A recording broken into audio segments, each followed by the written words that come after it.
You are now tuned into Then Radio. If you enjoy our videos, we ask that you consider joining our Patreon to support our channel. Don't forget to like and subscribe so that you never miss a new video. We hope you enjoyed today's episode, and as always, thank you for watching.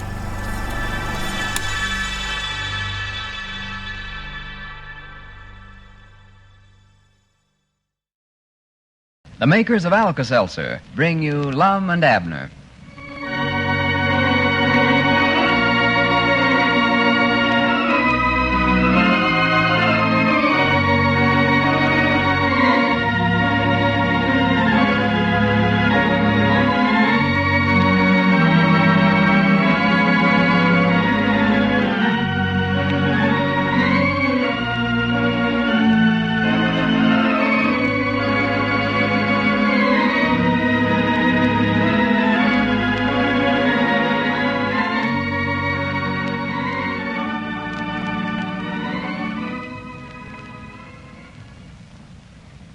All of you listeners who are well acquainted with Lum and Abner know that Lum is famous for his very active imagination. But even Lum, for all of his imagination, admits that he can't exaggerate when it comes to talking about the kind of relief that Alka-Seltzer offers for acid indigestion. Lum says that the only way a person can appreciate just how effective Alka-Seltzer can be is to try it. And that's the truth, friends. Words can't begin to describe how much better Alka-Seltzer can help you feel when acid indigestion causes you discomfort. Now, there's a sound scientific reason why Alka-Seltzer is so effective. But I don't think you're especially interested in that, for what you want to know is, can it really relieve my acid indigestion? And the answer to that is yes. Try it and see. You can get Alka-Seltzer at all drugstores, by the package, and also by the glass at the soda fountain.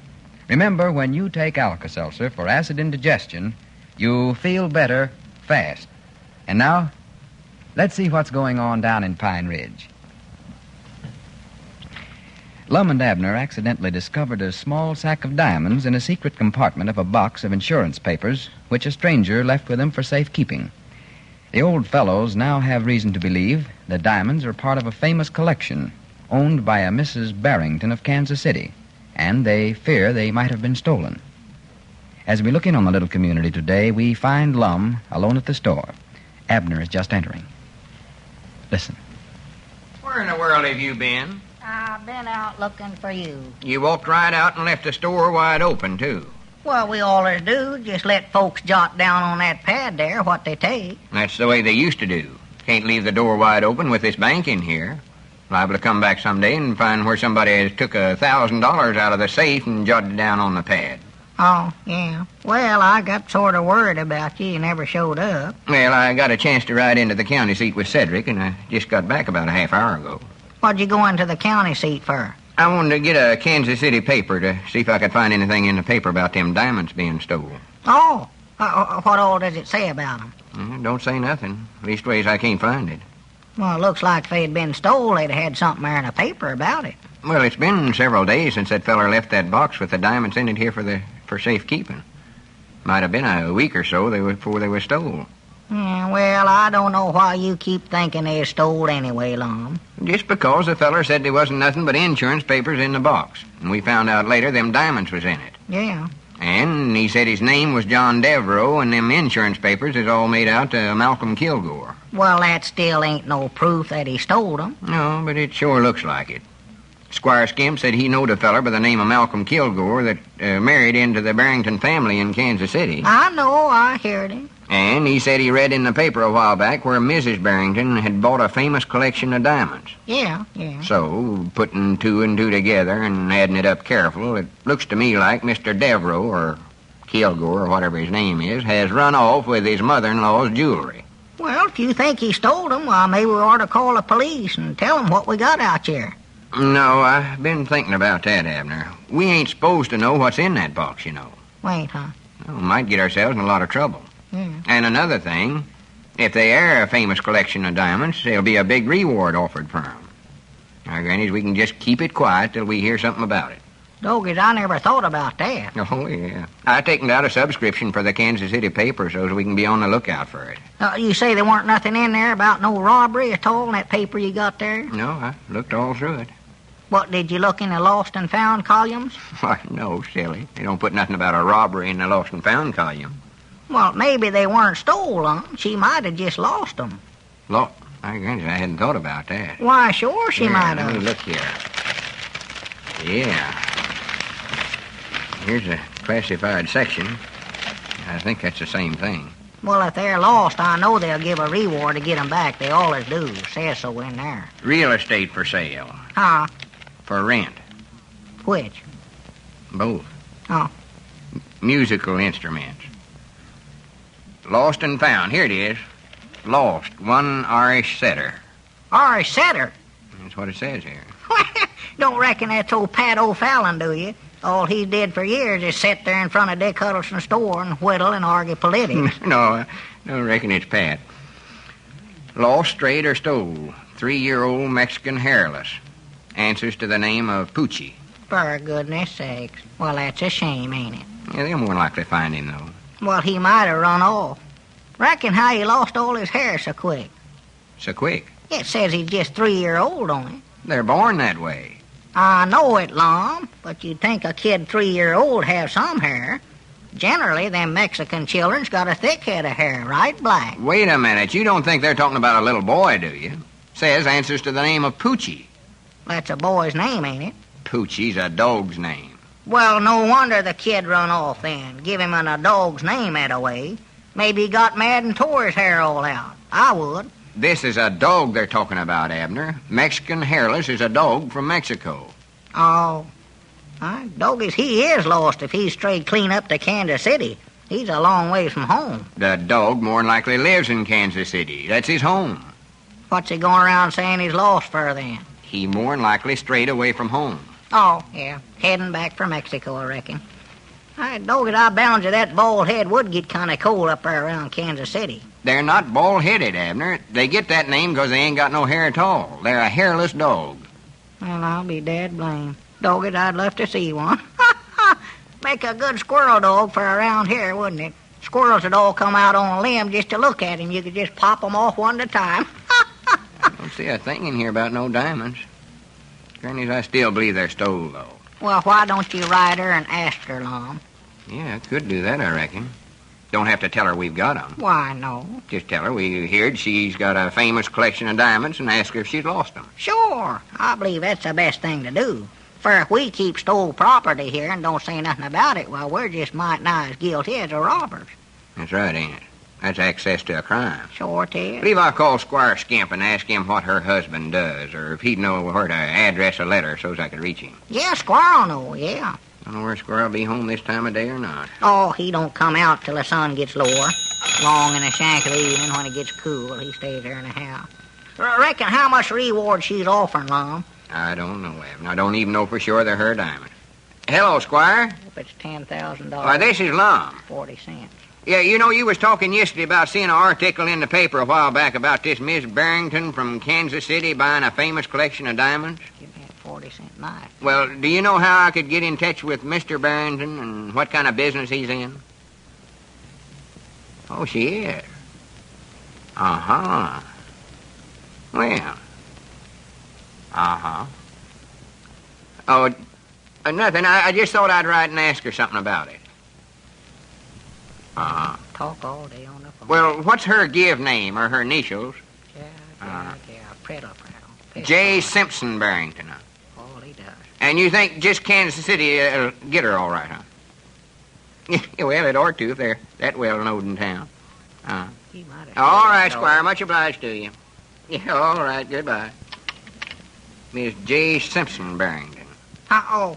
He says he thinks she's a widow woman, 'cause that article said the wife of the late J. Simpson Barrington.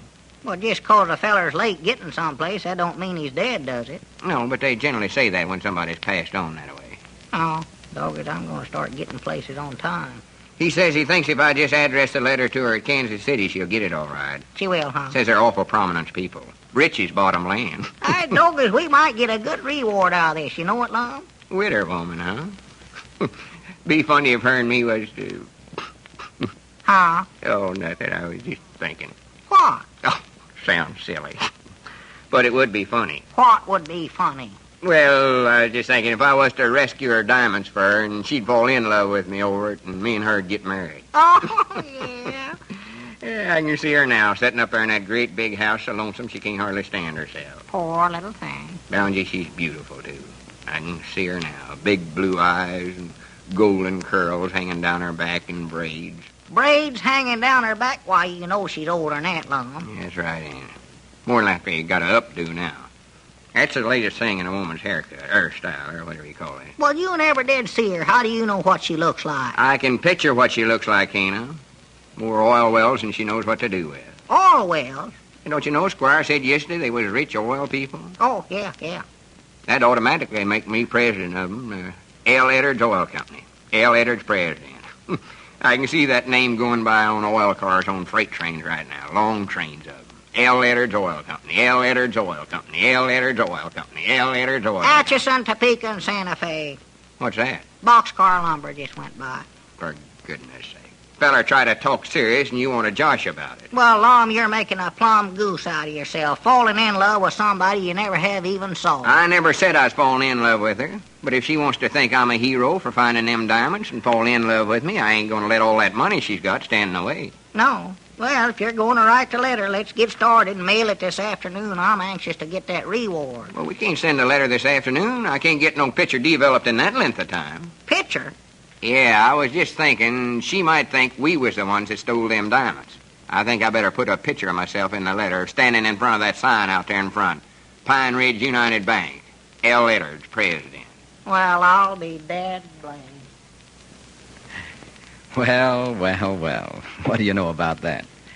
Yes, and what do you know about the quick, pleasant relief that Alka-Seltzer offers for the muscular aches and pains and fatigue that frequently follow a hard day's work?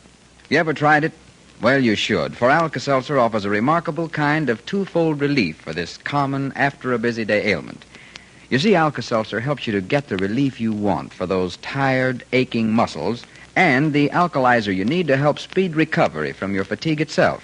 No wonder these analgesic alkalizing tablets are being used by countless thousands of men and women who have to work hard for a living.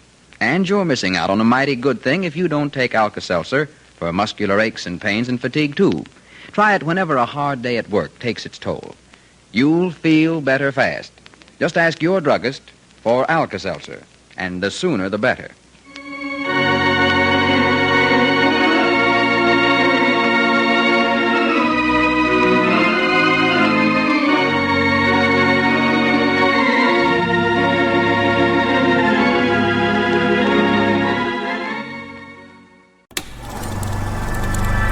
You are now tuned into Then Radio. If you enjoy our videos, we ask that you consider joining our Patreon to support our channel. Don't forget to like and subscribe so that you never miss a new video. We hope you enjoyed today's episode, and as always, thank you for watching.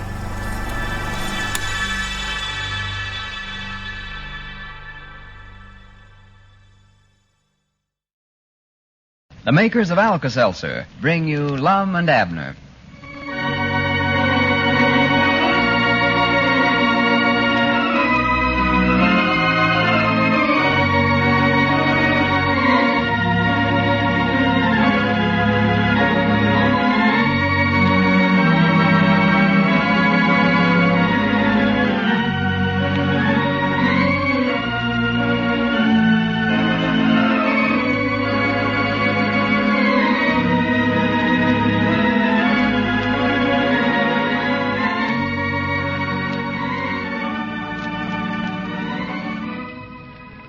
And now, let's see what's going on down in Pine Ridge.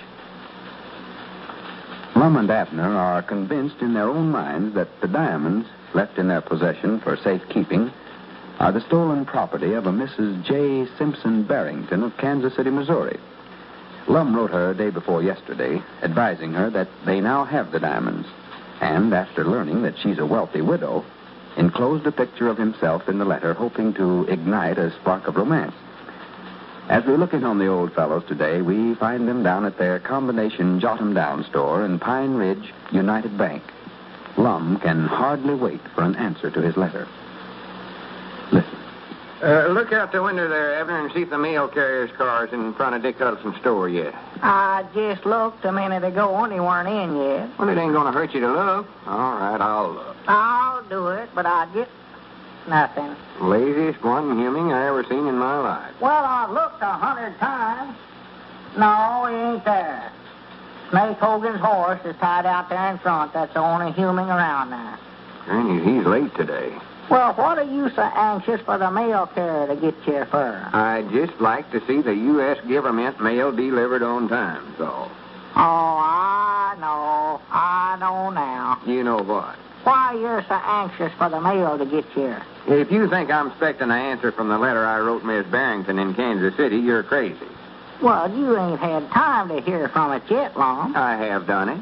She got my letter yesterday, and if she'd have writ right back, I'd have an answer in here today. Yeah, but if them ain't her diamonds we got in the safe, why, she might not answer at all. Well, I sent her a picture of myself. She ain't going to just dig ignore that, is she? Did you ever write your name on that picture? No. What? Well, I just wondered if she'd know who it was. Well, natural. She'll know it's me. I wouldn't be sending her a picture of somebody else in my letter, would I? No, I just happened to think, though, maybe you ought to have wrote your name on it someplace, or told her in the letter who it was, or something. Well, I started autographic. That's what they call it when you write your name on them that way. Uh-huh. But I never knowed what to say, hardly. Well, you know your name, don't you?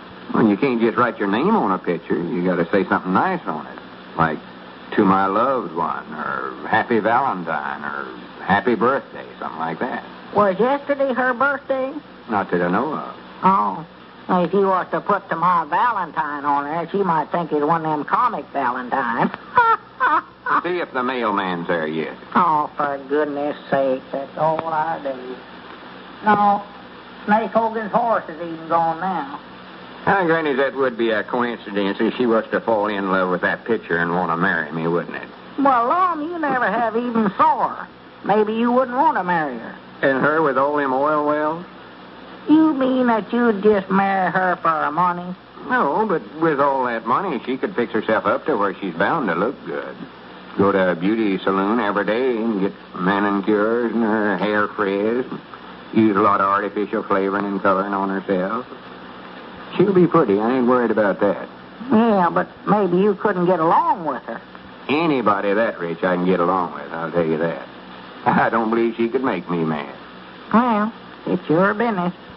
I know in reason, though, you wouldn't like it up there with all them society folks. You wouldn't know how to act around them, Lum. That's what I'm learning right now. What I've been reading this book for. Book on etiquette and manners. Is that what you've been reading all morning?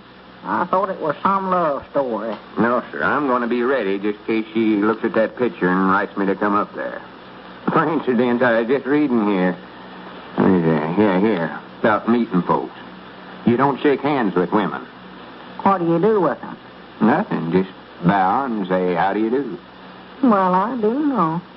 Well, what do you say, shake hands for? You don't say it. Well, I do, too. If I was over at a picnic and was to want to introduce Elizabeth to somebody to... Let's see, who could I introduce her to? She knows everybody in town. It don't make no difference. Jim Blevins. Oh, she knows Jim. That's all right. Well, he'll think I'm crazy as long as he's knowed her if I was to try to introduce him. I'll introduce her to Albert Dishroom. She ain't met him yet, I don't think. All right, Albert Disher. Now, how would you go about introducing him? I'll show you. You don't have to use that shake hand. Well, I'd just say, Albert, shake hands with my woman. And he'd grab her hand, pump it up and down a time or two. They both stand there and look at their feet for a while. Finally, he'd say, "Proud to know you, Miss Peabody," or something like that. And Elizabeth, she'd get embarrassed and stand there and twist and squirm. And finally, I'd tell her to go on to the wagon. I'd be there in a few minutes, or something polite like that. That's all there are to it. No, they've got new rules on that now. Proper thing to do is to say, "Mr. Dishroom, may I present Miss Peabody to you?" Present her to him? Not with Elizabeth. You'd have to run her down and catch her. She'd think I'd give her away. Well, that's the way you're supposed to do it anyway. They got a lot of new rules now. Well, Got to get up out of your chair when a woman comes in the room. well, I do know. Get up, give 'em an even chance, and then race 'em for it, huh? You got to take off your hat when you go in the house. Well, I do that. Take off my hat. I wear it here in the store, but when I go home, I don't. I go home for dinner at noon, hang my hat right on the back of my chair all while I'm eating. Here's the interesting thing here. If you walk up to a woman you've met before and you don't think she recollects you, you take off your hat and say, "Aren't you Merle Granish?" Merle says yes and waits for an explanation. Wait for what? For you to explain. And you say, "I think my sister Millicent Blackwell is a friend of yours." Merle at once offers her hand and smilingly says, "Are you George or Elliot?" And you say, "I'm Elliot." What in the world are you talking about, Lum? Whereupon Merle says, "Hello, Elliot." I don't never let her know no different, huh? Well, that's just an example. Well, if she starts calling me Elliot, then, why, ought I to answer and just let on like that's my name? Abner, this is just... Wait a minute. There's Cedric coming in. Howdy, Cedric. Yeah, come in, Cedric. Well, howdy. What can we do for you? Oh, not nothing, I don't reckon. Just sort of loafing around. Oh, yeah? Oh, Cedric, or Mr. Weehunt. May I present my friend and business associate, Mr. Peabody? Oh, well, I done know Mr. Abner here. Elliot's my name. Now, do you know my sister, Millicent? No, Mom, I never even knowed you had no sister. Oh, yeah, she's a friend of Merle's. Ain't she, Lum? Don't be winking at me, Abner. How's that for fooling him? Oh, one, two, goodness. Well, ain't that... there goes the mail carrier. Well, good. Run over there and see if he's got a letter for me, Abner. Well, go get it yourself. I've got to stay here in the bank. Somebody come in here and want to cash a check. Hurry up. Won't take you but a minute to run across there. Well, all right. I'll be right back, Cedric. I want to talk to you. Yes, Mom? Has Mr. Abner got a sister here in town showing up, Mr. Lum? No. He was just talking, Cedric. I've been reading to him out of this book of manners, and he's all mixed up. Book of what? Manners. Learns you how to act. Oh, you going to be in a play? No, not play acting. So as you'll know how to behave yourself in society. Like in Kansas City. Don't say nothing about it, Cedric, but I might be moving in a few days. Moving? Yeah, I might have to go to Kansas City to live. Did you ever hear of the Barrington Oil Company? No, Mom, I don't much believe I ever did. Well, anyway, don't say nothing about it, but I might be president of it before long. Change it to the L. Edwards Oil Company. Well, is it yours now? No, not yet, but see, I'm liable to marry into the family any day now. Waiting on a letter. You're going to get married, Mr. Lum? I never even knowed you sparking anybody. Well, it ain't generally knowed, Cedric. Fact is, I never have saw her, but I got her pictured in my mind. She's beautiful, Cedric. Big blue eyes, and long golden curls hanging down her back, rosy jawed. She sure sounds pretty. Oh, yeah. When a body waits as long as I have to get married, the minute your dream girl comes along, you know it, Cedric. Love at first sight, you might call it. I heard about her, and she seen my picture in a letter, and that's how our romance started. Oh, matrimonial bureau, huh? No. She's a widow woman. Her man passed on and left her with all that money. Oh, that's too bad, ain't it? Too bad? Yes, Mom, him died. Oh, yeah. Thought you meant about the money. Yeah, it's a shame. Nice young woman like her left alone in the wait. Hi, doggies, you got it, Lum. Here it is, right here. Huh? A postcard for you from Kansas City. She's coming down here, Lum. Well, what do you know about that?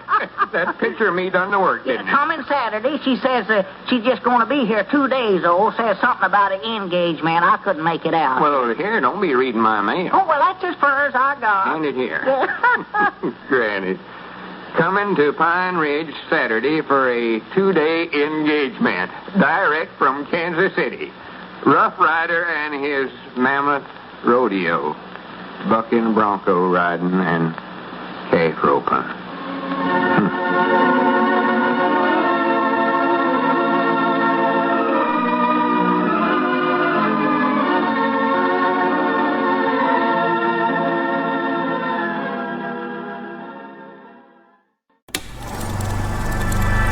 You are now tuned into Then Radio.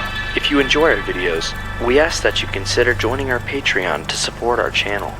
Don't forget to like and subscribe so that you never miss a new video. We hope you enjoyed today's episode, and as always, thank you for watching.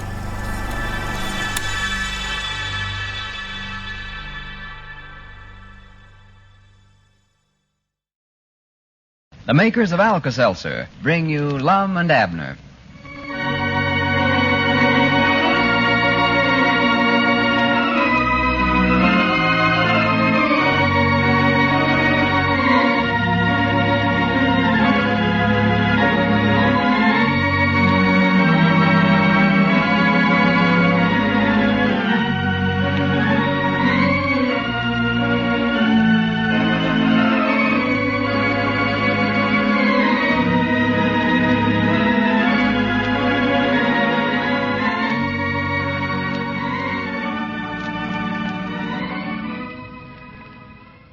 And now, let's see what's going on down in Pine Ridge. Lum still believes that the diamonds they discovered in the mysterious box left with them a few days ago are part of the famous collection owned by a Mrs. Barrington of Kansas City, Missouri. He wrote Mrs. Barrington a letter several days ago advising her that they had the stones and is quite upset because he has not received an answer. As we look in on the little community today, we find Lum and Abner down at their Jot 'em Down store. Listen. Well, what time does a train leave, Lum? Leaves the county seat at 5 o'clock this afternoon and gets in Kansas City early in the morning. Well, you're going to have to do some juning around then. It's nearly 3 o'clock right now. Well, I don't want to leave till the mailman gets here. If I get a letter from Miss Barrington, I may not have to go. I'll have plenty of time if the mailman ain't late. Yeah. Got my hand satchel all packed over there, and Cedric's going to drive me into the county seat. Well, I knowed the minute I seen you walk in with that valise in your hand that you was heading out for Kansas City. How did you know it? I might have been going in the other direction, Texarkana or someplace like that. Yeah, but I knowed. Ever since Squire told you about Miss Barrington being a rich widder, why, you've just been busting to see her. I ain't going just to see her. I'm going to take them diamonds to her. Well, looks to me like if she's interested in getting them back, she'd have answered your letter. She might not have got the letter. The only address we had was just Miss J. Simpson Barrington, Kansas City, Missouri. Yeah. Maybe they couldn't find her without no street number on there. I'm going up there and look till I find her. Well, now, I wouldn't just hand her them diamonds till you know for sure they belong to her. I ain't going to. I'll tell her the whole story, how we got 'em and all. Tell her about a feller coming in here, called himself John Devereaux. And Yeah, that's his name, John Devereaux. wanted to leave a tin box with some insurance papers in it with us for safekeeping. Yeah, well, how you going to tell her we found out that box had that secret drawer in it with them diamonds in there? I'll just tell her how it happened. Tell her you accidental dropped it and the drawer come out. Yeah, well, I just never wanted her to think that we was breaking into the box just to see what was in it. Well, I ain't worried about her. I just don't want that feller John Devereaux to find out we know about him. No. He's going to be mad enough to bite if he comes back here for that box and finds out we've done turned the diamonds over to Miss Barrington. Well, can he lawsuit us for that, Lum? No, not if he stole them from her. That's the reason I'm anxious to talk to Miss Barrington and find out if the diamonds were stole before he gets back. Yeah. He said he might not come back himself. Said he might send that receipt that we give him by somebody else, and we could just turn the box over to whoever handed us the receipt. Well, regardless of who comes after it, I want to find out if they're stole first. Yeah, well, what if he comes after the box while you're gone, though? Right. Granny's, I hadn't thought about that. Well, that'll just be a chance you'll have to take, Abner. I'll have to take. Well, you'll be the only one here to try to explain where the diamonds is at. Oh, my goodness. That's another thing. Well, here, maybe I better go to Kansas City with you, Lum, and help you find her. Oh, we can't do that, Abner. Can't just close the store and the bank up. I might have to be gone for several days. Well, now, if that feller's mean enough to steal them diamonds in the first place, well, I no telling what he'll do if he finds out we took them out of that box. There's liable to be some shoot at. I tell you, when I leave, we'll close that vault door and lock it. And if he comes back for the box while I'm gone, you can just tell him the president of the bank's out of town and you don't know the combination. Yeah, that's what I'll tell him. That's a good idea. I'd rather get a letter from her today, then we'd know where we stood. Yeah, well, she's had plenty of time to answer your letter. Granny, I reckon she's so busy taking care of all them oil wells, she just ain't had time to sit down and write. Yeah, more than likely comes in of a night just too tired out to write. Oh, she don't run the oil wells herself, silly. Huh? Well, she's got all the business to look after. That's the reason she ought to have a husband. Somebody to tend to them things for her. Yeah, before she loses everything she's got. Women folks ain't got no business judgment. I bound you, she's just a regular rattlebrain. Well, now, mind out, Abner. You're talking about the woman I love there. Love? Why, you ain't never seen her.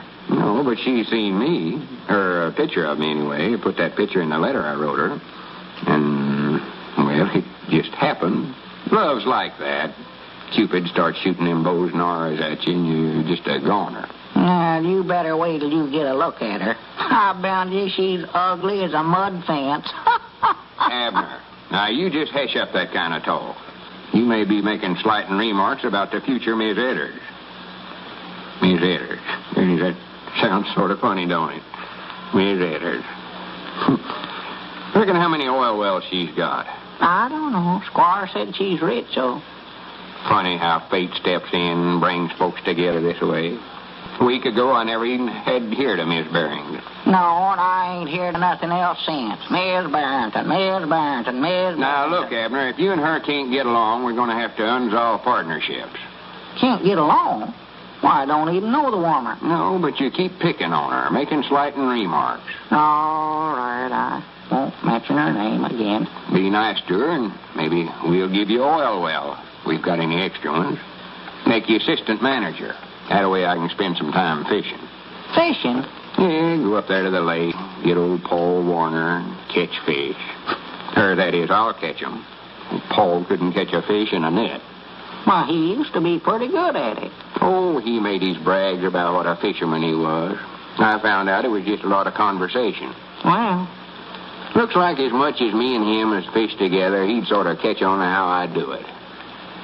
Some folks are just natural-born fishermen, though, and others just looks like never do learn it. well, I ain't trying to start no argument with you, Lum, but that sounds a little like conversation, too. I noticed at a time or two that you went without him and never brung back no fish. Just the signs was wrong was all. Nobody was catching nothing. Just wasn't biting. Well, personal, I've always thought Paul was a pretty good fisherman. If you can keep him in the boat. He gets excited and walks right out into the water. That's his trouble. Yeah, I had to drag him out once. I think he gets so aggravated because he can't catch him, he just dives in the water after the fish. More than likely what a retriever, that's what he is. Oh, he gets mad. I'll pull in a big bass, and he just sits there and pouts. Won't even talk. Wait a minute. There comes Cedric. I reckon he's ready to go. Oh, yeah, the mail carrier must be in then. I told him to stay over to Dick Huddleston's store till they sorted the mail. Oh. He ain't got no letter in his hand, neither. No? Come in, Cedric. Yeah, howdy, Cedric. Mail carrier's in, Mr. Lum, but there wasn't no letter for you. Not a thing, huh? No, Mom. Well, I guess I'll go to Kansas City then, Abner. You got plenty of gasoline in your car, Cedric? Yes, Mom. Filled her up a while ago. Well, I'll pay you for your expense. You get your car and bring it over here to the store, and I'll be ready by the time you get back. Yes, Mom. You better get a move on, too, now, Cedric. You ain't got a whole lot of time before that train leaves. I'll be right back. Doggies, I wished I was going with you, Lum. Well, I wish you could, Abner. If we had somebody to take care of the store here, we would. Yeah, Dad, blame it. Well, here, I better get them diamonds out of that box and put them in my hand satchel. Yeah. I'll just leave the tin box with them insurance papers right there in the safe. Yeah, well, now, lock that vault door, and I'll just tell everybody I don't know the combination. Yeah. Will you call in there at the depot, Abner, and get me a reserve seat on number 4? Reserve seat? Yeah, whatever they call it. Bed's what I'm on. Oh. I set up the last time I made that trip, and wasn't nobody to talk to but the news butch, and I bought about twice as much stuff off of him as a bed would have cost me. Yeah. Just tell him that you want a bed, huh? Yeah, on the Pullman car. Oh, yeah. Berth, they call it. Upper berth I want. Hello? Mamie? Ring the depot for me in there at the county seat. All right. Hello? Is this the depot? Well, I want to buy a bed on that northbound train this afternoon. Yeah, for Lum Edwards. Or upper. What kind of ticket? What's that? Oh, of course not. Just a ticket to Kansas City and back. He don't care whether it's round or square. Well, he'll be in there before long after it. Cedric's going to drive him in. I say Cedric's going to drive him in. From here, he's out here in Pine Ridge. Uh-huh. No, the ticket's for Lum Out.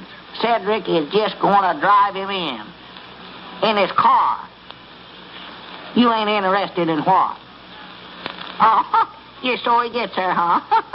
Say, do you get to ride on them trains free for nothing? I say, hello? Hello? Hello? Thought I was through, I reckon. Yeah. Lum, he said they'd hold it for you. Well, good. I got that sack of diamonds in here now. Well, now, you watch that satchel, Lum. I will, don't you worry. I'm going to carry this satchel right in my hand all the time. You look after the store good now. Oh, I will. Here comes Cedric walking. No, that ain't Cedric. I don't know who that is. Some drummer, I reckon. Yeah. Just tell him we don't need nothing. Yeah. Now, come in, sir. Yeah, how do you do, sir? What can we do for you? I'm looking for Mr. Edwards. Yes, sir. Right here. That's my name. Well, here, this note will explain it. Oh, to me, huh? From Miss Barrington. Hush up, Ervin. Please deliver to the bearer of this note the box of valuables I left in your safe deposit vault. Signed, John Devereaux.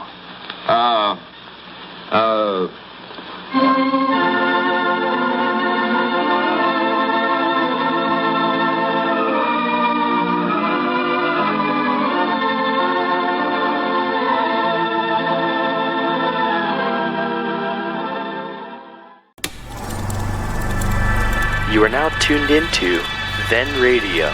If you enjoy our videos, we ask that you consider joining our Patreon to support our channel. Don't forget to like and subscribe so that you never miss a new video. We hope you enjoyed today's episode, and as always, thank you for watching.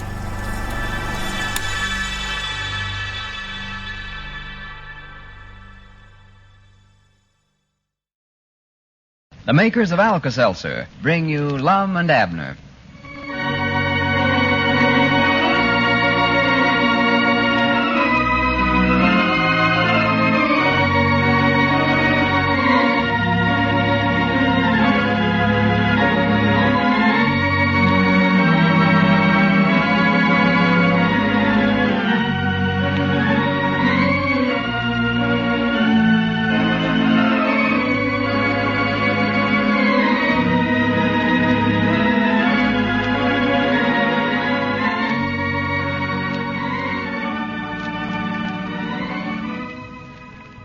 And now, let's see what's going on down in Pine Ridge. Little did Lum and Abner realize how complicated things might become when a stranger by the name of John Devereaux left a tin box with them for safekeeping. When Lum and Abner discovered the box contained a sack of diamonds, they were certain they must be stolen. Believing them to belong to a Mrs. J. Simpson Barrington in Kansas City, they had removed the jewels from the box when a representative of Mr. Devereaux's called for the box last Friday. As we look in on the little community today, we find Lum and Abner over at Lum's house, hiding out. Listen. Well, Lum, we can't just leave the store closed up all the time. We're going to lose all the business we got. Had it closed all day Saturday and all day today. Well, if you want to go down there and open it up, go right ahead. No, I don't want to go down there by myself. You talk like it. Well, I don't. I'll tell you, not by myself. Well, that's all you've talked about for days. Why don't we open up the store? I don't want to go down there by myself or with somebody. And you've been so nervous and jumpy since you give that fella that box last Friday that you got me scared now. Well, you better be scared. You're into this as much as me. We broke the law is what we done. Broke the law? Why, sure. That fella Devereaux left the box there in our bank for safekeeping. We ain't supposed to take nothing out of there. Well, when we give that fella the box Friday, well, he never looked to see whether diamonds was in there or not. No, but they'll find out they ain't in there when he gives the box to Mr. Devereaux. What I'm feared of, they'll think we stole them and come down here and start shooting before they ask any questions. Oh, my goodness. Well, we weren't stealing them. You was going to take them to Miss Barrington up there in Kansas City. Yeah, but I couldn't tell him that. I already had them in my hand satchel. Yeah. Besides, I didn't want to give 'em back till I found out if they'd been stole or not. Oh, well, they bound to have been stole diamonds, Lum. He told us they were just insurance papers in that box. And we found the diamonds in that little old secret drawer there. Yeah, well, I could tell that feller Devereaux was a crook the minute he come in the bank there. And when I found out Miss Barrington in Kansas City had a fine collection of diamonds, I knowed in reason it was hers. Yeah, but they might not be hers. You wrote her a letter and told her we had them, and we never have heard from her. Well, I've been thinking she might not have got my letter. I believe I'd have heard from her one way or the other. For if the diamonds ain't hers, I enclosed a picture of myself in the letter, and I believe she'd at least seen that and answered my letter. Yeah, but you never said who it was a picture of, though. You forgot to write on it. Well, she's bound to know it's me. I put it in my letter. That still ain't no reason for her to just turn around and write you a letter, though. I don't know. I believe it's going to be a case of love at first sight, Abner. Well, you're going around saying you're in love with her, Lum. You ain't never even saw a picture of her. No, but Squire Skimp was telling me all about her. All he told you was that she was rich, had a lot of oil wells. Yeah, but I know the minute I heard of her, she was my dream girl. Pretty proud. Love at first sight. Or love at first hearing about, I guess you'd call it. Well, I wished I'd never heard about her or the diamonds, neither one. I never knowed a feller could get in so much trouble just holding something for safekeeping. Yeah. Here we got a store and a bank down there, and we can't open up either one of them, feared we'll get shot. Yeah, it's bad, all right.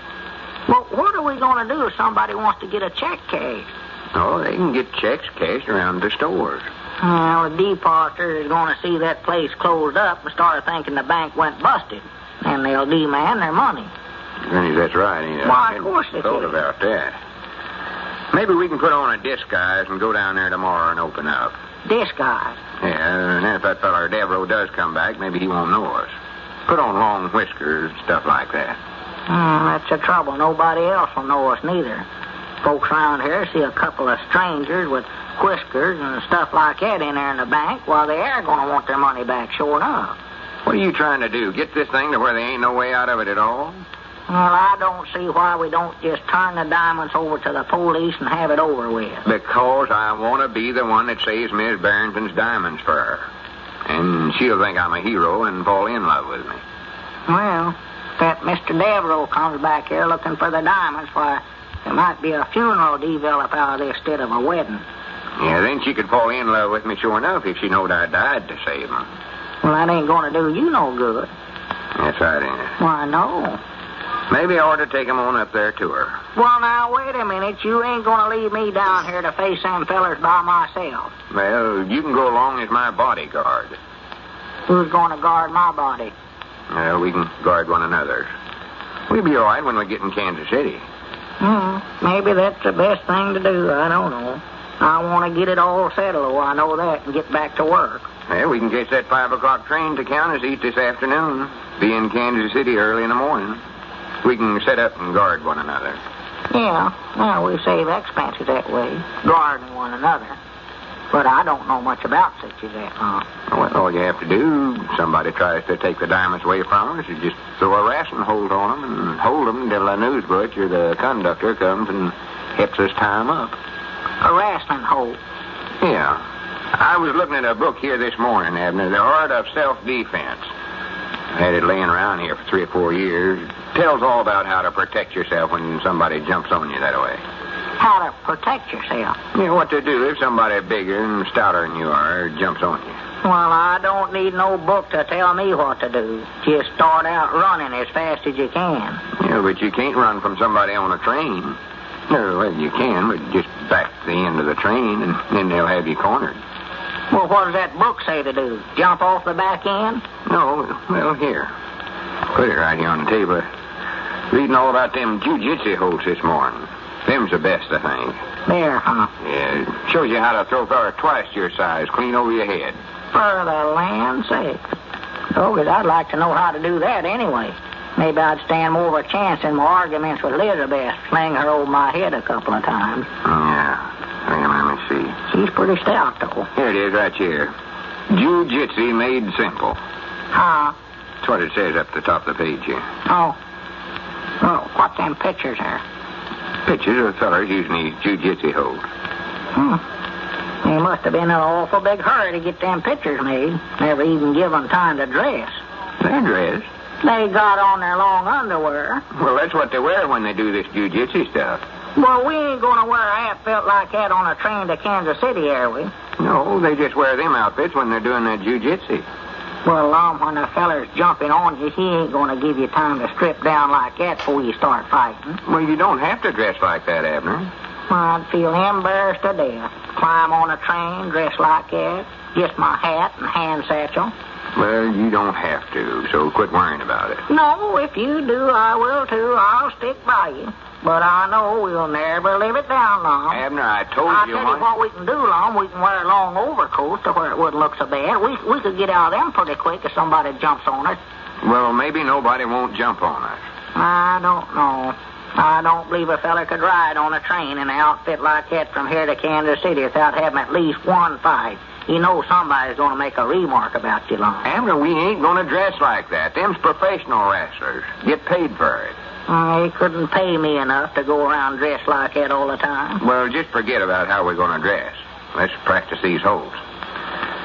Here's one called throwing an opponent over the head. Who? Opponent. Oh, Says, don't know him. first seize left wrist of adversary, then raise your left foot against the thigh of adversary's right leg. That's a pretty good trick. Who is adversary? That's you. Huh? Here, give me your left hand. Listen. Yeah. Now, in the same instant, hop as close to opponent as possible. That's me doing the hopping, of course. Yeah, well, who that opponent, though? I said that's you. No, you said I was adversary. Well, why don't we just use my right name, Lum? I can't recollect all them fancy names. Now, it says for me to hold tightly with my right foot still in place and throw myself over backwards. Well, you're wrestling yourself, or you don't need me. Carry opponent with you. Oh. Yeah. Okay, now, here we go. All right, now, don't pull too hard now, Lum. Wait a minute now. Look out, get your... I know that your heart sure is pounding, Lum. Wait a minute, that ain't my heart. That's somebody at the door. We better hide. That might be Mr. Devereaux right now. Oh, my goodness. Hey, Mr. Lum. Oh, wait a minute. That's Cedric, Lum. Oh, come in, Cedric. Oh, I got a special delivery letter for you, Mr. Lum. For me? Hi, Granny's. Maybe it's from Miss Barrington. Huh? Hi, Granny's. It is, Abner. It's from Kansas City. It is? Yes, sir. After 5 days, return to Miss J. Simpson Barrington. Oh, the letter, yeah. It's her, Abner. I knowed she'd write me when she seen that picture of me.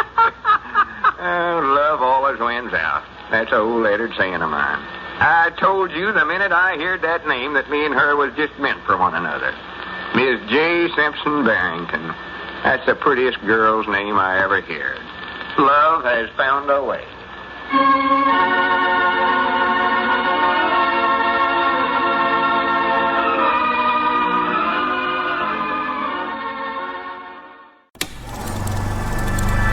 You are now tuned into Then Radio.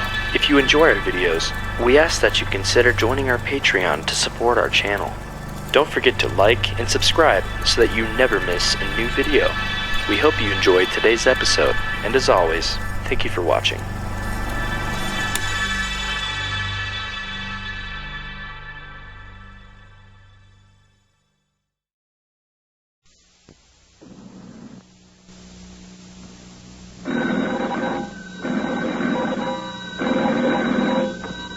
Granny's, Abner. I believe that's our ring. I dog is Lum. I believe you're right. I'll see. Hello, jot 'em down, store. This is Lum and Abner.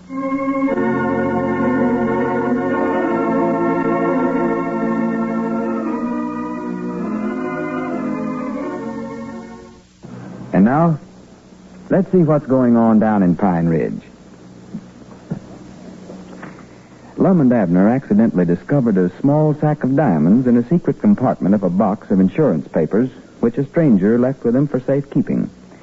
The old fellows now have reason to believe the diamonds are part of a famous collection owned by a Mrs. Barrington of Kansas City, and they fear they might have been stolen. As we look in on the little community today, we find Lum alone at the store. Abner is just entering. Listen. Where Where in the world have you been? I've been out looking for you. You walked right out and left the store wide open, too. Well, we always do. Just let folks jot down on that pad there what they take. That's the way they used to do. Can't leave the door wide open with this bank in here. Liable to come back someday and find where somebody has took $1,000 out of the safe and jotted down on the pad. Oh, yeah. Well, I got sort of worried about you. You never showed up. Well, I got a chance to ride into the county seat with Cedric, and I just got back about a half hour ago. What'd you go into the county seat for? I wanted to get a Kansas City paper to see if I could find anything in the paper about them diamonds being stolen. Oh, what all does it say about them? Don't say nothing. Leastways, I can't find it. Well, it looks like if they'd been stole, they'd have had something there in a paper about it. Well, it's been several days since that feller left that box with the diamonds in it here for safekeeping. Might have been a week or so before they were stole. Well, I don't know why you keep thinking they stole anyway, Lum. Just because the feller said there wasn't nothing but insurance papers in the box. And we found out later them diamonds was in it. Yeah. And he said his name was John Devereaux, and them insurance papers is all made out to Malcolm Kilgore. Well, that still ain't no proof that he stole them. No, but it sure looks like it. Squire Skim said he knowed a feller by the name of Malcolm Kilgore that married into the Barrington family in Kansas City. I know, I heard him. And he said he read in the paper a while back where Mrs. Barrington had bought a famous collection of diamonds. Yeah. So, putting two and two together and adding it up careful, it looks to me like Mr. Devereaux, or Kilgore, or whatever his name is, has run off with his mother-in-law's jewelry. Well, if you think he stole them, well, maybe we ought to call the police and tell them what we got out here. No, I've been thinking about that, Abner. We ain't supposed to know what's in that box, you know. Wait, huh? Well, we might get ourselves in a lot of trouble. And another thing, if they are a famous collection of diamonds, there'll be a big reward offered for them. Now, Granny, we can just keep it quiet till we hear something about it. Doggies, I never thought about that. Oh, yeah. I've taken out a subscription for the Kansas City paper so we can be on the lookout for it. You say there weren't nothing in there about no robbery at all in that paper you got there? No, I looked all through it. What, did you look in the lost and found columns? What? No, silly. They don't put nothing about a robbery in the lost and found column. Well, maybe they weren't stolen. She might have just lost them. Look, I hadn't thought about that. Why, sure she might have. Let me look here. Yeah. Here's a classified section. I think that's the same thing. Well, if they're lost, I know they'll give a reward to get them back. They always do. Says so in there. Real estate for sale. Huh? For rent. Which? Both. Oh. Musical instruments. Lost and found. Here it is. Lost. One Irish setter. Irish setter? That's what it says here. Don't reckon that's old Pat O'Fallon, do you?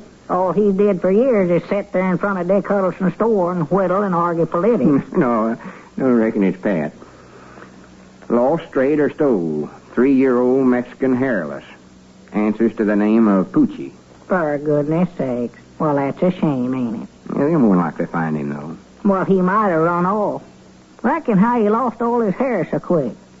So quick? It says he's just 3-year-old on it. They're born that way. I know it, Lum, but you'd think a kid 3-year-old have some hair. Generally, them Mexican children's got a thick head of hair, right, Black? Wait a minute. You don't think they're talking about a little boy, do you? Says answers to the name of Poochie.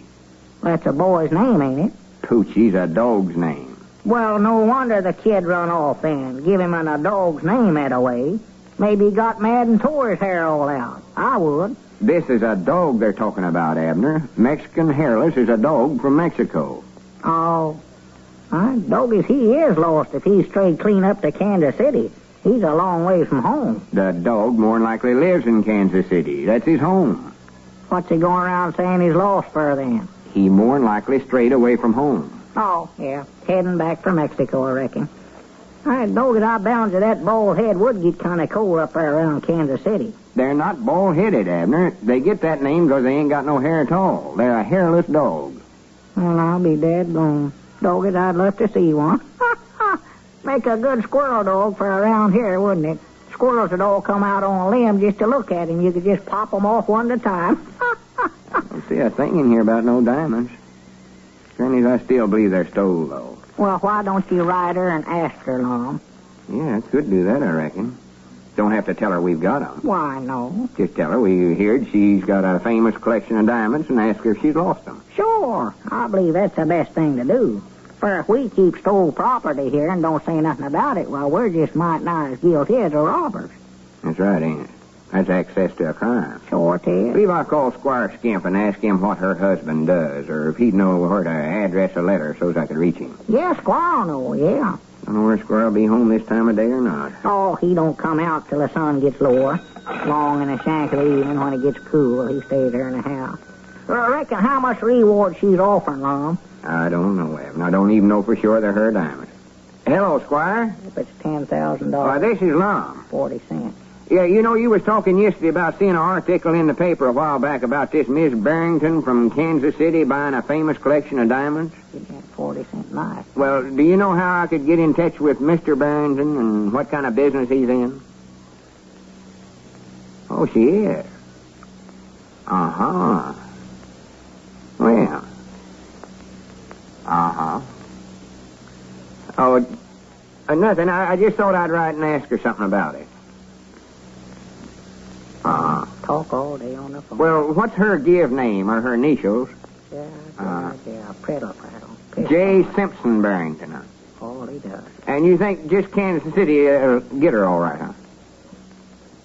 Well, it ought to if they're that well known in town. He might have All right, said Squire. Much obliged to you. Yeah, all right. Goodbye. Miss J. Simpson Barrington. Uh-oh. He says he thinks she's a widow woman, because that article said the wife of the late J. Simpson Barrington. Well, just 'cause a feller's late getting someplace, that don't mean he's dead, does it? No, but they generally say that when somebody's passed on that way. Oh, dog it, I'm going to start getting places on time. He says he thinks if I just address the letter to her at Kansas City, she'll get it all right. She will, huh? Says they're awful prominent people. Riches bought 'em land. Hey, doggers, we might get a good reward out of this. You know what, Lum? Widow woman, huh? Be funny if her and me was to... Huh? Oh, nothing. I was just thinking. What? Oh, sounds silly. But it would be funny. What would be funny? Well, I was just thinking if I was to rescue her diamonds for her and she'd fall in love with me over it and me and her'd get married. Oh, yeah. Yeah, I can see her now, sitting up there in that great big house so lonesome she can't hardly stand herself. Poor little thing. Bandages, she's beautiful, too. I can see her now. Big blue eyes and golden curls hanging down her back in braids. Braids hanging down her back? Why, you know she's older than that, Lum. That's right, ain't it? More like they got a updo now. That's the latest thing in a woman's haircut, or style, or whatever you call it. Well, you never did see her. How do you know what she looks like? I can picture what she looks like, Tina. More oil wells than she knows what to do with. Oil wells? And don't you know, Squire said yesterday they was rich oil people? Oh, yeah. That automatically make me president of them. L. Edwards Oil Company. L. Edwards president. I can see that name going by on oil cars on freight trains right now. Long trains of them. L. Edwards Oil Company. L. Edwards Oil Company. L. Edwards Oil Company. L. Edwards Oil Company. Atchison, Topeka, and Santa Fe. What's that? Boxcar lumber just went by. For goodness sake. Feller try to talk serious and you want to josh about it. Well, Lum, you're making a plumb goose out of yourself, falling in love with somebody you never have even saw. I never said I'd fallen in love with her. But if she wants to think I'm a hero for finding them diamonds and fall in love with me, I ain't going to let all that money she's got stand in the way. No. Well, if you're going to write the letter, let's get started and mail it this afternoon. I'm anxious to get that reward. Well, we can't send a letter this afternoon. I can't get no picture developed in that length of time. Picture? Yeah, I was just thinking she might think we was the ones that stole them diamonds. I think I better put a picture of myself in the letter standing in front of that sign out there in front.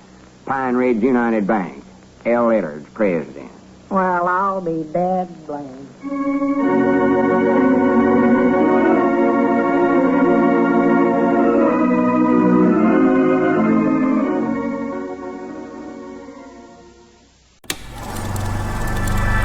You are now tuned into Then Radio. If you enjoy our videos, we ask that you consider joining our Patreon to support our channel. Don't forget to like and subscribe so that you never miss a new video. We hope you enjoyed today's episode, and as always, thank you for watching.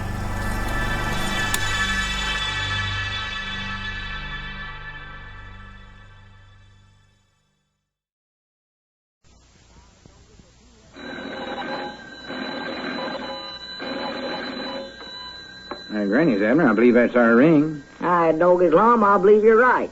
I'll see. Hello, jot 'em down, store. This is Lum and Abner.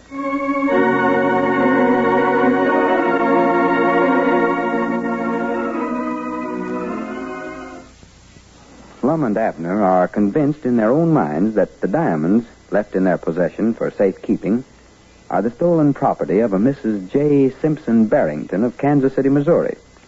Lum wrote her day before yesterday, advising her that they now have the diamonds, and after learning that she's a wealthy widow, enclosed a picture of himself in the letter, hoping to ignite a spark of romance. As we look in on the old fellows today, we find them down at their combination jot-em-down store in Pine Ridge United Bank. Lum can hardly wait for an answer to his letter. Listen. Look out the window there, Abner, and see if the mail carrier's car's in front of Dick Hudson's store yet. I just looked a minute ago and they weren't in yet. Well, it ain't going to hurt you to look. All right, I'll look. I'll do it, but I get nothing. Laziest one human I ever seen in my life. Well, I've looked 100 times. No, he ain't there. Snake Hogan's horse is tied out there in front. That's the only human around there. Granny, he's late today. Well, what are you so anxious for the mail carrier to get here for? I'd just like to see the U.S. government mail delivered on time, is all. Oh, I know now. You know what? Why you're so anxious for the mail to get here? If you think I'm expecting an answer from the letter I wrote Miss Barrington in Kansas City, you're crazy. Well, you ain't had time to hear from it yet, Lum. I have done it. She got my letter yesterday, and if she'd have writ right back, I'd have an answer in here today. Yeah, but if them ain't her diamonds we got in the safe, why, she might not answer at all. Well, I sent her a picture of myself. She ain't going to just dig and know where that is, she? Did you ever write your name on that picture? No. What? Well, I just wondered if you'd know who it was. Well, natural. She'll know it's me. I wouldn't be sending her a picture of somebody else in my letter, would I? No, I just happened to think, though, maybe you ought to have wrote your name on it someplace, or told her in the letter who it was, or something. Well, I started to autograph it. That's what they call it when you write your name on them that way. Uh-huh. But I never knowed what to say, hardly. Well, you know your name, don't you? Well, you can't just write your name on a picture. You got to say something nice on it, like, to my loved one, or Happy Valentine, or Happy Birthday, something like that. Was yesterday her birthday? Not that I know of. Oh. Well, if you was to put to my Valentine on there, she might think it's one of them comic Valentines. See if the mailman's there yet. Oh, for goodness sake, that's all I do. No, Snake Hogan's horse is even gone now. Granny, that would be a coincidence if she was to fall in love with that picture and want to marry me, wouldn't it? Well, Lum, you never have even saw her. Maybe you wouldn't want to marry her. And her with all them oil wells? You mean that you'd just marry her for her money? No, but with all that money, she could fix herself up to where she's bound to look good. Go to a beauty saloon every day and get manicures and her hair frizzed. Use a lot of artificial flavoring and coloring on herself. She'll be pretty. I ain't worried about that. Yeah, but maybe you couldn't get along with her. Anybody that rich I can get along with, I'll tell you that. I don't believe she could make me mad. Well, it's your business. I know in reason, though, you wouldn't like it up there with all them society folks. You wouldn't know how to act around them, Lum. That's what I'm learning right now. What I've been reading this book for. Book on etiquette and manners. Is that what you've been reading all morning? I thought it was some love story. No, sir. I'm going to be ready just in case she looks at that picture and writes me to come up there. For instance, I was just reading here. Where is it? Yeah, here. About meeting folks. You don't shake hands with women. What do you do with them? Nothing. Just bow and say, how do you do? Well, I do know. Well, what do you say shake hands for? You don't say it. Why, I do, too. If I was over at a picnic and was to want to introduce Elizabeth to somebody to...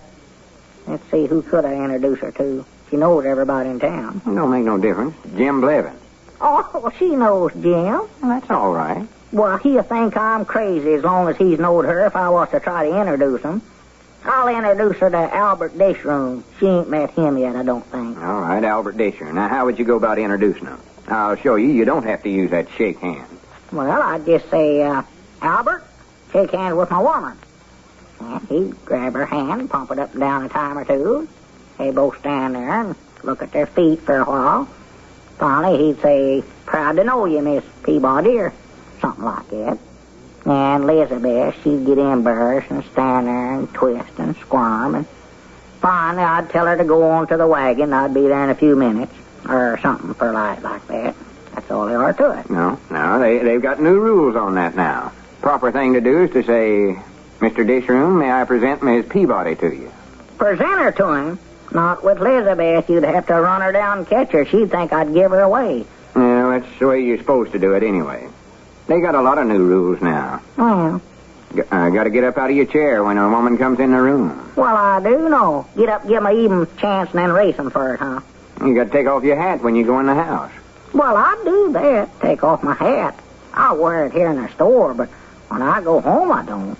I go home for dinner at noon and hang my hat right on the back of my chair all while I'm eating. Here's the interesting thing here. If you walk up to a woman you've met before and you don't think she recollects you, you take off your hat and say, "Aren't you Merle Grannis?" Merle says yes and waits for an explanation. Wait for what? For you to explain. And you say, "I think my sister Millicent Blackwell is a friend of yours." Merle at once offers her hand and smilingly says, "Are you George or Elliot?" And you say, "I'm Elliot." What in the world are you talking about, Lum? Whereupon Merle says, "Hello, Elliot." Oh, I don't never let her know no different, huh? Well, that's just an example. Well, if she starts calling me Elliot, then, why, ought I to answer and just let on like that's my name? Abner, this is just... Wait a minute. There's Cedric coming in. Howdy, Cedric. Yeah, come in, Cedric. Well, howdy. What can we do for you? Oh, not nothing, I don't reckon. Just sort of loafing around. Well, Oh, Cedric, or Mr. Weehunt, may I present my friend and business associate, Mr. Peabody?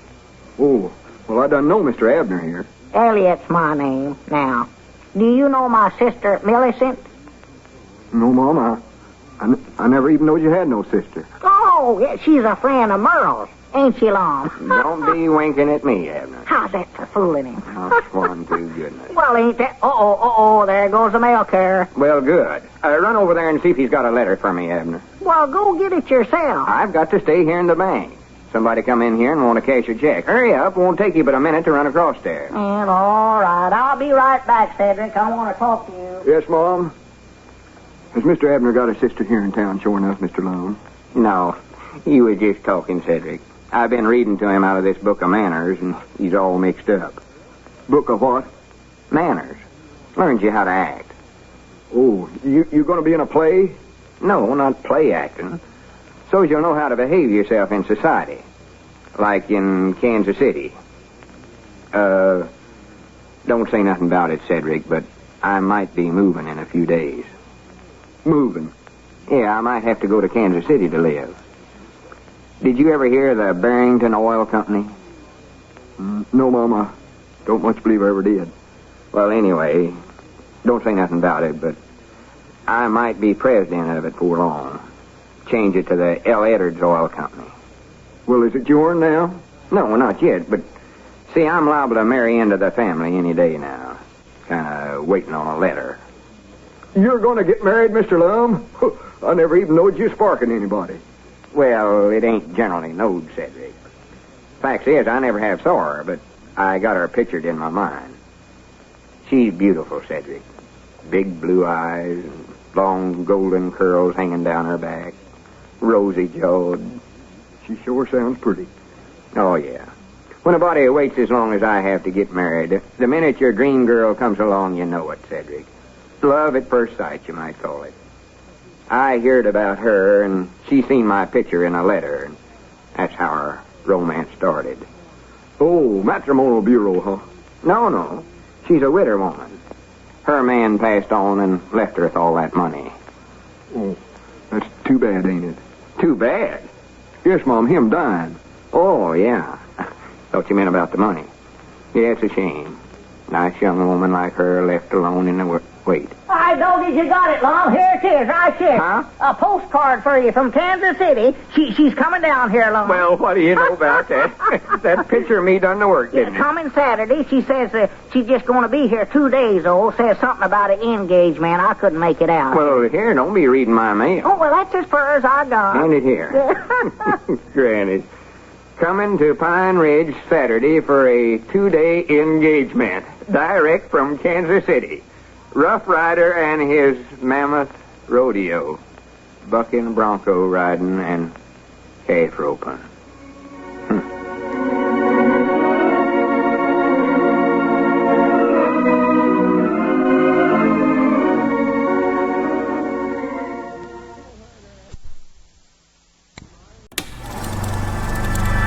You are now tuned into Then Radio. If you enjoy our videos, we ask that you consider joining our Patreon to support our channel. Don't forget to like and subscribe so that you never miss a new video. We hope you enjoyed today's episode, and as always, thank you for watching.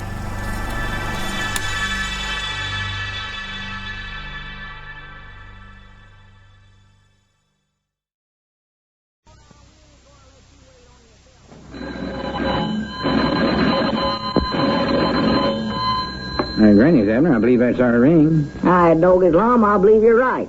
I'll see. Hello, jot 'em down, store. This is Lum and Abner.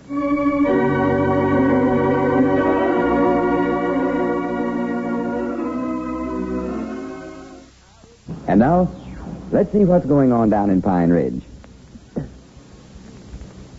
Lum still believes that the diamonds they discovered in the mysterious box left with them a few days ago are part of the famous collection owned by a Mrs. Barrington of Kansas City, Missouri.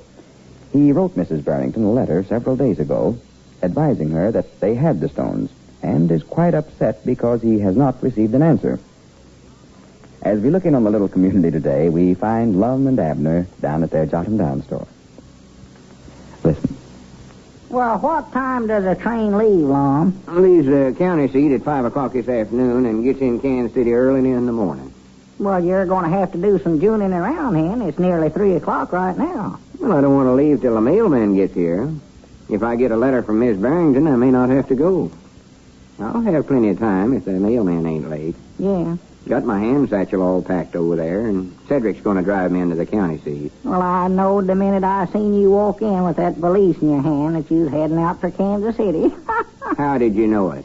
I might have been going in the other direction, Texarkana or someplace like that. Yeah, but I knowed ever since Squire told you about Miss Barrington being a rich widder, why, you've just been busting to see her. I ain't going just to see her. I'm going to take them diamonds to her. Well, looks to me like if she's interested in getting them back, she'd have answered your letter. She might not have got the letter. The only address we had was just Miss J. Simpson Barrington, Kansas City, Missouri. Yeah. Maybe they couldn't find her without no street number on there. I'm going up there and look till I find her. Well, now, I wouldn't just hand her them diamonds till you know for sure they belong to her. I ain't going to. I'll tell her the whole story, how we got 'em and all. Tell her about a feller coming in here called himself John Devereaux. Yeah, that's his name, John Devereaux. Wanted to leave a tin box with some insurance papers in it with us for safekeeping. Yeah, well, how you going to tell her we found out that box had that secret drawer in it with them diamonds in there? I'll just tell her how it happened. Tell her you accidental dropped it and the drawer come out. Yeah, well, I just never wanted her to think that we was breaking into the box just to see what was in it. Well, I ain't worried about her. I just don't want that feller John Devereaux to find out we know about him. No. He's going to be mad enough to bite if he comes back here for that box and finds out we've done turned the diamonds over to Miss Barrington. Well, can he lawsuit us for that long? No, not if he stole them from her. That's the reason I'm anxious to talk to Miss Barrington and find out if the diamonds was stole before he gets back. Yeah. He said he might not come back himself. Said he might send that receipt that we give him by somebody else, and we could just turn the box over to whoever handed us the receipt. Well, regardless of who comes after it, I want to find out if they're stole first. Yeah, well, what if he comes after the box while you're gone, though? Well, Granny, I hadn't thought about that. Well, that'll just be a chance you have to take, Abner. I'll have to take. Well, you'll be the only one here to try to explain where the diamonds is at. Oh, my goodness. That's another thing. Well, here, maybe I better go to Kansas City with you, Lum, and help you find her. Oh, we can't do that, Abner. Can't just close the store and the bank up. I might have to be gone for several days. Well, now, if that feller's mean enough to steal them diamonds in the first place, well, no telling what he'll do if he finds out we took 'em out of that box. There's liable to be some shooting going on around here. I don't think I'd look well with a knife stuck in my back. I tell you, when I leave, we'll close that vault door and lock it. And if he comes back for the box while I'm gone, you can just tell him the president of the bank's out of town and you don't know the combination. Yeah, that's what I'll tell him. That's a good idea. I'd rather get a letter from her today, then we'd know where we stood. Yeah, well, she's had plenty of time to answer your letter. Granny, I reckon she's so busy taking care of all them oil wells, she just ain't had time to sit down and write. Yeah, more than likely comes in of a night just too tired out to write. Oh, she don't run the oil wells herself, silly. Uh-huh. Well, she's got all the business to look after. That's the reason she ought to have a husband. Somebody to tend to them things for her. Yeah, before she loses everything she's got. Women folks ain't got no business, Judge, man. I bound you she's just a regular rattlebrain. Well, now, mind out, Abner. You're talking about the woman I love there. Love? Why, you ain't never seen her. No, but she's seen me. Or a picture of me, anyway. Put that picture in the letter I wrote her. And, well, it just happened. Love's like that. Cupid starts shooting them bows and arrows at you, and you're just a goner. Well, you better wait till you get a look at her. I bound you she's ugly as a mud fence. Abner, now you just hush up that kind of talk. You may be making slighting remarks about the future Miss Edders. Miss Edders. That sounds sort of funny, don't it? Miss Edders. Reckon how many oil wells she's got? I don't know. Squire said she's rich, though. Funny how fate steps in and brings folks together this way. A week ago, I never even had to hear to Miss Barrington. No, and I ain't heard of nothing else since. Miss Barrington, Miss Barrington, Miss Barrington. Now, look, Abner, if you and her can't get along, we're going to have to unsolve partnerships. Can't get along? Why, I don't even know the woman. No, but you keep picking on her, making slighting remarks. All right, I won't mention her name again. Be nice to her, and maybe we'll give you oil well, if we've got any extra ones. Make you assistant manager. That way I can spend some time fishing. Fishing? Yeah, go up there to the lake, get old Paul Warner, and catch fish. Or that is, I'll catch 'em. Paul couldn't catch a fish in a net. Well, he used to be pretty good at it. Oh, he made his brags about what a fisherman he was. I found out it was just a lot of conversation. Well, Looks like as much as me and him has fished together, he'd sort of catch on to how I do it. Some folks are just natural-born fishermen, though, and others just looks like never do learn it. well, I ain't trying to start no argument with you, Lum, but that sounds a little like conversation, too. I noticed at a time or two that you went without him and never brung back no fish. Just the signs was wrong was all. Nobody was catching nothing. Just wasn't biting. Well, personal, I've always thought Paul was a pretty good fisherman. If you can keep him in the boat. He gets excited and walks right out into the water. That's his trouble. Yeah, I had to drag him out once. I think he gets so aggravated because he can't catch him, he just dives in the water after the fish. More than likely what a retriever, that's what he is. Oh, he gets mad. I'll pull in a big bass, and he just sits there and pouts. Won't even talk. Wait a minute. There comes Cedric. I reckon he's ready to go. Oh, yeah, the mail carrier must be in then. I told him to stay over to Dick Huddleston's store till they sorted the mail. Oh. Granny's, he ain't got no letter in his hand, neither. No? Come in, Cedric. Yeah, howdy, Cedric. Mail carrier's in, Mr. Lum, but there wasn't no letter for you. Not a thing, huh? No, Mom. Well, I guess I'll go to Kansas City then, Abner. You got plenty of gasoline in your car, Cedric? Yes, Mom. Filled her up a while ago. Well, I'll pay you for your expense. You get your car and bring it over here to the store, and I'll be ready by the time you get back. Yes, Mom. You better get a move on, too, now, Cedric. You ain't got a whole lot of time before that train leaves. I'll be right back.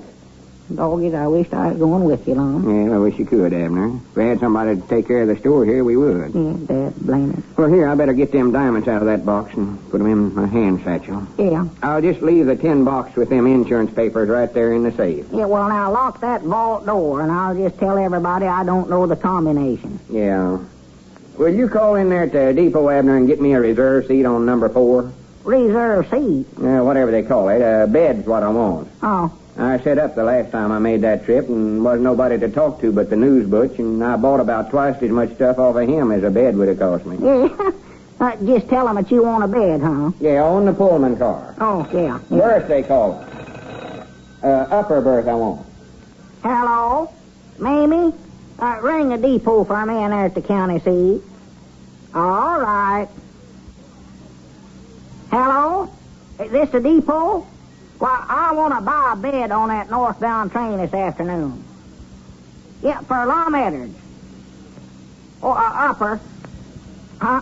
What kind of ticket? What's that? Oh, of course not. Just a ticket to Kansas City and back. He don't care whether it's round or square. Well, he'll be in there before long after it. Cedric's going to drive him in. I say Cedric's going to drive him in. From here, he's out here in Pine Ridge. Uh-huh. No, the ticket's for Lum Edwards. Cedric is just going to drive him in his car. You ain't interested in what? Oh, just so he gets there, huh? Say, do you get to ride on them trains free for nothing? I say, hello? Hello? Hello? Thought I was through, I reckon. Yeah. Lum, he said they'd hold it for you. Well, good. I got that sack of diamonds in here now. Well, now, you watch that satchel, Lum. I will, don't you worry. I'm going to carry this satchel right in my hand all the time. You look after the store good now. Oh, I will. Here comes Cedric walking. No, that ain't Cedric. No, I don't know who that is. Some drummer, I reckon. Yeah. Just tell him we don't need nothing. Yeah.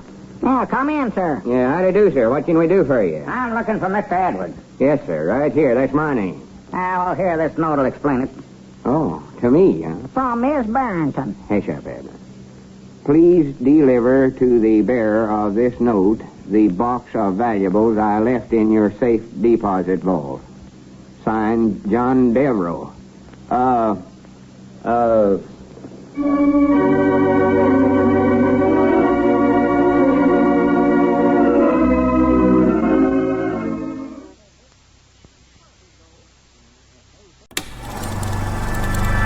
You are now tuned into Then Radio. If you enjoy our videos, we ask that you consider joining our Patreon to support our channel. Don't forget to like and subscribe so that you never miss a new video. We hope you enjoyed today's episode, and as always, thank you for watching.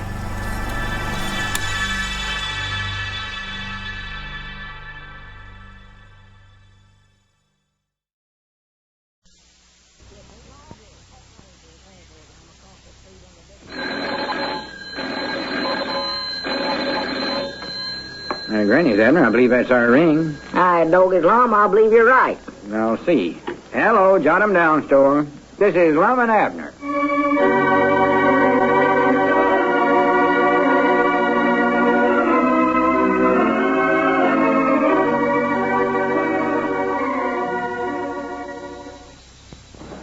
Let's see what's going on down in Pine Ridge. Little did Lum and Abner realize how complicated things might become when a stranger by the name of John Devereaux left a tin box with them for safekeeping. When Lum and Abner discovered the box contained a sack of diamonds, they were certain they must be stolen. Believing them to belong to a Mrs. J. Simpson Barrington in Kansas City, they had removed the jewels from the box when a representative of Mr. Devereaux's called for the box last Friday. As we look in on the little community today, we find Lum and Abner over at Lum's house, hiding out. Listen. Well, Lum, we can't just leave the store closed up all the time. We're going to lose all the business we got. Had it closed all day Saturday and all day today. Well, if you want to go down there and open it up, go right ahead. No, I don't want to go down there by myself. You talk like it. Well, I don't. I'll tell you, not by myself. I Well, wouldn't. that's all you've talked about for days. Why don't we open up the store? I don't want to go down there by myself or with somebody. And you've been so nervous and jumpy since you give that fella that box last Friday that you got me scared now. Well, you better be scared. You're into this as much as me. We broke the law is what we done. Broke the law? Why, sure. That feller Devereaux left the box there in our bank for safekeeping. We ain't supposed to take nothing out of there. Well, when we give that fella the box Friday, well, he never looked to see whether the diamonds was in there or not. No, but they'll find out they ain't in there when he gives the box to Mr. Devereaux. What I'm feared of, they'll think we stole them and come down here and start shooting before they ask any questions. Oh, my goodness. Well, we weren't stealing them. You was going to take them to Miss Barrington up there in Kansas City. Yeah, but I couldn't tell him that. I already had them in my hand satchel. Yeah. Besides, I didn't want to give them back till I found out if they'd been stolen or not. Oh, well, they bound to have been stole diamonds, Lum. He told us they were just insurance papers in that box. And we found the diamonds in that little old secret drawer there. Yeah, well, I could tell that feller Devereaux was a crook the minute he come in the bank there. And when I found out Miss Barrington in Kansas City had a fine collection of diamonds, I knowed in reason it was hers. Yeah, but they might not be hers. You wrote her a letter and told her we had 'em, and we never have heard from her. Well, I've been thinking she might not have got my letter. I believe I'd have heard from her one way or the other. If the diamonds ain't hers, I enclosed a picture of myself in the letter, and I believe she'd at least seen that and answered my letter. Yeah, but you never said who it was a picture of, though. You forgot to write on it. Well, she's bound to know it's me. I put it in my letter. That still ain't no reason for her to just turn around and write you a letter, though. I don't know. I believe this is going to be a case of love at first sight, Abner. Well, you're going around saying you're in love with her, Lum. You ain't never even saw a picture of her. No, but Squire Skimp was telling me all about her. All he told you was that she was rich, had a lot of oil wells. Yeah, but I knowed the minute I heard of her, she was my dream girl. Pretty proud. Love at first sight. Or love at first hearing about, I guess you'd call it. Well, I wished I'd never heard about her or the diamonds, neither one. I never knowed a feller could get in so much trouble just holding something for safekeeping. Yeah. Here we got a store and a bank down there, and we can't open up either one of them, feared we'll get shot. Yeah, it's bad, all right. Well, what are we going to do if somebody wants to get a check cashed? Oh, they can get checks cashed around the stores.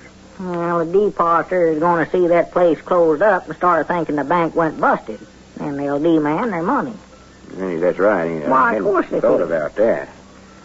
Maybe we can put on a disguise and go down there tomorrow and open up. Disguise? Yeah, and then if that feller Devereaux does come back, maybe he won't know us. Put on long whiskers, stuff like that. That's the trouble. Nobody else will know us neither. Folks around here see a couple of strangers with whiskers and stuff like that in there in the bank, while they are going to want their money back, sure enough. What are you trying to do? Get this thing to where there ain't no way out of it at all? Well, I don't see why we don't just turn the diamonds over to the police and have it over with. Because I want to be the one that saves Miss Barrington's diamonds for her. And she'll think I'm a hero and fall in love with me. Well, if that Mr. Devereaux comes back here looking for the diamonds, why, there might be a funeral develop out of this instead of a wedding. Yeah, then she could fall in love with me sure enough if she knowed I died to save them. Well, that ain't going to do you no good. That's right, ain't it? Why, no. Maybe I ought to take 'em on up there to her. Well, now, wait a minute. You ain't going to leave me down here to face them fellers by myself. Well, you can go along as my bodyguard. Who's going to guard my body? Well, we can guard one another's. We'll be all right when we get in Kansas City. Maybe that's the best thing to do. I don't know. I want to get it all settled, I know that, and get back to work. Well, we can catch that 5 o'clock train to Counties this afternoon. Be in Kansas City early in the morning. We can set up and guard one another. Yeah, well, we save expenses that way, guarding one another. But I don't know much about such as that, Well, all you have to do, somebody tries to take the diamonds away from us, you just throw a ration hold on them and hold them until the news butch or the conductor comes and helps us tie 'em up. A wrestling hold? Yeah. I was looking at a book here this morning, Abner, The Art of Self-Defense. I've had it laying around here for 3 or 4 years. It tells all about how to protect yourself when somebody jumps on you that way. How to protect yourself? Yeah, what to do if somebody bigger and stouter than you are jumps on you. Well, I don't need no book to tell me what to do. Just start out running as fast as you can. Yeah, but you can't run from somebody on a train. No, well, you can, but just back to the end of the train, and then they'll have you cornered. Well, what does that book say to do? Jump off the back end? No, well, here. Put it right here on the table. Reading all about them Jujitsu holds this morning. Them's the best, I think. There, huh? Yeah, it shows you how to throw a feller twice your size clean over your head. For the land's sake. Dogged, I'd like to know how to do that anyway. Maybe I'd stand more of a chance in my arguments with Elizabeth, sling her over my head a couple of times. Yeah. Wait a minute, let me see. She's pretty stout, though. Here it is, right here. Jiu-Jitsu made simple. Huh? That's what it says up the top of the page here. Oh. Oh, what's them pictures there? Pictures of fellers using these Jiu-Jitsu holds. They must have been in an awful big hurry to get them pictures made. Never even give them time to dress. They're dressed. They got on their long underwear. Well, that's what they wear when they do this Jiu-Jitsu stuff. Well, we ain't going to wear an outfit like that on a train to Kansas City, are we? No, they just wear them outfits when they're doing that jujitsu. Well, Lum, when a feller's jumping on you, he ain't going to give you time to strip down like that before you start fighting. Well, you don't have to dress like that, Abner. I'd feel embarrassed to death. Climb on a train, dress like that. Just my hat and hand satchel. Well, you don't have to, so quit worrying about it. No, if you do, I will too. I'll stick by you. But I know we'll never live it down, Lum. Abner, I told you... I'll tell you what we can do, Lum. We can wear long overcoats to where it wouldn't look so bad. We could get out of them pretty quick if somebody jumps on us. Well, maybe nobody won't jump on us. I don't know. I don't believe a fella could ride on a train in an outfit like that from here to Kansas City without having at least one fight. You know somebody's going to make a remark about you, Lum. Abner, we ain't going to dress like that. Them's professional wrestlers. Get paid for it. They couldn't pay me enough to go around dressed like that all the time. Well, just forget about how we're going to dress. Let's practice these holds. Here's one called throwing an opponent over the head. Who? Opponent. Oh, Says, don't know him. first seize left wrist of adversary, then raise your left foot against the thigh of adversary's right leg. That's a pretty good trick. Who is adversary? That's you. Here, give me your left hand. This one? Yeah. Now, in the same instant, hop as close to opponent as possible. That's me doing the hopping, of course. Yeah, well, who's that opponent, though? I said that's you. No, you said I was adversary. Well, why don't we just use my right name, Lum? I can't recollect all them fancy names. Now, it says for me to hold tightly with my right foot still in place and throw myself over backwards. Well, you're wrestling yourself, or you don't need me. Carry opponent with you. Oh. Yeah. Okay, now, here we go. All right, now, don't pull too hard now, Lum. Wait a minute now. Look out, get your... I know that your heart sure is pounding, Lum. Wait a minute, that ain't my heart. That's somebody at the door. We better hide. That might be Mr. Devereaux right now. Oh, my goodness. Hey, Mr. Lum. Oh, wait a minute. That's Cedric, Lum. Oh, come in, Cedric. Well, I got a special delivery letter for you, Mr. Lum. For me? Aye, Granny's. Maybe it's from Miss Barrington. Huh? Aye, Granny's, it is, Abner. It's from Kansas City. It is? Yes, sir. After 5 days, return to Miss J. Simpson Barrington. Huh? Oh, the letter, yeah. It's her, Abner. I knowed she'd write me when she seen that picture of me. Oh, love always wins out. That's an old lettered saying of mine. I told you the minute I heard that name that me and her was just meant for one another. Miss J. Simpson Barrington. That's the prettiest girl's name I ever heard. Love has found a way.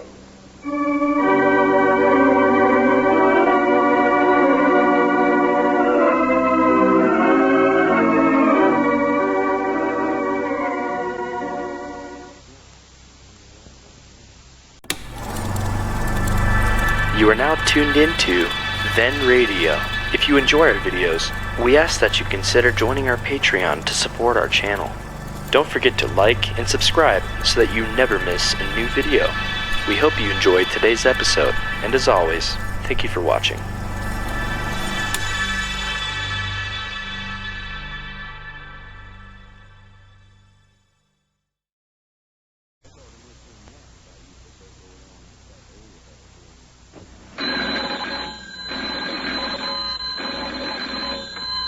Granny's, Abner. I believe that's our ring. Aye, Doggy's Lum, I believe you're right. I'll see. Hello, jot 'em down, store. This is Lum and Abner.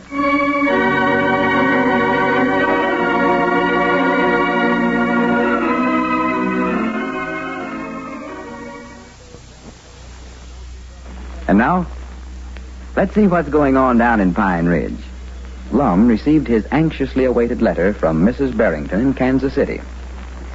A great deal depends on that letter. If Mrs. Barrington says the jewels they found in the secret compartment of the box of insurance papers are hers, then they can return them to her and put the police on the trail of the man who calls himself Mr. Devereaux. If not, well, let's look in on the little community today and see what the old fellows have figured out by this time. We find Abner at Lum's house, still hiding out. Listen. Well, I just come by to see whether we was going to open up a store today or keep on hiding out. I don't care what you do. Open it up, leave it closed, hide out, or go out and open. I don't even care. Fact is, I don't care for nothing. Granny's, for 2 cents, I'd run off from home and join the Navy. Go up in the mountains and hermit myself. Well, what in the world is the matter with you? Ever since you got that letter yesterday, you've been as grouchy as an old wet setting hen. There ain't nothing wrong with me. I've just lost all interest in everything. All I can see is black clouds overhead. Black clouds? Why, the sun's shining as bright as I ever seen it. Not for me, it ain't. Not for me. Well, you just can't see it here in the house, Lum, with all the shades drawn. Is that the reason you don't want to go outside, feared it's going to rain? No, I mean the sun ain't shining for me no more. Well, I don't know who it's shining for, but it's shining. I believe that letter you got from Miss Barrington yesterday has got you all upset, Lum. I told you 1,000 or 100 times that letter ain't got a thing in the world to do with it. Well, what all did that letter say, Lum? I told you. Just said the diamonds never belonged to her. Oh, it said more than that, I know. I could see there's a lot more writing that you never read out loud on there. When you wrote her the letter telling her we thought we had her diamonds, why, you put a picture of yourself in the letter. Didn't she say nothing about that? I don't recollect what she said. Well, you still got the letter. Let me read it. That was private, personal mail, Abner. Oh. Well, when are you and her going to get married? Well, to be honest, we might not get married. I about decided to break off the engagement. Break it off? Why, I never even knowed you engaged yet. It's the best time to break 'em off, before you get involved. I've got too many responsibilities to think about getting married anyway. Got the bank and the store down there to look after and all.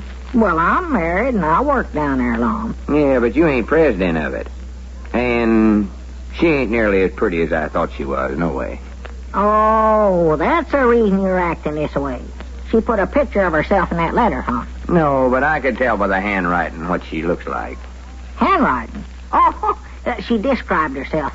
What'd she look like, Lum? Abner, will you quit talking about the letter? The main thing right now is we know we got them diamonds, and we know they wasn't stole from her.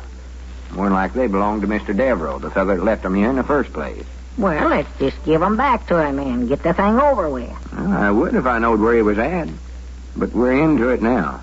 He left that box with us for safekeeping, and we taken the diamonds out of it and kept them and sent the box back to him. That's just out-and-out stealing. Well, we thought they were stole, old Lum. That's the reason we taken them now. Yeah, but how you going to explain that to him? Can't tell him we thought he stole them. No. As soon as he finds out they ain't in the box, he'll more than likely show up with a couple of policemen and have us arrested. Oh, my goodness. We're fugitives from justice right now. Well, why don't we just take them diamonds right into the county seat and turn them over to the police before they accuse us of it? That'll show them we're trying to be honest. Then they can give them back to Mr. Devereaux. I don't want to have a thing in the world to do with the police. Well, why? Why? Well, I just don't want to. Well, I'll be dead blamed if I can figure out what's wrong with you, Lum. You ain't been yourself ever since you got that letter. I don't know who you are, but you ain't yourself. I believe you're just so much in love you're losing your reasoning. Abner, please don't mention that word love again. I ain't interested in women no more. Never was. I'm a lone wolf. Yeah, huh? Just give me a dog and a pipe and a fishing pole and let me sit by the side of the road and be a friend of man. Fishing by the side of the road? Oh, down there at the crossing on Briar Creek, huh? Well, you ain't going to catch no fish along there, Lum. Them cars going through there so much keeps them scared out. Now, if you go up the creek about a quarter to where that big ledge of rock Abner, I ain't interested in fishing. Well, you said give you a dog. You could go hunting there in the bottoms, but you'd need a gun instead of that fishing pole on. What kind of dog did you want? I don't want no dog at all. You just said you did. I was just trying to tell you I wanted to be left alone. Granny, from now on, I'm going to travel life's road by myself. He travels fastest who travels alone. I've always said that. It's old lettered saying of mine.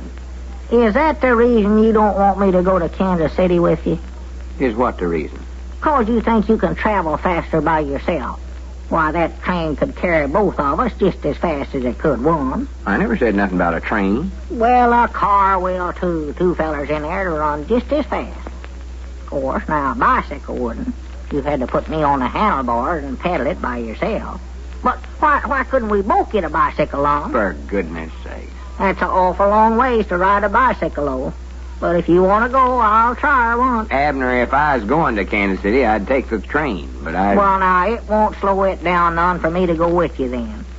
See, Lum, them trains has got steam engines on them. Yeah. Why, sure, they don't pedal in like they do a bicycle. Well. They build a big fire up there in a boiler, get the water hot, and you make that steam, and that's what makes a train run.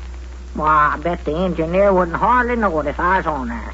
Them engines is awful stout, Lum. Well, that's good. I'm glad you explained that to me. Oh, that's all right. I'm proud to do it. Did you think the engineer and foreman pedaled a train? Well, Abner, you get some of the craziest ideas in your head of anybody I ever seen in my life. I get 'em. Well, you're the one that thought they pedaled a train.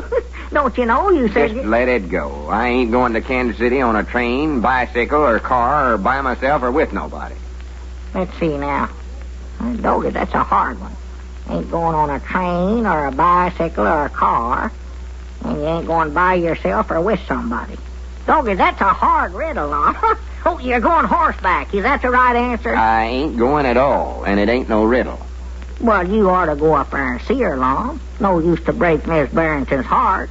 Just a second now. What did she say in that letter, Lum? Did she say she'd taken one look at that picture and fell in love with you? If you mention love one more time, I'm going to whop you right on top of the head with something. Well, you've been saying she'd fall in love with you when she seen that picture. Well, quit worrying about that letter. If you want to worry about something, you better be worrying about that feller Devereaux coming out here and having us arrested for stealing his diamonds. Well, can they send us to the penitentiary for that? Why, of course they can. It's just the same as breaking into a jewelry store and taking them. We've got a sack full of diamonds in our possession that don't belong to us. Well, I still think we ought to take them into the county seat and turn them over to the police. No, we're not going to do no such a thing. Well, why? Well, we just can't, that's all. Just tell them the whole story. We accidental found them and thought they stole and figured we's doing the right thing by keeping them here. There's reasons, though, why that won't work. Well, we can't go on this way, Lum, keeping the store and the bank closed up, losing customers every day. Now, I don't care what you want to do. I'm going to call the police in at the county seat and tell them to come out here. Then we can just tell the whole story, and I'll bet you they'll turn us loose. No, we ain't neither. Yes, I am, too. I ain't going to let myself get sent to the penitentiary when I ain't did nothing. Get away from that telephone, Abner. I'm going to call them right now. Well, wait a minute now, Abner. Let's talk this thing over. I don't want to talk it over. Well, I'm going to tell you the truth. There's a good reason why we don't want the police to know about this. What kind of a reason? Well, if you want to know the truth, I can't let the police see me. Here.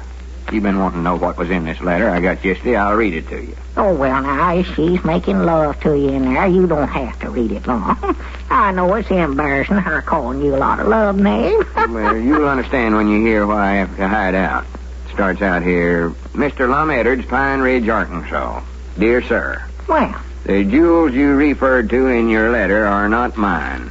However, I thank you very much for your trouble in forwarding this information. Well, you read that much to me yesterday, Lum. No, I'm going to read the rest of it, too. Oh. My secretary has taken the picture of the jewel thief which you enclosed. Picture of a jewel thief? Did you put a picture of a robber in there, too? No, she's made a mistake. That's that picture of me she's talking about.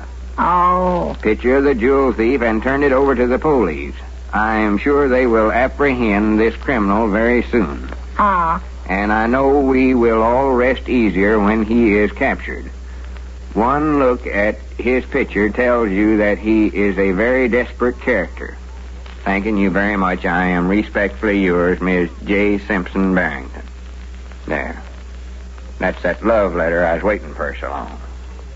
Well, I'll be dead blamed.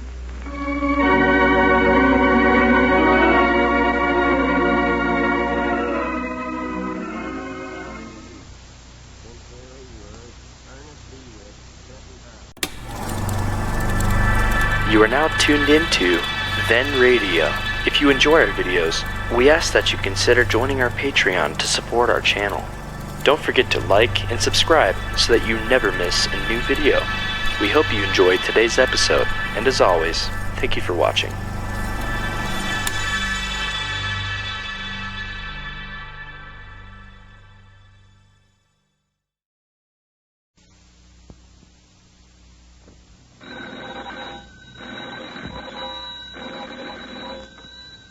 Granny's, Abner. I believe that's our ring. I dog it, Lum. I believe you're right. I'll see.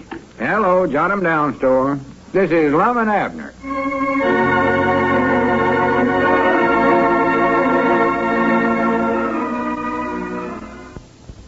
And now, let's see what's going on down in Pine Ridge. Well, Lum is in a bad spot right now. First, because he's found out that the jewels they took out of Mr. Devereaux's safety deposit box were not stolen from Mrs. Barrington after all.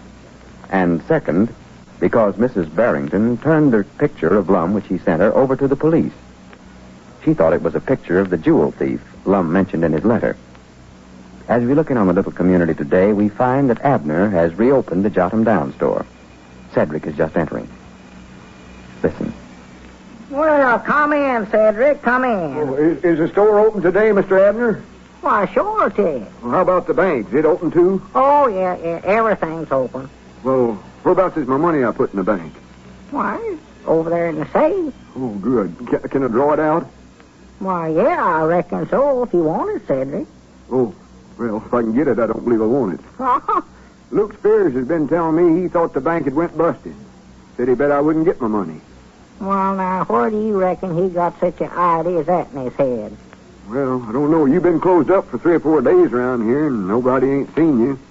Luke figured you and Mr. Lum had taken all the money and left town. That's what he said. No, we's right here in town all the time. Don't say nothing about it, Cedric, but we was hiding out. Hiding out? Yeah. What was you hiding from? Oh, well, it was Lum's idea. He's got it in his head that the police is looking for him. Police? Yeah, we found some diamonds in a box that a feller by the name of Devereaux left here in the bank for safekeeping, and we figured that they were stole jewels. Oh, yes, Mom. I heard about that. Well, fact is, Lum thought they stole from a woman up in Kansas City, a Mrs. J. Simpson Barrington, I believe her name was. And Lum read her letter and asked her about it and put a picture of himself in the letter. Oh, that's the woman he was telling me about being in love with. Said he was going to marry her. Oh, yeah, I know he's talking it around. Thought he's in love with her, never had even saw her. Well, he was telling me he was going to marry her and retire himself, because she was rich. Yeah, well, he's changed his mind about all that now. She thought that picture he put in there of himself was a picture the feller stole some diamonds, and turned it over to the police and told them to be on the lookout for him. So now, natural Lum thinks the police is after him. Well, maybe the heir, too. Yeah, maybe so. But he can't just spend the rest of his life hiding out. Oh, he's thought about it so much, he just got himself the same as in the penitentiary right now.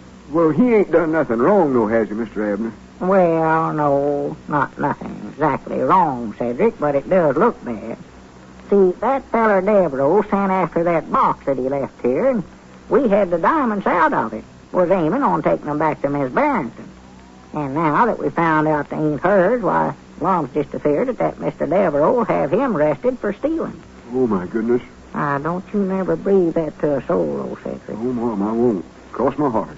And Lum figures that if that Mr. Devereaux looks in the box and finds out the diamonds is gone, why, he's liable to come back down here looking for him, packing firearms. I hope I ain't in here when he comes. Oh, well, I ain't scared. I don't think.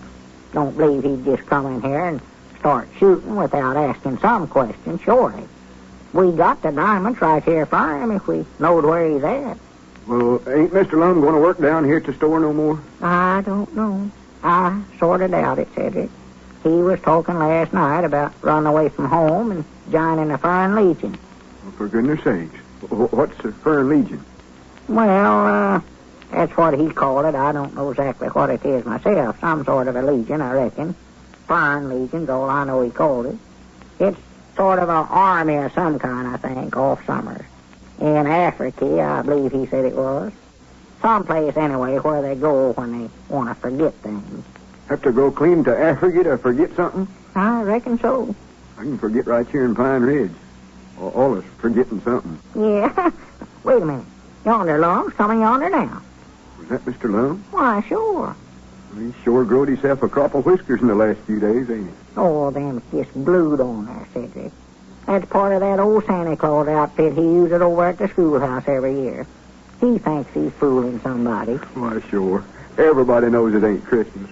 Oh, well, he ain't trying to look like Santa Claus.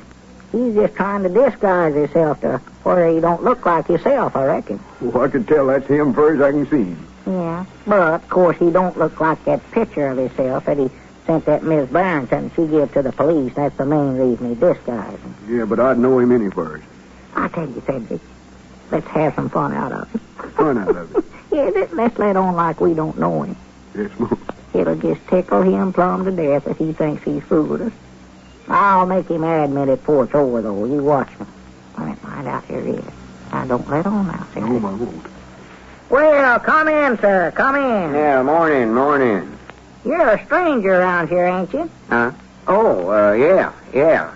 First time I was ever in this town. Well, What's the name of it? Pine Ridge. Well, I do know. Right cute name for a little town. Whereabouts are you from? Well, don't tell it around, but I'm a city feller from New York. New York. Well, that's a cute name for a town. Yes, it is. What kind of business are you in? What kind of business? Yeah, what do you do for a living? Oh, gold mining mostly. Sell 14-karat solid gold. The only thing I fool with. Well, where's your mine located at? I told you once, New York City. Oh, yeah, sure, yeah. Abner Peabody is my name. Lewis is my name, Mr. Lewis. Lewis. Well, I used to know a Lewis over at Cherry Hill. Cherry Hill? Yeah. Well, that ain't me. Oh, no, he was a little bitty short little feller. Oh, well, I know it ain't me then. Yeah, well, shake hands with Mr. Weehunt here. Yeah, pleased to make your acquaintance, Mr. Weehunt. Howdy. This is fun, ain't it? Are you going to be here long, Mr. Lewis? I don't know. Just sort of sloshing around like water in a barrel. Got tired of that city life up there. I've always wanted to see what country people is like. Well, me, I can show you some of the biggest country jakes lives in this town you ever seen. You can, huh? Yeah, one fella in particular. I used to have a partner here in the store, Lum Out. Now, if you want to see somebody backwoodsy, you ought to have seen him. He's awful ignorant. You keep out of this. Yes, Mom. What was the gentleman's name again? Why, Columbus Edwards is his full name, but we call him Lum. That ain't his name, no such a thing, and you know it. He changed it to Lum. How do you know? Well, I know. I've heard of it. Columbus. Anybody that'd name a young'un that ought to be shot. Well, what are you getting so riled up about, Mr. Lewis? Well, I just don't like the name. I knowed a feller named that once, and his partner promised him by all that was good and bad that he'd never call him that as long as he lived. I said I wouldn't call him Columbus to his face. Mr. Weehunt, don't you never mention that to so. I don't think Mr. Edwards would like for anybody to know that was his name. No, I ain't going to say nothing. Some varmints you can't trust to keep a secret no more.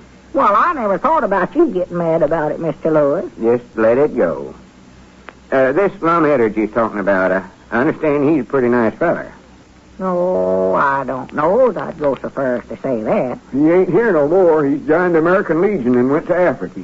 Fine Legion, Cedric. Fine. I've heard that he's an awful nice feller, though. Big business typhoon. He's well thought of there in New York, I know that. Yeah, well, you could think well of him, at fur all. He'd be all right if he didn't steal so bad.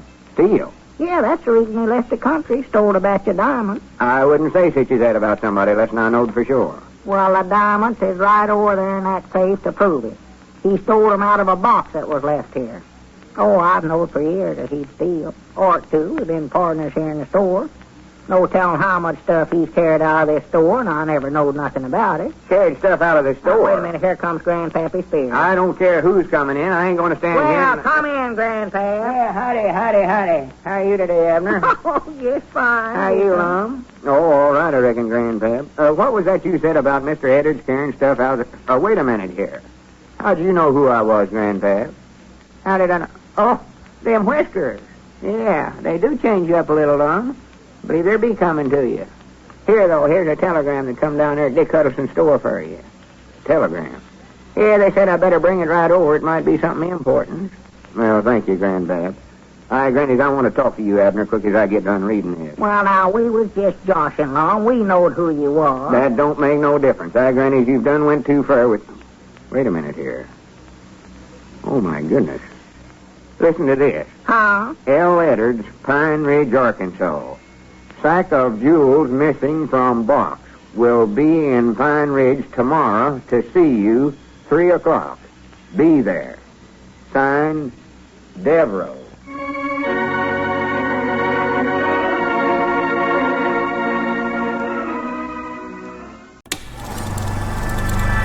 You are now tuned into Then Radio.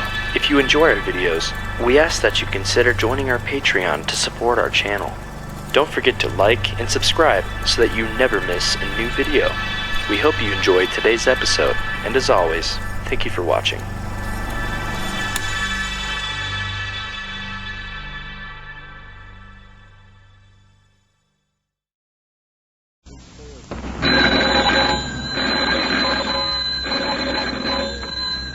Granny's, Abner, I believe that's our ring. Hi, Doggy's Lum, I believe you're right. I'll see. Hello, jot 'em down, store. This is Lum and Abner.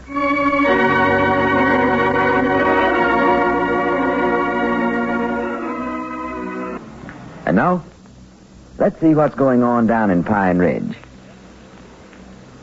Yesterday, Lum received a telegram stating that the man named Devereaux had discovered the jewels were missing from his box of insurance papers and that he would arrive in Pine Ridge at 3 o'clock today.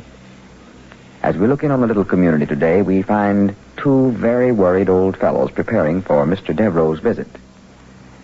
Listen. What time is it, Abner? I just told you not 2 minutes ago. It's 10 minutes after 2. Granny's, I never seen time hang on like this in my life. Looks like 3 o'clock never will get here. Hey, Doggies, I hope it don't. I hope that Mr. Devereaux is late. Granny's, I don't. I want him to get here and get it over with.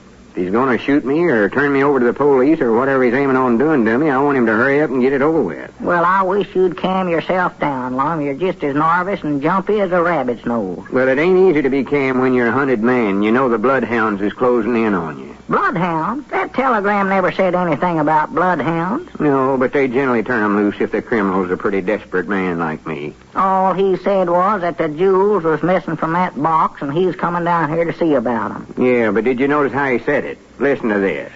I've read it over a dozen times. Sack of jewels missing from box. Will be in Pine Ridge tomorrow to see you. 3 o'clock. Be there. Signed, Devereaux. I don't like the way he says that. Be there. Well, how do you know how Devereaux said it? You never heard him. You just read it in that telegram. That's right, ain't it? Sure. Just the same, I know what he meant by it, though. I wished he'd never left that box here for safekeeping in the first place. I'll guarantee you one thing. That's the last time I ever take anything for safekeeping for anybody. I wouldn't look after a box of wet soda crackers for anybody now. You won't get a chance if you're going to the penitentiary. If I'm going...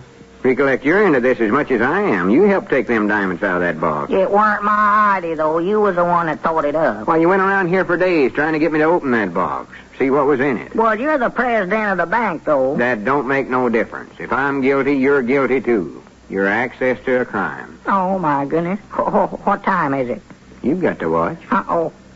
12 minutes after 2. Are you sure that watch is running? Yeah, I can hear it ticking. It does seem like it's awful slow, though. Granny's, I'm going to be a nervous wreck by the time he gets here. I know how a feller must feel when he's got to go to the electric chair. It's that waiting that gets you. Yeah, Lum, I was just thinking, now, we still got time. Ain't no use to just sit here and wait for Devereaux to walk in and shoot us. Why don't we slip out of town and go join that Fern Legion we was talking about yesterday? Well, the police are going to catch us sooner or later. I hate the idea of always being a hunted man. Well, I don't see no sense in just sitting here and being shot. Why don't we get a gun and shoot it out with him? No, we're liable to kill somebody. If we done that, we never would get out of the penitentiary. Lock us up and throw the keys away. Yeah, we ain't got a chance. If he don't shoot us, why, they'll more likely send us to the penitentiary, stuck either way. I was just thinking here, Abner. Maybe if we'd confessed to it, they'd let us off easier. Yeah, if they'll stop long enough to listen. Yeah, that's the trouble. Come in here shooting right and left before we get a chance to explain. Hi, Granny's, wait a minute, though. Why don't we call the sheriff at the county seat and confess to him? Then he can come out here and arrest us, and there won't be no shooting.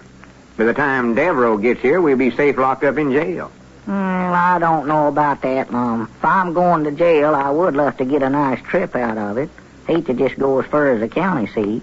Well, we got to make up our mind before Devereaux gets here. Well, how long a sentence you reckon they'll give us, Lum? Well, that's just it. I believe by giving ourselves up this way, they'll let us off light for being honest. Well, huh?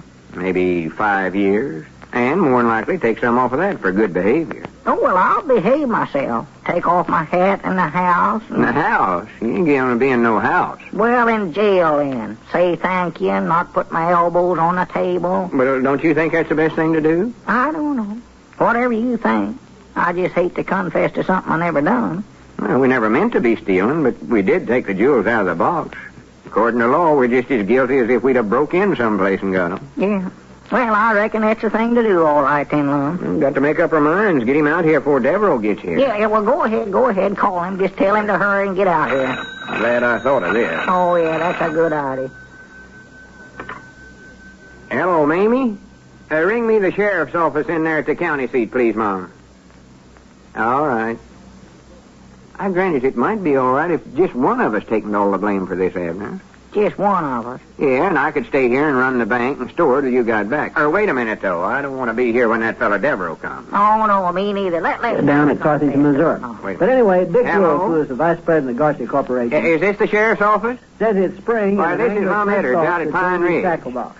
And then he Yeah. goes into great Why, lengths. me and Abner Peabody want to make a confess to you and give ourselves Bed up. early and send your wife off to movies and cover the dining room For table with stealing. paper and empty the contents of your tackle box. Diamonds. No, diamonds like they put in diamond rings. Yeah, stole a whole sack full of them.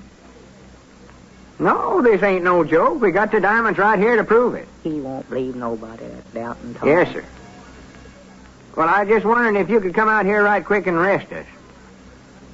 Well, we'll wait for you right here at the Jot 'em Down store. Yes, sir. You better be here before 3 o'clock, though. We might not be here after that. Yeah, 3 o'clock this afternoon. Oh, you can make it if you hurry. Well, good. Grannies, I'll vote for you next election, if we're out by that time. Not at all, not at all. Much obliged to you. All right, sir. Goodbye. Said he'd be right out. Well, what do you mean that we might not be here after 3 o'clock, Lum? That's when Devereaux's coming out. Oh, dog it, I hope the sheriff gets here in time. Oh, he can make it all right if he starts right away. I just hope that Devereaux ain't early. Dog it, I wish we'd have called the sheriff this morning. Yeah, that's what we ought to done. I expect I better call up Elizabeth and tell her I won't be home for supper tonight. How long did you say we'd be gone? About 5 years. Well, I thought you said I'd get some time off for saying thank you and taking off my hat. Well, I don't know for sure what they'll give us. I'm just guessing. Well, if we're going to be gone that long, well, I expect I better go over the place and tell Elizabeth and little Pearl goodbye then, Lum. Well, why don't you wait till the sheriff gets here and we can have him drive us by there? Save you walking. Oh, yeah, sure. Hadn't thought about that. I reckon there's a few things we ought to take along with us. Well, they furnish clothes, don't they? Oh, yeah. Have them striped suits. Yeah, that's right. I'd forgot about them things. Whoever picked them out sure never had good taste for clothes. Or that is, according to my notions on it. Now, Tom Medford's boy come back from the pen, wore his suit around town here for about a year. I never did think it looked nice on him, though. Somebody said he was back in again now. No, he never went back over to Little Rock. I think he's in Leavenworth this time, way up in Kansas somewhere. I was talking to Tom about him one day last week, and he said the boy's mom was awful worried about him. She got a hearing from him the other day, and he ain't at all satisfied up there. Well, don't be talking about penitentiaries, Abner. That's... Good afternoon, gentlemen. My goodness, how do you do, Mr. Devereaux? We got your diamonds right in the safe waiting for you. Well, that's fine. I was afraid I might have lost them someplace else. Yeah, well, get the diamonds frame out of the safe, Abner. sure, yeah. Yeah, if we'd have known how to get in touch with you, we'd have brung them to you, Mr. Devereaux. Well, to be honest, I rather suspicioned the man I sent for the box might have taken them. But I didn't want to accuse him of it until I could talk with you. Yeah. They're not of any particular great value, but about all I have left. You see, my wife is divorcing me, and I hid these out so that she wouldn't get everything I had. Here you are, Mr. Devereaux. There's everyone right there in this sack. Well, thank you. I suppose I should explain. My name isn't Devereaux. I only used that name so that my wife and her attorney couldn't trace where I'd left them. Yeah. My name is Malcolm Kilgore. I've been in the jewelry business in Kansas City for years. Oh, I see. Well, I wondered. Well, gentlemen, I appreciate very much your honesty. I hope I can do as much for you someday. Not at all, sir. I'm just glad you got the diamonds back. You better look in the sack to be sure they're all there. Oh, I'm not worried about that. I was satisfied of your honesty before I ever left them here. Well, good day, gentlemen, and thanks again. You're welcome, sir, and come back to see us. Yes, sir, any time. Well, I'll be dead blamed. Granny, he's a nice feller, ain't he? Yes, sir, and here we just scared plumb to death. Granny, this is the happiest day of my... wait a minute, though. Huh? What about that sheriff? Sheriff? We confessed to stealing some diamonds, and he's on his way out here to arrest us. He'll never believe this story in 1,000...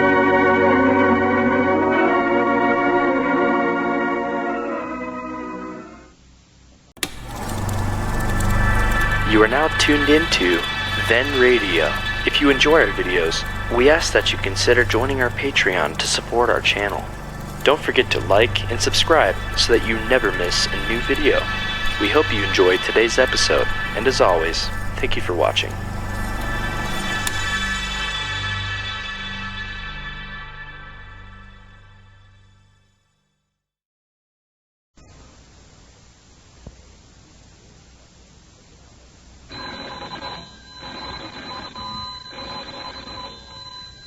Granny's, Abner, I believe that's our ring. Aye, doggies, Lum, I believe you're right.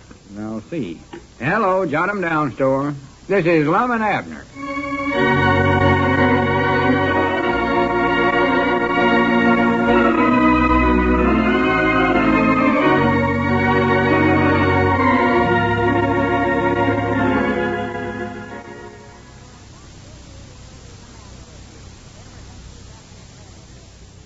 And now, let's see what's going on down in Pine Ridge.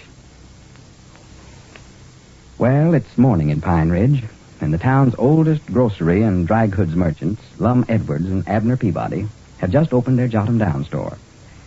As we look in on the little community today, we find the old fellows concentrating on how to speed up business and to modernize their store. Listen. We've just let our store business over here run down something wonderful, Abner. Well, Lum, we can't make folks come in here and trade with us. No, but I believe if we concentrate, we can study up some ways to make them want to come in here. You do, huh? Yeah, we can at least get our old customers back. While we've been sleeping, Dick Huddleston's took all our customers away from us. Yeah, we can think up some way. Huh? I say we've got to get our old customers back. Yeah, but did you say Dick Huddleston's been getting them while we were sleeping? Why, sure, while we're not tending to business.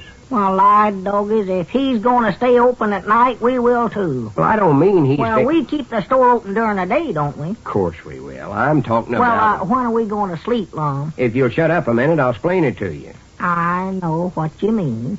You want to keep the store open day and night. But I say we got to get some sleep sometime. I don't mean for us to keep the store open of a night. Well, we've got just as much right to do it as that Dick Huddleston. Well, Dick ain't keeping his store open of a night. Well, you said he was. I never done no such a thing. I said while we've been sleeping, Dick Huddleston's been taking our business away from us. Well, that's the only time I've been sleeping is of a night. Oh, well, once in a while I sit back here and sort of doze off for a few minutes.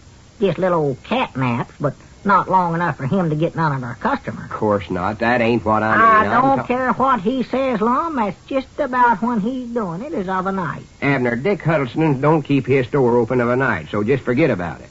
Well, how's he getting all that business in? Well, he don't have to keep his store open at night to get business. What? Oh.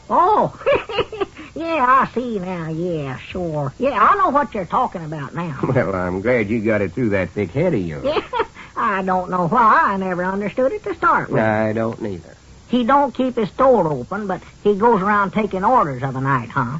I doggy, that's a good idea.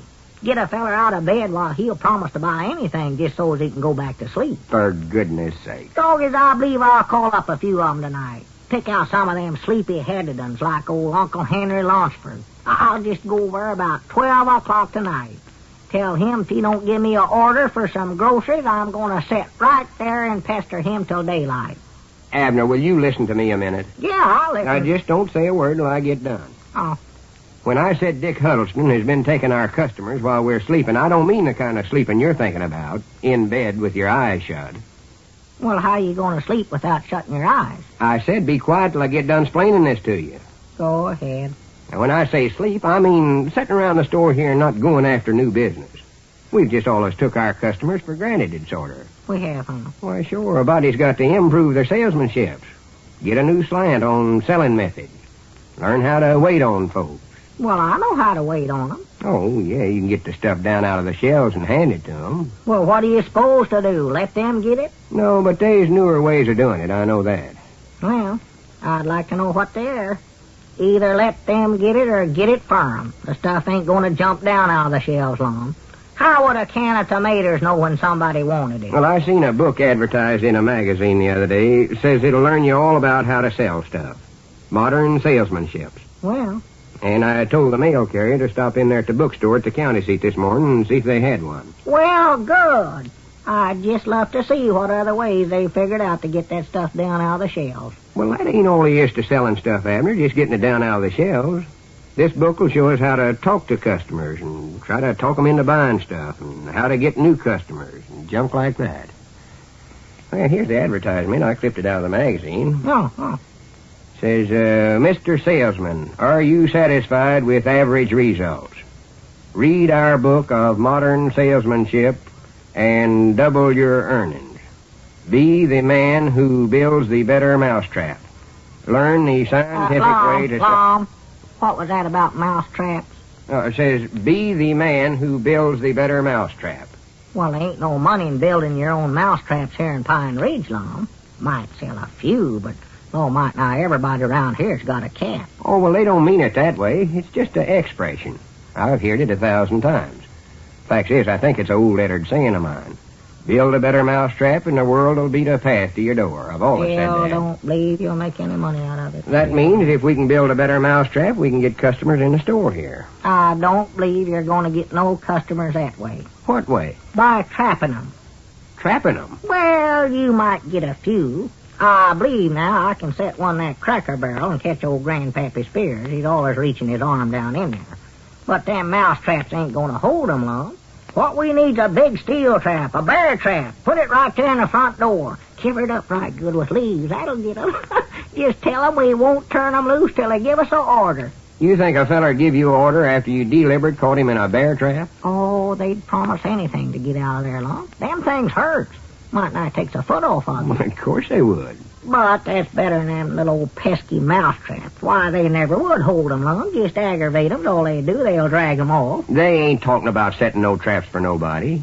Oh, I thought that up myself, huh? You must have. Well, good for me. Doggies. I'm improving on the book and ain't even read it. But now, Lum, I believe if we run a whole line of traps clean across the street, we'd do better.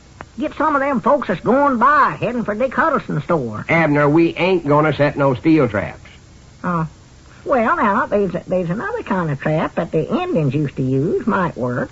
You take a rope and tie it to the top of a little tree, sort of sapling, and then you bend the tree down and put a loop in the other end of the rope, and then when they step through that loop, that sapling flips back up and leaves them hanging there by 1 foot head downwards. That's the ridiculous thing I ever heard of. Doggies, I'd love to catch old Grandpa Masters in one of them. I bound you, he'd scream like a panther. Well, we ain't gonna set no traps for nobody. Just forget about the traps and let me finish this advertisement. Go ahead. Let's see, where was I at here? Yeah. Literally thousands of salesmen who have read this book have doubled or tripled their earnings almost overnight. Well, I do know. Just with them little mouse traps. It's just hard to believe. Ernest DeWitt of Clinton, Iowa writes. Who? Ernest DeWitt. Oh, must be old Frank DeWitt's boy. After studying your book on selling and putting your plan into action, I increased my sales 72% in 2 days. Old Frank had 3 girls and 1 boy, but I never recollected his name being Ernest. They always called him Pee-wee. Pee-wee DeWitt. He's a little bitty skinny young'un, taking pioneer lessons. What are you talking about? Pee-wee DeWitt. Don't you recollect when they lived here long? Do you want to hear the rest of this letter or not? Oh, yeah. Go ahead. Proud to hear little Pee-wee's doing so well. Proud to hear it. Thanks to your wonderful book, I have now been promoted to sales manager of my district, which takes in almost all of the residential section of Clinton. I bound you his mama's awful disappointed in him, after spending all that money to give him pioneer lessons for him to wind up selling mousetraps. Abner, if you say mousetraps one more time, I'm going to whop you right on top of the head. Granny, you get something in your mind, run a feller stark raving mad crazy. Well, you was the one that started it, reading about the mousetrap. I told you not to say mousetraps no more. Oh, well, can I? All right. Where was I at? Right there. My company has even made me a member of their Go-Getters Club and have given me a button to wear in my coat lapel. Good for Pee-wee. I owe this all to you. Sincerely yours, Ernest DeWitt, Clinton, Iowa. Well, sir, I just can't hardly imagine that young'un growed up. He was an awful crybaby. I recollect he got up down there at the school closing exercises to play the piano and forgot his piece. Cry, that kid bawled, laid down and kicked the floor, just throwed a transom right there. That was our ring, wasn't it? Oh, yeah, that blamed telephone's a nuisance. Ought to have the thing took out of here. Well, go on, answer it. Oh, for goodness sake. Hello, who is it and what do you want? Who? What? Ain't got it. Get it down at the Cuddleson store. That's a fine way to answer the phone. Huh? That's exactly what I've been talking about. Sending our customers down to Dick Huddleston's store. Who was it? Mamie Phillips. I bound you told her we was out of something just 'cause you're too lazy to take it over there. No, sir, we ain't got none. What did she want? Oh, she wanted nothing. Nothing. What did she want? What? Well, you won't be mad at me if I tell you, will you? Of course I won't be mad. I want to know. What did she want? Tell me. Go on. Mousetrap.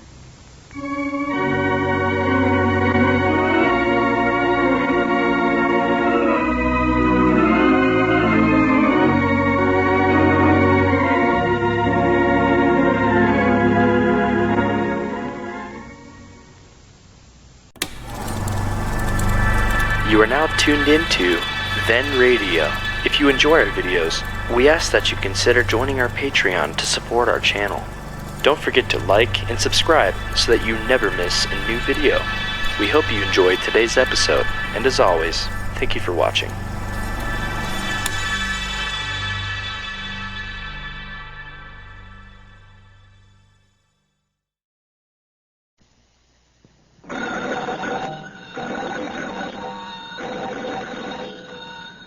Granny's, Abner. I believe that's our ring. I dog his Lum, I believe you're right. I'll see. Hello, Jot 'em Down store. This is Lum and Abner.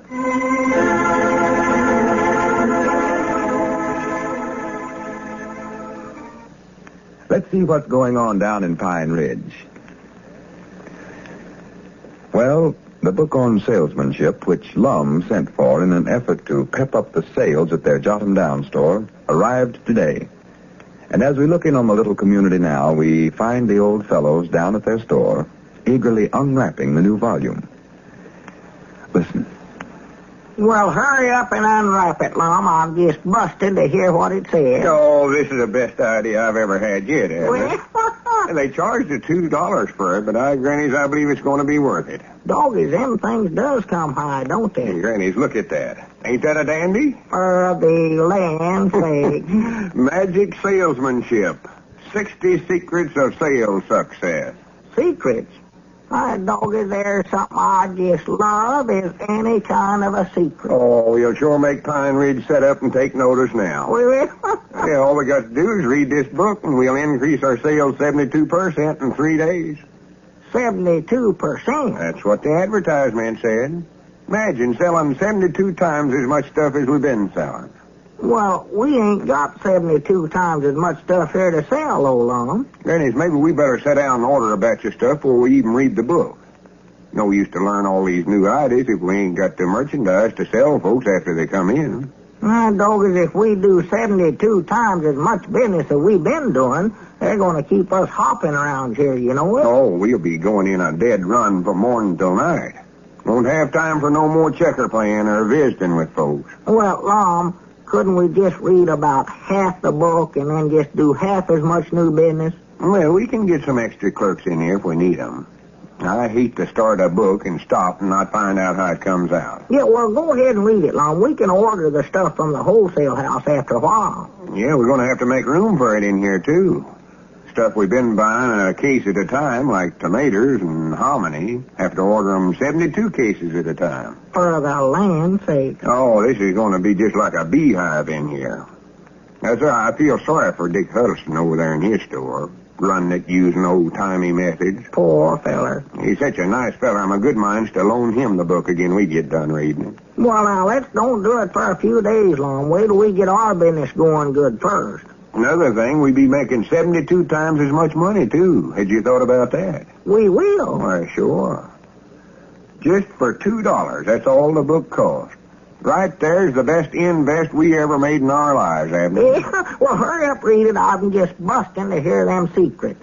Secrets?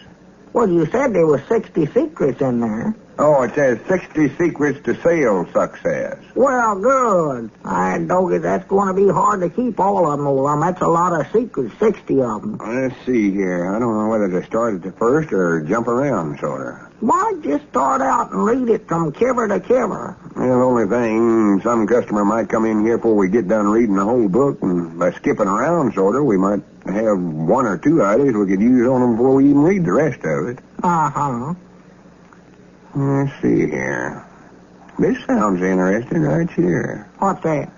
The key to successful salesmanship lies in the 4 fundamental steps in selling. Lies in what? The 4 steps to sell stuff.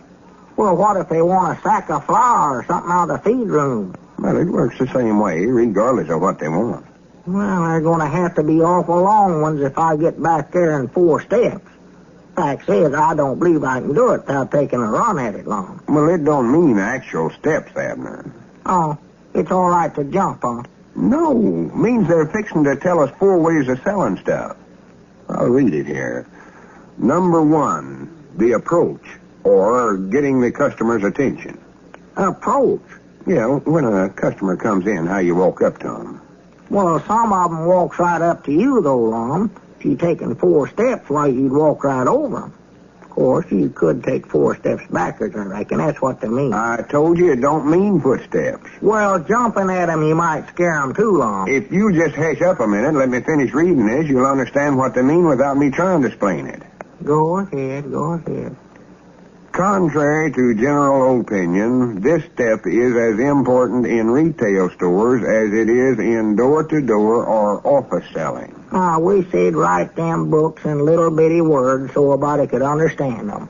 Your approach should accomplish several things. A, the customer should be made to feel welcome and should be greeted with a genial smile.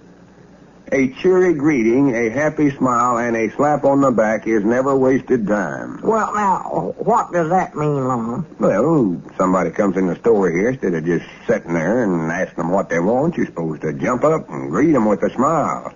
Good morning, Caleb, old boy. What can I do for you? You're looking uncommonly fine today. Morning, Caleb. Where?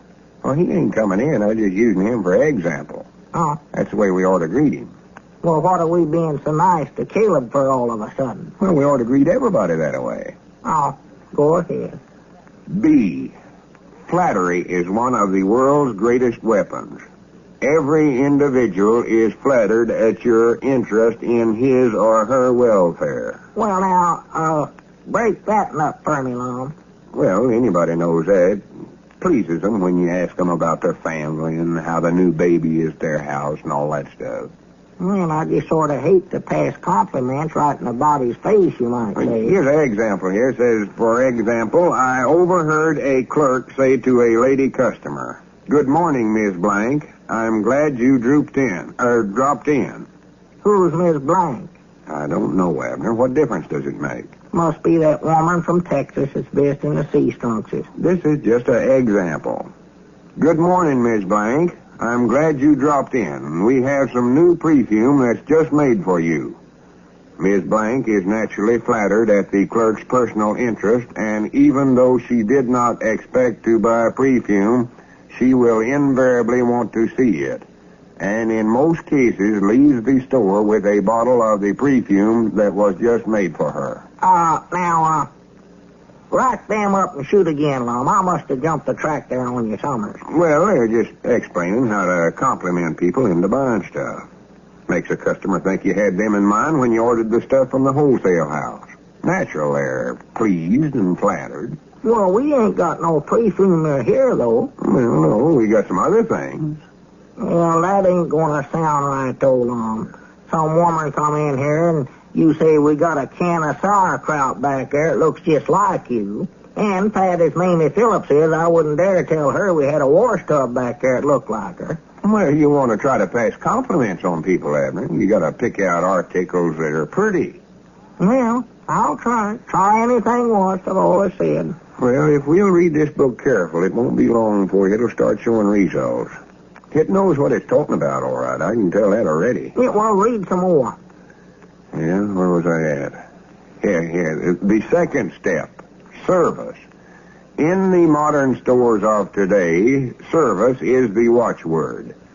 This is a vague term covering a multitude of points which Well, yonder goes comes to make... Grandpappy Spears, Lum. Grandpap. Better not let him hear any of them secrets. He'll tell everybody in town. All right, Grannies, this is a good time to try out some of this stuff.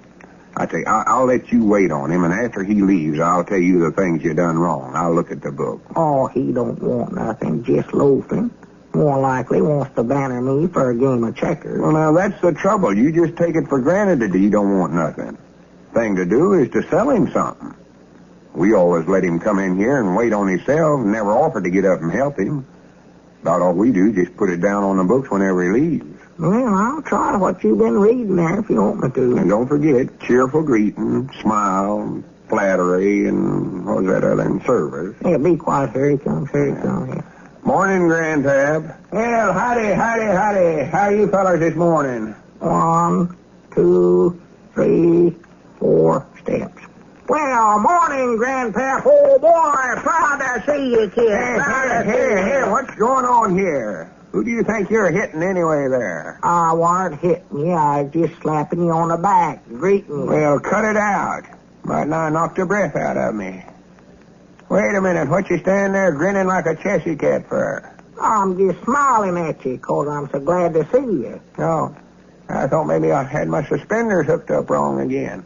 We got some hair ribbon back there that looks just like you, Grandpap. Hair ribbon? Well, that's pretty. Go ahead. What do you mean hair ribbon looks like me? Well, I just thought maybe you'd like to buy it. What in the name of goodness would I do with hair ribbon? How's the new baby at your house? What new baby?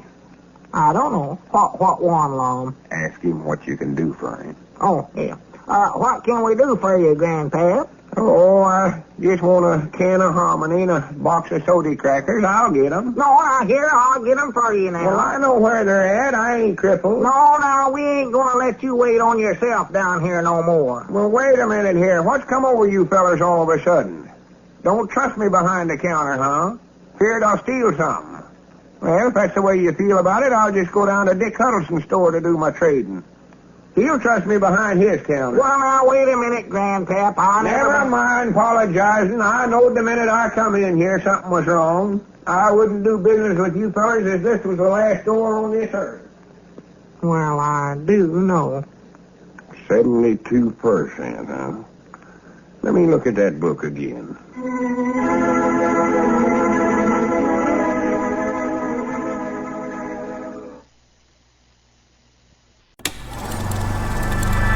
You are now tuned into Then Radio. If you enjoy our videos, we ask that you consider joining our Patreon to support our channel. Don't forget to like and subscribe so that you never miss a new video. We hope you enjoyed today's episode, and as always, thank you for watching.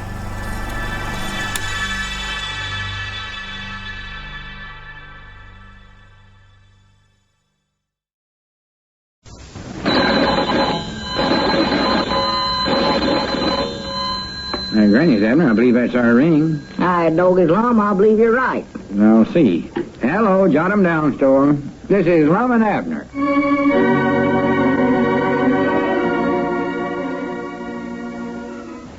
Let's see what's going on down in Pine Ridge.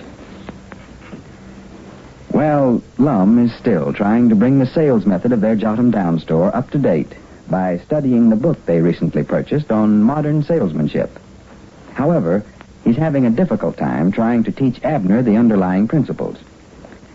As we look in on the little community today, we find the old fellows down at their Jot 'em Down store discussing the results of their efforts. Listen. Grannies, I can't understand it, Abner. We've had this book for 2 days now, and our business ain't increased a bit. Well, that advertisement said that feller in Clinton, Iowa, increased his business 72% in 2 days, Lum. I know it. And if anything, our business is falling off. You ain't been reading that book backwards, have you? Of course not. Maybe we ain't given enough time yet, Abner. One thing, we ain't had enough customers to work it on. Well, I've been trying out that cheery greeting and all that on everybody that comes in, but they all start backing off like they're suspicious of me. Well, I believe you've been overdoing that, Abner. Like yesterday when you greeted Mamie Seastrunk whenever she come in here. Slapped her on the back hard enough to might nigh knock the breath out of her. I don't think we ought to slap women folks on the back when you greet them. Well, that book said customers, never said what kind. Well, I think that's carrying things too far, though. I believe by the time we get through reading the whole book, our sales will start picking up. Well, that tells you so many things to do in there, I just can't recollect them all. Well, you don't have to try everything it says on each customer.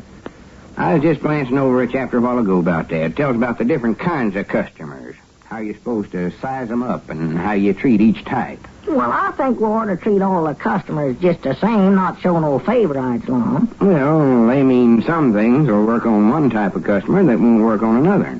Well, what do you mean, type of customer? Well, they've got a bunch of different types, according to the book.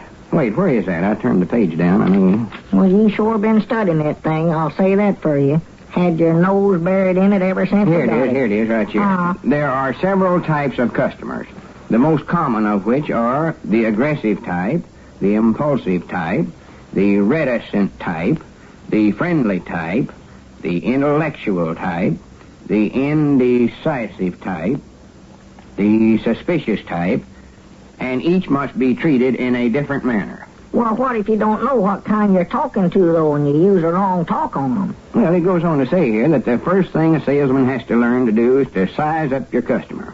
Find out what type they are.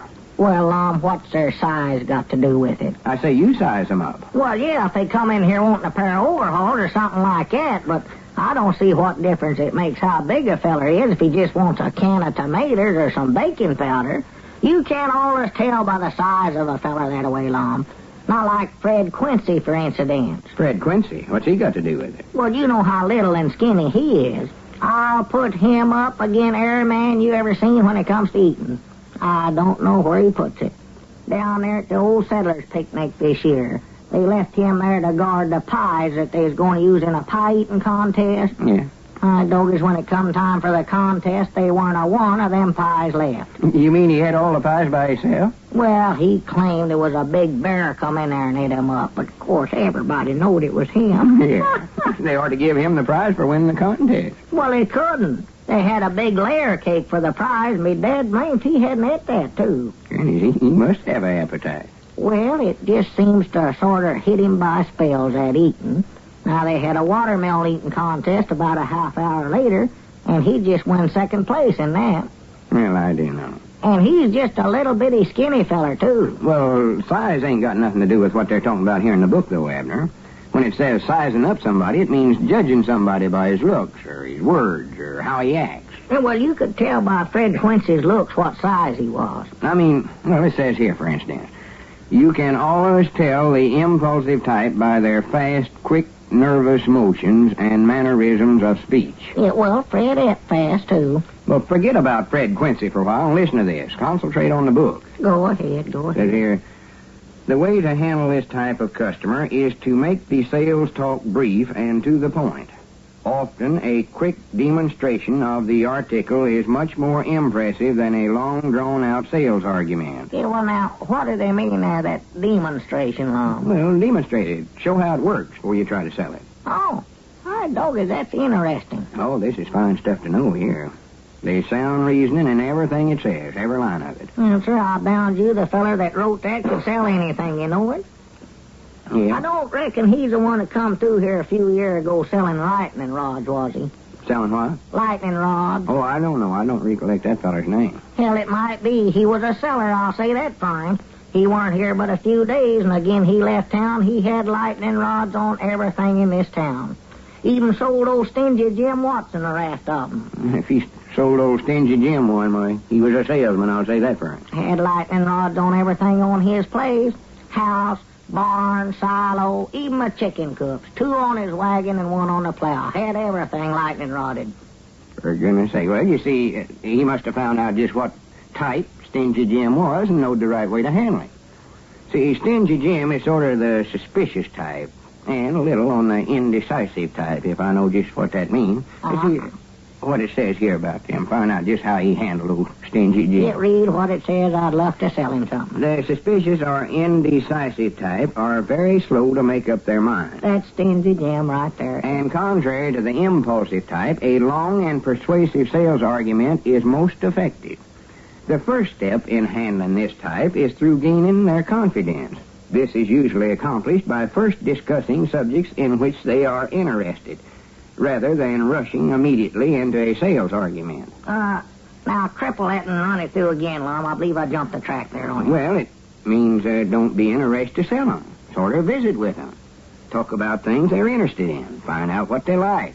Now, with Stingy Jim, he loves money, and if I was going to undertake to sell him something, I'd get on the subject.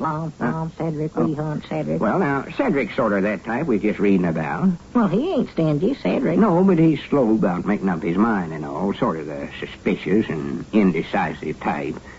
Now, you try to rush him into a deal, and he'll balk on you. Oh, well, I know just how to handle him. He loves to fish and hunt. Yeah. I'll get to talking to him about that and see if I can't sell him something. Yeah, this is a good chance for you to try it out. Now, just take your time. Yeah, mind out. Yeah, howdy, Cedric. Come in, Cedric. Well, howdy. Mr. Abner, could I get about 5 pounds of horseshoe nails right quick? Why, sure, Cedric, sure. You helping your pa over at the blacksmith shop now, Cedric? No, Mom, just this afternoon I am. They got him swamped under over there. Shoeing 1 span of mules and got 3 teams a-waiting. Well, you been doing any fishing lately, Cedric? No, Mom, I ain't, Mr. Abner. About 5 pounds of them nails. I hear Luther Phillips catched a 28-pound catfish down there in Big Eddy. Yes, Mom, I seen it down there at the barber shop yesterday morning. Well, what was a fish doing in the barber shop? Oh, he just brung it down there to show it off, I think. Sit down, Cedric, sit down. No, Mom, I reckon I ain't got time. Paul's waiting on them nails. Been doing any hunting, Cedric? Went squirrel hunting last Friday. Well, where'd you go, over on Old Piney Mountain? No, Mom. Just down there in them Pin Oak Flats along the river there. Uh-huh. Did you do any good? Yes, Mom, they're pretty thick down there this year. You ain't out of them horseshoe nails, are you, Mr. Abner? Oh, Lord, me no, Cedric. Got worlds of plenty of them back there. Now, don't worry about us running out of nothing here at the Jot 'em Down store. You can always depend on us. Whose dog did you take? Mom, that little Firestay Esri Sea Strunks. Little black and white one? Yes, Mom. Is he better than that hound Esri's old trump? Well, I believe he puts them up a tree better. But what about them nails there? Oh, well, here, wait a minute. I'll get a hammer back here. I want to demonstrate them to you. Mom, you want to do what? Wait a minute, Abner. You're getting mixed up there. That ain't for customers like Cedric. That's for the impulsive type. That's demonstrating. No, sir, you said it was for the spacious type, Lum. I never done no such You thing. did, too. Don't you know you read it right? I know what it said. Goodness, let me find out here. I'll prove it to you. You're going to find out you're wrong, I'll tell you that. Yeah, we'll see. Mr. Abner. Oh, wait a minute, Cedric. Wait a minute. I believe it was on this page here. You're wrong. Well, get your head out of the way. I can't see nothing. Your head right there in the book. Oh. Yeah, here it is, right here. The way to handle the impulsive type of customer is to make the sales talk brief and to the point. Often, a quick demonstration of the article is much more impressive than a long, drawn-out sales argument. See, Grannies, I know the hedges. Well, I just got the two mixed up together there somewhere, I reckon. Well, all right, Cedric. 5 pounds. Cedric, where'd he go? Hey, Cedric. Oh, there he goes. I'm across the street in the Dick Huddleston store. Dad, blame that book anyway. Yeah, well, don't lay it on to the book now, Abner. It's our own fault. We sized him up wrong, I reckon. My granny Cedric must be the impulsive type.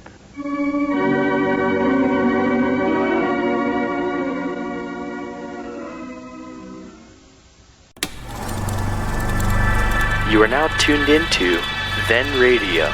If you enjoy our videos, we ask that you consider joining our Patreon to support our channel. Don't forget to like and subscribe so that you never miss a new video.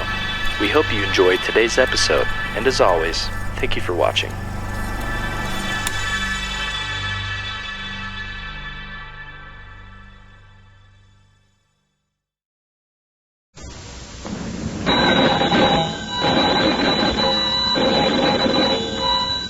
Granny's, Abner. I believe that's our ring. Aye, Doggy's Lum, I believe you're right. I'll see. Hello, Jot 'em Down store. This is Lum and Abner.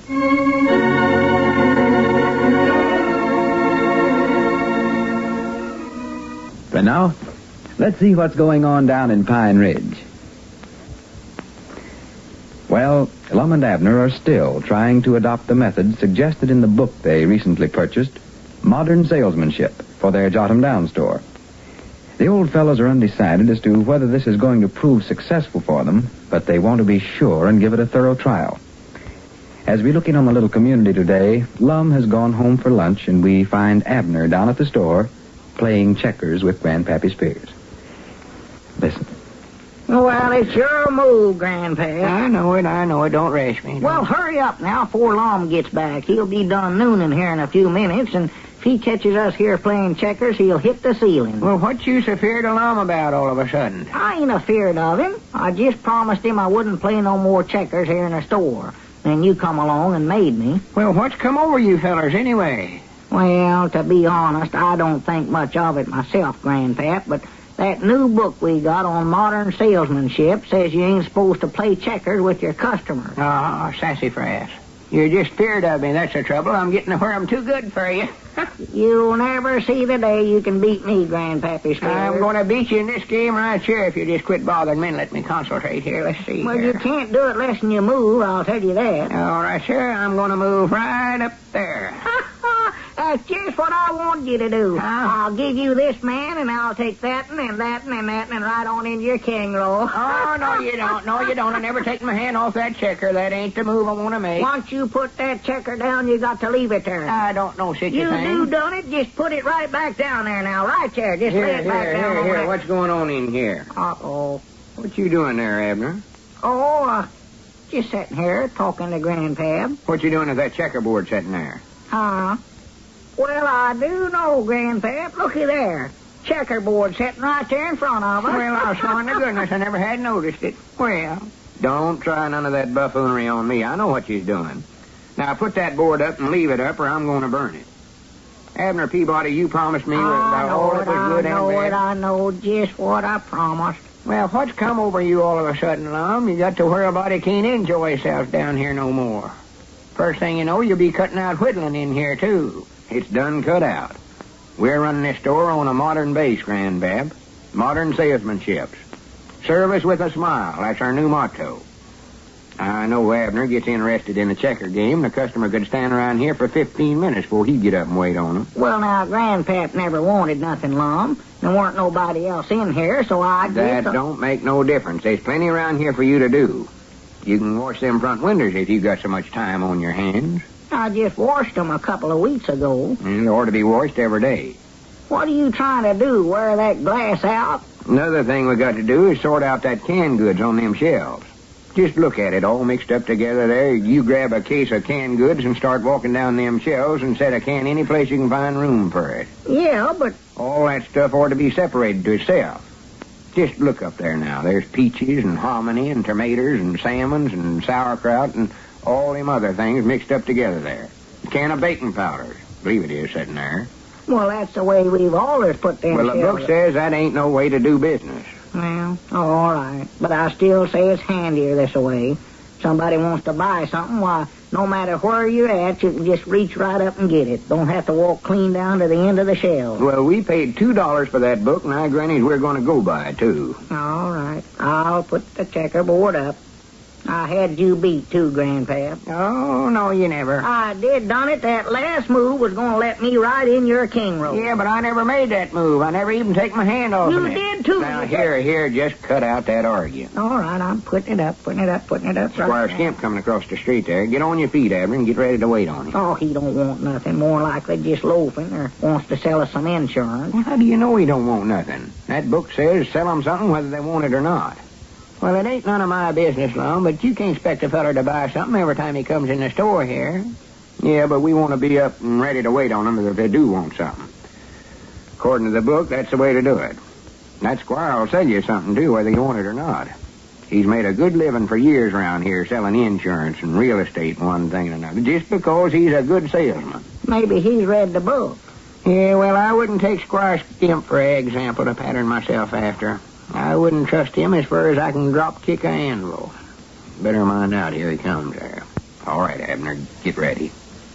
Well, howdy, Squire. Come in, Squire, old boy. Proud to see you. Hey, what can we do for you, Squire? Got a good price on flour today, Squire. Yeah, how about some new shirts? Well, here, now let me get my breath here. What's going on, anyway? Well, we're waiting on you. Service with a smile. That's our new motto. Sassy Frank. Well, I never saw you fellas jump up like that before. What's come over you, Lum? Oh, we're running the store a little different now, Squire. We get just as good a service here as you do at Fort Smith or Little Rock or any of them other big cities. Well, what prompted this new attitude, Lum? Well, we got a book. That's what we done. A book? Yeah, might as well tell you now, Squire. We got a book on modern salesmanship. Tells how to run a store in an up-to-date way of doing business. Well, how's it working out so far, Lum? Why? Well, to be honest, it ain't working very good so far. Fact is, I don't think we've had enough customers to give it a thorough tryout. Mm-hmm. Well, now, it sounds to me like a good idea, Lum. Oh, it'll work. I still say it'll work, even if our business has fell off. But, of course, you'll have to have customers. After they get in here, why, this idea of yours is all right. But what you need now is something that'll bring them in here, Lum. Granny's, I hadn't thought about that. Why, sure. Yeah, that's the trouble right there. How would you go about getting them in here, Squire? Why, well, there's several different methods that you could use, Lum. Mm-hmm. Now, what you need is a good man to give you new ideas along that line. A sales promotional manager, that's what you need. A good man? Yes. Who did you have in mind? Why, well, now, it so happens, Lum, that my business is rather quiet at this time, and if we could arrive at a satisfactory figure as to the proper remuneration that I could expect for my efforts, the time and trouble it'd be necessary for me to expend, I believe that I'd be glad to come in here and take over that end of the business for you. Oh, you mean if we could get together on salary, huh? Yes, that's the idea, Lum, yes. Well, how much would you say you ought to have? Oh, I hadn't thought much about it, Lum. I might consider that, say just $150 a month, just to help you out. Aye, Granny's, it's a deal. Now, wait a minute now, Lum. Recollect half of that's my money you're spending there. Well, ain't you for it? Well, I think we ought to sort of think it over and talk about it before we just make a deal. No. Well, we'll talk it over, Squire, and I'll let you know this afternoon. Yes, well, I'll tell you, I'll excuse myself right now, and then you gentlemen can go right ahead and discuss it. I'll be over at the barber shop when you want to see me, Lum. All right, Squire. Much obliged. Not at all, not at all. Granny's, he might be the very fellow we're looking for, you know it? Well, now, Lum, you know Squire Skim. He'll study up some idea that'll have us in trouble before we know it. I just don't trust him. I believe you're just right about that, too, Abner. Well, Grandpap, what would you do if you was us to help our business? Well, now, I wouldn't have said nothing, Lum, but you asked me. Yeah, I want to know. Well, I think that book you bought's ruining your business. Ruining it? Yes, sir. Now, I hear a lot of talk that's going around this town that don't get back to you fellers. Folks is losing confidence in you. They used to come in here and hang around, loaf, and buy what they needed without being pestered to death. Of course they did. Now they come in here and you and Abner both rush up to them and start right in to sell them something. They figure your prices must be higher than Dick Huddleston's store, or you wouldn't try so hard to sell them. I doggy, that's just the way they've been acting, too, Grandpap. Well, this book sounds like it has a lot of good sound reasoning to me. Well, now, I'll tell you, Lum. I think that book for a big city might work out all right. In them stores there, a feller don't know nobody when they come into the store. They just come in to buy something. But here in Pine Ridge, it's different. We ain't got no place to loaf around here except here and over at Dick Huddleston's store and the barber shop. And these new ideas you and Abner's using makes a feller feel sort of on comfort. That's just what I say, too, Grandpap. Granny, I never had thought about it just that way. I don't know but what you're right about that, Grandpap. Well, I know one thing. It ain't near as much fun running a store this way. No, you're right about that. I sort of miss them naps I used to take over there on that stack of overalls over on the counter in the afternoon. Well, I miss a checker game and Arguing politics and stuff like that like we used to do, too. Yes, aye, Granny, that settles it.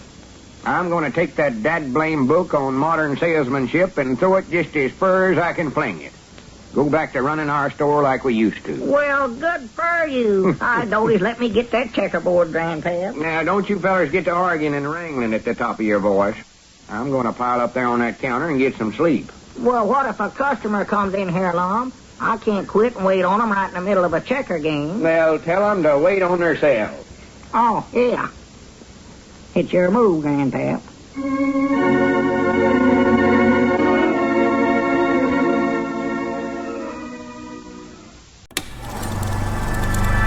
You are now tuned into Then Radio. If you enjoy our videos, we ask that you consider joining our Patreon to support our channel. Don't forget to like and subscribe so that you never miss a new video. We hope you enjoyed today's episode, and as always, thank you for watching.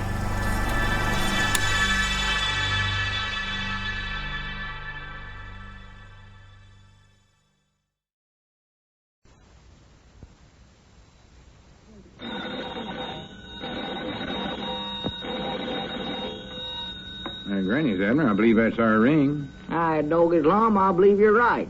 I'll see. Hello, Jot 'em Down store. This is Lum and Abner.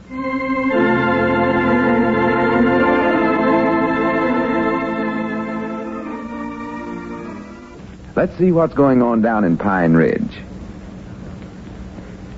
Well, Lum and Abner have given up the modern method of salesmanship in running their store and have settled back once again into the checker-playing point of view.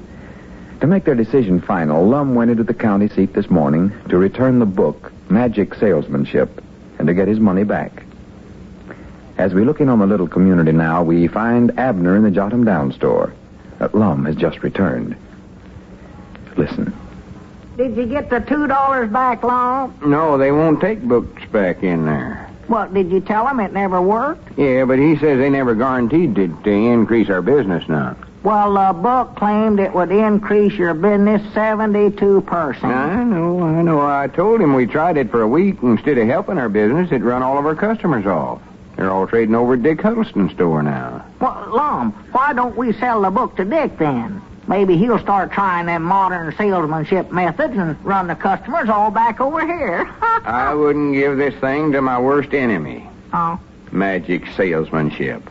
Only thing magic about this is it makes your customers disappear. Well, now, don't leave it laying around here, Lum. You might forget yourself and start reading it sometime. I ain't going to leave it no place. I'm going to burn the thing up before somebody else makes the mistake of reading it, too. Yeah, well, just hand it here. I'll burn it up right now. Well, don't start no fire in that stove today, Abner. Oh, there's just a bunch of papers in here. Been accumulating all summer. Need to burn them anyway. Yeah, you get it so hot in here we can't stay in the store. Well, I want to get rid of this thing. I know good and well if that thing's laying around here, you'll be glancing through it and trying out them crazy ideas. Now, I dove it with all that paper in there. She'll burn now. That's a good shutting. Well, that's just the same as burning up $2 there. Well, it's worth it to get shut of it. Our business was just going down something wonderful. Them new methods just won't work here in Pine Ridge, Lum. Well, I wouldn't go so far as to say that. Whilst I don't like the ideas in that book, there's other modern things we could use around here. For instance, what do you think about an adding machine? A what?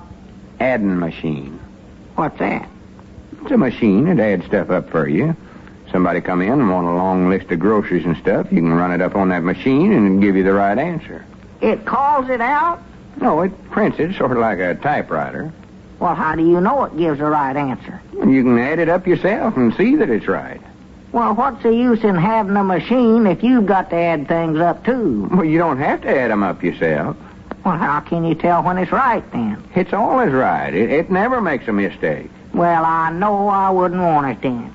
If there's anything I hate and despise, it's somebody that's always right, never makes a mistake, thinks they're such dad blame perfect. Is that all it does, just add up stuff? Yeah, some of them. Some of them add and subtract and multiply and everything else. Some of them smarter than others, huh? Got a better head on them for figures. Well, they're made different. Kind I'm talking about we could use here in the store to add up grocery bills with, just adds. Well, how would it know the prices of a different stuff in here? Oh, you have to run it. Somebody come in here and want $1 worth of sugar. You push the dollar key on the machine and pull the handle, and then they want $1 worth of beans, so you push the dollar key again and pull the handle, and then press the key that says total and pull the handle, and a little slip of paper comes out and says $2. Well, I can do that. $1 and $1 is $2, and you don't have to pull no handle. Well, that's just an example, Abner. This thing will add up a whole list of figures just as fast as you can set them down. It's the dead blamedest thing you ever seen. Just wait till it gets out here. Gets out here? Oh, yeah, I forgot to tell you. Huh? While I was in at the bookstore trying to get them to take that book back, the fellow that waited on me got to showing me how that ad machine worked, and I don't know, one thing led to another, and first thing I know, well, anyway, it'll be out in the morning. Coming out by itself? No, the mailman's bringing it. How could it come back? Well, if it's as smart as you say it is, it ought to be able to find its way to Pine Ridge. It ain't smart, Abner. It's just good at figures.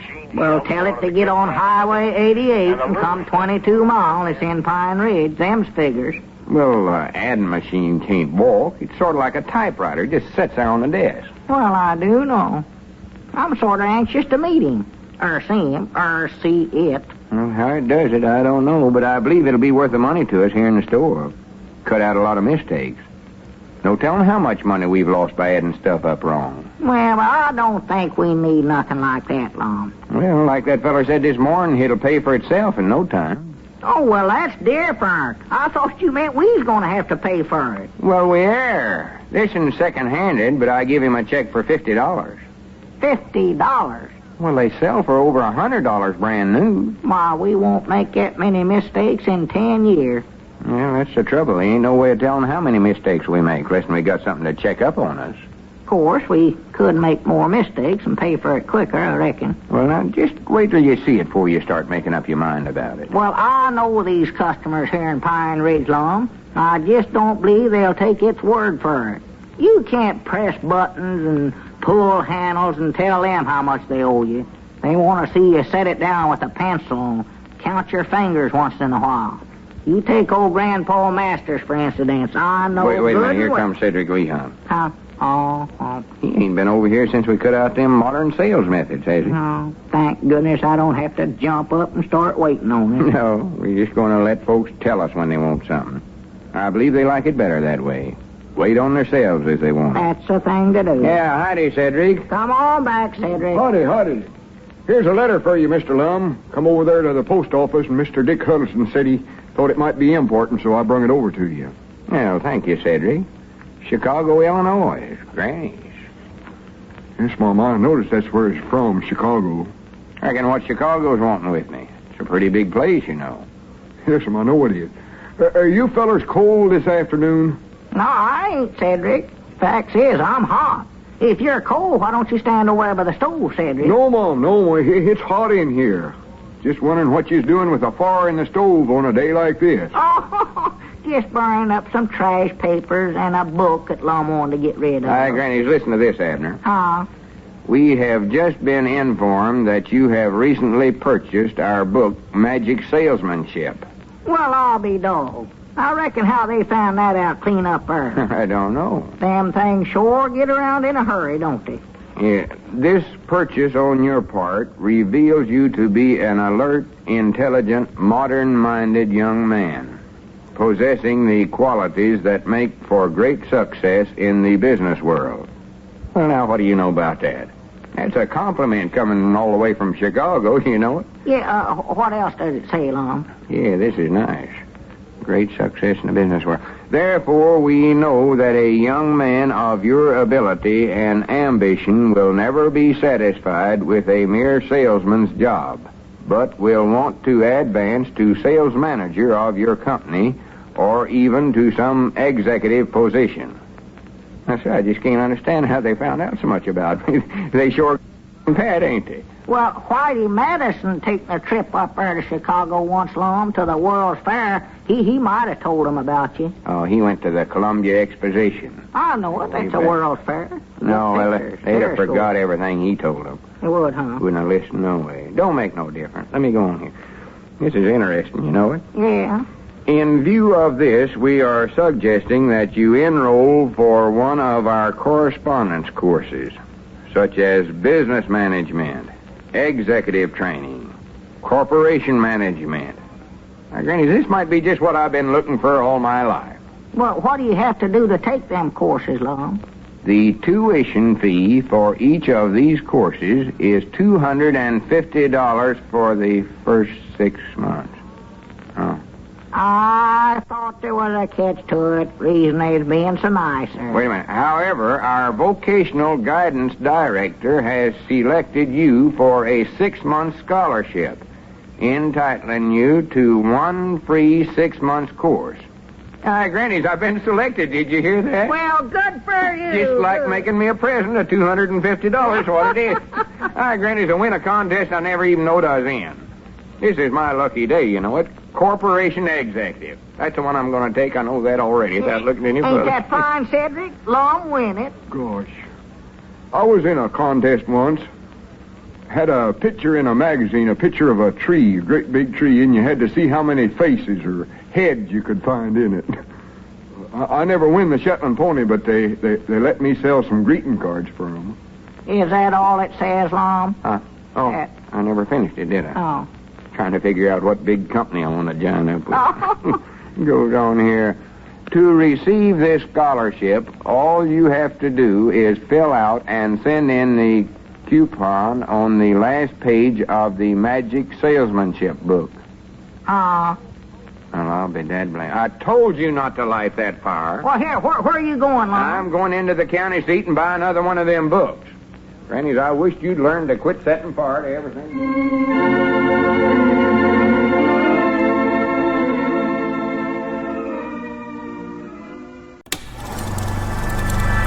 You are now tuned into Then Radio. If you enjoy our videos, we ask that you consider joining our Patreon to support our channel. Don't forget to like and subscribe so that you never miss a new video. We hope you enjoyed today's episode, and as always, thank you for watching.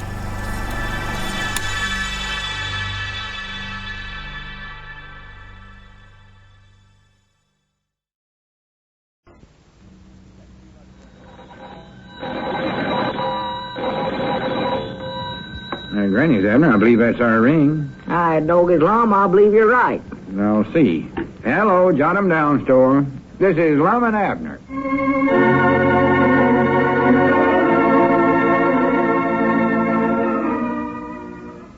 Let's see what's going on down in Pine Ridge. After buying a book, Magic Salesmanship, Lum received a letter from the publishers informing him that he'd been selected to receive a free scholarship in one of their correspondence courses. Needless to say, Lum has wasted no time in taking advantage of this generous offer for a higher education, and as we look in on our friends today, we find Abner at the store. Lum has just entered. Listen. Yeah, that's the reason I was late getting down. I stopped to send that letter to the correspondence school. Well, that oughtn't to have took you that long. Well, I had to decide which course I wanted to take and all. Oh, well, which one did you pick out? Well, I never picked none out. I just wrote and thanked them for winning the free scholarship and told them I was just going to leave it up to them which one to send me. You don't care what you are, huh? Well, they all sound good. Corporation executive and architect and civil engineer and detective and I don't know what else. Now, that's what I'd love to be, a detective. I used to have a book on that myself. Yeah, I know you did. Oh, it's interesting, all right. I can't wait to see what they decide for me to be. No. Yeah, I forgot to tell you, Lum, that thing come a while ago. What thing? That contraption that you bought in at the county seat yesterday. Oh, you mean the ad machine? Yeah, it's sitting back there on the counter. Well, why didn't you tell me? Did you try it out? No, the man brung it, and I told him just set it down back there. Well, didn't you even look at it? Oh, I glanced at it a couple of times. What's the matter, Abner? Are you mad because I bought that adding machine? No, I ain't mad. I just don't like it. Well, how do you know you don't like it? You ain't even examined it. You told me yesterday all about how it can add. Oh, come here and let me show it to you. I don't want to see it. Look at it, sitting back there. Thinks it can out-add anybody. Wait a minute. You ain't jealous of that adding machine, are you? No, I ain't jealous of it. I just don't want to have nothing to do with it. Well, I bought it here for us to use here in the store. Well, you go right ahead and use it. I told you I ain't having a thing to do with it. I've been adding up the grocery orders in here for years, and if it gets to where I got to go to a little black box like that thing sitting there to tell me the right answers, why, I'll just take out, quit the store business. Well, you've got the wrong altitude about this, Abner. You act like this adding machine is criticizing the way you add up figures. Well, if I've been adding them right, why, we don't need it, and if I ain't, I don't want a dad-blame little contraption like that to tell me about it. Well, we might be making some mistakes in here that's costing us a lot of money, Abner. This machine don't make mistakes. It's always right. Well, if you think so dad-blame much of it, why don't you take it in for a partner then? I'll quit. You all can just buy me out. Now, wait a minute, Abner. Wait a minute. I know the minute I come in here, you's mad about something. I ain't mad no such a thing. I just don't like to be left alone in here with that thing. Left alone with it? No, sir, it just gives me the creeps. Well, they don't affect me that way. Nothing wrong with it. Second-hand has been used before. Used to be in the bank in there at the county seat. Can them things add money, too? Add anything. Well, if it adds good, why did the bank get shut of it then? Oh, it's still working all right. I guess they just traded in on a new one. Well, I might make a few mistakes in my adding once in a while, but that's one thing I can say for me. I ain't had to be traded in for a new one. What do you keep turning your head for? You won't even look at it. Here, turn around here. Now, I see it. Sitting there with them little white and red keys. Thinks it's so fancy. Just trying to look like a typewriter, that's all it's trying to do. Swan to goodness. Let me show you how it works. You'll think a heap more of it. No, I won't neither. When I don't like something, I don't like it. Like Squire Skim. I never liked him the first time I seen him, and I don't like him yet. Well, this is different from somebody, Abner. Call out a couple of numbers, and I'll show you how it adds them up. Lum, I don't need this thing to show me how to add nothing up. Well, I'll show you. Take, for instance, 15.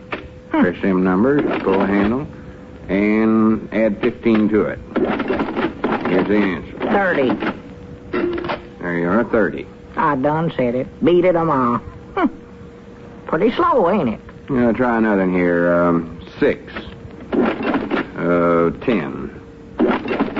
And 4. And 2. Now, let's see what we got. 22. There you are, 22. I'd hate to be that dogged slow. Wait a minute, where are you going? Up to the front of the store and sit down. When that thing makes a mistake, why, let me know and I'll straighten it out. Wait a minute. Come back here, Abner. You think you're so smart with them figures? I'll really show you how this thing can add. Are you ready? Fire the open barrel. Give 'em out. I'm ready if it is. I'm going to give you some big numbers. I don't care how big they are. Worry about your machine, not me. 467. 893. 528. Uh-oh, lost me. 312. Oh. 745. Now we'll total it. What'd you get? What's the answer? Oh, I couldn't hear you very good, Lum. What does it say? Well, the answer is 2,945. Let me see that slip. Hand me that pencil there. Right there. Just hand it you to me. stand it up. It's right. I'll tell you that right now. I don't know how it does it, but I never have catched a thing making a mistake. 7 and 3 is 10. 5 is 15. Wasting your 8 time. is 23. 4 is 27. And carry 2. It makes 29. 2,945. I doggies were right, Lum. Well, yeah, but it had the answer long ago. Well, sure, but it got to put all them figures down on paper, too. I was trying to do it in my head. Quick as I seen the paper, I could add 'em up. All right. You take the pencil and set 'em down on a piece of paper, and at the same time, I'll put 'em down with this machine, and I'll bet you it'll get the right answer before you do. Lum, I ain't got time to play games with no machine. I'm too busy. Busy doing what? Huh? What have you got to do so important? Wow! Well, I've got to straighten up the shelves in here for one thing. All right, just get started, and I'm glad to hear you say that. Well, I never meant I had to do it right now. No, sir, I won't. Oh, wait a minute. Here comes a customer.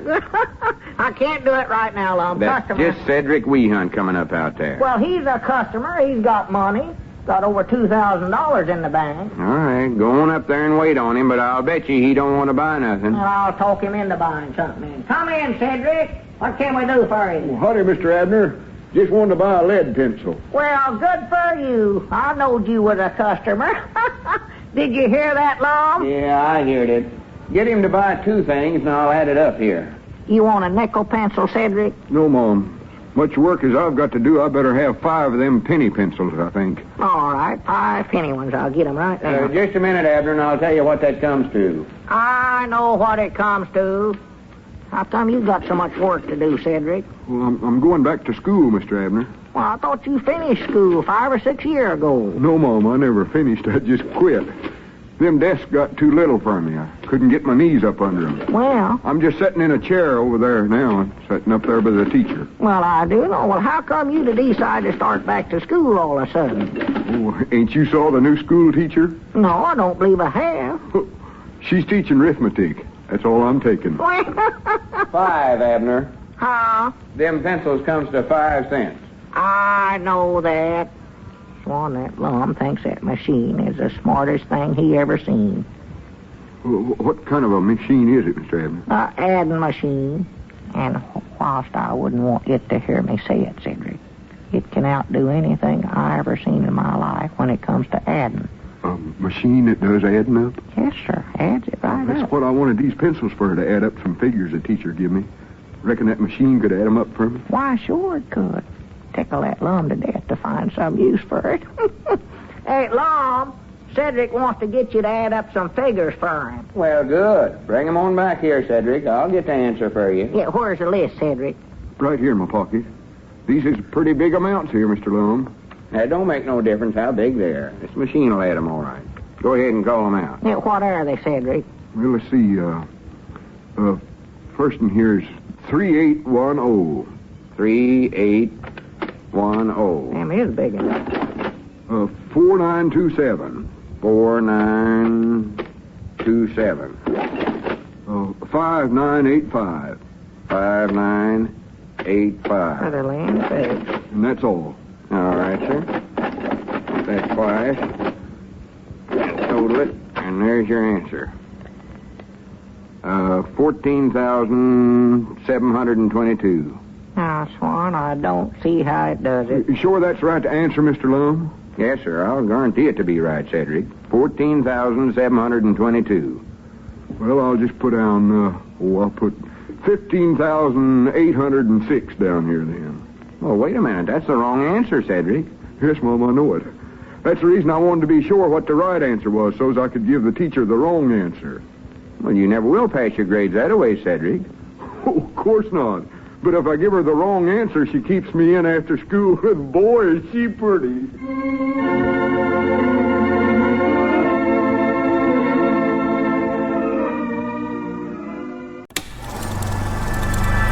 You are now tuned into Then Radio. If you enjoy our videos, we ask that you consider joining our Patreon to support our channel. Don't forget to like and subscribe so that you never miss a new video. We hope you enjoyed today's episode, and as always, thank you for watching.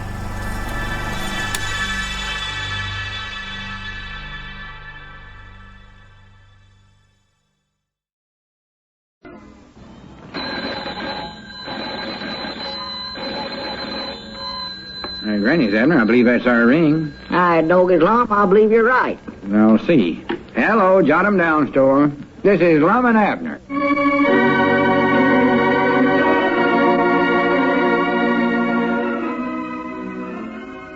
Let's see what's going on down in Pine Ridge. Well, now that Lum and Abner have given up their modern sales methods and stopped bothering their customers, business at the Jot-'em-Down store has picked up again and is running along smoothly.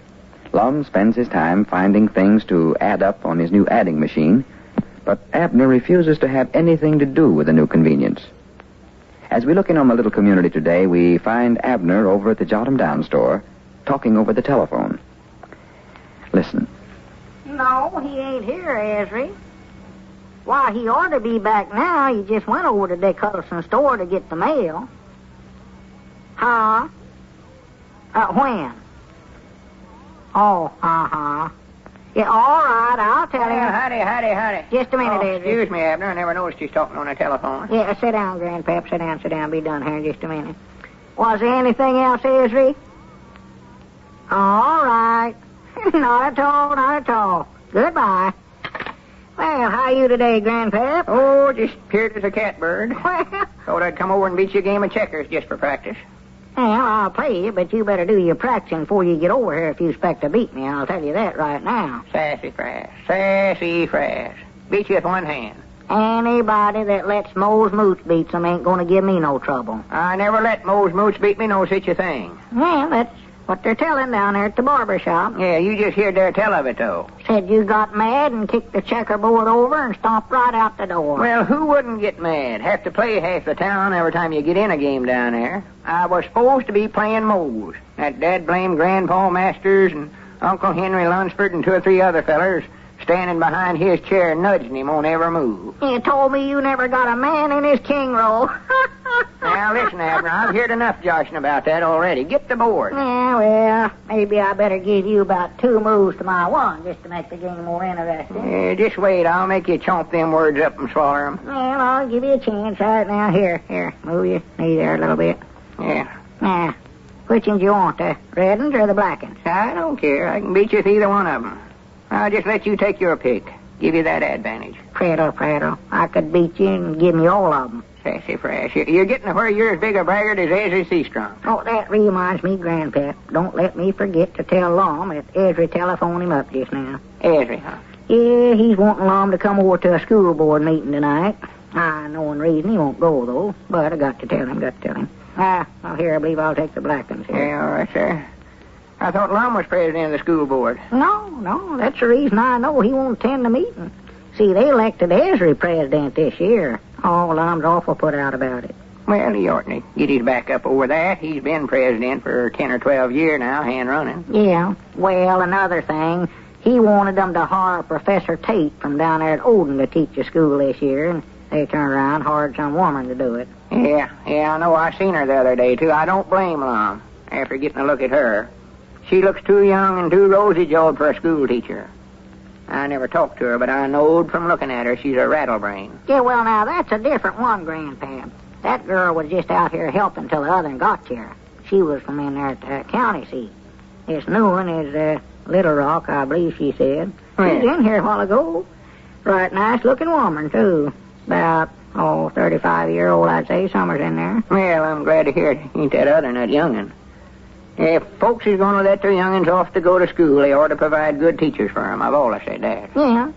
Yeah, well, here, go ahead and move if you're going to. Yeah, well, let's see here. Wait a minute, you moved right here, didn't you? Yeah, right there, that's it. That right there. Well, Swan, I never seen a move like that on the first move before. And I'll move right up here. Well, that's just where I wanted you to move. I'll move right there, and now I got you blocked any way you go. Well, that'll be John Brown. Well, let's see here. Go on, move. That beats you any way you And take don't it. rush me now. Oh, Don't go rush on, me. you Let me beat. Give up, holler, Uncle. What's that thing sitting over there, Abner? Don't try to change your subject. Well, I mean it. What is that contraption there? Something new, ain't it? Oh, that thing. Yeah, that's a adding machine at Lombard. Adding machine. Yeah, and whilst I will say I've saw people, things that I've liked better, Grandpap, but it can outdo anything when it comes to adding that I ever seen in my life. Well, that's fine. Good. You mean that thing adds up figures by itself? Yes, sir. Go on, move. Well, here, I want to see how that thing works. Grandpap, you know I've got you beat, and you're just trying to get out of playing. There ain't no such a thing. I'm interested in such as this. I've always loved machines ever since I was a little boy.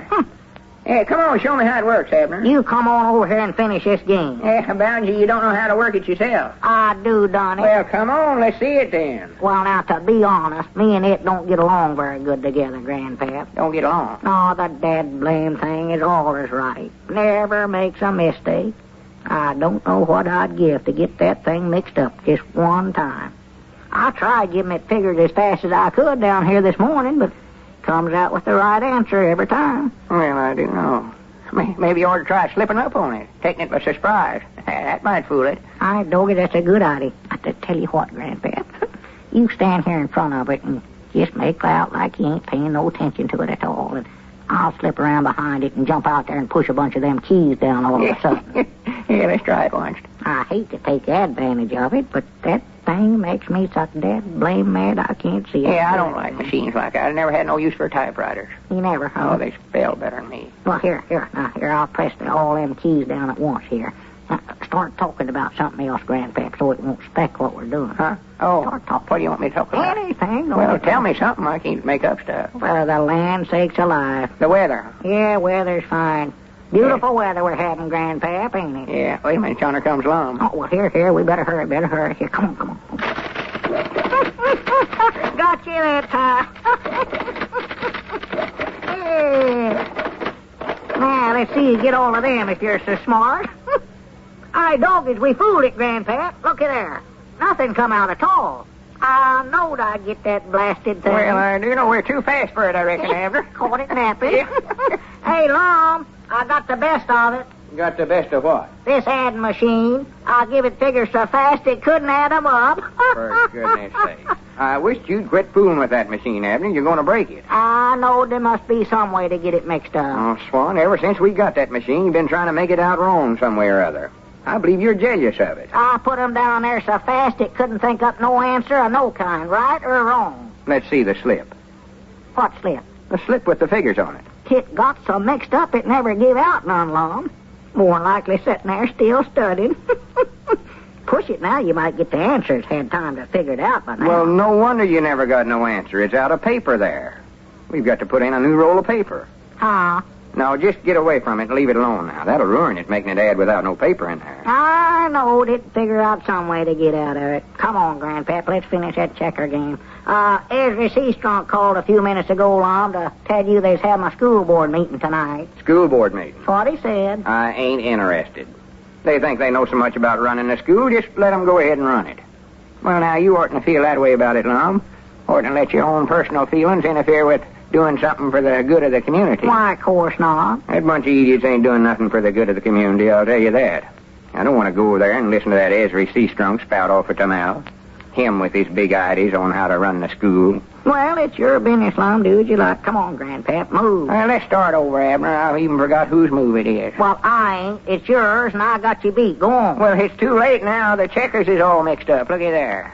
Now, we'll have to start over. I'll be dead blamed. That's out and out cheating, and you know it. You bumped that board with your knee a purpose, Grandpap. I never done no such a thing. It was an accident. It wasn't no such a thing. I done it. All right. If that's the way you want to play, I doggies will just quit. Just put the board up. Was there any mail, Lum? Huh? Was there any mail first? Oh, no. But I just seen the beautifulest woman I ever seen in my life. Well, who was she? I don't know. Some tourist, I reckon. Uh-huh. She come out of Dick Huddleston's store and got in her car and drive off just as I come out. Well? Granny, she was pretty. If I knowed where she lived at, I'd follow her clean to China. Oh, Chinese woman. No, but it was love at first sight. I know that. Big brown eyes. Smiled at me, too. Well, I do know. Yeah, brown curly hair. Had on a red coat and a red hat. With a feather in it? Yeah, had a feather. How'd you know? Well, she was in the store here a while ago, directly after you left, trying to buy some colored Crayolas. That's a new school teacher. New school teacher? Why, sure. That's what they're having the school board meeting for tonight. So that all the school board can get acquainted with her, you know. Yeah, that's a good idea. Good idea. Makes her welcome in the community. That's the thing, yeah. Get her acquainted with everybody, make her feel at home. Come on, Abner. Just one more game here. Grandpap, I told you I don't want to play no more checkers with you. Just got to where every time a fella gets you cornered, you figure out some way to get out of it. I ain't gonna cheat. You'll cheat, too. I don't want to have nothing to do with you. Hello, Ezra, old boy. How are you? That's the way you want to play. This is Lum Out. Let it go. Oh, just fine, just fine. Well, Ezra, I just wanted to call you up and tell you I'll be at the school board meeting tonight. Yes, sir. And I, Grannies, you can count on me to help out any way I can this year. If I can do anything to help you, don't hesitate to call on me. Oh, all right. I'll see you tonight, old boy. Goodbye.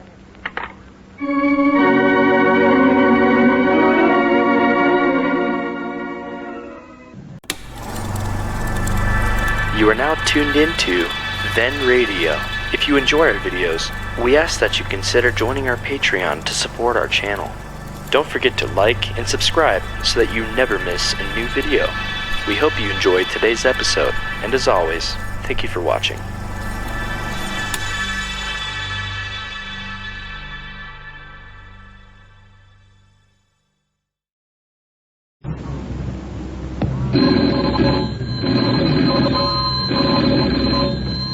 Granny's, Abner, I believe that's our ring. Doggy Lum, I believe you're right. I'll see. Hello, jot 'em down, store. This is Lum and Abner.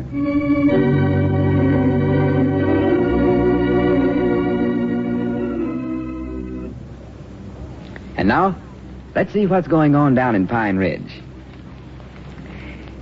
When Lum discovered the attractive woman he noticed in Pine Ridge yesterday was the new school teacher, he quickly ended his feud with the school board and renewed his interest in the town's educational system. It's late afternoon as we look in on the little community today, and we find Abner alone at the store. Lum is just entering. Listen. Where in the world have you been all afternoon? Huh? Oh, I've been over talking to Ezra Seastrong. Ezra? I thought you and him never got along very well since they made him president of the school board this year. Who, Ezra? Why, he's a fine, upright citizen. I don't know where you could have got an idea like that in your head. Well, you were saying here yesterday what a smart aleck he was and how you never had no use for him. I don't recollect saying no such a thing. And besides, it must have been some other Ezra I was thinking about. Who? Why, Ezra... Barnes? Barnes. Yeah, there's a feller named Ezra Barnes that lives down at Opal. Yeah, that's the one. I hate and despise him. That must have been who I was talking about right there. Ezra Barnes, huh? Yeah, that's his name, yeah. Well, what was you and Ezra Seastrunk talking so long about? Oh, about the school. See, this is his first year being president of the board, and we were just talking about different improvements we want to make on the school this year.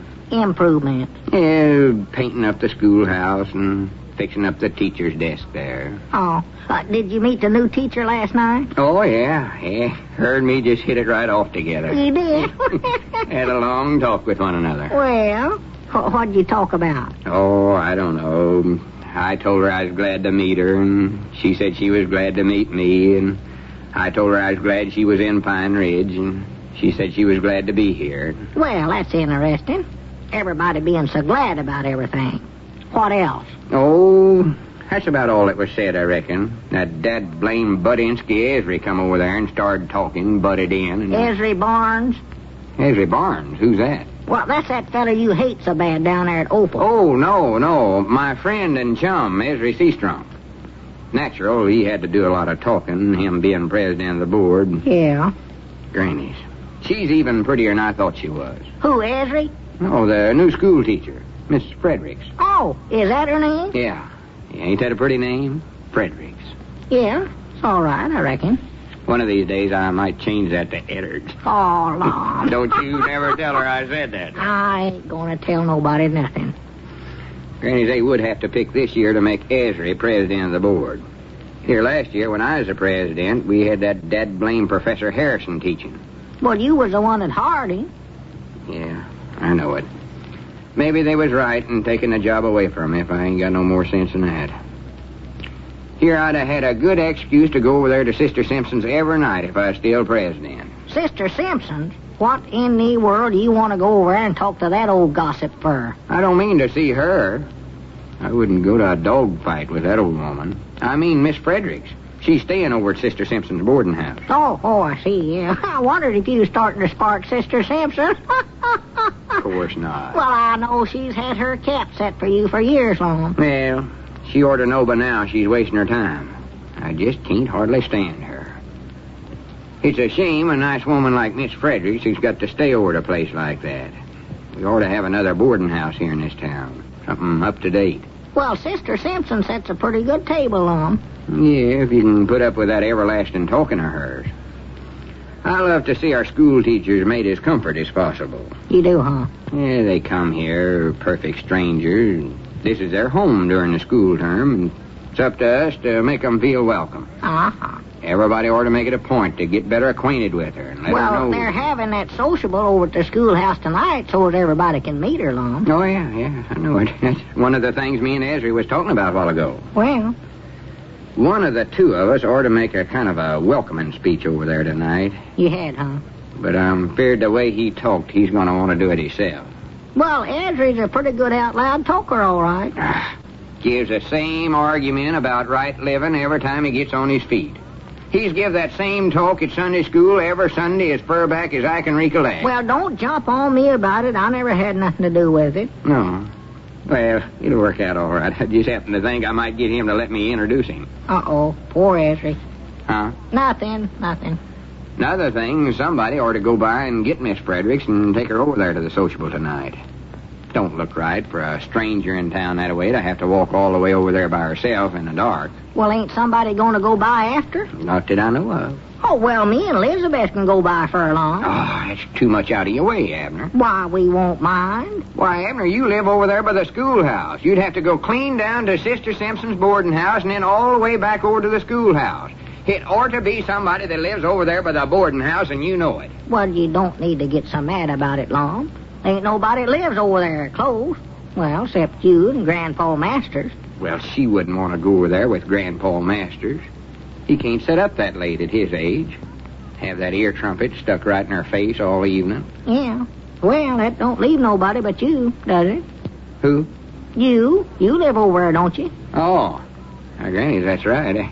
Yeah, I'd forgot about that, I think. Well, why don't you bring her over there? Oh, I don't know. I hadn't thought nothing about it. I don't know whether she'd want me to go with her or not. Well, why don't you ask her anyway? Here you was talking about everybody ought to be nice to her. That's right, ain't it? Well, how would you go about it, Abner? Why? Well, just call her up over at Sister Simpson's. School's out by this time. She's more likely there, and just tell her you want to carry her over to the sociable tonight. Oh, I don't know whether I ought to or not. You know me on the telephone. Why don't you call her? Well, I've got to take Elizabeth, Lum. I mean, ask her to let me take her. Well, I'll be dead blamed. You're the bashfulest one human I ever seen in my life. Now, if you want to carry her over there, just get up there and call her yourself. That's a fine way to talk. Fine partner you turned out to be, I must say. After all we went through together. Set up with you when you took down sick, and lent you money when you was needing it. Recollect when you had the fevers and I come over and set up with you? I'll call her. Well, now, don't do it unless you want to. I said I'd call her, and I'll call her. I wish now I'd have died with them fevers. Throwing it up some ever since he set up with me over there. What's that? I just said, hello, Sister Simpson? This is Abner Peabody. Oh, tolerably. You know about that sociable tonight over at the schoolhouse. Yeah, well, Lum, he wanted to take a... Huh? No, Mom, I mean... Well, yeah, but yes, Mom. Yes, Mom. Yeah, well, Uh-huh. All right, I'll tell him. Yes, Mom, I'll tell him. All right. Goodbye. Doggies. Oh, what'd she say? Weren't Miss Fredericks there? You're supposed to be over at 7 o'clock sharp. Oh, well, how could Sister Simpson tell you what Miss Fredericks will do? Well, that's the trouble, Mom. She never did give me a chance to tell her, and she thinks that you want to take her tonight. Sister Simpson? When I alarmed, there weren't nothing I could do about it. Swan to goodness. Well, you know Sister Simpson. When she starts to talk, she won't let you get a word in edgewise. I tried to tell her. I ought to had more sense than to leave it up to you in the first place. Well, I'm sorry, Lum. I done the best I know to. If you can't get things in the worst mix-up I ever seen in my life, well, you're just going to have to call her up and tell her it's a mistake. That's all they are to. Oh, no, not me. Yes, you tell are. Her. Dad, blame it. You got me into it. Well, she won't listen to me. I tried to tell her. You was the one that made the date with her. I can't call her. Grannies, I'll leave town. That's what I'll do. I'll run away from home. Oh. I wouldn't take her over there if she was the last woman in this world. Here I've been planning all day how I could get to take Miss Fredericks over there, and you ruined the whole thing in 2 minutes. That's our ring, I believe. Well, go on and answer it. See how much more trouble you can get into. Hello. Jot 'em down, store. Abner Peabody talking. Oh, hello, Sister Simpson. Sister Simpson. Oh, my goodness. Well, tell her I ain't here. Tell her I just broke my leg. Broke your leg? How? I don't care how. Tell her I fell off the front porch. I don't care. He said he just fell off the porch and broke his leg, Sister Simpson. In 2 places. Fell off the porch in 2 places. Broke my leg, idiot. I done told her that. Mom? Oh, just a minute. Are you suffering, Lum? Of course I am. Of course he is. Uh-huh. Oh, well, that's too bad. Well, that's mighty thoughty of you to call. Yes, Mom. All right, I'll tell him. Goodbye. Did you get me out of it all right? Yes, she said it was all right. She couldn't go no way long. Well, good. Said a couple of drummers just now called up, and she's going to have to stay there and fix a late supper for 'em. She just called up to suggest that you take Miss Fredericks instead of her. Miss Fredericks? And you told her I had a broke leg? Well, you told me to. Well, I'll be dad blamed. But Sister Simpson said she's sorry you couldn't go, Lum, and said as soon as she gets done with the supper dishes, well, she'll come over to your place and set up with you for a while.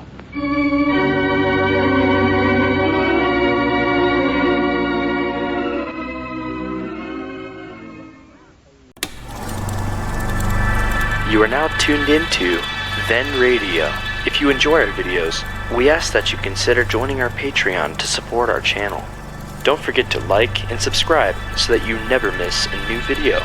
We hope you enjoyed today's episode, and as always, thank you for watching.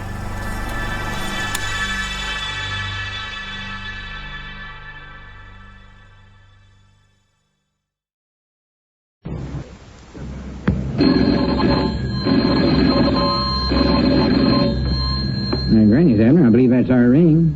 Dog is Lum, I believe you're right. I'll see. Hello, jot 'em down, store. This is Lum and Abner.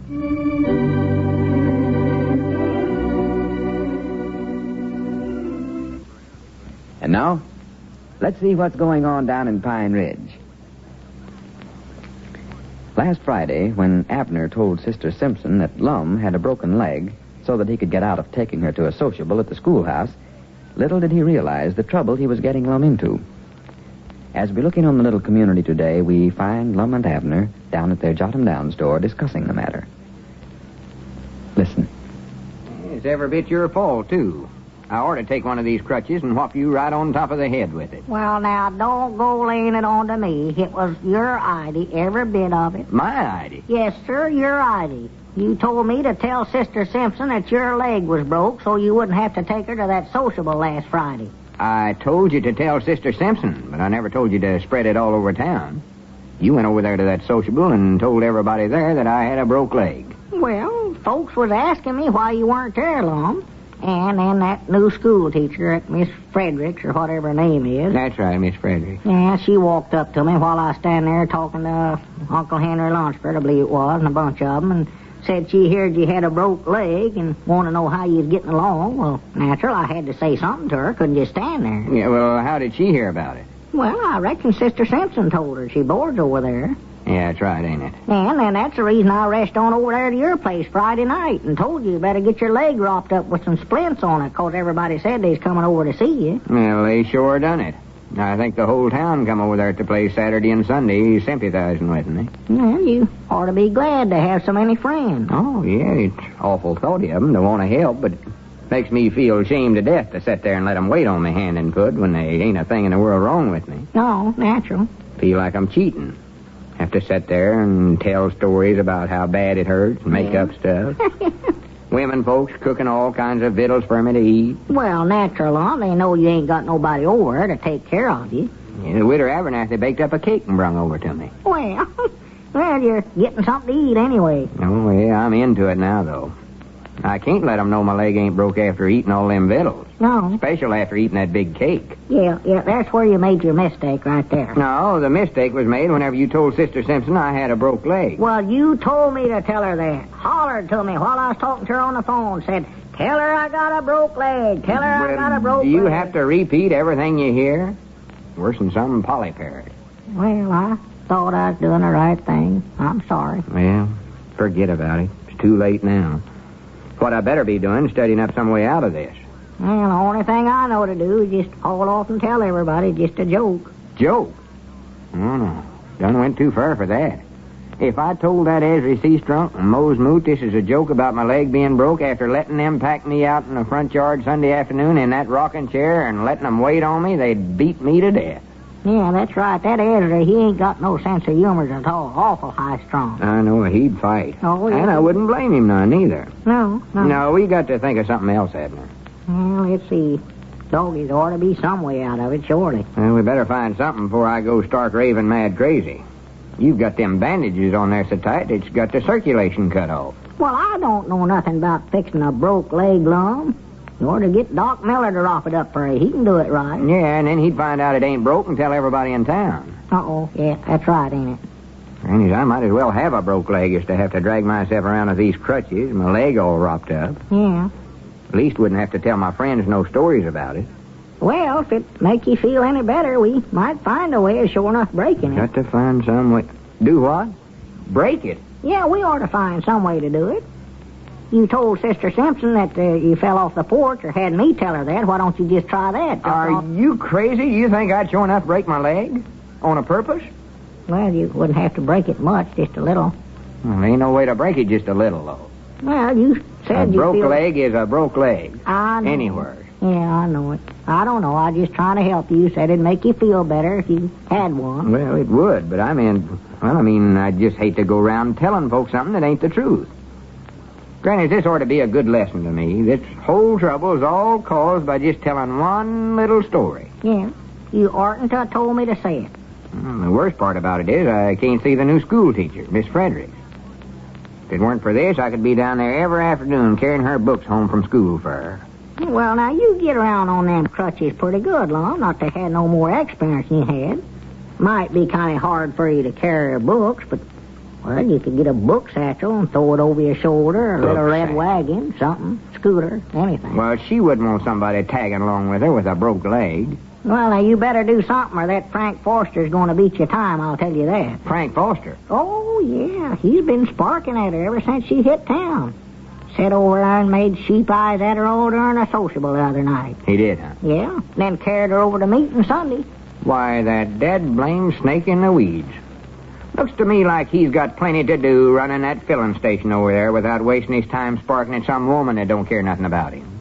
How do you know she don't care nothing about him? Why, did she act like she did? Well, I never noticed particular, but, well, I reckon she come over to meeting with him of her own accord. He never had no rope on her, dragging her over there. There's the despisablest one human I ever knowed in my life. I thought you liked her. Him. Frank Foster. Oh, him, oh. Dead-blame bully.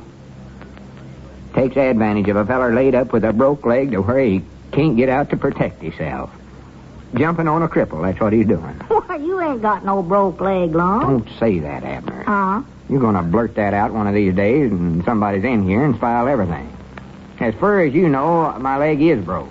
All right, I won't say it no more then. So the smart aleck Mr. Foster thinks he's going to beat my time, huh? Well, dad blame his ornery hide. I'll take a crutch and walk him right... Mind out. Get that crutch back under you. There comes Squire Skimp. Huh? Squire Skimp coming in the door there. Oh, yeah. Come in, Squire. Yeah, howdy, Squire. Come on back. Well, good morning, gentlemen. Good morning. Lum, what's this I hear about you having an accident? Yeah, broke my leg, Squire. In 2 places. Hey, shut up, Abner. Well, I do know. Well, that's a shame, Lum. Yeah, I hate it the worst way. Well, naturally you would, Lum. Yeah, that's right, ain't it? Natural I would. Does it seem to be paining you very much, Lum? Oh, yeah. Yeah, just suffered something wonderful with it. Oh, too bad. That's too bad. I ain't had a easy minute since it happened. Well, I hate to see you crippled up this way, Lum. But you're a lucky man, I'll say that for you. Lucky? With a broke leg? I don't see how you can figure that. Well, I didn't exactly mean it the way it sounded, Lum. What I meant was, well, naturally it's unlucky that you broke your leg, but it's mighty lucky for you that you have that little insurance policy with me. Insurance policy? Well, yes, that is the smartest thing that you ever did in your life, Lum, when you let me talk you into buying that accident policy here a while back. Thanks, I'd forgot all about that. Well, broke legs don't count, do they? Well, of course it does. Yes, it does. Any way that you're incapacitated, you get paid for it, Lum. I do, huh? Yes, you do. And like I told you before, and I'll say it again, you won't have one bit of trouble collecting compensation from a reliable company like mine. Collecting what now, Squire? Come over that again. I say, Lum, you won't have any trouble collecting money from a reliable company. Oh, well, like I mine. wouldn't want to charge them nothing for just a little old broke leg. Why, certainly we'll pay you. You've got it coming to you, Lum. No, I wouldn't feel right about it, Squire. Appreciate you being so nice to offer it anyway. Oh, tut, Lum. I tell you, a body just don't know who his friends is till something like this happens to him. Well, now, just a minute, Lum. Do you mean to sit there and say that you don't want to collect what's rightfully coming to you after paying premiums all this time? No, sir. It weren't their fault I said that blame clumsy. I don't want some poor insurance company to have to dig down their pockets just 'cause I'm so awkward. Well, Lum, that's what you carry insurance for, to take care of you in a time like this. Well, I'll just quit carrying it then. I'll just drop the policy. Why, Lum? Well, this is a new one on me. This is the first time that I've ever run across that attitude. They generally want more than what's coming to them. Yeah, well, just tell them to forget about me. No, I won't do any such thing. As your agent, I'm going to see that you get what's coming to you, Lum. I've got the disability form all filled out here. Let's see, what did I do with that? Yes, here it is, right here. Asking them to mail you a check for $100. Now, all you have to do is sign it right here. $100? I won't take it. Yes, you will now. Now, Lum, as a favor to me, you've got to take it. As a favor to you? Why, yes. On the strength of this settlement, Lum, I'll sell everybody in this town an accident policy. All I'd like to do is to let them call you up and you tell them what a fine policy that it is. And to remind them of it, I'll just say, look at poor old Lum Edwards over there with a broken leg. Now, where would he be today if he wasn't covered by one of my accident policies? Well, Squire, it ain't no use you talking. I won't sign it. Yes, you will, Lum. I'm determined in this now. If you won't sign it, I'm going to have a doctor examine you. And I'll send in his report. I'll get the money for you. A doctor? Yes, sir. I'll get a doctor. Better sign it, Lum. Yeah. Hand it here, Squire. I'll sign it.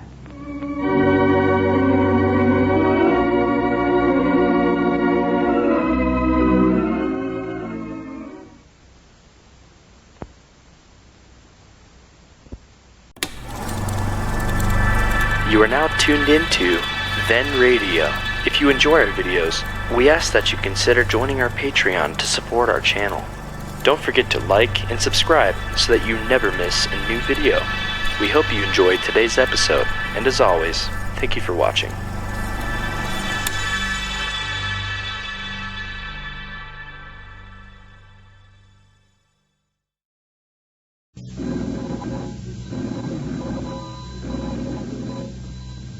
Granny's Ellen, I believe that's Ervin. I doggies, Lum, I believe you're right. Now, see. Hello, jot 'em down, store. This is Lum and Abner.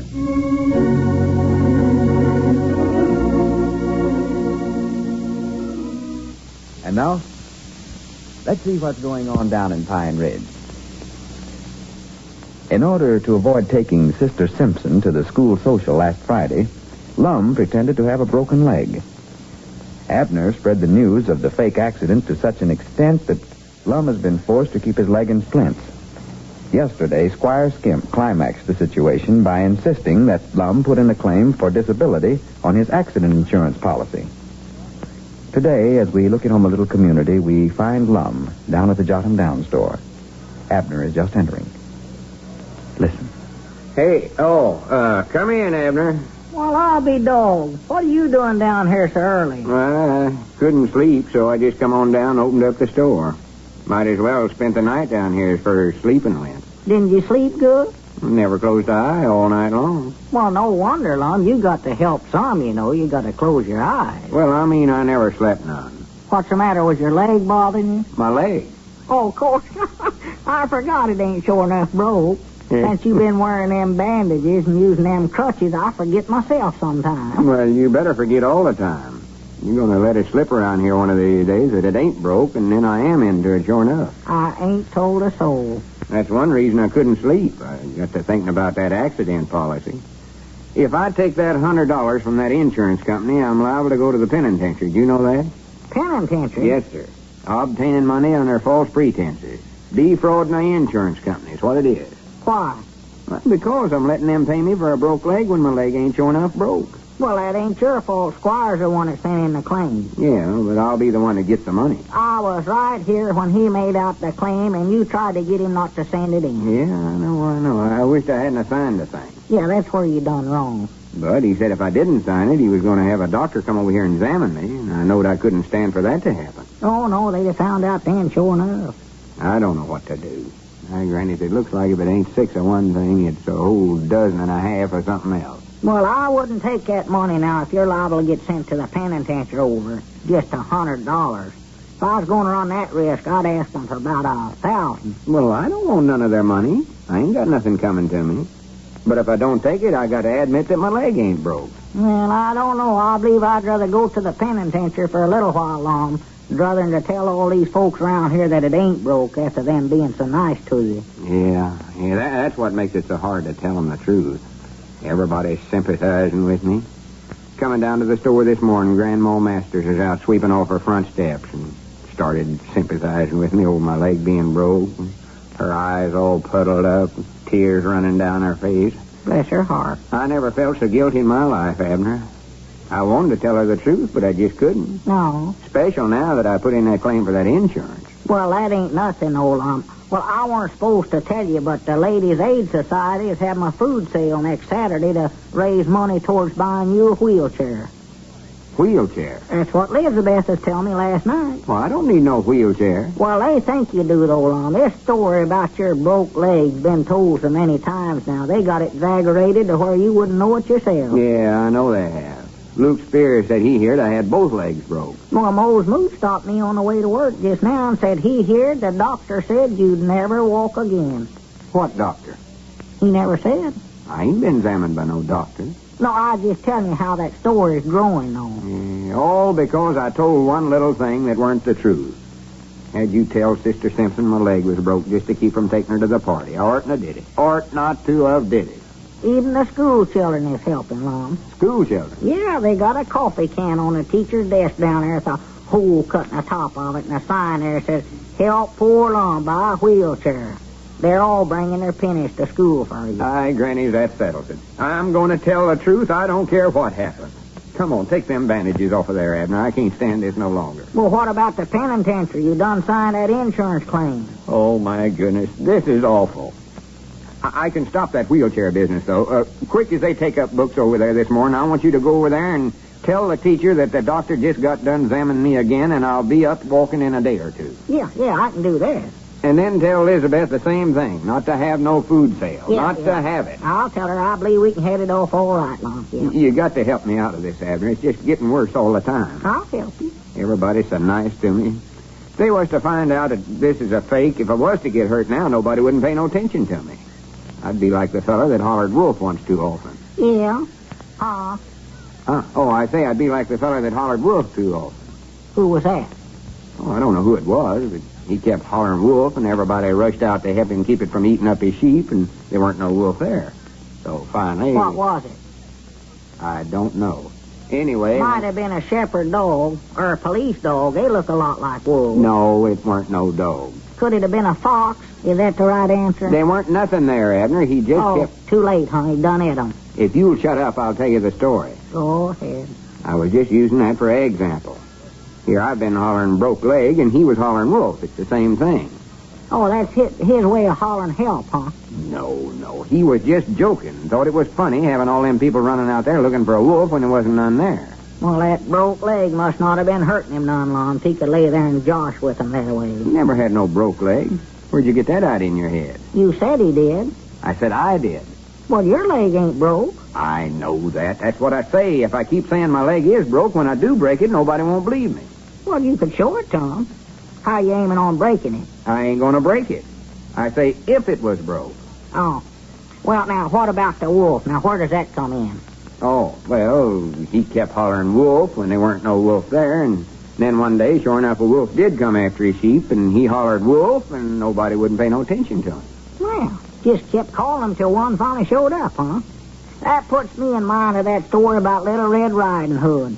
She was walking through the woods one day to see her grandma, and she met a wolf. I know the story, Abner, and I don't want to hear it again. Well, it couldn't be no worse than that in yours. What? That was the uninterestingest story I ever heard in my life. There was a wolf there in my store. Her grandma was a wolf. She went over to her grandma's Wait a minute. Here's house. Squire Skimp. Now, don't be telling no Little Red Riding Hood story while he's in here. He'll think we're both crazy. Well, it's a nice story, Lum. I know it's nice. Don't you know, she said, "Oh, Grandma, what big ears you got." She said, "All the better to see you with my Come dear." in, Squire. Better to hear you with. Well, good morning, good morning. How's the invalid this morning, Lum? Oh, I ain't much account, Squire. Well, I just wanted to tell you that I got your claim off all right, Lum. You'll be getting your check here in a few days Oh, now. my goodness. Squire, I've been thinking about that. I don't feel right about taking that money.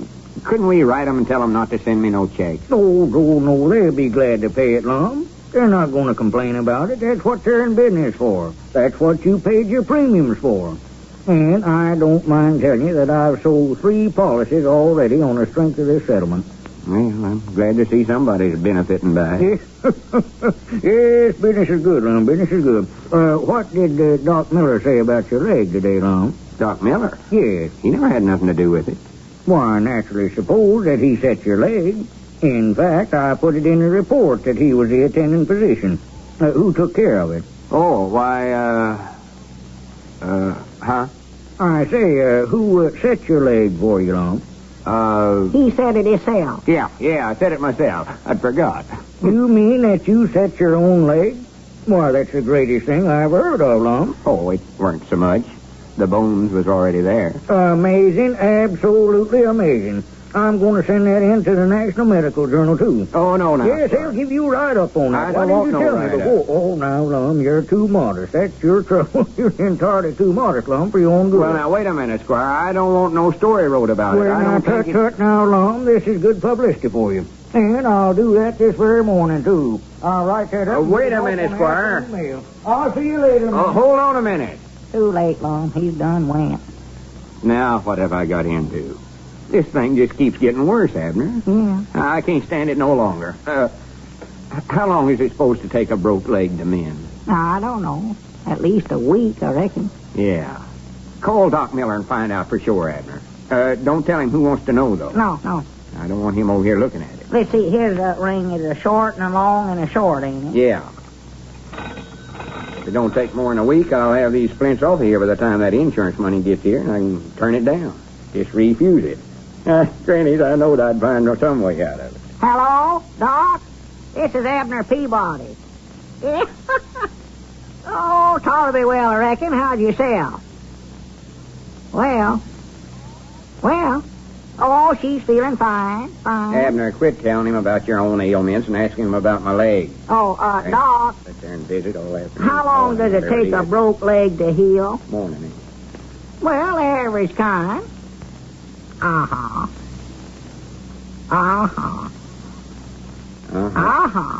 What? Oh, me and Mom were just arguing about it. Wondered if I ever did get one, how long it'd take to get over it.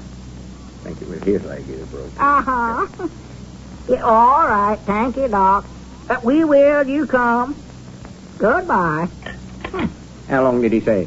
Well, he said if it weren't a very bad break, Yeah. it oughtn't to take over 2 months. 2 months? You mean I got to go around with these crutches for 2 whole months? Or maybe 3, he said.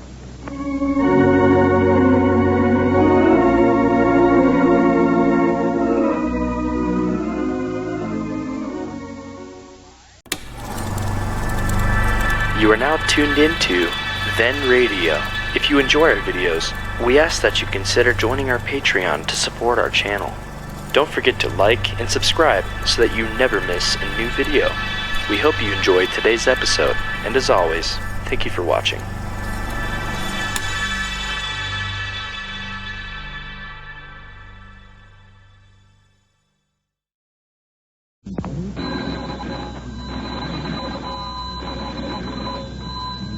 Granny's, Abner, I believe that's our ring. I dog it, Lum. I believe you're right. I'll see. Hello, jot 'em down, store. This is Lum and Abner.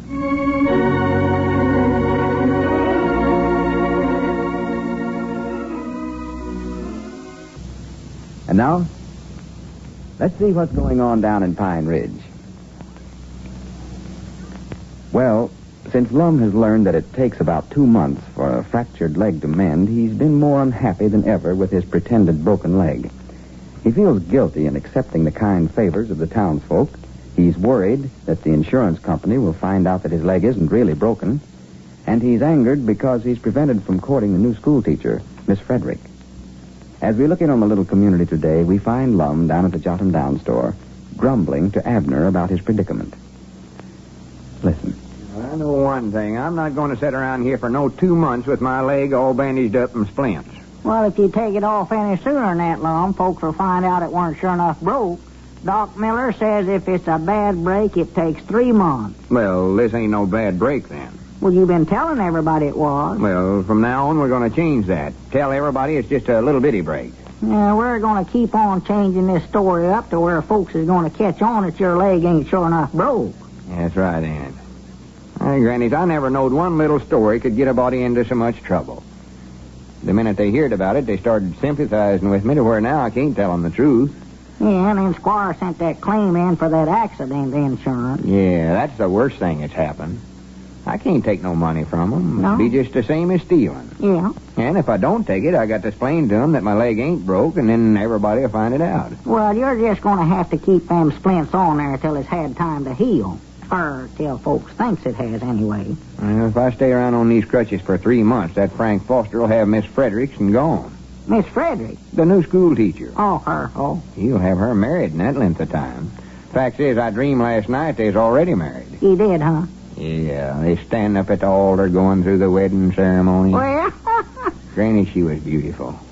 Big bouquet of flowers in her arms, mosquito netting hung clean down to the floor. Beautifulest sight I ever seen in my life. She sort of drifted in a big pink cloud. Well, she's a nice-looking woman, ain't no doubt about that. I don't know what she sees in that Frank Foster. There's the silliest one human I ever seen in my life. Ideas of a growed man standing up at his own wedding getting married in a baseball suit. Baseball suit? Yes, sir. Even had his glove hung on his belt there. The suit he wears when he plays with the Pine Ridge Pirates? Yeah. Even had his cap turned around backwards. Well, you seen him. You was standing right there. I was, huh? Of course you was. Don't try to let on like you don't know nothing about it. And I heard what you said to him, too. Fine friend you turned out to be. Shaking hands with her and told her what good judgment you thought she used in picking Frank for a husband. When you knowed good and well I was in love with her myself. Well, Lum, I never done no such a thing. Don't try to deny it. I heard you. I ain't deef. I ought to unsolve partnerships with you is what I ought to do. Well, don't get mad at me over it, Lum. Don't get mad at you when you turned again me?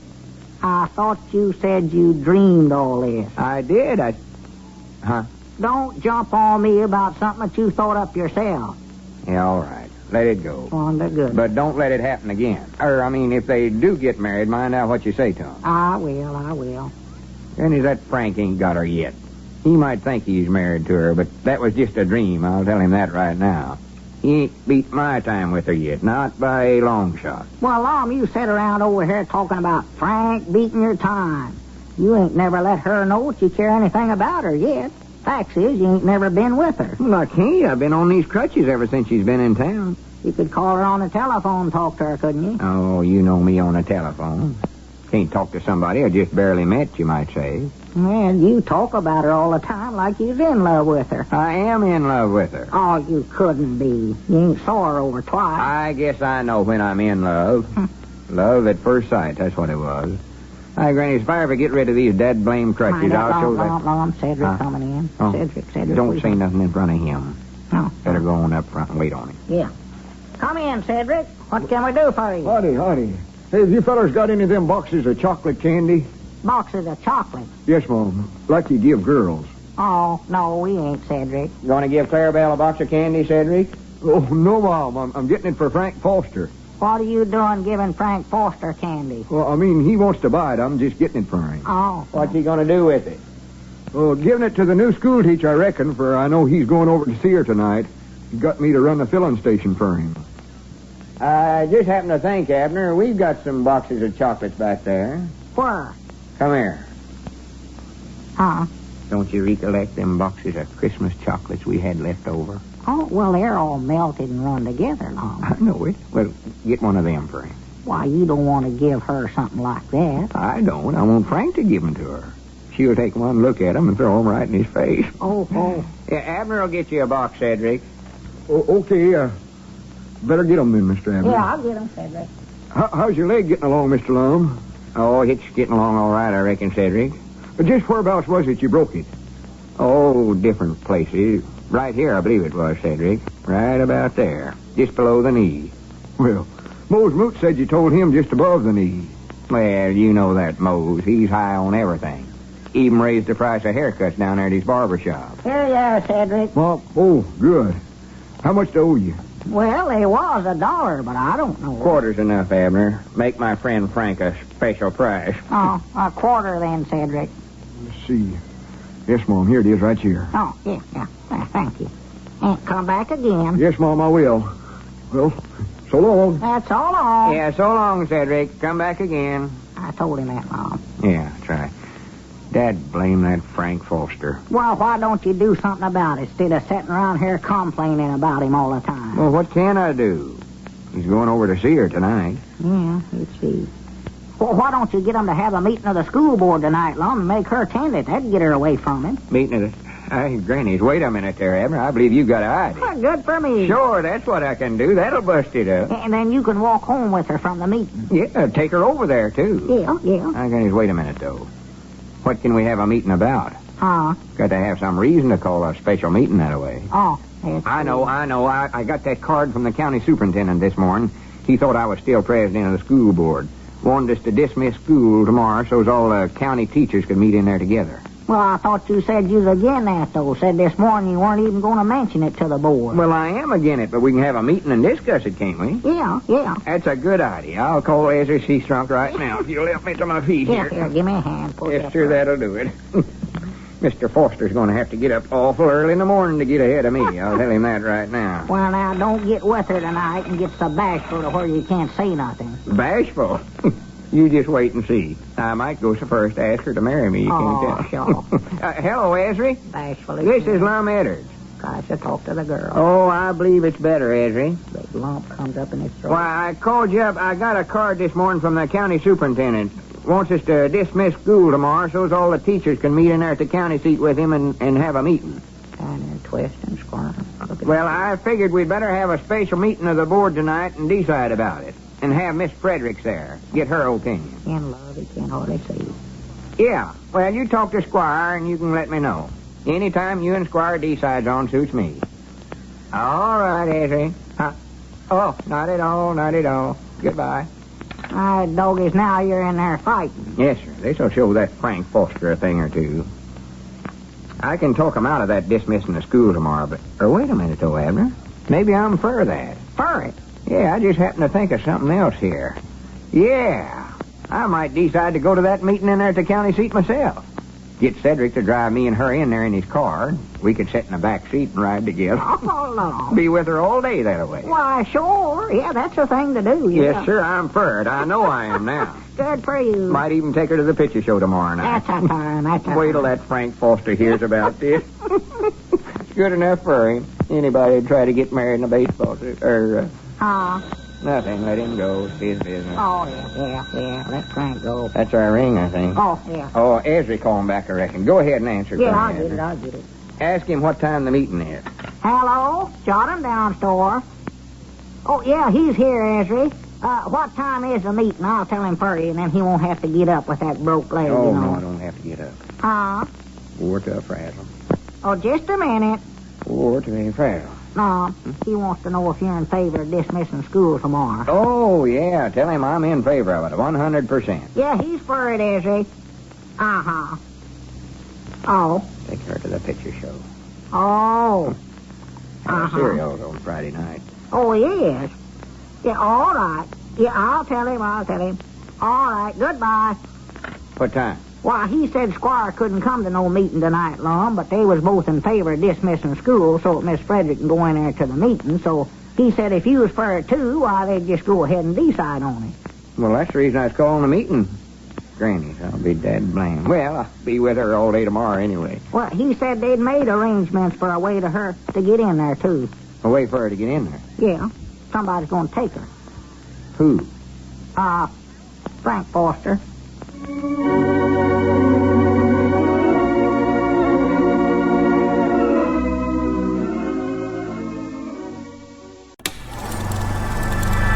You are now tuned into Then Radio.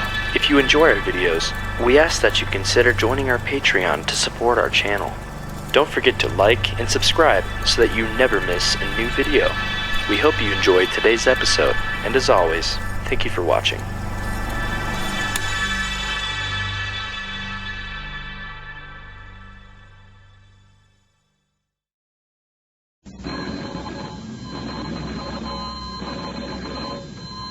That's Rennie's, Abner. I believe that's our ring. I dog it, Lum. I believe you're right. I'll see. Hello, Jot 'em Down store. This is Lum and Abner.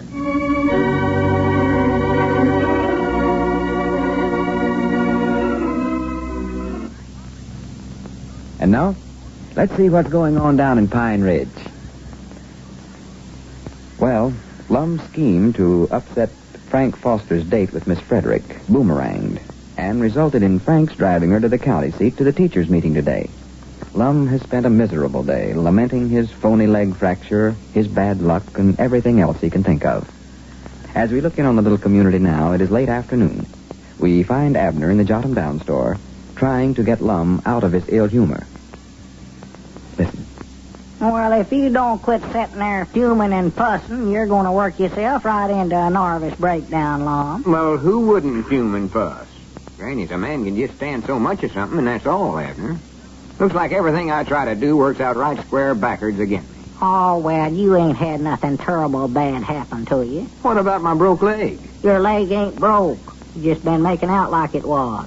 That's right, ain't it? Of course it is. Granny's, I've wore these splints and bandages on there so long now, I've got to where I believe it myself, even. Well, you ought to be ashamed of yourself complaining so much, Lum. What about Frank Foster taking Miss Fredericks into the teachers' meeting today? I guess that was good luck for me. Well, that was your own fault. You got him to dismiss school so she could go in there. Yeah, but when I got him to do that, I thought I was going to get to ride in there with her. This dad-blame fake broke leg of mine's the cause of the whole thing. Hadn't it been for it, I could have started right out courting her the day she hit town, and Frank Foster never would have had a chance with her. Yeah, it slowed you down all right. Well, I've just put up with it just as long as I'm going to. Ain't but one thing to do, Abner. I've made up my mind. Come on over here and take these bandages off. Take them off? Yes, sir. Just start unwrapping them right now. Lum, you can't do that. Well, why can't I do it? It's my leg, ain't it? So what about all these people around here that's been so nice to you because they thought your leg was broke? Well, I'm just going to tell them the truth and have it over with. What about that insurance company? What if they find out your leg ain't broke after you sending in a claim for an accident? Well, I just won't take the money. I'll tell them Squire Skimp sent that claim in. Just tell them the truth about the whole thing. Fact is, I'd rather go to the penitentiary any day than to wear these bandages and splints any longer. Go ahead, start taking them off. I've done made up my mind. All right, that's what you want to do, but I think you're making a mistake. Just undo that safety pin now. That's where the bandage starts right there. I'll get it. You're going to have an awful lot of explaining to do, I can tell you that. Then you just let me worry about that. Take it off before I change my mind now. What about all these women folks that cooked up victuals and brung over to you? Yeah, that's going to be bad. Well, I'll just have to face the music, that's all. Well, I know they're going... Huh? I say, I've made my bed, now I may as well lay in it. Oh, thought you said something else. Yeah, well, that's all right, sure. If you're going to get in bed, well, you can pull the cover up over your leg there to where they can't tell where you got these bandages on there or not. But you ought to go home before you take them off, old Lum. Somebody's liable to see you. Who said anything about going to bed? Thought you said you was going to get in bed and listen to the radio. Radio? Well, where else you going to get any music this time of day? I don't know what you're talking about. Didn't you just say you was going home and get in bed and listen to the music? I said I was going to have to face the music. Well, if you're facing the radio, naturally you'll have to listen to it. For goodness sakes, Abner, I ain't going to listen to no radio, and I ain't going home and go to bed. Well, what's the use of making up your bed if you ain't going to use it? I never made up no bed. You said you did. I never done no such a thing. I said I made up my bed, and now I've got to lay in it. But I ain't going to bed. Well, how you going to lay in it if you don't go to bed? Oh, you mean just sort of get on top of the covers there with all your clothes on, huh? For goodness sakes. Well, I believe it'd be good for you to go over and go to bed for a while, Lum. You're all nervous and upset. I believe a rest would be good for you. If you're just worrying about me running the stores, might not closing time anyway. Fact is, after I close up, I might even come over and listen to the radio with you. I said I ain't going to listen to no radio. Well, what are you going to do? You change your mind so much I can't keep up with you long. I'm going to get up from here and try to walk if you'll hurry up and get them bandages off. All right. I'm nearly done. Just one more round here. That's good, right there. There you are. Now. Granny, what a relief. Now, you might not feel that leg breathing. Well, here, you better roll your britches leg down here. Yeah. Just look at the wrinkles there in that britches leg. For the land's sake. That ain't a sight. Yeah, I'm going to have to iron that left leg of them britches tonight. Oh, might as well iron both of them while I'm at it, I reckon. Well, the left one's the one that's wrinkled the most. Here, let me see how it feels to walk again. Hey, you've had that thing wrapped up a week now, Lum. It seems like a month, too. I don't know if I can walk or not, Abner. Look there how that leg's giving way with me. Well, I do know. Wait a minute here. You don't reckon I've sure enough got a broke leg, do you? I don't know when you could have got it. That's right, ain't it? I ain't fell down or nothing, have I ain't seen you do it. Just punishment, I reckon, for going around telling folks it was broke. You might have strained it trying to make up your bed. Maybe we better put these bandages back on till it gets well on. No, sir, I wouldn't put them bandages back on there for $1,000 or $100. It's feeling better. The circulation's starting now. Yes, huh? Granny's a feller just don't know how to appreciate two good legs until he has to go without one of them, you know? No. Oh, my goodness, wait a minute. Hide quick, Lum. Hide. Here comes Cedric. We hunt. Well, I don't care if he sees me. Everybody's going to know it anyway. Well, I wouldn't want him to be the first one to tell it, though. You know how mixed up he gets on things when he goes to tell them. Yeah, that's right. I better study up some way to break the news to him gentle, hadn't I? You better. They're going to be mad. Yeah, hand me that coat there, and I'll sit down and throw that over my leg so he won't notice it. Yeah. Here, hurry. Put it over. Hurry up. Get him out here as quick as you can. I want to practice walking some more. Yeah, I will. Come in, Cedric. Yeah, howdy, Cedric. What can I do for you? Oh, nothing, I don't reckon. I just wanted to see Mr. Lum a minute. I thought you was running a filling station for Frank Foster today while he taking Miss Fredericks into the county teachers' meeting. Well, I was, but they just got back a minute ago. That's what I come over to tell you, Mr. Lum. I don't reckon I'm supposed to say nothing about it, but Miss Frederick brung you a present back from the county seat. A present? For me? Well, what do you know about that? How do you know, Cedric? Well, I just heard her and Mr. Frank talking about it. Oh, well, what kind of a present is it? I don't know, but I heard her tell Mr. Frank when she was getting out of the car to hand her that present she brought for Mr. Lum. Well, I do know. Bless her heart. Bless her little heart. That's a gooder known Frank, you know it. Him taking her all the way into the county seat to buy me a present. How about you? He's mad enough to buy. Oh, sure. I reckon what she's got me. No, tell him. Might be a engagement ring. Engagement ring? Yeah, that's right. She wouldn't buy me one of them, would she? Of course not. Must be something for you to use while your leg's broke, Mr. Lum, because I heard her say she felt so sorry for you because your leg was broke. Said she's going to bring it over here to you directly. Going to bring it over here herself? That's what she said. It's the reason I run on ahead so as I could tell you. Oh, my goodness. Well, here, Cedric, sorry you have to leave in such a hurry. Oh, I don't have to go, Mr. Lum. Well, run down there and see if Dick Huddleston's store is open.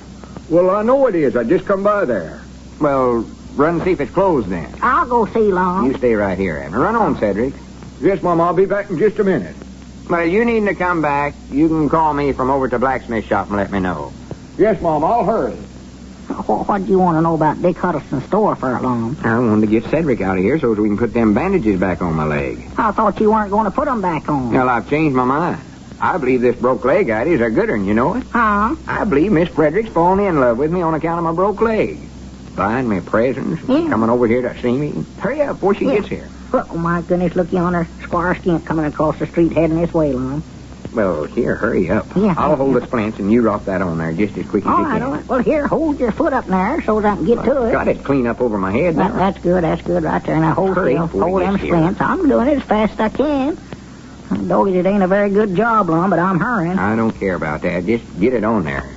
He ain't gonna pay no attention to it, no way. Let me see now. Where's that pen? Oh, yeah. Here it is. Yeah, that's all right. Yeah, that's got it right. Come in, Squire. Come on back. Well, good afternoon, gentlemen. Good afternoon. Howdy, Squire. I just dropped in to leave a package for you, Lum. Miss Frederick, the new school teacher, asked me to bring it over. I saw her down the street there and told her I was coming this way. Oh, well, much obliged, Squire. A book, I believe it is. Book? Yes, said she knew you'd enjoy it while you were recovering from your unfortunate accident. Oh, reckon why she never brung it herself. Well, she said she's in awful hurry, Lum. Didn't want to be late for supper. I think it's kind of a gift of appreciation because we dismissed school today to let her go into the meeting. She brought Ezra and me back one, too. Oh, she brung you all something back, too, huh? Yes, well, I better be going. I'll see. Well, wait a minute. Huh? I'll swan to goodness. What's the matter? That leg of yours, Lum. What's wrong with it, besides being broke? Now, I'd better go back and look at that carbon copy of that insurance claim I sent in for you, Lum. Why? You got your right leg all bandaged up there. I could have sworn I wrote on that claim that it was your left one. Huh?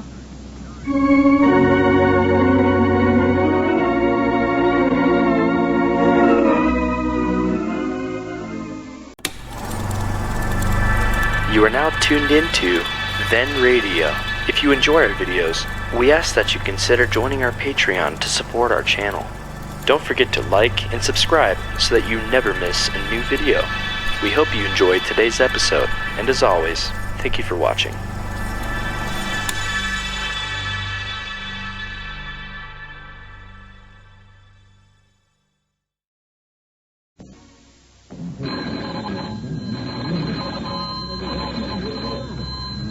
Granny's Abner, I believe that's our ring. Aye, doggy Lum, I believe you're right. I'll see. Hello, jot 'em down, store. This is Lum and Abner.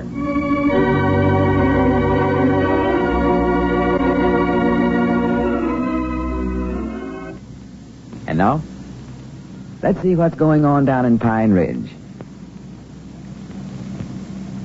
After Lum resolved to remove the bandages from his fake broken leg and to face the consequences last Friday, he hurriedly had Abner replace them when he thought the schoolteacher, Miss Fredericks, was coming to see him. However, in their haste, they bandaged up the wrong leg, and they're now afraid that Squire Skimp, who had filled out the disability claim for Lum on his accident insurance policy, has noticed the error. As we look in on Pine Ridge today, we find the old fellows down at their Jot-'em-Down store. Listen. No, sir, she's one of the nicest women I ever seen in my life. Smart as a whip. Intelligent. Yeah. Pine Ridge is awful lucky to have a woman like that teaching school here. Where, huh? Oh, yeah. She's going to be a big help to the community. Taking right a holt in the church work. I already got her a Sunday school class and all that stuff. Yeah, I seen you over there sitting in her class. I'm going to be honest about it, too, Lum. You look awful out of place down there in front with the primaries. Out of place? Yes, sir. You ought to stay back there in the men's Bible class where you belong. I don't want to be back there with you old fogies. What's wrong with me being in her class? Well, you just don't belong there. Us fellers is all laughing Sunday. Yeah, I seen you laughing back there. Now, what was so funny about it? You sitting down there in that little red chair, your knees clean up under your chin. I like a low chair that way. Makes my broke leg feel better. Your leg ain't broke. Well, I just like a low chair then. Besides, I learnt more Sunday listening to her than I've learnt from Uncle Henry Lunsford in all the time he's been teaching that class. Him and Grandpappy Spears always winds up in an argument. Yeah, well, do as you like. It's your business. But you looked awful silly when they had your class all marched single file up there on a platform and sang that little sunbeam song. Silly? Yeah, and them young'uns, they never hardly come to your knees. That big bass voice of yours booming out sounded like a bullfrog had been turned loose amongst them. Well, we have to sing that sunbeam song. That's the name of our class. Are you a little sunbeam? Well, yeah, I reckon so. I'll be back with the men's class next Sunday if it's going to cause all this trouble. I just thought I'd visit around among the classes and see how the Sunday school was doing. I know why you was down there, Lum, so don't try to make no excuses. And I seen you walking home with her, too. Me and Elizabeth was walking right along behind you. Yeah, I knowed you was back there. Well, what's wrong with me walking home with her? Well, not a thing. That's all right, but you better watch them crutches. I noticed you walking along there with her, pinting out something to her with one of them crutches. Walking along with all your weight on that leg that's supposed to be broke. I did, huh? Why, yeah, folks around here is going to catch on if you don't watch it now, Lum. I must have got so interested in talking to her, I forgot I was supposed to have a broke leg. Now, Granny's, I believe me and her's going to get along all right, Abner. Well, what all did you talk about? Oh, I don't know. Well, I can't tell you what all me and her talks about.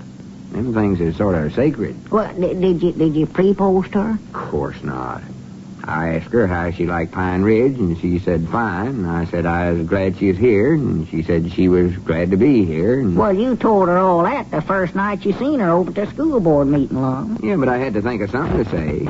Couldn't walk along there like a dummy. Yeah, well, what else did you say? Oh, that's about all. I never wanted to do all the talking. That ain't polite. No. She talked quite a bit about the school, improvements she thought we ought to make. She got some good ideas, ain't no doubts about that. And you never even answered her? Oh, I said a few uh-huhs and why yours and all. Agreed with her. I'm more the strong, silent type, I think. Well, you don't look very strong walking around here on them crutches. No. Well, this is the first time I've been with her by myself. I couldn't just bust loose and talk a woman's arm off of her. Next time I go over... Wait a minute, there comes Squire Skimp on. Oh, my goodness. Hope he goes by. I ought to hide. Hide? I know good and well Squire has catched on that my leg ain't broke. Oh, I don't believe he has. No, sir. I could tell by the way he looked the other day when he's in here. When you put this bandage back on the wrong leg, he noticed it. I know he did. Ah. Well, you heard him. Said he was going home to look at that insurance claim he sent in for me. He said he'd might and I bet it was my left leg that he told him was broke. Well, has anybody else noticed it? No, not that I know of. Nobody ain't said a word about it. Well, maybe he'll just think he's wrong then. Granny's he's coming in. I knowed it. What must I tell him? Well, wait and see what he says. Don't get excited. Be quiet. Morning, Squire. Howdy, Squire. Come on back. Well, good morning, gentlemen. Good morning. Drag up a chair there, Squire. No, I can't stay long. I was just down at the post office, and Dick Huddleston asked me to hand this letter to you as I went by. Oh, yeah. Thank you, Squire. Reckon who I'm getting a letter from. Oh, I never paid much attention. Some correspondence school, I believe it is, Lum. Says right there in the corner, from Chicago. And I reckon what a correspondence school's writing me for. Why, don't you know, Lum? That's more than like that correspondence course that you... You just stay out of this, Abner. Whose letter is this, anyway? Huh? Much obliged, Squire, for bringing it over to me. Oh, not at all, Lum, not at all. I'm just glad to do it. Well, I better get along, guess. I'll see you men later, then. Yeah, hurry back, Squire. Yeah, so long. Lum, I know what that correspondence school is. I know what it is. I never wanted him to be blabbing it all over town that I'm taking a correspondence course. Oh. But did you notice what he said about my leg? I never heard him say nothing. That's just it. He just complete ignored it. That shows right there that he don't think it's sure enough brokered. He asked me how I was feeling. Oh, I think you're just imagining things. No, sir. There was a certain tone of voice he used there when he never said nothing that sounded awful suspicious to me. I noticed he kept looking to see which leg I had the bandage on today, too. Oh, well, I never knowed all that was going on. That feller's going to cause me some trouble. I can just feel it in my bones. And blame if I don't know what to do. Well, go ahead and open your letter. Let's see what course you're taking. Oh, I forgot about the letter. Yeah, well, did you tell them what course you wanted to take, Lum? No, I just told them to use their own judgment. Told them all about myself. Yeah. I'd take anything as long as it's free. Oh, that's right. I'd forgot about them giving you a free scholar course. Free scholarship's what I win. Well, whatever they call it, I don't know. No idea. What's the matter? Listen to this. Congratulations, new student. Congratulate me already, and I ain't even started the course yet. Thought he'd think I'd graduated with high honors. Yeah. After studying your qualifications, our vocational guidance director has decided the course best suited to your ability is building superintendent. Building superintendent? Yeah, that sounds good, don't it? Whatever it is. Maybe it's it. As soon as you have completed this free course, we will probably be able to place you immediately as superintendent of a large office building in any large city you choose. Further, Granny, did you hear that, Abner? Going to put me in charge of a big building. Well. Anyone I want.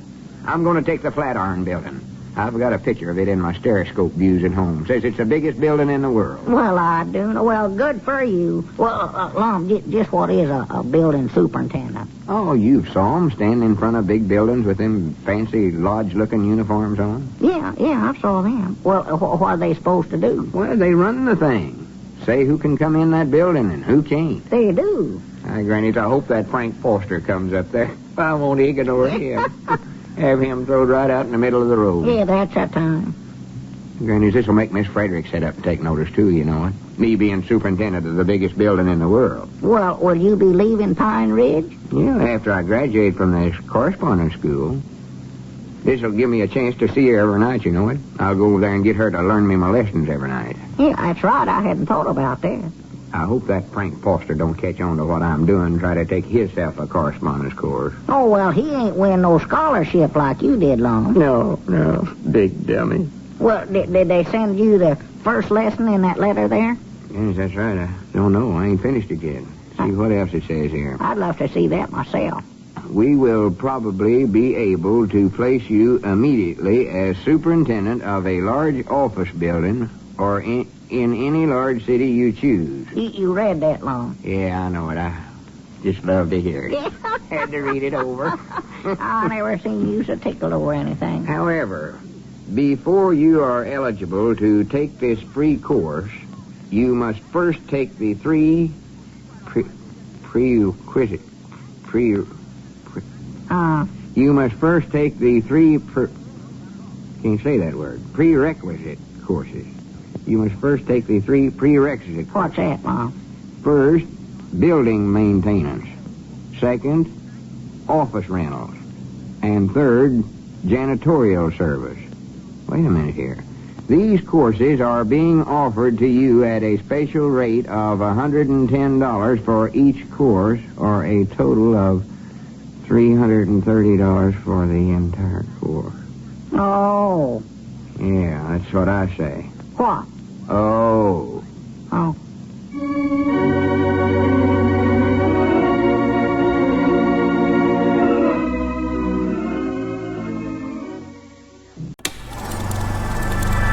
You are now tuned into Then Radio.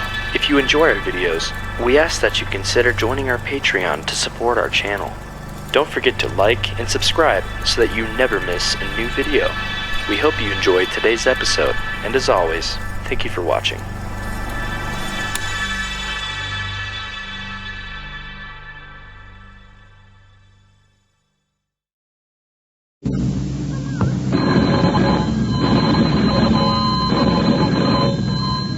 Granny's, Abner, I believe that's our ring. I don't get Lum, I believe you're right.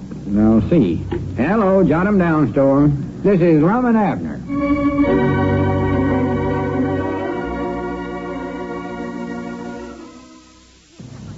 Let's see what's going on down in Pine Ridge. Ever since Lum made the mistake of bandaging the wrong leg a few days ago, he's been afraid that Squire Skimp has discovered the secret of his fake broken leg. The old fellow is so worried over the results of what might happen if Squire divulges the secret that he's on the verge of a nervous collapse. As we look in on the little community now, we find Lum and Abner down at their store. Listen. Wait a minute. Is that him? Who? Squire Skimp. Oh, no, that's Ezra Seastrong.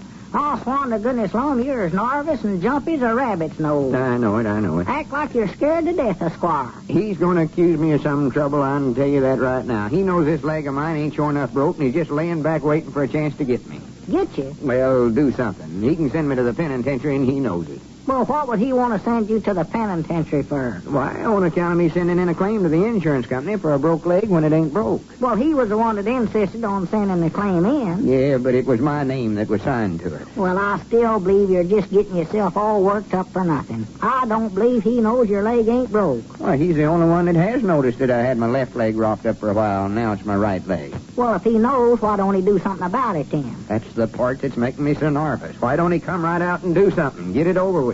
Well, I believe if he'd have noticed it, he'd have did something about it long ago, Lum. Well, he's got something up his sleeve. Well, Huh?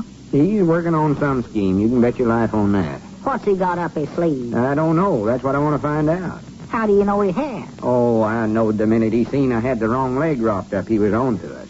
Do you think it's a pistol? Think what's a pistol? Well, what he's got up his sleeve? Of course not. What would he be doing with a pistol up his sleeve? Well, I know it's something that you're scared to death of. Reckon it's a knife? Abner, I don't mean he sure enough got something up his coat sleeve. Oh, shirt sleeve, huh? No. When I said... Well, that's the only two sleeves he's got, Lum. When I said he's got something up his sleeve, I mean he's got some scheme figured out that's going to cause me some trouble. Well, that's a funny way of saying it. What's so funny about it? Well, just saying got something up his sleeve when he's going to cause you trouble. Well, lots of people use that expression. When they're going to play some kind of a trick on you, they've got something up their sleeve. Oh, yeah, sure. I know what you mean now. I saw them musicians pull stuff out of their sleeves. I bound you, it's a rabbit. Rabbit? Yeah, I seen a feller take one out of a hat once, and somebody said he had it up his sleeve all the time. I mean, Squire's got an idea up his sleeve. You mean he thought up something and put it up his sleeve? Abner, for goodness sakes, I've got troubles enough without taking time to try to explain something to you. Granted, if it ain't 6 of one thing, it's a whole dozen of something else. I can have more troubles than all them morning radio serials put together. Well, I still think it's just your imagination. Squire ain't said a word about it. I know it. That's what's got me worried. If he'd come right out and say something about it, I wouldn't mind it so bad. Why don't he tell me he's going to have me sent to the penitentiary and have it over with? If he tells that insurance company that my leg ain't broke, I'm a goner, that's all they are to it. Well, what are you going to do if they send you a check for $100 damage to your leg? I don't know. I don't know what to do about it. That just shows how much trouble a body can get into by telling one little thing that ain't the truth. Yeah. Here you've been on crutches for 10 days or more when there ain't a thing in the world wrong with you. Just 'cause you never wanted to take Sister Simpson over to the sociable. I know it. I'll never use that for an excuse again. Or if I do, I'll sure enough break my leg. I wish now it was broke, just to get even with Squire Skimp. Get even with him? Yeah, if he'd accuse me of it out in public, I could pull them bandages off and make laughing stocks out of it. Yeah, if it was sure enough broke, why, you wouldn't have no trouble at all on him. Well, wait a minute. I ain't going to break it on a purpose, if that's what you're trying to suggest. I ain't suggesting nothing. It ain't none of my business. Yeah, I've got to study up something to tell Squire. Well, I wish you would. Quit hiding every time he comes in here like you done this morning. Make me tell stories, make up stuff about you not being here. Yeah, I know it. I don't like it either, Abner, but I don't want to make him mad, though. He could ruin me sure enough if he went to telling it around town here. Miss Fredericks never would believe me again. Everybody's been so nice to me, I just couldn't stand to face them. No. Yeah, it just looks like I'm just going to have to keep my leg bandaged up and use these crutches till everybody knows my leg's had time to heal. Well, what about your correspondence course? If you take that course in building superintendent, or whatever you call it, why, you'll have to leave Pine Ridge, Lum. There ain't no buildings here big enough for you. I decided not to take that course, though. Decided to just forget about it. I thought it was free. Well, the course to learn how to be a building superintendent is free. But you have to take 3 other courses that cost you $330 before you get your free one. Yeah. And another thing, I've decided I don't want to leave Pine Ridge no way. You don't? No, I ain't got nothing against living in a city, but I know everybody here, and I know I've got a better chance of being a success here than anywhere else. Well, I'm proud to hear you say that, Lum. This town's going to grow. I always said it would. Dick Huddleston, some of the fellas are talking the other day, if we could just get a factory or 2 started here, why, wouldn't be long till more of them would come in here, and the first thing you know, we'd have a big city. Well, what's wrong with Pine Ridge the way it is? Huh? These fellas are always trying to figure out some way to make a big city out of Pine Ridge. If they want to live in a big city, why don't they move to a city? Well, there'd be more people here, Lum, and business would be better. Yeah, and there'd be more stores put in, too. Yeah. Business is good here now, and most everybody's making a good living. Why, sure. We don't know how it'd be if the town was any bigger. Yeah, but they's complaining about some of these old buildings around town here. Well, now, there's another thing. I can't see nothing wrong with these old buildings. I like to see them painted and kept up good, but these old buildings is a part of the town. Wouldn't be like Pine Ridge with new modern-looking buildings here. No. They're sort of like old friends. And I know I wouldn't want to run my old friends out of town and bring in some new ones. Oh, no, of course not. Now, instead of trying to make this a big town, I'd rather leave it just like it is and improve what we've got. Everybody keep their places up in good shape, and the yards looking nice, and weeds cut down, and flowers planted all over town. Yeah, well, I never had thought about it just that way. No, there's a funny thing about folks, Abner. Of course, I wouldn't stand in the way of progress. I'm in favor of anything for the betterment of the town, but I don't think it has to be any bigger to be a better town. Well, now that you've made mention of it, I don't know but what I feel the same way, Lum. Whilst I've been agreeing with the rest of these fellers, I reckon if I'd been wanting to live in the kind of a town that they're wanting to make Pine Ridge, why, I'd have left here years ago and went and found it. There's plenty of them. Well, Dick Huddleston and that bunch is honest and sincere in what they're trying to do. They're good citizens, all right. Oh, yeah. But I'll just bet you there's lots and lots of folks all over this country that spent a whole lifetime trying to build their hometown into a bigger place, and then when they got all done, they found out they'd destroyed the very thing they liked about it. Oh, Wait a minute. There comes Squire Skimp again. I'll step back here in the feed room and tell him. I ain't going to tell him nothing now. He's been coming over here all day to see you. Why don't you talk with him and get it over with? See what he wants. I know what he wants. He's going to try to cross-examine me and trick me into admitting that my leg ain't broke. Ah. All right, Granny, I'll stay here and talk to him. That's a time. I've worried myself about this long enough. If he gets to press me too hard, I'm going to admit to it and just let him do with me whatever he wants to. Well, now, you better tell him not to tell nobody else, Lum. Maybe I can pay him to keep his mouth shut. Pay him? Well, anything to get this over with. I feel like a criminal waiting for his sentence. I doubt mine. Come in, Squire. Yeah, howdy, Squire. Come on back. Well, Lum, I finally found you in. I've been looking for you all day. Yeah, Abner was telling me you's in. What was you wanting, Squire? Well, I wonder if I could see you alone for a few minutes, Lum. Oh, why, yeah, I reckon so. Yeah, here, I'll go out on the porch if you fellas want to talk private. If you don't mind, Abner, I'd appreciate it. Oh, no, I don't mind. I might step on over to the barber shop for a while, Lum, see if there's any arguments going on. Yeah, all right, Abner. Sit down, Squire. Yes, thank you, Lum. Well, I guess you know what I want to see you about. Yeah, and ain't no use beating around the brush no longer, Squire. I'm going to come right out and admit to it. It ain't broke. What's that, Lum? I say I'm admitting my leg ain't broke. I know you catched on the other day when you was in here and me and Abner made a mistake and got the bandage on the wrong leg, so... Lum, do you mean that your leg isn't broken at all? Never was broken? Why, didn't you know it? Why, of course I didn't know it. I never would have sent that claim into the insurance company. Why, this is the most outrageous thing I ever heard of in my life, Lum. Perpetrating such a hoax on the good people of this town. Well, I never... That's a penitentiary offense. Attempting to defraud an insurance company. And I intend to see that you get your just desserts. Well, now, wait a minute, I Squire. came over here to see you about another matter entirely. But I don't care to discuss it or anything else with a man of your character. A man who would stoop so low as to abuse the confidence placed in him by his friends. Good day.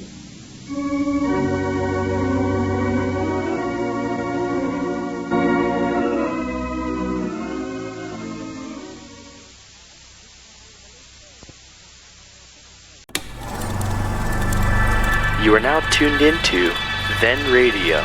If you enjoy our videos, we ask that you consider joining our Patreon to support our channel. Don't forget to like and subscribe so that you never miss a new video. We hope you enjoyed today's episode, and as always, thank you for watching.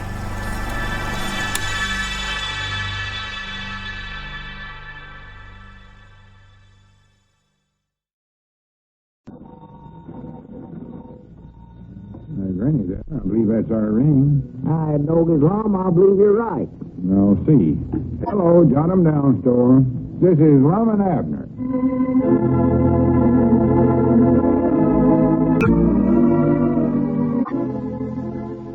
Let's see what's going on down in Pine Ridge. When Squire Skimp called on Lum to discuss a certain matter, Lum was so sure that the squire had discovered that his broken leg was a fake that he revealed the truth to him.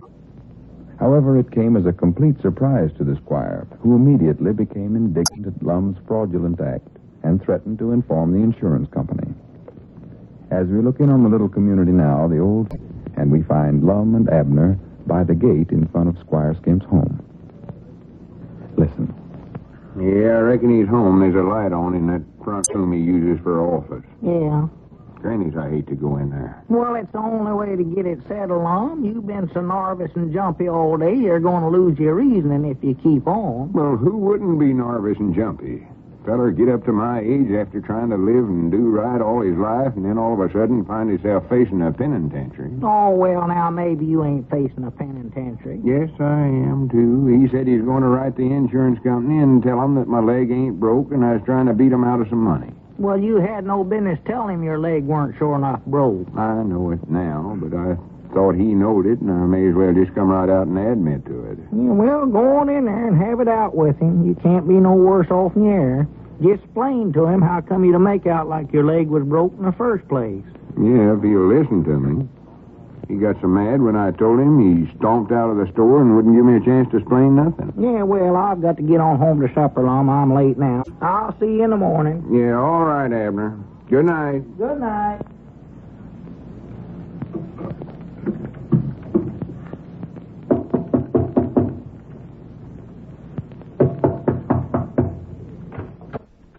Yes, who is it? It's me, Squire. Oh, yes. What is it, Lum? Come in. Yeah, thank you. I just wanted to talk to you a few minutes, Squire, about this broke leg of mine, if you don't mind. See if there ain't some way to keep this from coming to trial. Lum, before you go any farther, if you come over here to bribe me into silence, you're wasting your time. You've known me long enough to know that I wouldn't enter into any conspiracy to interfere with justice. Well, that's just it, Squire. I ain't done nothing unhonest.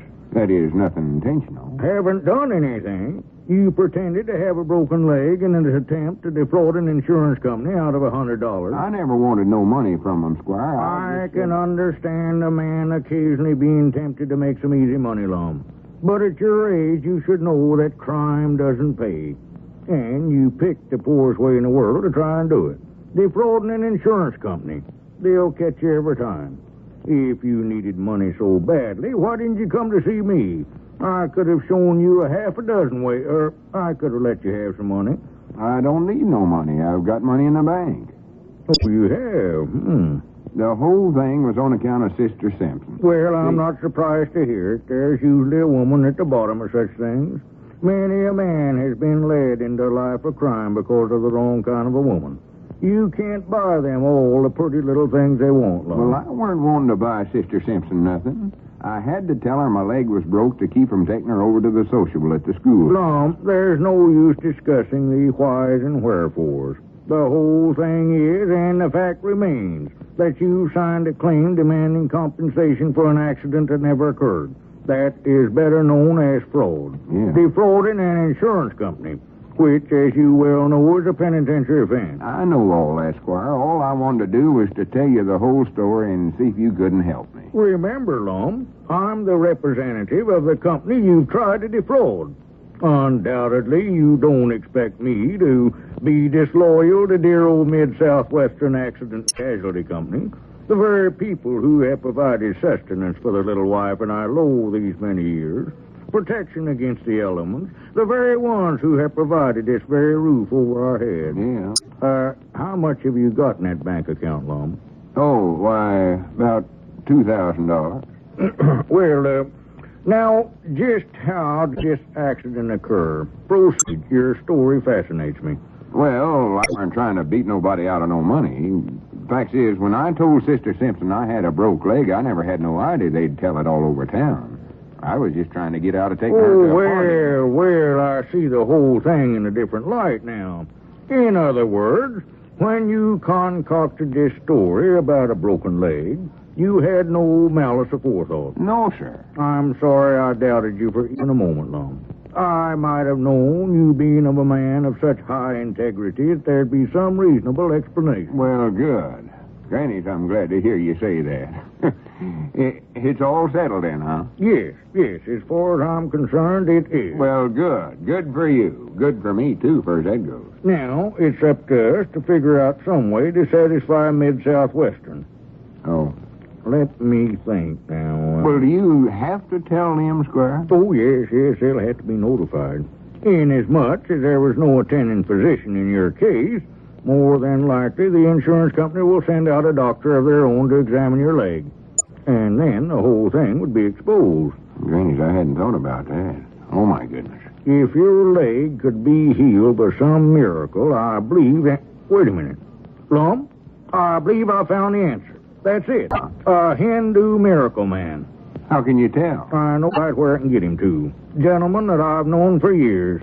Used to travel with the carnival I was barking for, connected with, managing, owned. Yes, sir, he's our man if I can locate him. And I believe I know where he is, too. I had a little ache about him. He's a Squire John. Enjoys a spotless reputation, but is gifted with some unknown power of healing. Of course, in this case, it doesn't matter because your leg isn't really broken. No, of course not.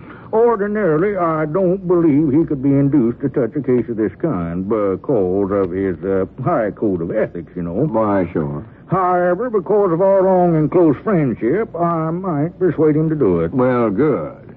It might take a considerable outlay of money, though, Lum. His time is quite valuable. Well, anything to keep me from going to the penitentiary. How much do you reckon he'd want, Squire? Well, that's the trouble, Lum. His services come a little high. And his expenses down here from Kansas City will amount to something, you know. Oh, he lives in Kansas City, huh? Yes, he's retired now, not on the road anymore. Got a little cafe. I heard from him right here in this desk somewhere. I'll call him and have him down here as soon as possible. Well, you never did say how much it cost, though. Oh, well, I think because of our close friendship, I could talk him into coming down here for, say, just $500. $500? Why, ordinarily, no telling what he'd charge for a job like, or a case like this. A Hindu prince can't be run around over the country for nothing, Lum. Oh, is he a sure enough prince? Oh, yes, there's no doubt about it. If he were in India today, he'd be a Maharaja. He's of the nobility. Granny, it'd be worth something to even meet a feller like that. Well, if that's the least he'll come for, it'll be worth it to get me out of this. Oh, yes, just remember you have the penitentiary staring you right this long. Yeah, go ahead and call him, Squire. Granny's, I'll pay it. That, my man, is a wise decision. I'll put the call in right now. I can call that eating joint, or restaurant of his. He's quite a world traveler. I hope he isn't in Africa, big game hunting, or hobnobbing with some of the crown heads in Europe. Where did I put that card I had? Yes, here it is, right here. The Bombay Tavern. I'll call him right now, Lum. Good granny. I believe this is a good idea, Squire. Oh, yes, there's no... hello? Operator, I would like to talk to the Bombay Tavern in Kansas City, Missouri, please. Yeah, that's right. M.K. Skim. All right, you can call when you have my party. How do you aim first to go about this, Squire, so that everybody will think he actually cured my broke leg? Oh, well, we'll work that out without any trouble, Lum. Might have a big public demonstration of it. Let the good people of the town witness a miracle. Yeah, that's the time. Then they won't have to take my word for it. Why, no. That'll be hard to believe unless they see it. Yes, well, now, here, Lum, you better run along. I'll have to talk to the prince in the Hindu language, and you wouldn't understand it anyway. You just get a good night's rest, and I'll let you know about it in the morning. Yeah, all right, Squire. Just don't know how to thank you for what you did for me. I want you to know how much I appreciate it. Oh, tut now, Lum. I'm only too glad to do it.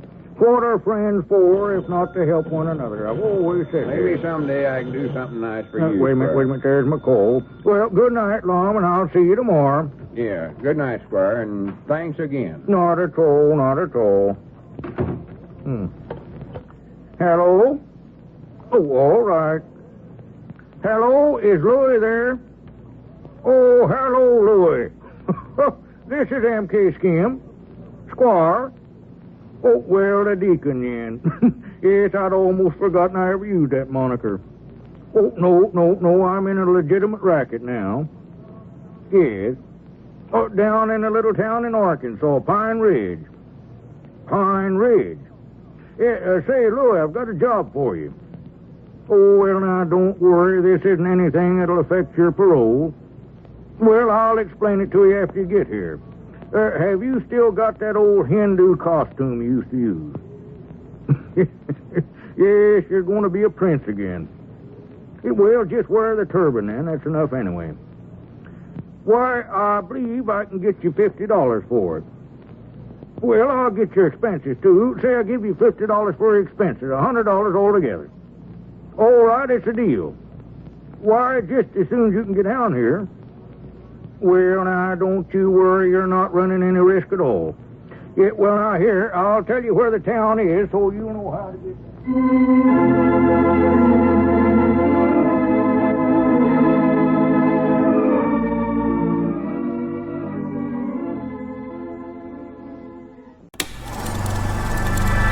You are now tuned into Then Radio. If you enjoy our videos, we ask that you consider joining our Patreon to support our channel.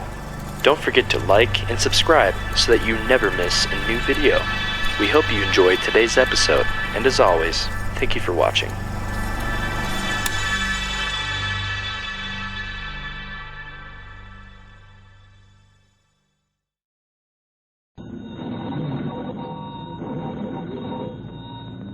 Granny's, Abner. I believe that's our ring. I dog his Lum, I believe you're right.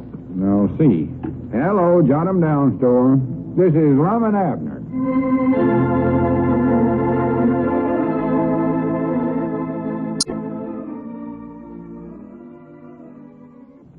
And now, let's see what's going on down in Pine Ridge.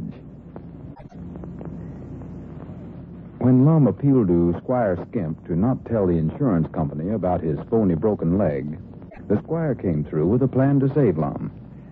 For a slight charge of only $500, the squire would send for his friend, Prince Kush, a Hindu miracle man of rare powers. The prince would come to Pine Ridge, work his magic, and to all outward appearances, Lum's leg would be healed, and he could throw away his crutches. As we look in on the little community today, we find Lum and Abner in their Jot 'em Down store, Lum excited over the prospect of Prince coming to town. Listen. Oh, it's the greatest idea I ever heard of. Granny, that Squire Skimp can study up more ways to get out of something than anybody I ever seen in my life. Well, I expect he's had enough experience getting himself out of scrapes. There's a feller that's made a living for years with one shady deal after another.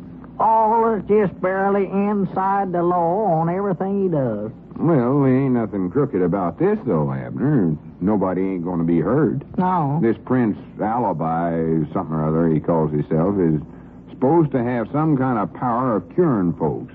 So he's just going to cure my broke leg so I can throw away these crutches and take them bandages off my leg so folks here in town won't catch on that my leg ain't sure enough broke. Yeah, it's a good idea, all right, I reckon. Kind of unhonest. Well, I've got to do something. I can't stay on these crutches for no 3 months. No, well, I guess it's all right. I just hate to see you get mixed up in anything with Squire Skimp. Get mixed up with him? Well, he's doing me a favor. Getting me out of this whole thing. He could have sent me to the penitentiary.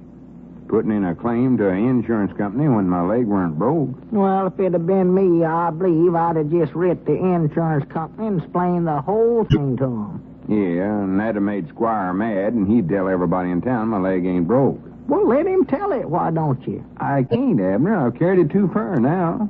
The first day or two, I might could have did it, but not now. I'd lose every friend I got in town. Especially after everybody being so nice to me. Sympathizing and all. Well, it's your business. Do as you like about it, Lum. I thought this was a good idea. Thought you'd be for it. Oh, well, I am, I reckon. I'm just natural, a little juberous about anything that Squire Skimp has something to do with. Oh, I'll watch him. Don't you worry about that. But he seems to be awful anxious to help me any way he can. Even talked the Prince down. $500. How much did he want to start with? Well, I don't know, but them princes can't be running around over the country for nothing, you know. Well, that seems like an awful lot of money to me. It is a lot of money, but it's a heap cheaper than going to the penitentiary. Yeah, I guess you're right. Well, when's the Prince going to get here, Lum? Why, Squire said this morning he'd be here the first of the week. He's got to find somebody to look after his restaurant for him while he's gone. Restaurant? Yeah, he's retired from being a Hindu miracle man. Runs a restaurant there in Kansas City, Missouri now. A prince running a restaurant? Yeah, it does sound funny, don't it? Yeah. I asked Squire about that. He said the prince was just doing this for a hobby. Hobby? Yeah, he wants to meet the great middle class so he'll know how to rule his people better when he gets to be a Maharaja or something. What's that? That's a king, or that's what the Hindus call their king. Well, I'm sort of anxious to see what the feller looks like. But whereabouts is that country he's from? Hindu. I don't know. India, I think. Oh, well, I know some people from... No. Huh? Nothing. I was thinking about India, and I know some folks from there. This is a foreign country. You saw pictures of folks from there. Hindu fakers, they call them. I don't believe I ever seen one. You know, they wear bandages on their heads. Turbans, they call them. Well? Sit around on boards full of nails all the time. Eat glass and stuff like that. For the land's sake, well, I'd hate to eat at that restaurant of his. Sit around on a chair full of nails and eat glass. Oh, well, running a restaurant in this country, he'd have to have the kind of food we eat. Well, I was aiming on having him over the place for supper while he's here, but He can get broke glass anywhere, and besides, I don't believe Elizabeth know how to cook it if I had him over there. Well, they don't eat that all the time. They more than likely eat other stuff, too, you know. More likely, that's the reason they keep their heads bandaged up. That'd give anybody a headache eating glass. I've heard them fellers can take a rope and throw it up in the air, and it'll stay there just like a flagpole, sticking right straight up in the air. What's it tied to? Ain't tied to nothing. And then they can climb right up to the top of it. They climb right... Are you feeling all right, Lum? That's the truth. They do it. Nobody's ever figured out how they do it, neither. I don't believe it. They even sleep on boards with nails sticking up all over them. Ain't they got no hammers to knock them down with? They don't want to knock them down. They sort of enjoy torturing themselves for some reason. Well... I've heard about them standing on one foot all their lives, punishing themselves that way for something.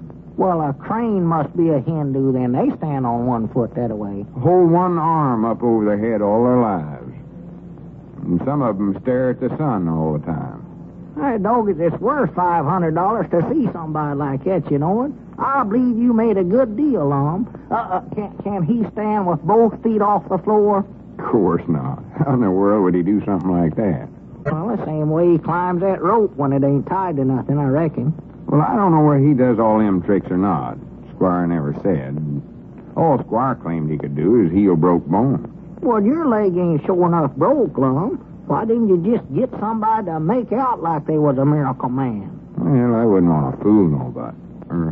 I don't know. I hadn't thought about that. You could have got somebody for a heap less than $500. Granny, yeah. But it's too late now. Squire's done hard the feller. Yeah.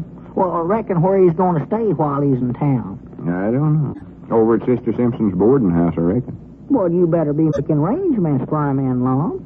She ain't got no beds with nails sticking up in them.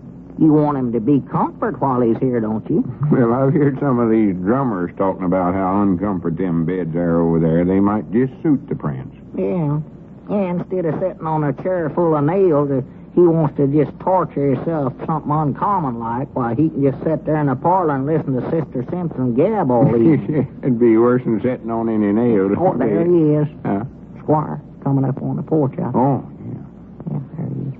Come in, Squire. Howdy, Squire. Come on back and say it. Well, good afternoon, gentlemen. Good afternoon. You heard any more from the prince, Squire? Oh, no, but I didn't expect too long. The deal's all set. He'll be here. Don't worry about that. I take it that you told Abner about our plan. Yeah, but he ain't going to say nothing about it to nobody. Won't breathe it to a soul. See, he already knows the leg wasn't sure enough broke. Yes, well, that's all right, just so that nobody else knows about it. I've been thinking about that, Squire. Instead of having a public demonstration down in the park, the prince curing my broke leg with a miracle, why wouldn't it be better to have it over at the schoolhouse? Over at the schoolhouse? Yeah, we can have some entertainment of some kind over there and get a big crowd, and then you can introduce the prince as a friend of yours from India, or wherever he's from. Yeah, it's India, that's right. And tell him that he heals broke bones. If there's anybody there that's got a broke bone, well, have him come up and cure him. That's when I'll step up out of the audience and walk up on the platform. Well, sir, that's not a bad idea, Lum. And as far as entertainment goes, you know the prince is quite a magician. He could entertain the crowd for quite a while with his magic tricks. Magic tricks? Oh, yes, does all kinds of magic, yes. I never knowed he was trained. Yes, does everything. And to climax his act, then he could call for somebody from the audience to come up, and that he'll demonstrate his power of healing. Well, you can come forward after he waves a few magic gestures over your leg. You remove the bandages, throw away your crutches, and walk down off the platform a well man. Hi, Granny, that sounds good, Squire. We might even charge a little admission. Yeah. Advertise it well, might pick up a few dollars that way, Lum. Well, I'm paying for getting him down here. If we charge admission, I get money, though. Yes, well, I think we ought to split it, Lum. It's fair Split it? enough, yes. It's 60-40 for me. And speaking of finances, that reminds me what I came over here for, too. Our check came this morning, Lum. Our check? Yes, the $100 from the insurance company. Here it is, right here, $100. Dale Edward. It's all yours. Or that is, unless, of course, you want to divide some of it with me for sending in the claim and all, you know. Oh, well, here, Squire, I don't want this money. I ain't got nothing coming from them. No. Well, I was in hopes that's what you'd say, Lum. I think under the circumstances that's the best thing to do. Now, it's made out to you, so you just endorse it here on the back, write your name right there, and I'll mail it back to the insurance company. Well, I'll mail it to him. Oh, no, you better let me attend to that, Lum. You write a letter in there, and you might say the wrong thing, and then they'll catch on that your leg isn't really broken and get into a lot of trouble. Yeah. No, now you just let me handle it. Here, put your endorsement right there on the back, and I'll see that everything's taken care of. All right, Squire. I just hate to put you to all that bother. Oh, no bother at all, Lum. Glad to help you. Always glad to help a friend. Yeah, here you are. Yes, that's fine. Thank you, Lum. Now, whatever you do, Lum, don't mention this to a soul. Nor you either, Abner. Well, if Lum endorses that check there, why, nothing. Well, yes, that's all right. Now, don't worry about that, Abner. And now, don't forget, Lum. Don't write to that insurance company, whatever you do. No, I won't, but I want to tell you how I appreciate you looking after this for me, Squire. Oh, tut. Granny, if I could afford it, Squire, I'd see that you get something out of this deal, too.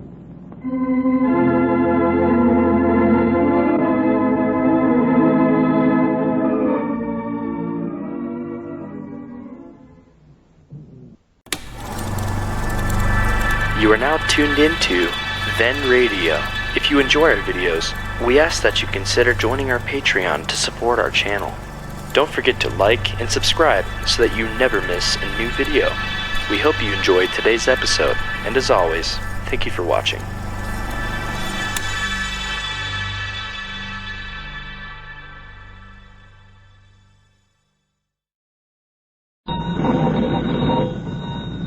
Granny's, Abner, I believe that's our ring. I dog his Lum, I believe you're right. I'll see.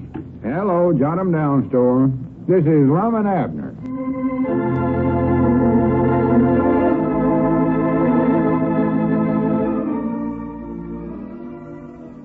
Let's see what's going on down in Pine Ridge.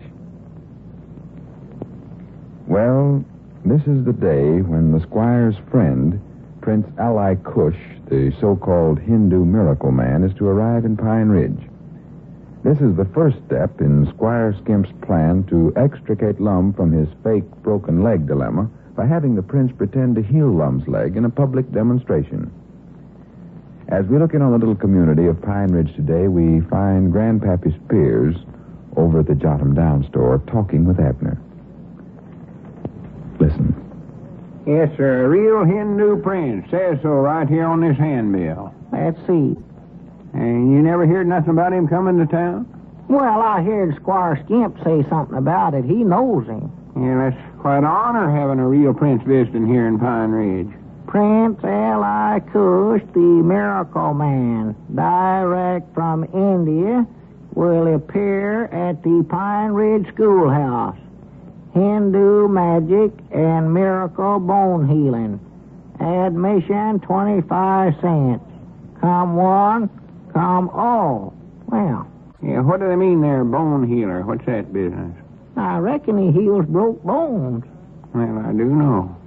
Well, sir, I ain't much of a hand for going to shows, but now there's one I aim to see. You do? Yeah, I know Charity'll enjoy seeing a real prince. Oh, they say them fellers walks on boards full of nails and eats glass and everything else. Oh, sassafras. I don't believe it. There's a trick to it some way or other. No, they can do it. I've saw sword swallowers and fire eaters at carnivals. Oh, yeah, but that ain't like walking on a board full of nails. I don't believe it. Oh, wait a minute. Here comes Lum. Just asked him about it. He's the one that he must have read it, Summers. Morning, Lum. Good morning. Lum, I was just looking at this hand circler here. Yeah, I seen one of them.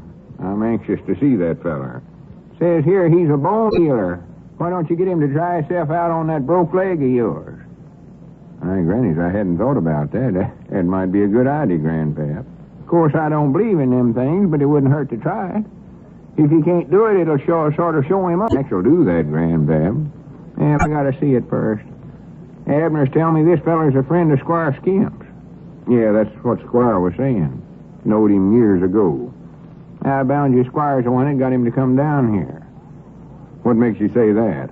I don't know. I just figured he was. Well, Squire's the one that's putting on the show. Well, I know I'm going to see it, I know that. Oh, yeah, ought to. Yeah, I believe I'll go over to the place and show Charity this handbill. I know she'll want to go. Well, now, don't rush off, Grandpa. Oh, I got to get on back, Abner. Got to rake and burn some leaves today anyway. Yeah. Well, come back again, Grandpap. Yeah, I'll be back. A real prince here in Pine Ridge. Yeah. Everybody's excited about that. Oh, you know? my, yeah. Granny, this thing's working out a heap better than I thought it would. You know it, Abner? Tis, huh? Oh, yeah. Everybody I met coming up the street just now, I've seen them handbills, and they're all talking about it. No, it's caused a lot of talk, all right. There's been at least half a dozen different ones this morning suggest the same thing that Grandpap did just now. Why don't I get the prince to try to heal this broke leg for me? They didn't know that's what I had in mind to do all along. The reason he's down here. Sure. Also, when I throw away these crutches and walk off of that platform, their eyes is going to bug out like a bunch of tromped-on toad frogs. Oh, they'll be surprised to death. There ain't no doubt about it. No doubt about it. I'll be so glad to get rid of these crutches, I don't know what to do. Now, that's our ring, I believe, Lum. Oh, I'll get it. Yeah, good. Save me getting up, tired to death. Hello, jot 'em down, store. Lum Adder's doing the talking. I hate telephones. Oh, howdy, Squire. Hate and despise. He is. Well, for goodness sake, when did he get in? Who got in there? Oh. Well, good. Grannies, I'm anxious to meet him. Yeah, sure, bring him on over. Yeah. All right, Squire. Yeah, I'll be looking for you. Goodbye. Hi, Granny, he's here, Abner. He's here. The prince? Yes, sir. Just got in town a few minutes ago. Squire's going to bring him over to the store here directly. Doggies, I can't wait to meet him. Me neither.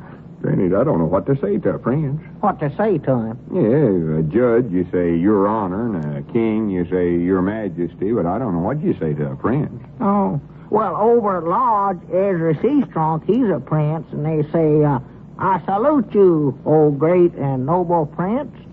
Granny, that sounds good. It might be the thing to say, too. I salute you, O great and noble prince. Pull up a chair. Yeah, that sounds important. Come in, O great and noble prince. Welcome to Pine Ridge. Mom? Oh, What you saying to me, Mr. Lum? Oh, I wasn't talking to you, Cedric. I never even seen you coming in. I just sort of practiced. Your live prince come to town? She's already here. Find out, Abner. Who told you, Cedric? I seen it rode on a hand circler down there at the barber shop. He's going to put on a show here. It's going to cost 25 cents to get in to see him, too. We know all about it, Cedric. Oh. Is he going to ride a big white horse? I don't know, Cedric. Well, Clarabelle says he is. She's got a book with a picture of a prince in it. And he's fighting a dragoon with a sword. Well, I don't think this is that kind of a prince, Cedric. This is a Hindu prince. Yeah, he eats glass and walks on boards with nails sticking up in them. Oh. Is he crazy? No, he likes to do that. How do you know so much about him, Abner? Your trouble, you're talking too much about this prince. Well, you said them Hindus done that. I never said he did, though. I just said Cedric. Neither does Abner. Well, Squire said... Never mind what Squire said. Oh. Says on them hand circlers that he heals broke bones. Why don't you get him to heal that broke leg of yours, Mr. Lum? Oh, I don't know, Cedric. I hadn't thought much about it. Golly, I wish I had a broke leg so he could try it out on me. Then I would have something to brag about. I wonder if I was... Now, don't you go getting any ideas in your head, Cedric. You get to see the prince without having any broke legs to heal. Oh, I sure would love to shake hands with him. Maybe that can be arranged to where you can. Uh-oh, Cedric. Maybe you better run along now. Here comes Squire Skimp and a fellow we got to talk some private business with. Oh, my goodness, Lum, you reckon... Just be quiet, Abner. Run along, Cedric, and then you can come back over this afternoon.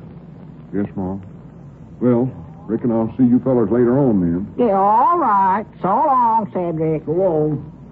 You reckon it's the prince there with Squire now, Why, sure it is. But I never wanted to know it. We never would get shut of him. Oh, I doggies, he's got one of them bandages on his head. Turbans, Abner. Don't be calling them bandages in front of the prince. Oh. And I'm as nervous as I can be. Just imagine meeting a real prince. Yeah, you're white as a sheet, I know. Think of a prince coming in the jot 'em down store. Why, sure. Now, don't try to sell him nothing. I won't try to sell him nothing. Find out. Yeah. Well, come in, Squire. Well, good morning, gentlemen. Good morning. Come on back, both of you. Yes, thank you, Lum. Beautiful morning, beautiful morning. Lum, I want you to meet His Highness, Prince Kush. I salute you, O great and noble prince. Salam alaikum, Effendi, Biznayish Poldisi, Anushovce Kolmiznet. He says that he's most pleased to make your acquaintance. Well. And your Highness, this is Abner Peabody. How do you do, sir? Biltama no se tutti taucini. He says he's also glad to meet you, Abner. Yeah, I figured that's what he's saying. Patronazeska meriznikchini shtiri bulfol. No, the prince says that you will be most welcome any time that you wish to visit his native land. Well, that's mighty thoughty of him. Tell him thank you, Squire. Yes, I will. Well, I wanted you to meet the prince, and I also want to show him the rest of the town. Yeah, natural. I expect I better have him step out on the porch a minute. I want to talk to you in private, Lum. Ramsgrave. Beldik yosama snefed aye frumti de ba forisnate. Et ye the ode. Senam yerestic. What did he say, Squire? Oh, he said he'd wait on the porch. Lum, what I want to see you about... Roundabout way of saying it. I don't like to bring up unpleasant subjects, Lum, but the prince would like to have the $500 in advance. Well, you told the cash there with you. Yeah, I got it right here for you. Well, good. That's an awful lot of money, Squire. Don't reckon we could talk him down on the price, do you? No, not a chance in the world. I'm surprised at him doing it for this. Well, there you are. You count it. No, that's all right. I'll take your word for it, Lum. And thank you very much. I know we'll appreciate it. Not at all. Well, I expect I better get on. I'll drop back over later and let you get better acquainted with the prince. Yeah, do that, Squire. I'd love to talk with him some more. Yeah, I want to learn to talk like he does. That's what I want. Yeah. Yes, well, I'll see you later, gentlemen. Yeah, so long, Squire. Well, that was nice work, Louis. Oh, them dopes is a cinch. Did you get the dough? Oh, yes. Got the money right here in my pocket. And now, don't forget, $50 for the job and $50 for my expenses down here. That's $100 altogether. Oh, yes. Well, I didn't get it all, Louis. I just got a down payment. But I'll give you all I got. Here, there's $50. And I'll try and get the rest for you later.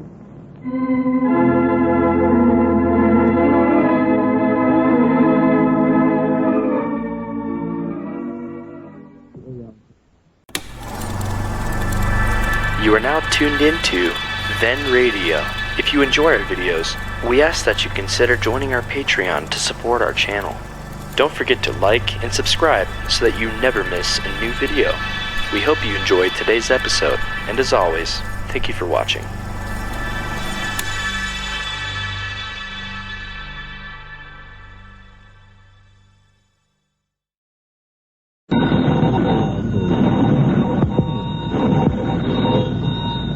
Granny's, Abner. I believe that's our ring. Aye, Doggy's Lum, I believe you're right. I'll see. Hello, Jot 'em Down store.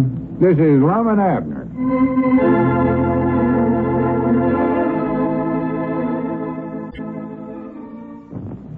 And now, let's see what's going on down in Pine Ridge. Well, Lum has paid his $500 to Squire Skimp, and a full evening has been arranged down at the schoolhouse for the night when Prince Kush will miraculously heal Lum's fake broken leg. At least the townsfolk will think he's healing the leg, and Lum will be able to throw away his crutches and look his fellow citizens in the face again. As we look in on the little community today, we find Lum and Abner having a real prince in Pine Ridge. Listen. Granny, I wish now I'd have had that prince cure me the first day he was in town. I never was so sick of anything in my life as I am these bandages and these crutches. Well, I never did know why you waited so long to have him put on his show. Oh, that was Squire's idea. He said if we had him around town and got everybody to talking about him and then advertised it good that he could heal broke bones, then they'd come near believing it when he heals me. Yeah, well, now, he may have been right about it, too, Lum. I never have saw this town as excited in my life as they have been since the prince has been here. Oh, it's a great event. Big honor for a little town like us to have a real prince stand here. Oh, yeah. These women folks around town is all racing to see which will be the first one to have a party for it. Yeah. I think Llewellyn Bates won it, though. Llewellyn having a party for him? Yeah, tomorrow night. Going to be formal, she said. Have to wear a coat. I don't know what fun he could have at a party. He talks that Hindu language. Nobody can understand him, and he can't understand nobody else. Squire has to interpret everything he says. Yeah, well, she's going to try to get him to do some of his tricks for him. Tricks? Yeah, she was asking me about it, and I was telling her all about the different things that them Hindus does. Eats broken glass and laying on them boards full of nails. You oughtn't have told her that, Abner. No telling what they'll have him doing over there. That's all you've had in mind ever since you heard there was a Hindu prince coming to town. Wanting to see him eat some glass.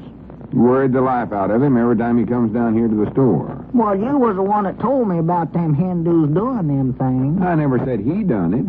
Some Hindus does them things, yeah. That don't mean they all do. Don't, huh?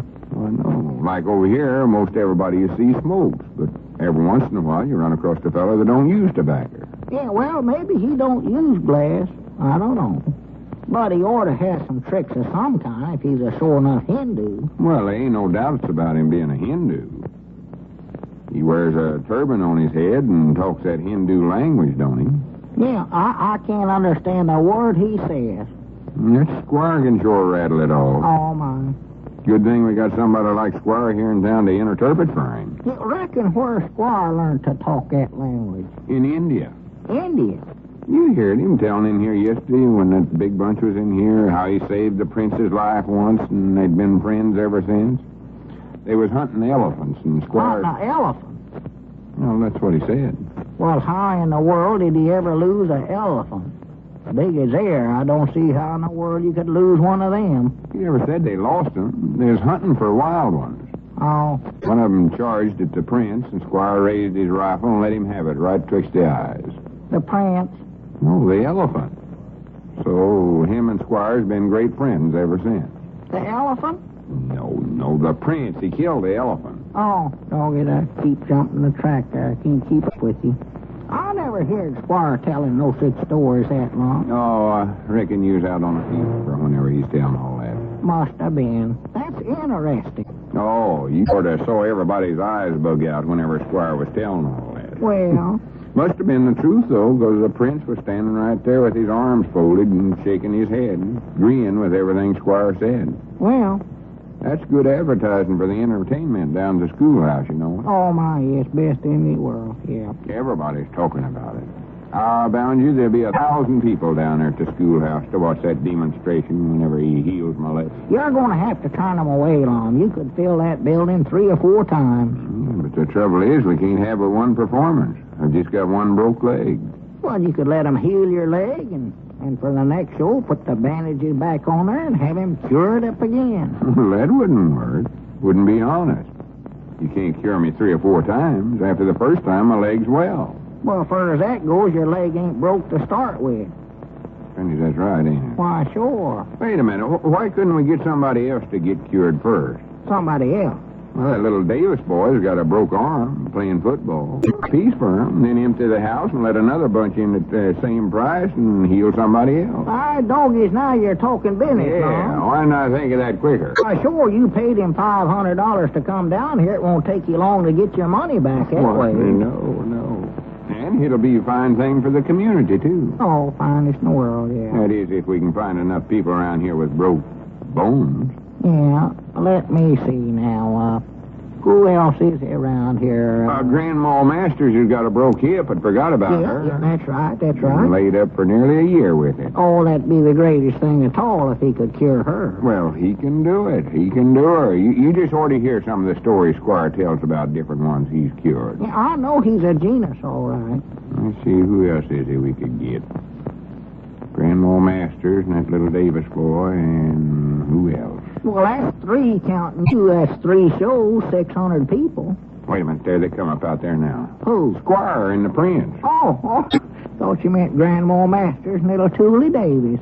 Oh, why don't you just ask the Squire, Lum? Yeah, I'm going to. I know Squire will like the idea, though. Well, he gets half of what we take in over there anyway. Oh, well, he'll be for it then. Yeah, ain't no doubt about that. Well, howdy, Squire. Come in, gentlemen, come in. Well, good afternoon, good afternoon. Salam alaikum, bonarina, and shopship el haba. How are you today, Prince? Okay. Yeah, I never knowed he could say nothing in American. That's the only thing he can say. And he's going to get himself in trouble if he doesn't stop there. Says okay to everything anybody says to him. Fornisi biltava l'almera cia fornadas atsne. Been Ballaman, Sam, Cavola, Zill, and Hattie. Squire, me and Abner was talking here. I believe I've got a great idea. What's that, Lum? Well, the night the prince heals my leg, there's going to be more people wanting to get in to see it than we've got room for over there. Mm-hmm. So why don't we put on 3 or 4 shows down there and make that much more money for us? Well, that's a good idea, Lum, but we can't heal your broken leg but one time. No, but there's other folks around here that we could heal, too. Brad Davis's little boy's got a broke arm. Grandma Masters has got that broke hip. With me and them, that gives us 3 shows. Cala bala right sino cala sona pet, benga da bola garinyadet. So be did all right, that is more.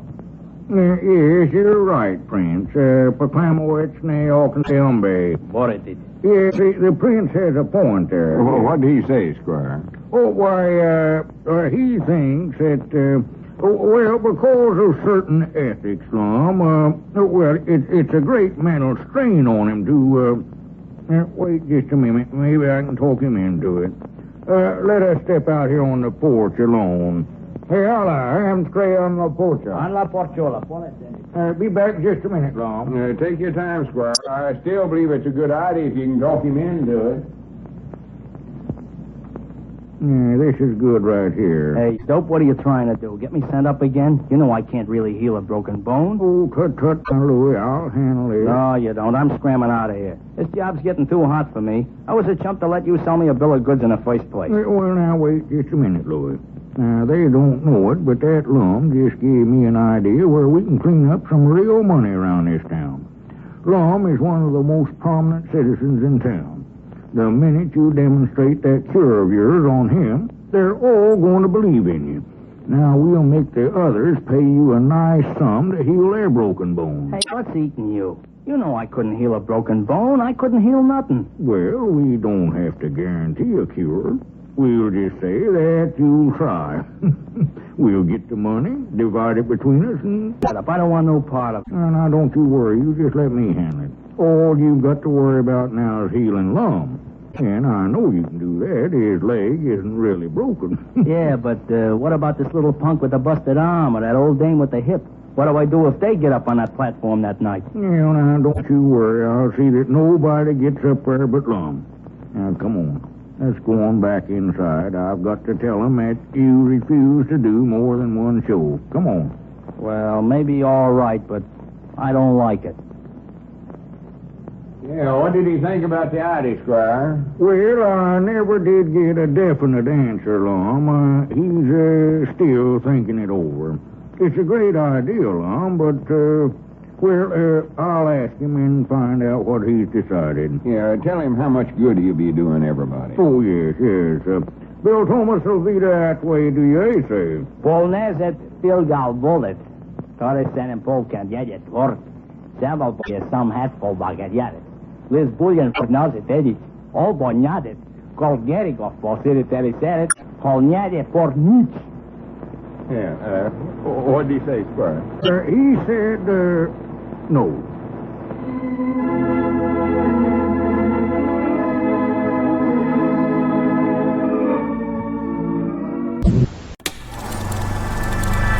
You are now tuned into Then Radio. If you enjoy our videos, we ask that you consider joining our Patreon to support our channel. Don't forget to like and subscribe so that you never miss a new video. We hope you enjoyed today's episode, and as always, thank you for watching.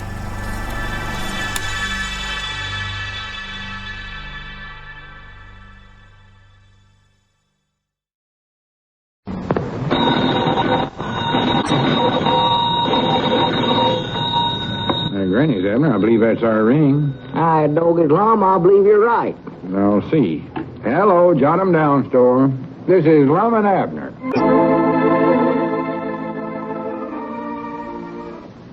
And now, let's see what's going on down in Pine Ridge. Well, the night of the big demonstration has arrived, and everyone is at the schoolhouse to see Prince Ali Kush, the Hindu miracle man, mysteriously heal Lum's broken leg. What the people don't know is that Lum's leg isn't really broken. And what even Lum and Abner don't know is that the prince is as phony as Lum's fractured limb. As we look in on the little community now, it is night. We find Squire Skimp and the prince in a small anteroom back of the platform at the rear of the schoolroom. Listen. Well, I was just out in the front of the house, Louie, and it's packed. Now, we better go ahead and get the demonstration started. I believe we've got all inside now that we can possibly get in. I don't know whether I can go through with this or not, Squire. What's the matter? I don't know. I just got a bad hunch on the whole deal. Oh, tut, Louie, tut. This is a cinch. Oh, yeah? Oh, so I'll introduce you and then call for someone that wants up. You say a little hocus-pocus over him. He's healed, walks down off the platform, and the whole thing's over. Yeah, but I'm still worried about some of them other punks with broken bones leaping up on that platform. What do I do then? Well, now, don't you worry about that. I had a little talk with Lum, and I told him that it was necessary for him to get up on the platform as soon as possible. Yeah, but what if he don't? Then what? You know, he don't get around very handy with them crutches, and if he don't get up there right away after you make that announcement, I'm lambing out of here, brother. Yes, well, now, don't worry. Lum's sitting right there on the front row. He won't have any trouble getting up there in plenty time. Now, remember, after the healing demonstration, why, you can do a few of your magic tricks, and then we'll let them all go home. Well, okay. Hey, we're in a good spot here to make some money out of this, Louie. After they see you heal that fake broken leg of Lum's tonight, everybody in this part of the country with a fractured limb will be coming to you. You can name your own prize. I'm afraid you're going to get us both in a lot of trouble with that, Squire. You know I can't heal nothing. Oh, well, it doesn't matter about that. We don't have to guarantee results. Now, the thing to do is to collect the money first. Why, I know of at least a dozen people around this part of the country that... yes? Come in. Oh, yes, what is it, Abner? When you going to start? Oh, right away. In fact, we're ready right now. Tell Lum to be all ready now to come up on the platform. We call on him. Yeah, well, I'll go back and tell him if you're just about ready to start. Yes, all right, Abner. Yeah, what did he say, Abner? Why, he said he's going to be ready to start in just a minute. And Lum, he said for you to be ready to come right up there just as quick as he introduces the prince. Howdy, Miss Seastrong. Huh? Miss Seastrong nodded at me. Oh, Miss Seastrong. Whereabouts is my crutches? Right here. I stuck them right back under the seat here. You ain't saw Miss Fredericks, the school teacher, have you? No. Why? Nothing. I just wondered if she's here. You know, this makes sort of a public figurehead out of me, getting myself healed up on the platform in front of everybody this way. Oh. Evening, Miss Phillips. Good evening, Miss... I need Miss Phillips. Miss Barton. Sisters. I never could tell them apart. Granny's is going to be good to get these bandages off of here and throw them crutches away. Huh? I say it's going to be good to get rid of these bandages. Kayla Weehunt's hollering something at you, Lum. Where? Sitting right back there in the window. Over this way. Oh, yeah. Hi, Caleb. Yeah. What did he say? I don't know. I couldn't hear him clean across here. Well, what was you laughing at? Oh, just to be friendly, I reckon. Miss Barton. You spoke to her once, Lum. I know it. Granny's, I hope Miss Fredericks is here. Oh, there's Cedric coming down the aisle. Yeah. Granny, he sure got himself dressed up, ain't he? Yeah. Yeah, howdy, Cedric. Howdy, Mr. Abner. Howdy, Mr. Lum. Who are you looking for? Oh, nobody. Just looking for a place to sit down right now. I want to get up here in front where I can see good. Well, here, just sit right down here on the floor. I can see over you. Here, just move them crutches back under the seat here. Yes, Mom. You ain't saw Miss Fredericks, have you, Cedric? No, is she here? I don't know. I've been looking all over Miss Barton. Room for her. What do you keep speaking to Miss Barton for? Well, I've been looking around for Miss Fredericks, and every time I look back in that direction, Miss Barton nods at me. I gotta speak. Oh, Miss Barton. Yes, she does, don't she? Hi, Tom. Tom. Mr. Tom. Surprised to see them out tonight. Heard Tom was down sick. Yeah, well, he must be on the improve, I reckon. I seen Sister Simpson sitting back there, Mr. Lum. Miss Fredericks ain't with her, is she? Where, Cedric? Back there in the back there on the right-hand side. Oh. Miss Barton. No, she ain't with her. There comes the squire, Lum. There's Squire right now. Ladies and gentlemen, your attention, please. I greet you and welcome you to this great demonstration on behalf of His Noble Highness, the Hindu Miracle Man, Prince Ali Kush. I'm sure we all feel greatly honored at having a man with such outstanding accomplishments and rare talents with us this evening. A man who has, at a great personal sacrifice, given of his time to be with us this evening. And now, I take great pleasure in it, Prince Ali Kush. There he comes right now. And now, the prince will greet you in his native language. Salam alaikum, Poltawa Sengilabon. Thank you, Your Highness. Now, because of the nature of the prince's work, the great difficulty in calling forth his mystic powers, I must beg the audience to be quiet and give us your undivided attention. Miss Barton. First, he will perform his miraculous healing demonstration, after which he will amaze and mystify you with feats of magic, mind reading, legerdemain, and prestidigitation. Are you ready, friend? Coldisi calmanta charando balabum. He says that he is willing to try. However, because it is so difficult... Harvest is a rabbit's nose. Now, if one of our good citizens who has been so unfortunate as to have a broken bone will please come forward. That's you, Lum. I know it. Do I look all right? Just anyone with a broken bone, please step up here on the platform. Here, help me get these crutches out from under the seat. We'll have to hurry this along. The prince cannot remain in this state for long periods at a time. Dad, blame it, you got these crutches stuck here. Here, Cedric, move your feet there. Oh, excuse me. Come, we must hurry this along.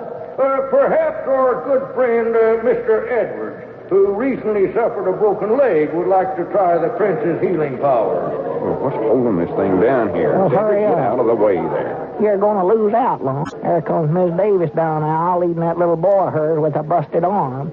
Well, I can't get this crutch loose. I'm very sorry, Mrs. Davis, but I believe Mr. Edwards is ahead of you. Hurry up, Lum. And because of the great strain on the prince, I don't believe he'll be able to heal more than one person tonight. However, if you will remain seated after the performance is over, I'm sure that we can make some arrangements with the prince for a later date. In fact, I'll ask him right now. Salafala mala bella. Patrona zeska meris nikchini brum tidiba. Granny's there it is. I'll be right up, Squire. Help me up here, Abner. Oh, here comes our good citizen, Mr. Edwards. Right up here, Lum. That's it. Take it easy now. Take it easy. Prince Ali Kush, this is Mr. Edwards. Yeah, howdy, Prince. Salam, Buana. The prince will now call upon his magic powers to attempt his difficult cure. We must have absolute quiet. All right, Your Highness. Proceed.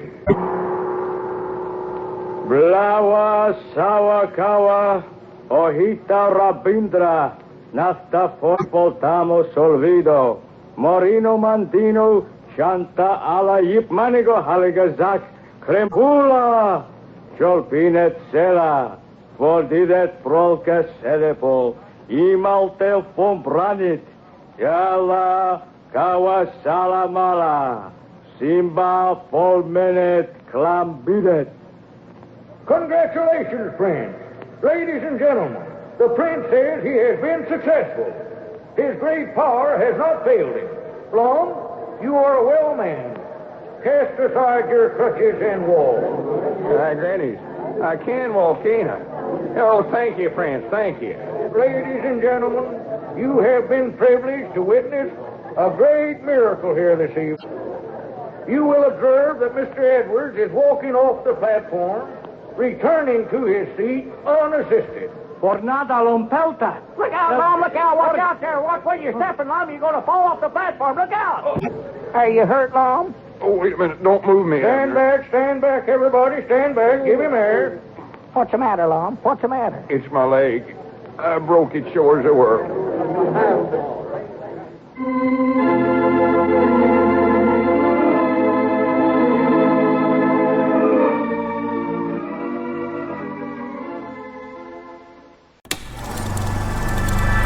You are now tuned into Then Radio. If you enjoy our videos, we ask that you consider joining our Patreon to support our channel. Don't forget to like and subscribe so that you never miss a new video. We hope you enjoyed today's episode, and as always, thank you for watching.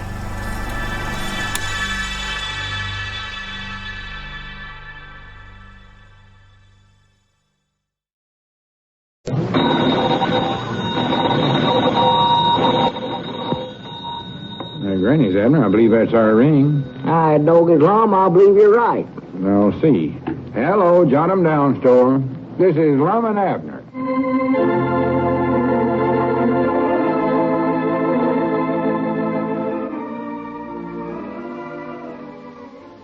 And now, let's see what's going on down in Pine Ridge. When Lum fell off the platform after the prince's phony healing ceremony last night, he thought he had really broken his leg this time. Fortunately, however, it was only a slight ankle sprain, and Lum was able to throw aside the bandages, the splints, and the crutches. As we look in on the little community today, we find Lum and Abner in their jot-em-down store, and from their conversation, it is apparent that the squire and the prince are losing no time in promoting their healing racket. Listen. $300. I don't think Grandma Masters has got that much money. Well, she's bound and determined she's going to raise it, Lum. Fact is, she's willing to do anything to get that broke hip of hers healed up. Yeah, I blame her for that, but that seems awful high. Especially with the little amount of work the prince has to do. Just mumble a few words and wave his arms around the air. Yeah. He ought to do it for nothing. Poor woman has suffered as much as she has. Why, sure he ought to. Looks to me like you paid him enough for everybody to get him to come down here. How much is he charging Davises to heal up their little boy's broke arm? Well, they're making him a special price of just $50, I think it is, on account of boy being under 12-year-olds, you know. Well, I don't know. I'd like to see all these folks healed up all right, but it does seem like them prices is awful expensive. Yes, and makes them pay in advance. It don't seem just right. You know, what seems sort of funny to me, Lum, is that the prince wouldn't do anything about your leg when you fell off the platform last night. Long as you paid him that much money, it does look like he'd at least do something about a sprained ankle. Well, the way Squire explained that, see, the prince was too exhausted after he healed me the first time. Takes him quite a while to get his magic powers rounded up again. Well, I don't see why. He never had to do no actual healing on you. That's right, Aunt. I hadn't thought about that. Why, sure. I doggies, I believe the prince is going to do a land office business around here, though, Lum. Yeah, I don't know how many folks has called me up today wanting to know if he actually cured me. I know. What to do. I don't know whether to recommend the prince or not. Squire says he can cure him, but I ain't got no actual proof of it. Curing that leg of mine wasn't nothing. Wasn't even broke to start with. No. But you can't tell them that he never cured it, or they'll catch on that your leg weren't broke. Yeah, I know it. Maybe this prince idea wasn't such a good idea after all. Well, he at least fixed things to where you don't have to wear them bandages no more, Lum, and you got to throw them crutches away. Yeah. Seems like I just have to keep right on telling stories, though. Just get myself in deeper all the time. I get embarrassed every time anybody asks me about him curing me. Have to stand up and look my friends right in the eye and tell them a story. Yeah, well, there just ain't no other way out of it. Wait a minute, there's Cedric coming up there in front. Oh, yeah. Look at that. Come in, Cedric. Howdy, Cedric. Come on back. Howdy. How's your broke leg feel today, Mr. Lum? It ain't broke no more. I mean the one you broke falling off the platform last night. Oh, it wasn't my leg. It just sprained my ankle, sort of. Boy, that Prince can sure heal 'em, can't he? Well, he at least fixed it to where Lum could throw away his crutches. I'll say that for him. Boy, I never did figure out how he done that, neither. Sitting right up there in front, too. I believe there's a trick to it. What do you mean, trick to it? Well, all he done was just say some of them Hindu words and wave some magics over you, and you got up and walked off. Oh, yeah. Could you feel the bones growing back together, Mr. Lum? Oh, no, I don't believe I did, Cedric. Well, can the Prince fix broke watches, too? Watches? Yes, Mom. I've got one that won't run. I just wondered if he couldn't wave some magic over it for me. Oh, no, of course not. Well, he can fix a broke table, can't he? Cedric, he don't fix nothing except something like my broke leg last night. Well, that's what's wrong with our table. It's got a broke leg. He just cures broke bones, Cedric, on humans. Oh, wish I had a broke something. Boy, I sure would get him to fix it. Squire Skimp coming up out there, Lum. Huh? Squire Skimp. Oh, holler at him. I want to talk to him now. Well, he's coming in. Well, anyway. good. He's got to come down on them healing prices for the Prince. Why, sure, or two. Granny, you have this town broke. Look out. Come in, Squire. Howdy, Squire. Good afternoon, gentlemen. Good afternoon. Lum, I guess it feels pretty good to be walking on two legs again, doesn't it? Yeah, it sure does, Squire. Well, it certainly worked, I'll say that. The whole town is talking about nothing else but your miraculous cure. Oh, my, yeah, that phone's been ringing all day, folks call me. Some feller called up a while ago from Odin and said his pa was in an accident this morning in a wagon and a young span of mules, and the mules run away, and he fell out of the wagon and broke his collarbone. Well, tell him to come right over, Lum. The Prince will fix him up. Well, yes. he said he was coming on. He's asking me how much you charge to fix him. Yes, well, get him over here. I'll make a deal with him of some kind. Lum, what I want to talk to you about, now that the Prince has done so much for you, I'm sure that you'll be more than glad to reciprocate. Oh, yeah, I'll be glad to do what, Squire? To do something for the Prince in return. Oh, yeah, I reckon so. What was it? Why, well, we just wanted you to go over and talk to Grandpa Masters a little for us, Lum. Grandpa Masters? Yes. His wife wants the Prince to cure her broken hip. But Grandpa seems to feel a little reluctant to pay the fee. And I know, because he has such a great deal of respect for you, that you can talk him into it. Well, don't you think $300 is a little high to ask them old folks to pay, Squire? High? Lum, after the way that poor old lady has suffered with that hip, I don't think any amount of money that you could name is too high. Well, another thing, that paying for an advance that way. What if the Prince don't heal her? You just let the Prince worry about that, Lum. He's never failed yet. Yeah. Oh, no. Well, if he's so sure he can do it, what's wrong with waiting till after he's done it till he's paid? I know good and well if the Prince succeeds in healing Grandma's hip, why, Grandpa will be able to dig up the money summers and be glad to do it, too. Fact is, if he can't, I'd be willing to chip in myself. Yes, sir, so would I. Well, now, there's no need of doing that. Grandpa Masters has. He's already told me that he has. Now, all I'm asking you to do, Lum, is just go over there and that's the only way the Prince will work. Squire, I ain't gonna do it. What? What's that, Lum? You heard what I said. I ain't gonna do it. Why, Lum Edwards, you should be ashamed of yourself. After all that the Prince has done for you. Well, when you come right down to it, Squire, the Prince ain't never actually done nothing for me, except what I paid him for. How'd I? No use talking, Squire. I ain't gonna do it. Oh, Abner, I wish that you and Cedric would step out of the store for a few minutes, if you don't mind. I have something I'd like to say to Lum in private. Well, we won't listen, Squire. Go ahead, Abner. You and Cedric going outside. Well, All right. Come on, Cedric. Yes, Mom. If you see the prince, ask him about that table leg, Mr. Lum. Yeah, all right, Cedric. Now, Lum, up until now, I've been very patient with you. But your attitude forces me to reveal something to you which may be a little shocking. What do you mean by that? Prince Ally Kush can know more men of broken bone than I can fly. You mean that the prince is a fake? Yes, Lum, that's exactly right. And now, if you don't want the good people of this town to know that you played an underhanded trick on them, I would suggest that you run over and have a little chat with Grandpa Masters. All right, Squire. All right, Grannies, I'll go over there. But I ain't going to tell him what you think I am. What's that? I'll tell him what a ornery, low-down snake in the weeds you are. I'll tell him the whole truth. I'll tell him about the whole thing. Hold no, on. sir, Masters and Miss Davis and all them others you're fixing to swindle. I'll have you run out of town. That's what I'll do. You know, it gets mighty lonesome up there in the penitentiary.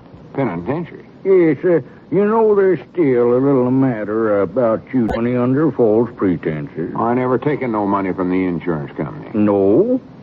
If you remember correctly, Lum, you received a check for $100 from the insurance company made out to Lum Edwards.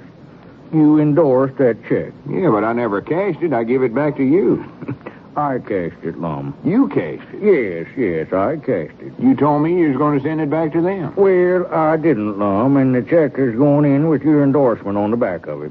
So now the company has all the proof it needs that you accepted the money. All I have to do to send you to the penitentiary is to inform them of your phony broken leg. Well, So it's entirely up to you, Lum.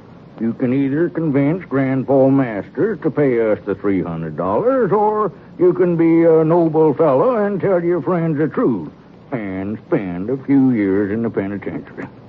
Think it over, Lum. I'll be in my office, and when you make up your mind, why, let me know. Good day. Well, I'll be dead blamed.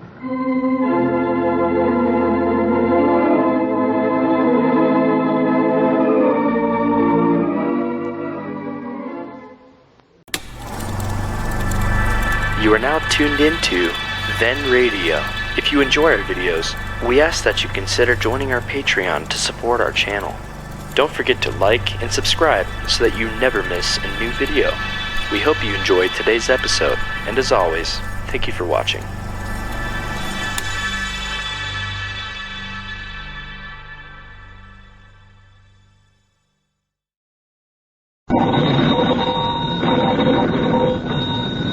Granny's, Abner, I believe that's our ring. Aye, Doggy's Lum, I believe you're right. I'll see. Hello, jot 'em down, store. This is Lum and Abner.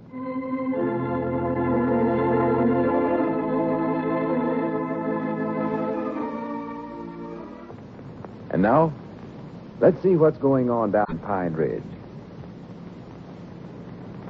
Well, Squire Skimp's attempt to enlist Lum's aid in the healing racket that he and Prince Ally Kush are operating was unsuccessful. However, by threatening Lum with the defrauding an insurance company charge, the Squire has confronted the old fellow with two alternatives.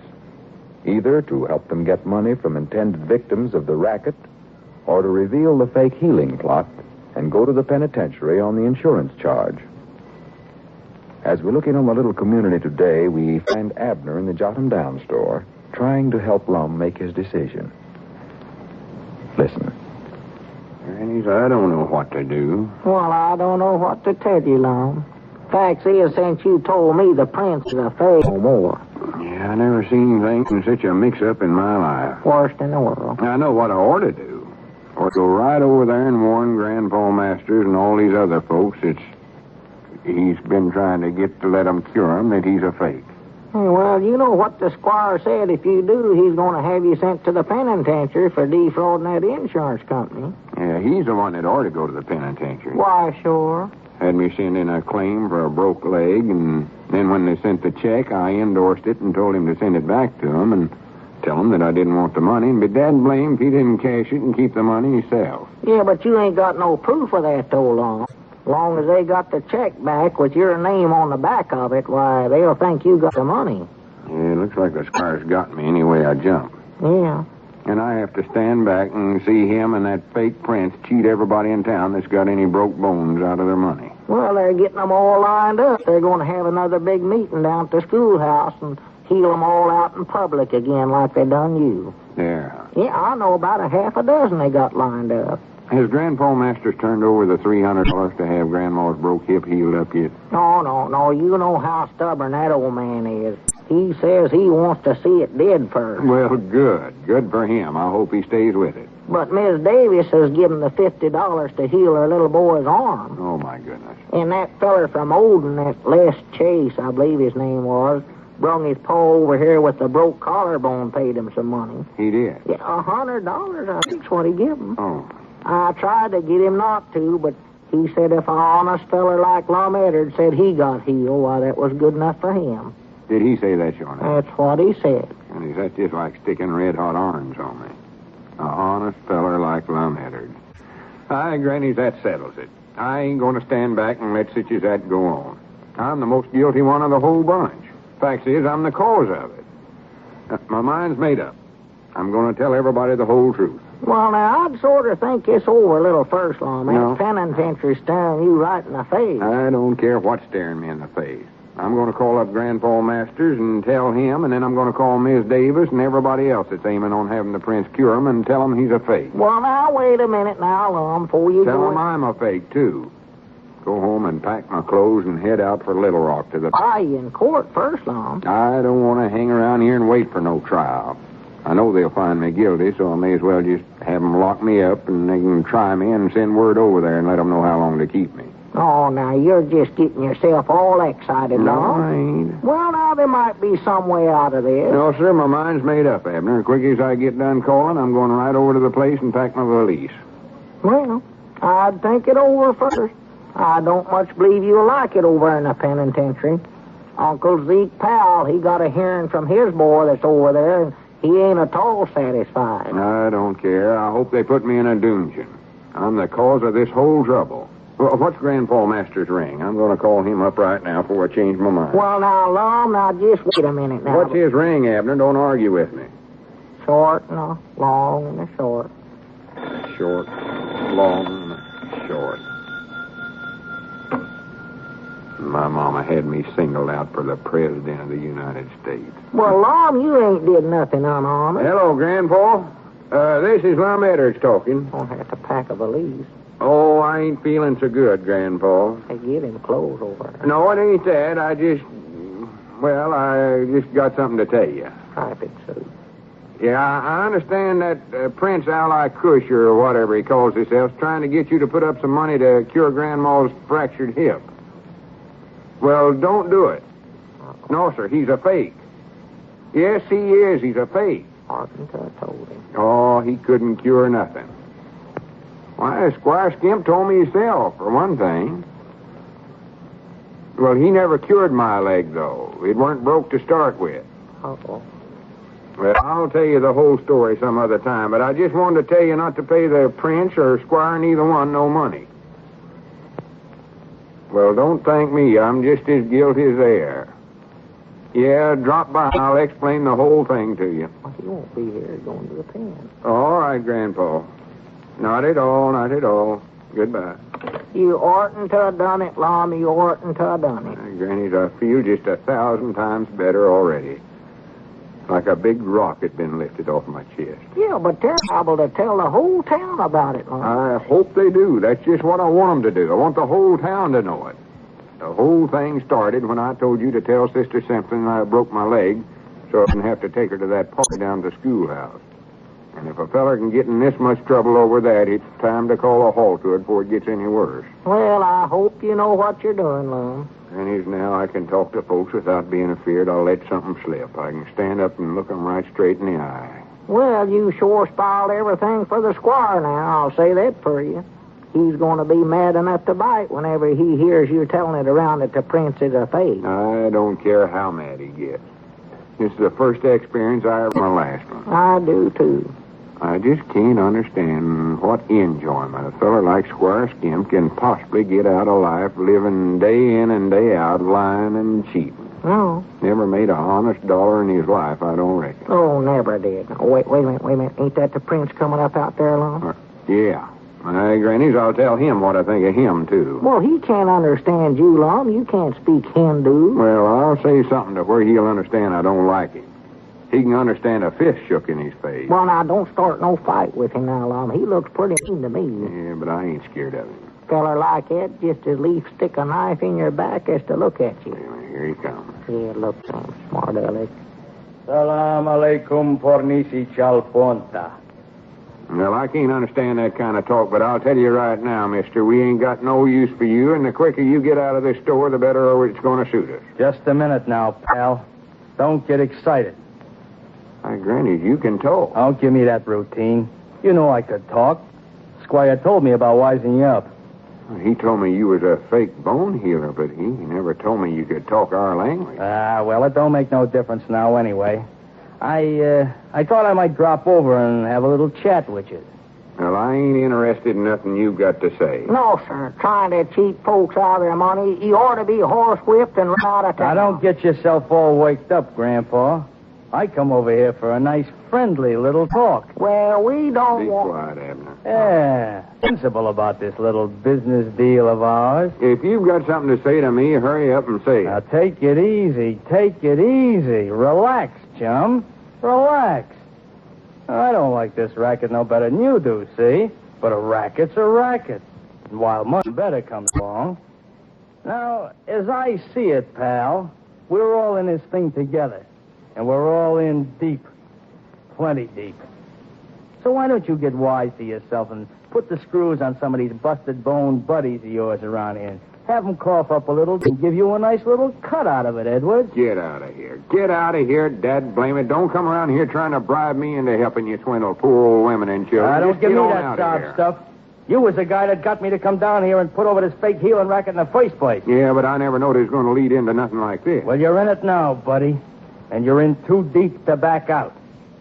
So you might as well work with us. Well, there's where you're wrong. I've done backed out. I called Grandpa Masters a while ago and told him you was a fake. And I'm going to call everybody else in town you're trying to swindle, too. Oh, a stool pigeon, huh? You know, there's ways to handle birds like you. Why don't you get out of town and leave us alone? I give you $500. $500? Well, I give it to Squire Skimp to give to you. He said that was your price. Hey, now wait just a minute. Are you telling me, Bob? Of course I did. Cash money. Why, that double cross. You know what?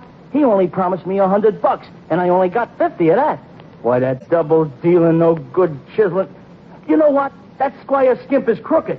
Oh, wait till I get my mitts on him. I'll fix his healing racket. Doggy, if you do, Squire can't send Lum to the penitentiary. Oh, you mean for that insurance rap? Yeah. Oh, listen, don't let the Squire scare you with that. He's just as guilty as you are. And with his record, he's a cinch to be the one that's going to get sent up. Wait a minute. Are you sure about that? Sure. He's the one that has to worry. Now, look, Uncle, you just sit tight, see? Well, wait a minute. Where about you going? Don't stop me now. I got a little business with a guy named Squire Skimp.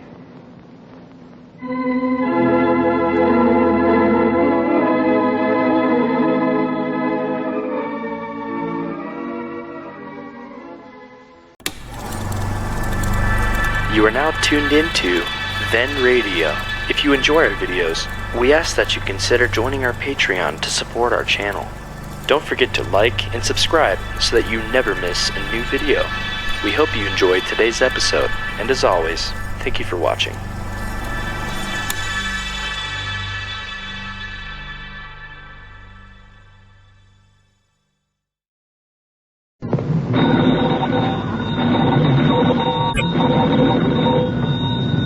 Granny's, Abner. Right. I'll see. Hello, Jot 'em Down store. This is Lum and Abner.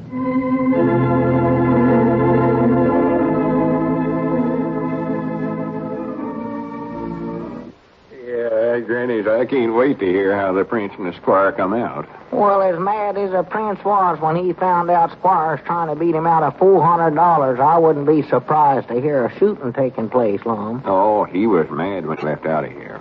And I don't blame him. No. I don't mind losing the $500 they charged me to put on that fake healing of my broke leg, but I do hate to see that Squire Skimp get any of it. Well, a body'd think he'd at least give the prince half of it. But according to the prince, Squire told him you just paying $100. Yeah, that Squire Skimp. Granny, there just ain't no one thing that feller wouldn't do. He ought to be locked up in the penitentiary and have him throw the key away. Well, I hope this learns you a lesson not to have no more dealings with him, Lum. Oh, it has. I wouldn't believe him on oath. Truth ain't in him. As many times as he's tried to skin us out of money, we ought to know better by now. Well, the best thing to do is just not to have no more dealings with him. Or to run him out of the store every time he comes in here. Yeah. Very odd is him trying to cheat old Grandma Masters out of $300. Well, him and that prince both will get what's coming to them. You just watch what it takes. Like that old lettered saying of mine, chickens always come home to roost. Yeah. Huh? I say chickens always come home to roost. Did they get some of... Chickens? Well, it's about 4 miles over to her place from Squire's house. Well, what's that got to do with it? Well, she's expecting them to stay over at Squire's of a daytime and come over to her place to roost of a night. I don't believe it'll work, Lum. Chickens walk awful slow. Abner, when I said chickens come home to roost, well, I it'll mean... take them all day to get over there in time to roost. And then they won't no more than get set comfort on the perch before they'll have to jump down, head back to Squire's in order to be there by daylight. Yeah, for goodness sakes, Abner. Them chickens ain't gonna do neither one of them no good. Just walk the fat off themselves for nothing. And you know a hen ain't gonna lay an egg while she's walking. They gotta sit down and concentrate. I don't see why Grandma don't just slip out there and shut the door when they get over there tonight. Abner, they don't walk back and forth, so well, you a get chicken can't fly that far along. Of course not. Let's see. They ain't walking and they ain't flying. What's the answer now? Abner, when I say chickens always come home to roost, I ain't talking about the kind of chickens you are. Oh, you mean the turkins? Them half chickens and half turkeys that Grandma's been raising? No, what I mean, all the things Squire Skimps did will come back to him. Be laid right on his own doorstep. His chickens will come home to roost. Well, he's got a hen house over there. I know he has. Well, why they done laying on the doorstep then? Why don't they get up there in the nest where they belong? For goodness, Abner. Be a lot handier on the back step, closer to the kitchen. Oh, swan to goodness. I believe that imagination of yours gets worse all the time. I started out to take... Wait a minute. If he ain't got a nerve... Who? Squire Skimp. Well, it's his own business where he keeps them long. I thought they's Grandma Master's chickens there when he I mean, he's coming up on the porch out there. You'd think after us catching on to how crooked he is, he'd be ashamed to come over here. Well, I'll be that blamed. Yeah, he's coming in. Granny's, we ought to just ignore him. Don't even speak to him. Let him know he ain't welcome in here. Well, I think we ought to tell him what we think of him. No, don't say nothing. And look at his face. Prince must have beat the everlasting daylights out of him. Find out. Make out like you don't even see him. No.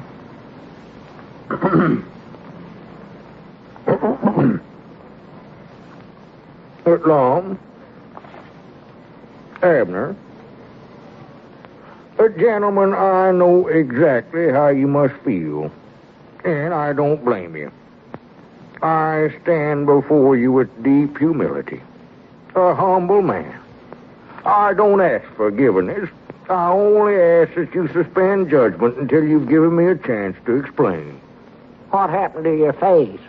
Oh, a very unfortunate accident yesterday afternoon, Abner. I fell down the steps. You trip over a chicken? No, the steps in the house, Abner. Oh, I thought that Lum meant the steps outside. What's that, Abner? Nothing. Go ahead, Squire. Oh, thank you, Lum. As I said before, I've come to you to be judged. I know how you must feel towards me because of certain questionable actions that I've been more or less connected with for the past several days. But even though my face is bruised, the pain I'm suffering physically is nothing in comparison with the mental pain I've endured these last few days. When I was being forced to act as I did towards my good friends here in Pine Ridge. But that's all over now, men.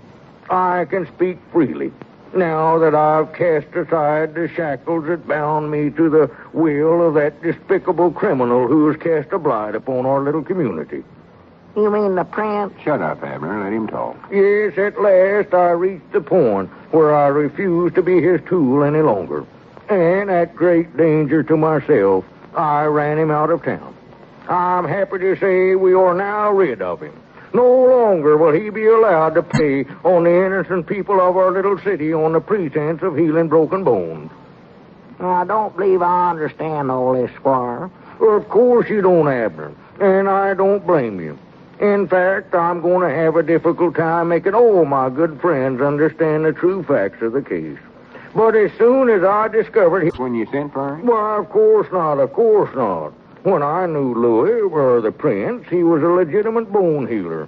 But evidently since then, he's fallen into the unfortunate ways of the criminal. Yeah. But when I found out after the demonstration the other night, it was too late. And by holding a gun to my head and threatening my life, he forced me to carry out his nefarious plans to extort money from our good citizens.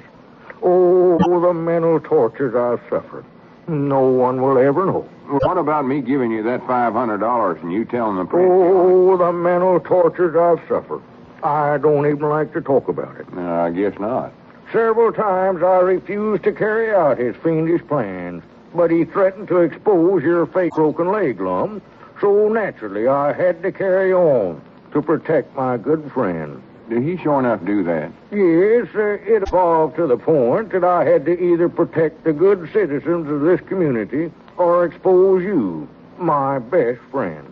I weighed one against the other, Lum, and decided that you meant more to me than all the rest of the whole bunch combined. Why, Granny's, I'm proud to hear it, Squire. I never knowed we was so close. What about that $100 check from the insurance company that you cashed and kept the money for? Yeah, that money ought to be sent back to them, Squire. Yes, the prince forced me to keep that too long. But I'm going to send it back to the company tomorrow. Well, why don't you just bring it over here and let me send it back to them? And I'll write them a letter and explain the whole thing to them. Why, yes, if you prefer to handle it that way, Lum, yes, I'll bring it over tomorrow. Well, good. Now, what about the money you collected from Miss Davis and that fellow over at Odin for the Prince deal? Well, unfortunately, when I ran the prince out of town, he still had that money on him, and I didn't know it. However, I plan to track him down to the ends of the earth, Lum, and get that money back and return it to those good people. Why, Granny, you better get started tracking him then before he gets too big a head start on you. Yes, I'm going to do that. In fact, I'd better be going right now. I'll see you later. And, Lum, I hope you'll try to explain this. I'll try to get him not to misjudge you now. Thank you, Lum. Thank you. Good day. Yeah, so long, Squire. Granny, it looks like we had old Squire down wrong after all, haven't I? A body ought to hear both sides of a story before he judges somebody like that. Yeah, maybe so. Oh, there's Cedric coming in there. Yeah, just noticed Cedric never even spoke to Squire whenever he passed him out there. Well, nobody in town speaking to him. You've been telling everybody what a crook Squire is. Yeah, I ought to be ashamed of myself. I'll have to straighten him out on that. Come in, Cedric. Yeah, howdy, Cedric. Howdy. I got a letter here for you, Mr. Lum. A letter? Yes, Mom. Mr. Dick Huddleston told me to hand it to you. It's from Pine Ridge, too. Well, what's somebody in Pine Ridge doing writing me a letter? I don't know. His mail last night, Mr. Dick said. Looks like Paul Warner's handwriting. Yeah, just like that, Paul. He's too dead blame lazy to walk over here, so he just writ you a letter. Well, I'll be dead blame. Who's it from, Paul? Listen to this. Dear Uncle. Must be from the Prince. That's what he always called me. Well, what's that varmint wanting now? Next time you see Squire, you'll know what happens to mugs that double-cross the Prince. Enclosed is $150, which the dame and the guy kicked in for the bone healing gag. Give it back to them with my compliments. I made the Squire fork it over so I could send it back. I'm keeping your 500 slugs, Uncle, as a lesson not to ever get mixed up with a dishonest crook like Skimp. Signed, Louis the Prince. Well, I'll be dad blamed. You see, that's what I say, Abner. You oughtn't to judge a feller till you've heard both sides of the story.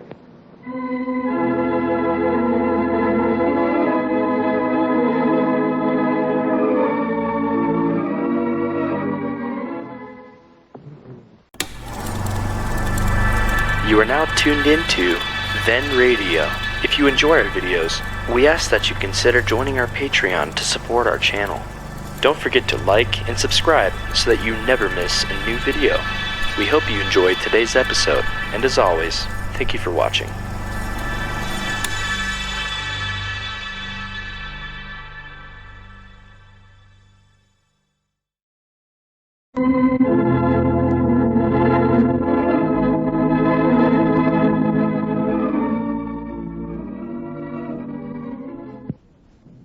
And now, let's see what's going on down in Pine Ridge. Well, the prince is practically a forgotten figure. The intended victims of the bone-healing hoax have their money back. Squire Skimp has talked himself back into the good graces of those he tried to swindle, and things are once again looking up in Pine Ridge. As we look in on the little community today, we find Lum and Abner in the Jot 'em Down store. Lum is still worrying about what his fellow citizens think of him. Listen. Well, that don't look right, Lum. You hiding every time somebody comes in the store and slipping down the back way to work. I can't face 'em, Abner. I just can't do it. Oh, pretty. I know I've made laughing stocks out of myself. Going around here making out like I had a broke leg and letting everybody sympathize with me. Instead of a grown man, sounds like some young'un in the second reader. Well, you was the one that called up everybody and told them that your leg weren't sure enough broke. Well, I had to do that. Everybody thought the prince healed my leg, and I knowed anybody with a broke bone around here'd be trying to get the prince to heal him, and I couldn't stand by and see him lose their money. Well, instead of being mad at you, they ought to appreciate you doing it. I thought it was pretty nice of you. Yeah, but the rest of them ain't going to look at it that way. Oh, well, of course, Sister Simpson will be pretty mad at you. Sister Simpson? Yeah, you made out like you had a broke leg to start with, was to keep from taking her to that sociable. Yeah, that's right, ain't it? I believe you ought to call her up and apologize. No, sir. Granny's, I want to stay just as far away from that woman as I can. If it hadn't been for her, I wouldn't have been in all this trouble. Yeah, but I'd hate for her to get mad and start trading somewhere else. Her run that boarding house, why, she's about the best customer we got here at the store. Yeah, I hate that part about it. But you know yourself, that woman's had her cap set for me for years. If I call up over there and apologize to her, she'll think I'm making love to her. She takes advantage of every opportunity she gets to chase me. Well, if you want Miss Fredericks to care anything about you, why, you better keep Sister Simpson in a good humors with you. Well, what's Sister Simpson got to do with Miss Fredericks? Well, Miss Fredericks staying over at Sister Simpson's boarding house. You know how that old woman talks about somebody she don't like. She'll run you down, exaggerate things to where Miss Fredericks will hate and despise you. Well, the whole thing's so mixed up now, I don't know what I want to do. Fact is, I might not even care what Miss Fredericks thinks. You mean you don't care nothing about Miss Fredericks no more?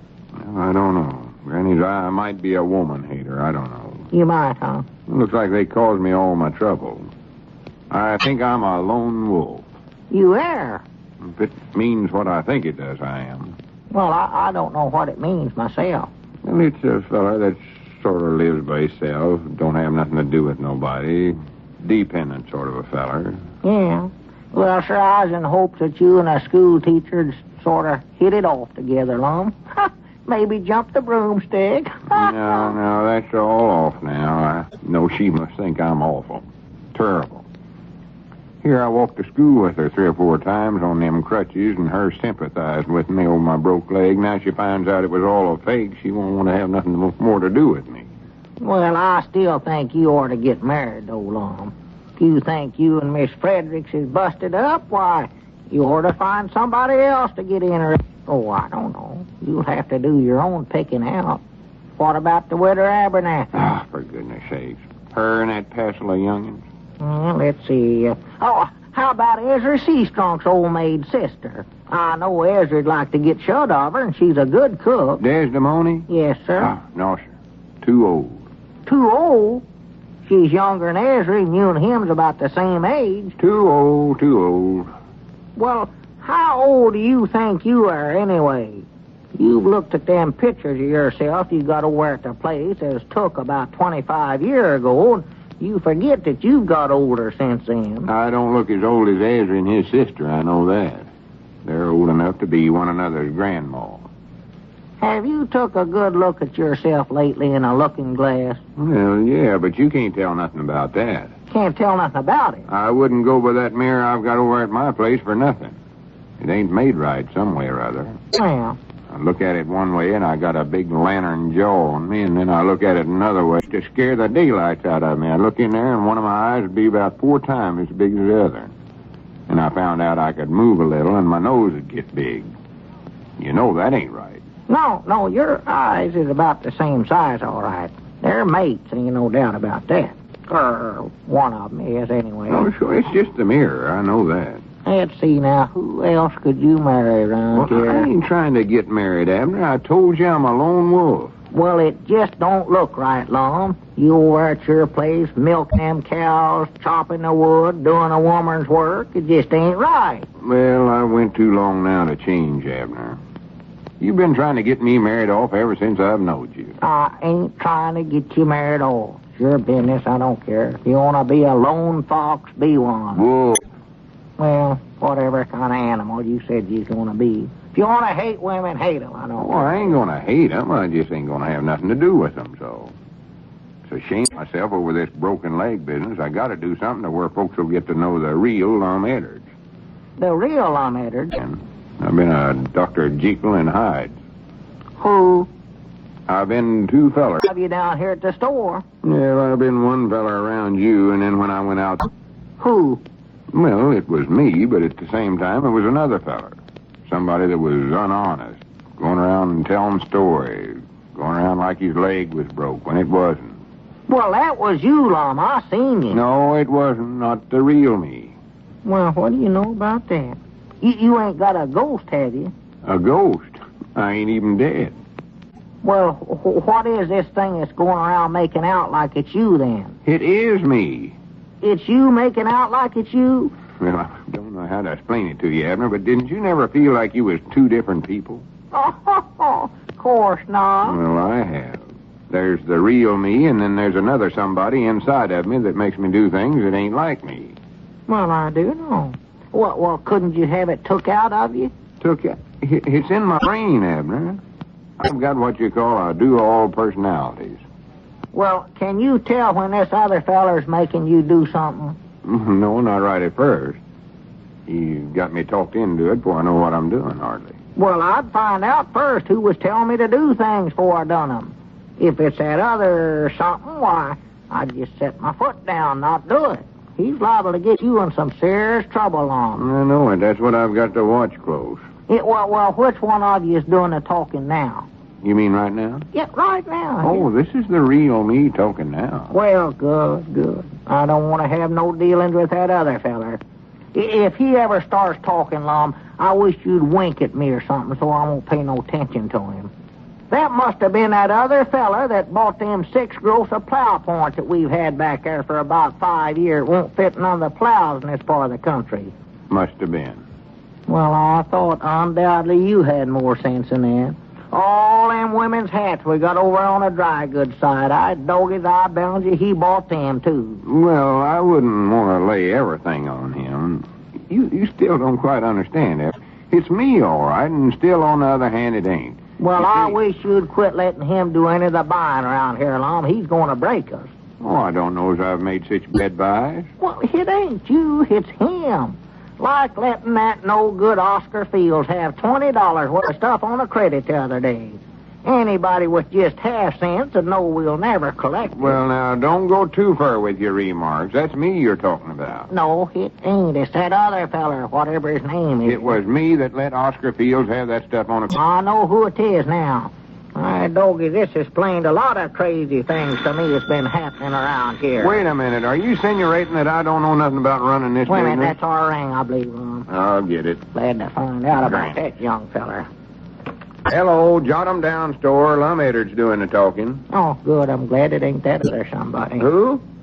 Oh, why, tolerably well, I reckon. Wished I had somebody inside of me that way. Oh, you did? Fine feller. Where? Call him Vester, I believe. Uh-huh. Love that name, Vester.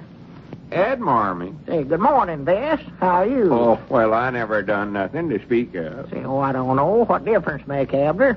Well, I was afraid everybody might be mad at me over it. Want to know how you feel, so I know how I feel. Well, I do know. Come here, Vest. Sit Yes, down. Mom? Oh, boy, I'm proud to know Well, you. that's mighty nice of you to call, Miss Frederick. Miss Frederick. Oh. Well, thank you, Mom. That's who he's talking to. Well, thank you for calling. Look at him, excited. Goodbye. Hi, Granny, you know who that was, Abner? It was Miss Frederick, and she admires me. Admires Yes, you? sir. Told me so right then. Admires you for what? Well, for exposing my fake broke leg just to keep Grandpa Masters and these other folks around here from letting Squire and the Prince beat 'em out of their money.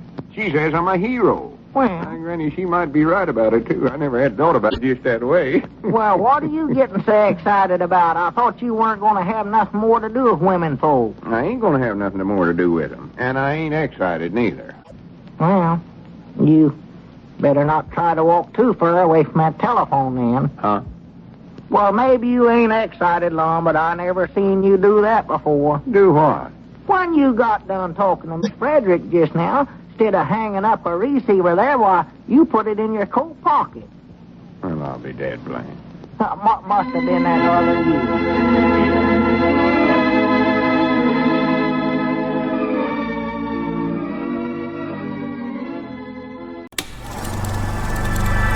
You are now tuned into Then Radio. If you enjoy our videos, we ask that you consider joining our Patreon to support our channel. Don't forget to like and subscribe so that you never miss a new video. We hope you enjoyed today's episode, and as always, thank you for watching.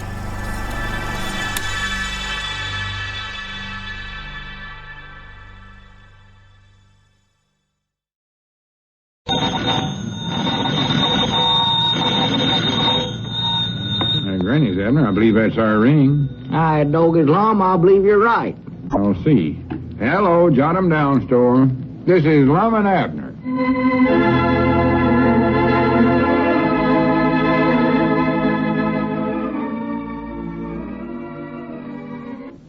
And now, let's see what's going on down in Pine Ridge. Lum is greatly relieved to find out that the broken leg episode hasn't affected his standing in the community. The phone call from Miss Frederick yesterday vindicated him completely and also revived his hope of winning the affections of the schoolma'am. As we look in on the little community today, we find Lum and Cedric in the Jot 'em Down store. Abner is out making a delivery. Listen. Go ahead and call, Cedric. You know the ring over there. Maybe she's still over at the schoolhouse, though, Mr. Lum. No, she ain't. It's after 4 o'clock. She's bound to be old Sister Simpson's by this time. Well, why don't you call her, Mr. Lum? Now, Cedric, that ain't no way to act. You promised me you'd do me a favor. Yes, Mom, but I never knowed what it was when you wanted me to do it. Well, you don't want to be a boy that won't keep his word, do you? No, Mom, but if there ain't nothing wrong about it, I just wondered why you never called her yourself. Well, you know I can't call over there at Sister Simpson's the way she feels about me. She's mad because I told everybody that's the reason I made out my leg was broke, just to keep from taking her to that party. That's why I got to get Miss Frederick away from there so I can talk to her alone. Well, I ain't much good on them telephones. Mr. Abner will be back directly. Why don't you wait and let him do it? Oh, no. I'd rather have anybody call than him. Every time he calls somebody for me, he gets things so mixed up, it takes me about 2 months to get out of the trouble he causes. He does? Yeah, and besides, I don't want Abner to know anything about this. Down here yesterday, I said something about that I weren't going to have nothing more to do with the women, and if he knows I'm asking Miss Frederick for a date, he's going to be joshing me about it the rest of my life. Yes, Mom. Granny's, I want to get her off by herself so as we can talk private. Got a lot of important things studied up, and I want to say to her, Cedric. You ain't going to ask her to marry you, are you, Mr. Lum? Why, Cedric, you ought to be ashamed of yourself to say such a thing. Oh, she sure is pretty. I'll say that for her. Oh, yeah. Uncommonly fine-looking woman. Go ahead and call her, Cedric, before that Frank Foster makes a date with her for tonight. Well, I'll try. Now, just what is it you want me to ask her for you now? Just tell her I'd like to have supper with her tonight down at Luke Spear's lunchroom. Go ahead. Let's see. It's long, short, long. Gosh, I wish I could go with you. Get so tired of eating over there at home, I don't know what to do. Don't reckon I could I? No, Cedric, I told you I wanted to be alone with her. Oh. Hello? Do you want to eat supper? Wait a minute, Cedric. Find out who that is you're talking to first. Oh, who is this? Oh, Sister Simpson. Oh, my goodness. Ask her if Miss Fredericks there. Hello? Hello? Hello? Well, don't just stand there and say hello, Cedric. That's all she's saying. Ask her if Miss Fredericks there. Oh, is Miss Frederick there? Yes, Mom.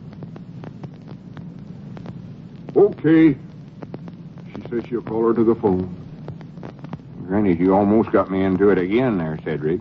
That's the reason I had to make out my leg was broke. Because Abner asked Sister Simpson to go to that party with me, thinking he's talking to Miss Frederick. Well, I forgot to ask who it was. Oh, hello? Is this Miss Frederick? Well, this is Cedric Weehunt. Yes, Mom. Oh, pretty good, I reckon. How's yourself? Ask about having supper tonight. Oh, would you like to have supper at Luke's? No, Mom, not with me, with Mr. Lum. Yes, Mom. Tell her it's school business. He says to tell you it's school business. Mom? Oh, he's standing right here by me. Don't tell her that. She says, why don't you talk to her? Tell her I can't right now, Cedric. I'm waiting on a customer. I don't see no customer. Well, tell her that anyway. Go ahead. All right, but I still don't see him. Hello? Mr. Lum's waiting on a customer, but I don't see none. Ask her if she'll go, Cedric. Go ahead and ask her. Well, she's done said she would, Mr. Lum. Well, why didn't you say so? Granny, she'll go. Well, tell her I'll be by 7:30. You better make it earlier than that, Mr. Lum. Luke Spears closes about 7:30. I know it. I want to get there after everybody else is gone. I'm going to make arrangements with Luke to stay open late tonight. Granny's, we'll have the whole restaurant to ourselves. Mom? No, I'm still here. Mr. Lum's telling me some stuff. Go ahead and tell her what time I'll be over there, Cedric. Oh, 7:30. Tell her I'll be by for her at 7:30. I'll be by, Mr. Yes, Mom. Yes, Mom, I'll tell him. Goodbye. Mom? Oh, goodbye. She said tell you thank you. Well, bless her heart. Granny's, everything's working out all right, Jake. Thanks a million. Just yesterday, I thought I was a woman hater. Now I'm in love again, I think. Well, I'll declare. Now, Cedric, here's $1. I want you to run over to the Cuddleston store and buy me a box of them fancy chocolates. Tell him to wrap them up nice, like a present for me.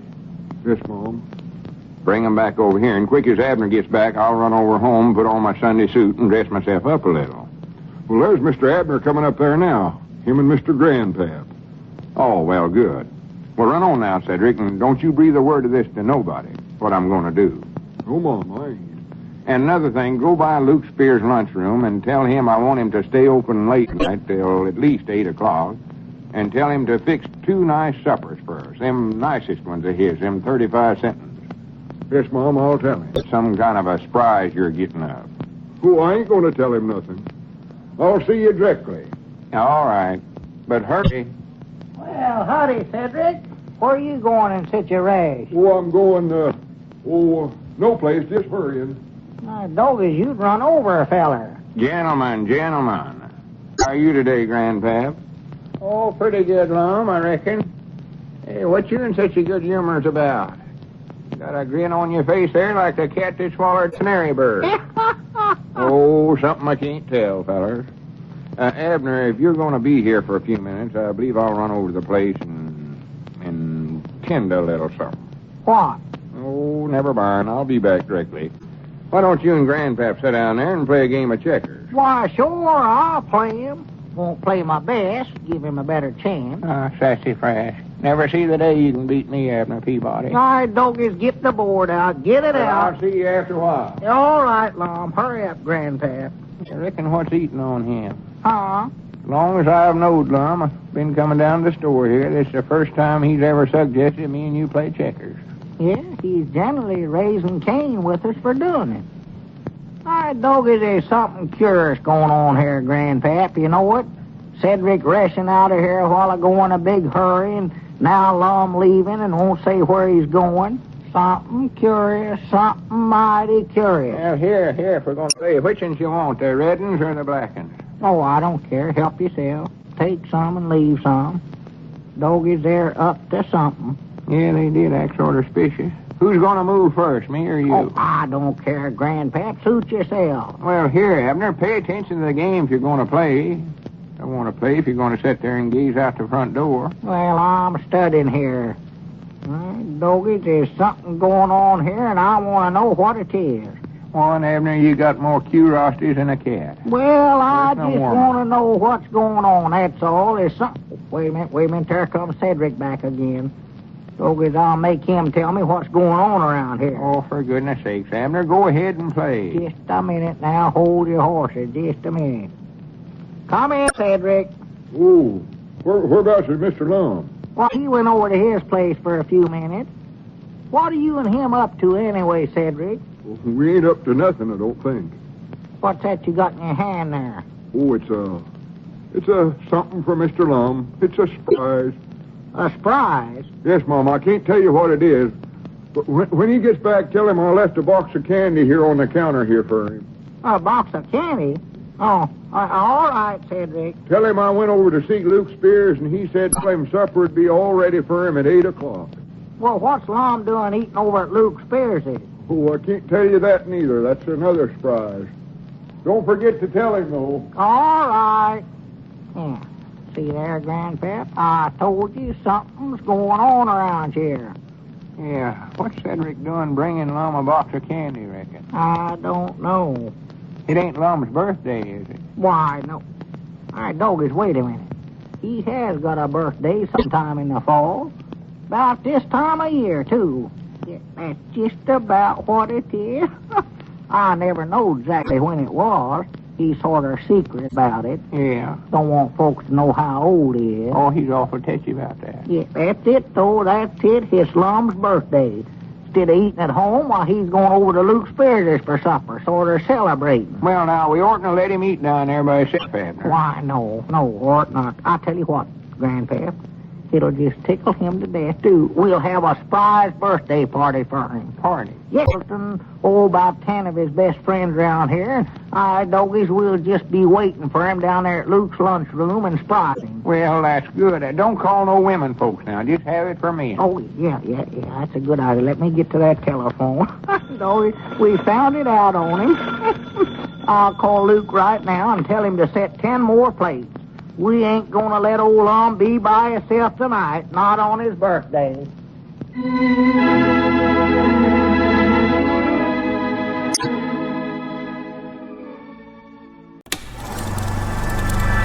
You are now tuned into Then Radio. If you enjoy our videos, we ask that you consider joining our Patreon to support our channel.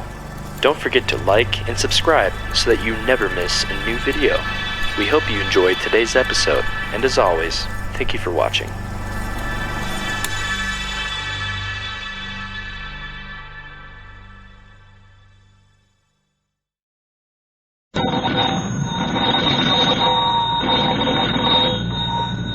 Granny's, Abner. I believe that's our ring. Aye, doggies, Lum, I believe you're right. I'll see. Hello, Jot 'em Down store. This is Lum and Abner.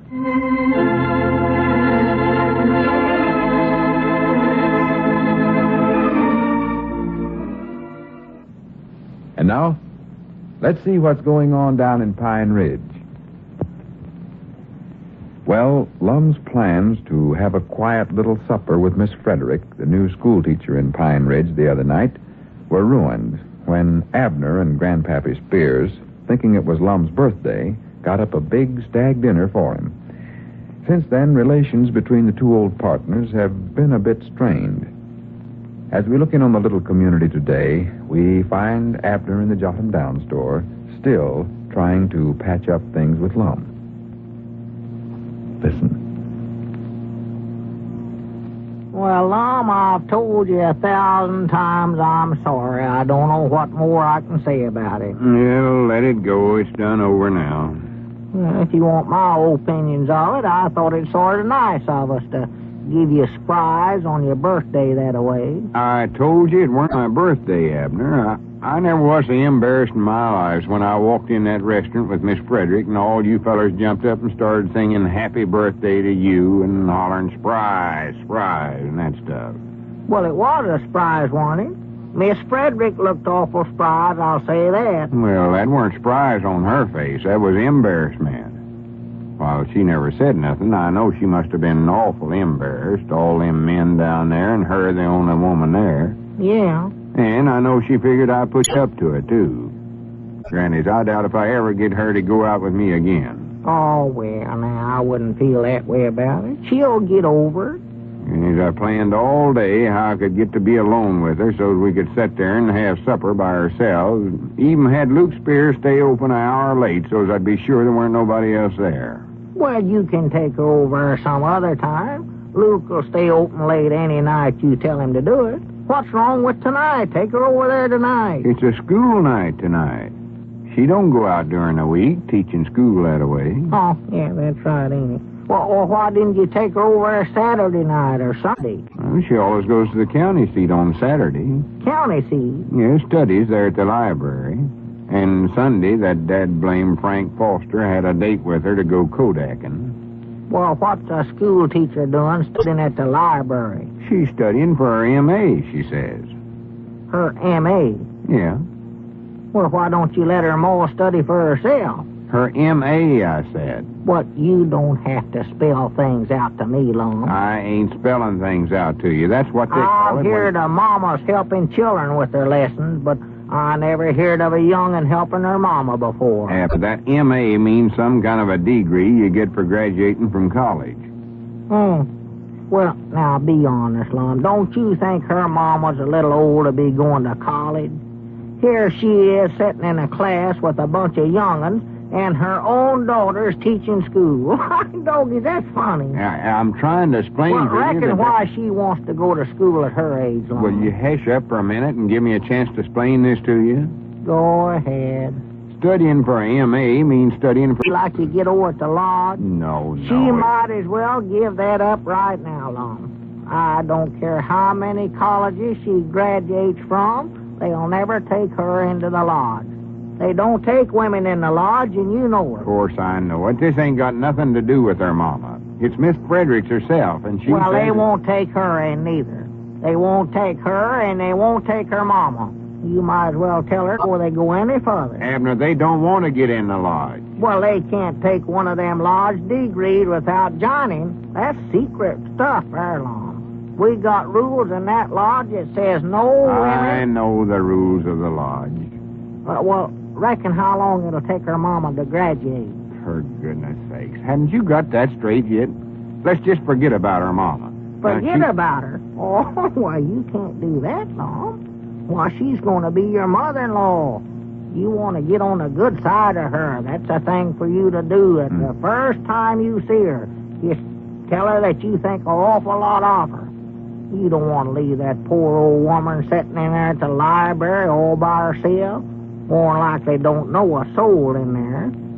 Just too bad we ain't got a library out here at Pine Ridge, and then Miss Fredericks could bring her mama right out here. Abner, I told you we ain't talking about her. Granny, wait a minute. Maybe you got an idea there. Why, of course I have. Her mama could room right over her sister Simpson. I don't mean that. I mean about having a library here in Pine Ridge. That'd keep Miss Fredericks from going in there to the county seat with Foster every Saturday. Granny's, we could do it, too.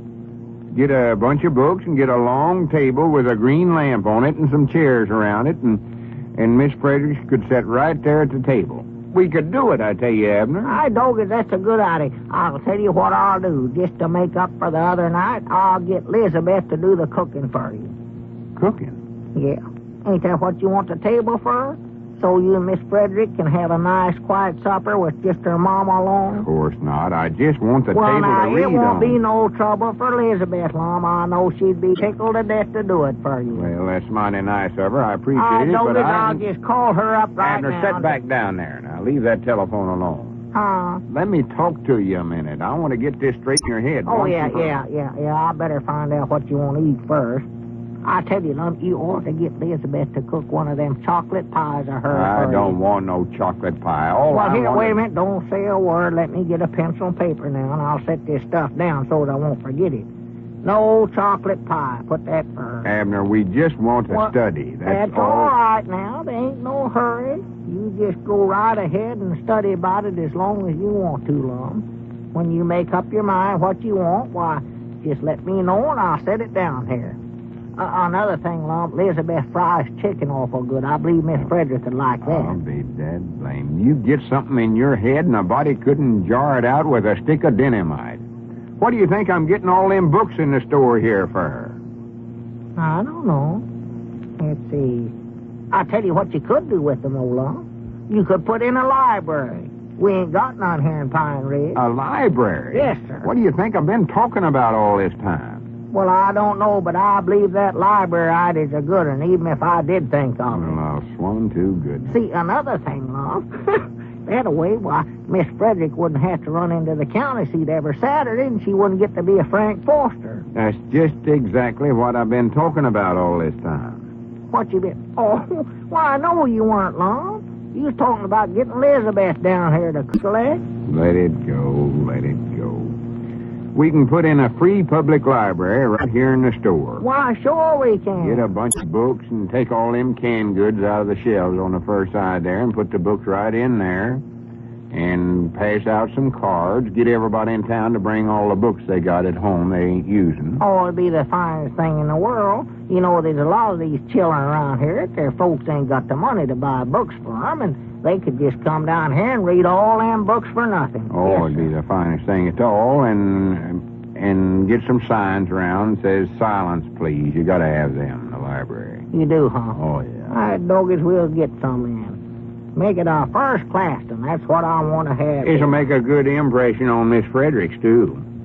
She'll see that I'm interested in reading books and getting better educated and all that stuff. Why, sure she will. I knowed you'd see it my way. Granny, she'll be over here at the store all the time then. Yeah. I can help her find the books she wants and sit here and talk to her and stuff like that and put her books back in the shelves for her when she gets done reading them and all. Yeah. I don't want her lifting them big, heavy books. No. Granny, I'll show that Frank Foster a thing or two. Pine Ridge Public Library. L. Eddard's Librarian, or whatever they call him. And I ain't going to give Frank Foster no card, neither, to the library. Well, are you going to be the president of the library? I don't know. I reckon so. I hadn't known much about it. Well, now, wait a minute here. I helped to think up this idea. Doggers, looks like I ought to get to be something here. Well, you can keep the books straight and stuff like that. Oh, well, good for me. Fact is, I might let you look after it during the week, and I'll look after it on Saturdays and Sundays. You mean when Miss Fredericks is here? Well, I reckon it does work out that way. Just coincidence, I reckon. And then I'll stay here during the week while her mama's here, huh? Her mama? For goodness sakes, can't you get that out of your mind, Abner? I thought that's what the library was for, to help her mama study. If you mention that word again, I'm going to whop you right on top of the head. I said Miss Frederick was studying for her M.A. Well, quit spelling it out, Lum. Nobody ain't going to hear us talk about it. I ain't going to tell nobody her mama's so ignorant she still has to go to school if that's what you're feared of. Abner, you're talking about a different thing entirely. Well, I don't see what the difference is. But if we're going to put in this library, there's just one thing I hope. What's that? Well, if I'm going to stay here all week with her by myself, I hope her M.A. knows how to play checkers. Play Granny's, I give up. I don't know what else to tell you. Can't you think of nothing? Think of nothing. Yeah, if you call it out, I'll set it down here. Got a pencil right here. Set what down? What you and Miss Fredericks want Elizabeth to cook for your supper. All I got down here is fried chicken and no chocolate pie. Granny, that settles it. That settles it right there. Wait a minute, where are you going, Lum? I don't know where I'm going now, but I know if I stay here, I'll go plumb stark raving mad crazy.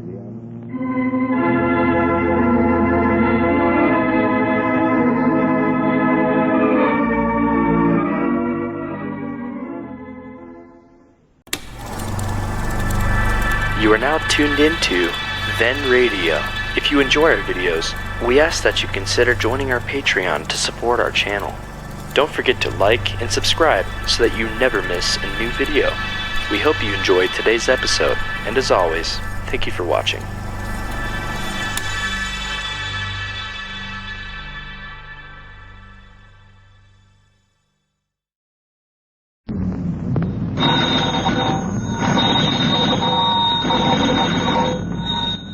Granny's, Abner, I believe that's our ring. I dog it, Lum. I believe you're right. I'll see. Hello, jot 'em down, store. This is Lum and Abner.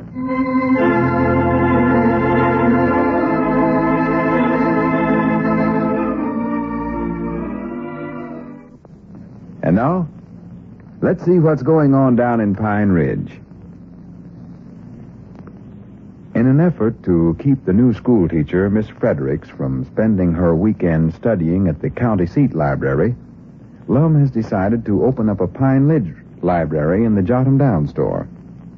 Abner spent the morning canvassing the town for old books, magazines, and newspapers for the library, and now, as we look in on the little community today, we find the two librarians checking through the material that Abner brought in. Listen.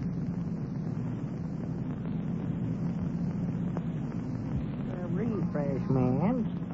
The balance of the evening was spent in playing cards and games. All reported a good time was had by all. Abner, quit reading them papers. We ain't getting all these books and magazines and papers in here for you to read. They're for the library. Well, ain't that what the library's for? To read in? Of course it is, but we got to get it started first. Lay down them papers and help me put some of these books in the shelves. In the shelves? Well, them are filled up with canned goods, Lum.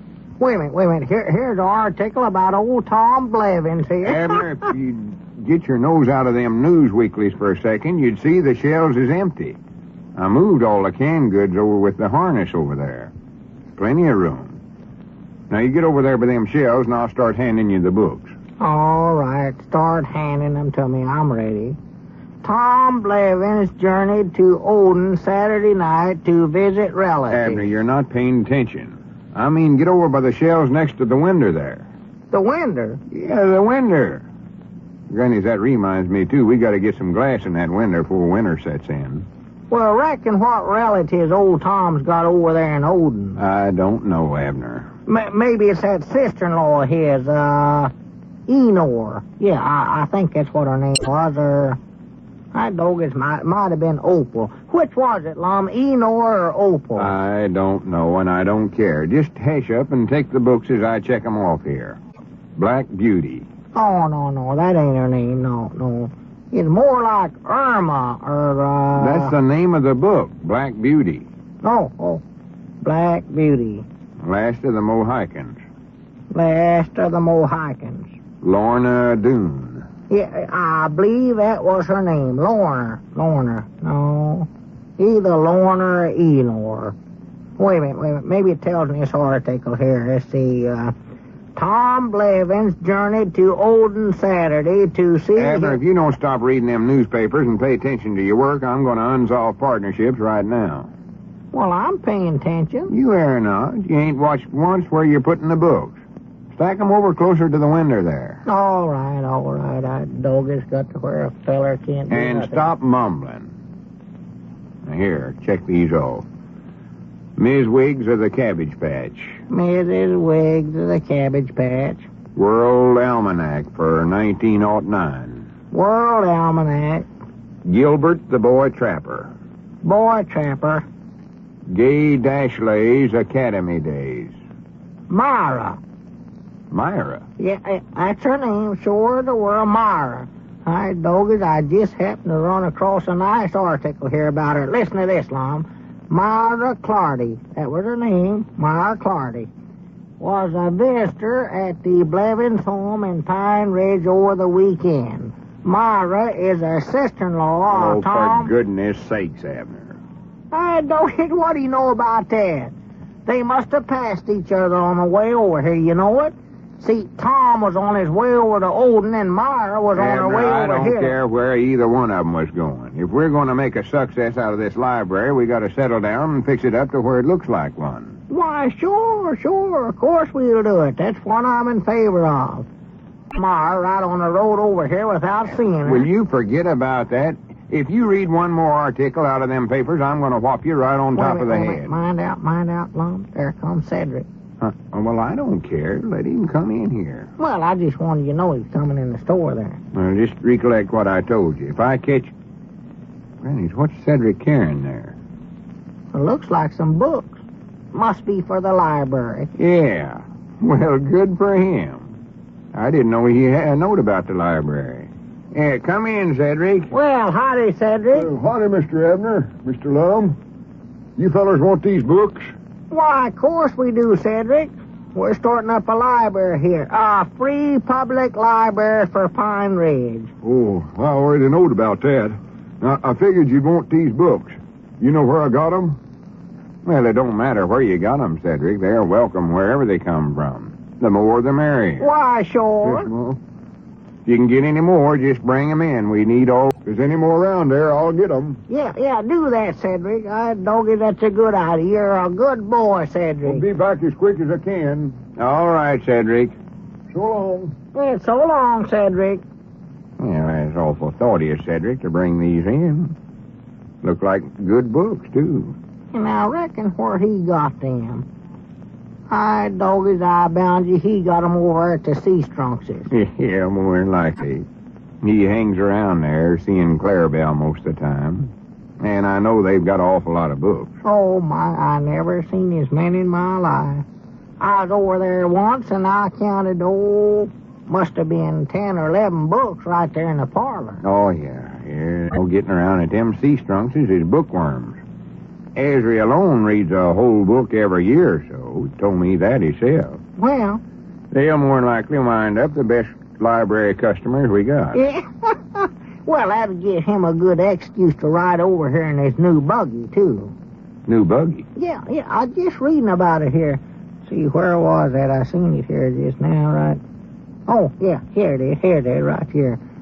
Every Sea Strunk returned to Pine Ridge today with a nice new rubber-tarred buggy. He said he purchased it. Abner, what did I tell you about reading them papers? Grannies, I have to tell you a thing 1,000 or 100 times to get it into that thick head of yours. Well, now, I reckon why Esri'd be buying a buggy nowadays. I don't know, Abner. That's his business. Our business is starting a library. Now, settle down, because we got a lot of books left here. Yeah. Let's see. We'll take these that Cedric just brought in. Let's see. There's the last of the Mohicans. Black Beauty. Ms. Wiggs of the... Grannies, we already got most of these. Why, sure we have. Just throw them in the stove there. I'll burn them up. No. We want to have duplicates in the same book at the same time. Well, I don't know. That won't be very interesting, Lum. Somebody reading a book and 2 or 3 people looking over their shoulder trying to read it at the same time. Well, I don't mean for all of them to read it at once. You get several books and we pass them around to different folks and they can all read it. All the big libraries does that. They do, huh? Yeah, just put them up there with them others. All right. Hand them over here. I'll put them up. Let's see, now we'll take this stack here. Tom Brown School Days. Tom Brown... For the land sakes. Doggies, looky here, Lum. Now what? It's over. The war's over. Doggies, they signed the armistice, Lum. Looky here. The war's over? Why, sure it is. Well, I'll swan to goodness. Did they really sign it? Yeah, says so right here. Doggy, we won it too, Lum. Says right here we did. Well, good for us. I know the United States... Wait a minute. We ain't in no war. Huh? Let me see that paper. There it is, right there. Right there in the letters big enough to pull up and sit down on. For goodness sakes. Look at the date on this paper. November the 11th, 1918. No wonder Ezra's buying a buggy. You've been reading a paper that's 23-year-old. Give me every newspaper you got there. Come on, give them to me. Well, now, wait a minute. What you going to do with them? I'm going to stuff them in the stove, and you can burn these instead of them books well, you're now, talking wait about. a minute. Now, turn them loose, Lum. Doggy, there's some awful interesting items in there. Wait a minute. There comes Cedric back again. Huh? Look, he's got some more books with him. Well, good for him. At least he's helping me get the library started. I got a good mind to take him in partnerships with me on this instead of you. Oh, no, you don't. No, sir. Now, this was part my idea. Don't forget that. All right, let it go. Come in, Cedric. We've got some more books. Where do you want them, Mr. Lum? Just put them right down here, Cedric. That's it. That's fine. A couple of them are kind of tore there. Does that matter? No, just so they can be read. Why, no, that don't hurt him. Let's see, what did you get this time? Black Beauty, Lorna Doone, Gilbert the Boy Trapper. Grannies, we're getting too many duplicates here. Wait a minute, where'd you get these, Cedric? The same place I got them others. For goodness sakes. Abner, I told you to watch what you was doing. I ain't doing nothing. Just look up at the shelves where you've been putting them books. I know where I been. I doggy. They ain't there. Why, of course they ain't there. Instead of putting them on the shelves, you've been putting them out the window, and Cedric's been bringing them back in. Huh? I'll go outside and catch them again. This is fun.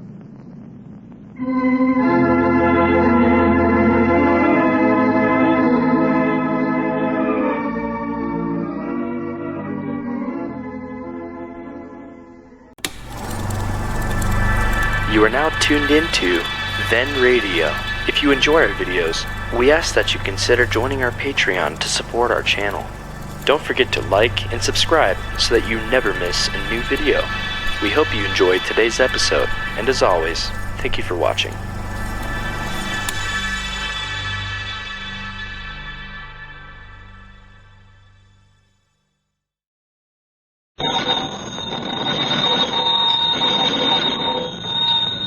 Granny's, Abner. I believe that's our ring. Aye, Doggy's Lum, I believe you're right.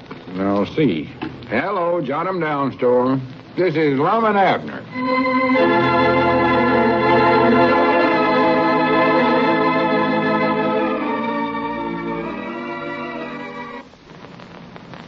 And now, let's see what's going on down in Pine Ridge.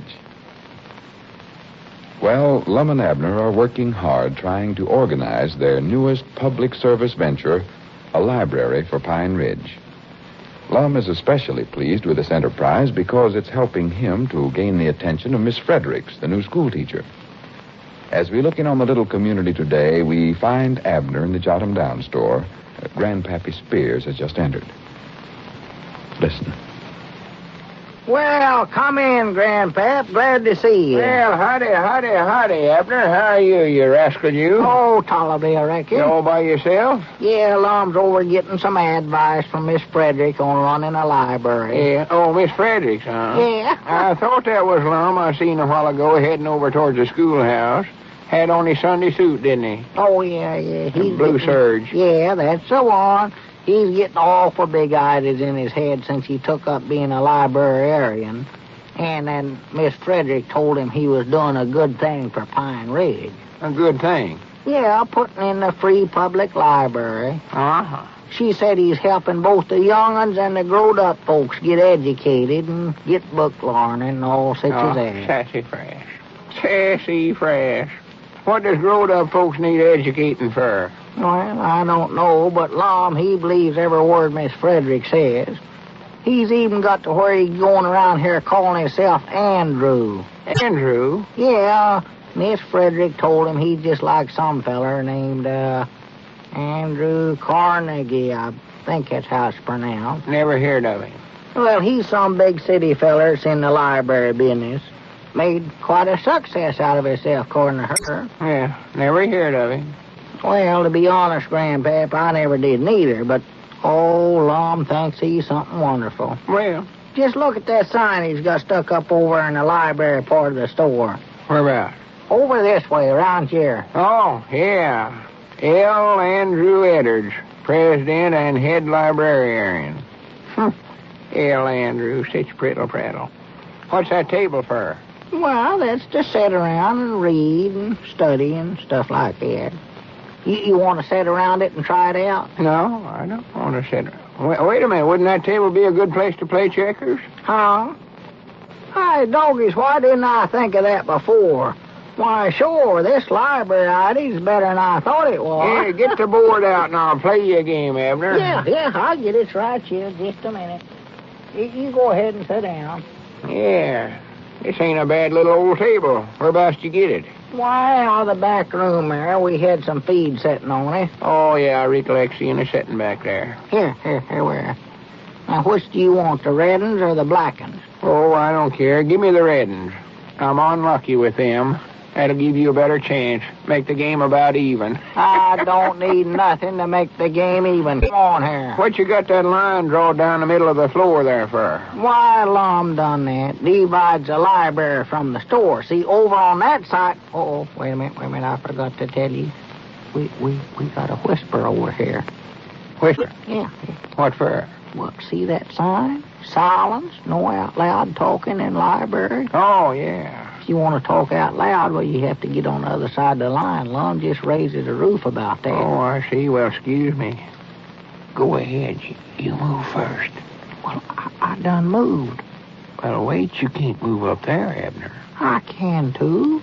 You done it the last time we played. Well, I never done no such a thing. You did, do. I seen you. I never done it, Abner. Yes, you did. That's cheating. You can't move up there. Wait a minute. Don't talk out. I don't care what the sign says, Dad. Blame it. You can't move a checker up there to start the game. Now, listen, Grandpap. If you're going to cheat, just get on out of here. Why, I don't have to get out here. I've got rights, Dad. Blame it. I know how to play checkers. You come over here and bantered me for a game of checkers if you ain't going... For goodness sakes, what are you two hollering about? Oh, I never seen you coming in long. And get that checkerboard out of the library. Well, wait, Grandpap. I don't mean you have to get out of the store. Don't stop me. I wouldn't stay in here and play checkers with that cheating partner of yours if he's the last man in the world. Yeah. Well, don't run off, Grandpap. Let him go. Get on out of here. Look at him stomping out. Thinks he's so smart. Well, do goodness, Abner. I don't see why you and Grandpap can't get along with one another. Well, you know what he done, Lum. He claimed that I couldn't move I don't care what he claimed. We got more important stuff to do. There's more to running the library than I figured there was. Biggest cheat I ever seen. Miss Fredericks was showing me how to keep track of which books is out and which ones is in and all that stuff. Which one's overdue and which is underdue. Granny, she's going to be a big help to us, Abner. I seen him make that very same move, but I can't do it. Oh, no. Abner, forget about checkers and learn a little about the library business. Looky here. This is a picture of the New York Library. Miss Fredericks give it to me. Hate and despise. Granny, that's the kind of a building I want to get eventual. Look at that, Abner. Uh-huh. If he can cheat, I can Just too. look at that big stone front there and them windows. Them lines sitting out there beside the entrance. You know, that's what we ought to have, a couple of them lines. Lines? Why, sure. The New York Library's got two, and the librarian in the county seat's got a couple of them. That's how you can tell it's a library. Just like when you see a barber pole outside, you know there's a barber shop inside. Yes, sir, we ought to have some lines. Well, maybe so, but it's hard to believe. Hard to believe? That lines can read. I didn't say anything about lines reading. Well, what they doing all this hanging around libraries for, then? They don't hang around. These lines are just set there by somebody. Well, you don't expect them to just stay sitting there, do you? I don't know why not. That is, except if somebody steals them. And it's easy enough to prevent that. We could chain them down some way or other. Yeah, that'd be a good idea. Chain them down, yes, sir. That way they couldn't bite nobody coming in the store. Bite nobody? Why, sure. Lions has got awful big mouth, Lum, and long, sharp teeth. They're known as the king of the jungles, you know. I know what a lion is, but the kind of lions I'm talking about can't bite nobody. Too old, huh? Of course not. I'm aiming on getting new ones.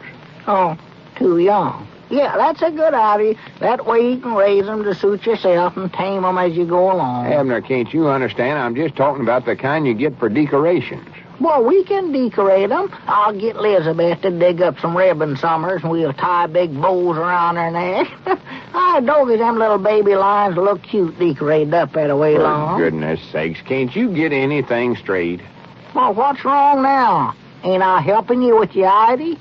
I admit I still ain't much in favor of it, 'cause they're going to be an awful bother, Lum, but if you want lines, doggies, we'll have lines. Well, of course I want lines, but not the well, kind... Well, then, what are you, for goodness saking, about, then?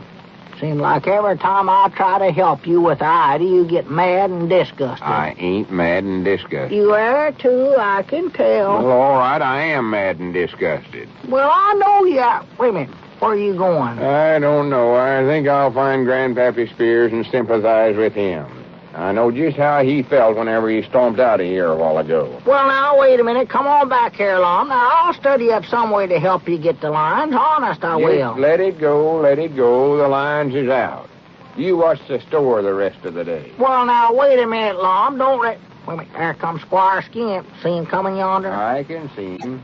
You can wait on him. I'll see you later. Oh. Yeah, howdy, Squire. Well, howdy, Lum. Abner will take care of you back there. Sorry I have to be rushing.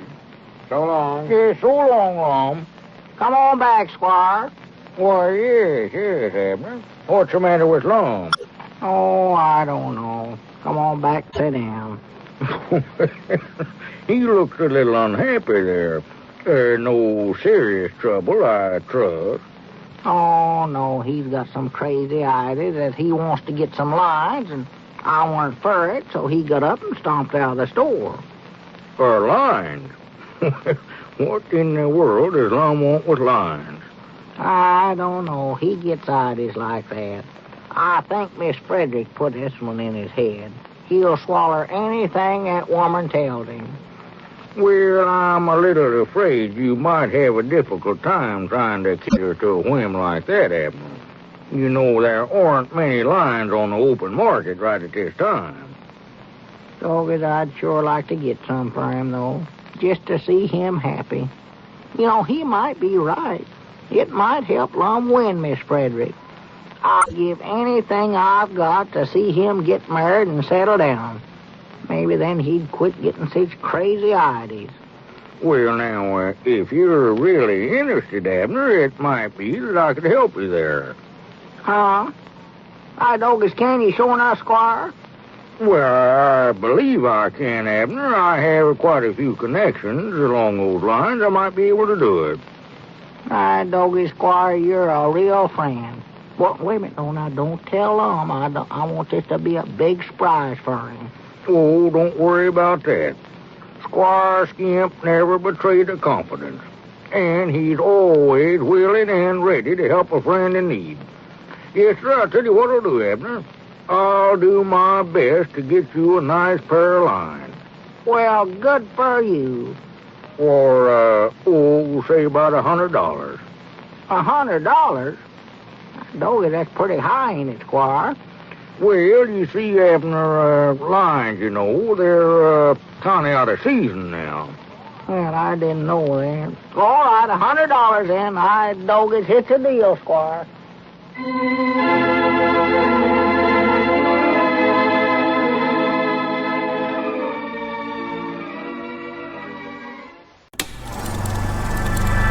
You are now tuned into Then Radio. If you enjoy our videos, we ask that you consider joining our Patreon to support our channel.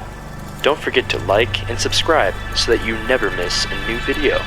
We hope you enjoyed today's episode, and as always, thank you for watching.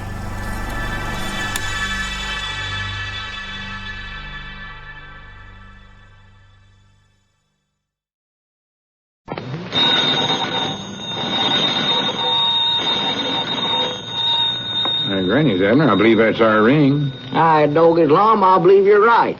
I'll see. Hello, Jot 'em Down store. This is Lum and Abner.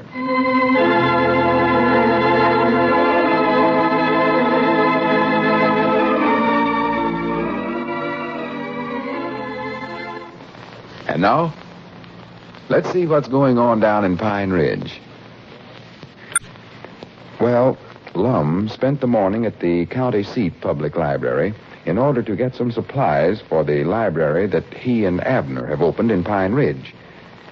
As we look in on the little community today, we find that Lum has just returned to the Jot 'em Down store, and the two old fellows are examining the papers and cards he brought back. Listen. And that woman in there at the county seat library just give you them cards, Lum? Didn't charge you nothing for them? Not a single cent. Even said we could have more if we needed them. Well, now, what do we do with the cards? Just start handing them out to everybody that comes in? No. Pull out the questions on the back here. Well, that sounds awful silly to me, Lum. Why don't we just hand them out? No, sir. Now, if we're going to run a library, we're going to run it right or not at all. Where, huh? Well, of course, I think I'll give Miss Fredericks 2 cards. She's been so much help to us getting it started and all. 2 cards? Well, now, listen. Wait a minute. Here comes Cedric. I don't think this will give us a chance to practice filling out them cards. Well, howdy, Cedric. Come on in. Oh, howdy, Mr. Abner. Howdy, Mr. Lum. Well, how are you today, Cedric? Hey, you want a library card, Cedric? I don't know. How much is it? Well, they're free, ain't they, Lum? Of course they are. Won't cost you a penny, Cedric. And it'd be a good thing for you to have, too. A boy your age ought to have a library card. Yes, sir. Yes, Mom. I'll give 3 box tops and 10 cents for my other card. What other? Is there another library in town? Oh, no, Mom. This card says I'm a member of the Junior G-Men. Oh. I don't use the card much, though, hardly. Well, this is a different thing altogether, Cedric. See, all we have to do is fill in a few blanks here on this white side here, and then you're a member. Oh, yes, Mom. Yeah, go ahead and ask him the questions, Lum, see if he passes. Name. Cedric Weehunt. We know that. Yeah, that's right. Doggy them sure easy questions. Address. Pine Ridge, you know that, too. Yeah, but the Cedric know. Oh, sure, he knows. Yes, Mom, I know where I live at. Yeah. Name of husband or wife? Wife? Are you married, Cedric? No, Mom, I don't think so. Well, it says right there you are. No, it don't, Abner. It just means that if he's married, what's his wife's name? Oh, well, just put down Clarabelle Seastrunk. If he gets married, that's who it'll be. Well, here, wait a minute, though. If I have to get married to get a library card, I don't think I want one. Well, you don't have to get married, Cedric. Just don't pay no attention to what Abner says. Let's see here now. Are you a property owner? Mom? You own any property, any kind, Cedric? Yes, Mom. I own a baseball mitt and a saxophone. Of course, it's busted. Yeah. Not that kind of property, Cedric. I mean real estate. Land. Do you own any land? Oh, no, Mom. No, I don't own none of that. Well, that's too bad. Can he get a card now, Lum? No, not according to this he can't. Says he's got to be a property owner. Oh. Well, I'm sorry, Cedric. Maybe some other time. Well, now, wait a minute, Lum. Maybe Cedric can buy some land. Oh, no, we couldn't ask him to buy. Wait a minute, though. Maybe that's a good idea. Yeah, that might be a good invest for Cedric. He's old enough to where he ought to start thinking about such things as that. Why, sure. And it'll give him a better standing in the community, too. Folks will sort of look up to him and respect him if he's a property owner. Will they, sure enough? Why, of course they will, Cedric. How much money you got with you there? Oh, let's see. Oh, I got $6.50. I know, I just counted it a while ago. Oh. Well, granted, I'm afraid you can't buy much land with that, Cedric. No. Wait a minute. How much does he have to own, Lum? Well, it don't say here. Well, why can't we just sell him a few feet of that little strip of ground beside the store there, about 2 feet of it? We ain't got no use for it no way. Granny, we could do that, couldn't we? Granny, Cedric, you're a property owner. Well, good for me. Did I pass? Why, sure you did, didn't he, Lum? I guess so. Wait a minute, though. There's one more question here. Let's see. Do you have a telephone listed in your name? Huh? Oh, no, Mom, I don't. I ain't much good on the telephone. When I got something to say to somebody, I just go over and say it to them, sort of. Well, I don't think we need to bother with that, Lum. Cedric don't need no telephone, never gets no calls. Let's just skip that question. No, it might be breaking some library law, and I don't want to start out wrong and get a bad name in the library business. No. Well, was that anybody in particular that's going to call me up, Mr. Lum? No, Cedric, that ain't the idea. Well, I was just thinking as long as my property is right next to yours here, I could just use you feller's phone if somebody calls me up, maybe. Why, sure he could, Lum. No, that's no good. The phone's supposed to be on his property. Oh. No, I guess you just have to wait till you're a little older, Cedric.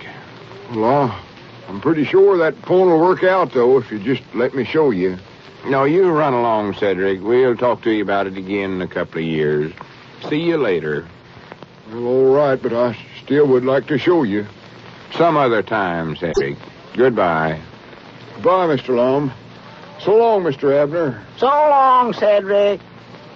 Doggy, he's just heartbroken, Lum, 'cause he couldn't get a card. We never will get no business that way.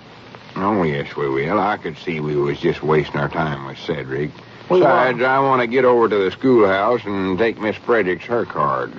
School's letting out just about now. Oh, Miss Fredericks. Doggies, I oughta knowed she had something to do with this.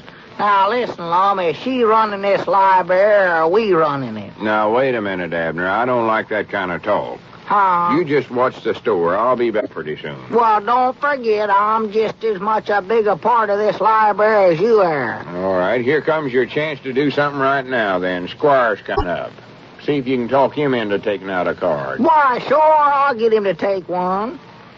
Yeah, howdy, Squire. Well, good afternoon, Lum. Go on back and sit with Abner, Squire. I'm just going over to the schoolhouse. I'll be back directly. Yes, that's all right, Lum. Well, howdy, Abner. Hello, Squire.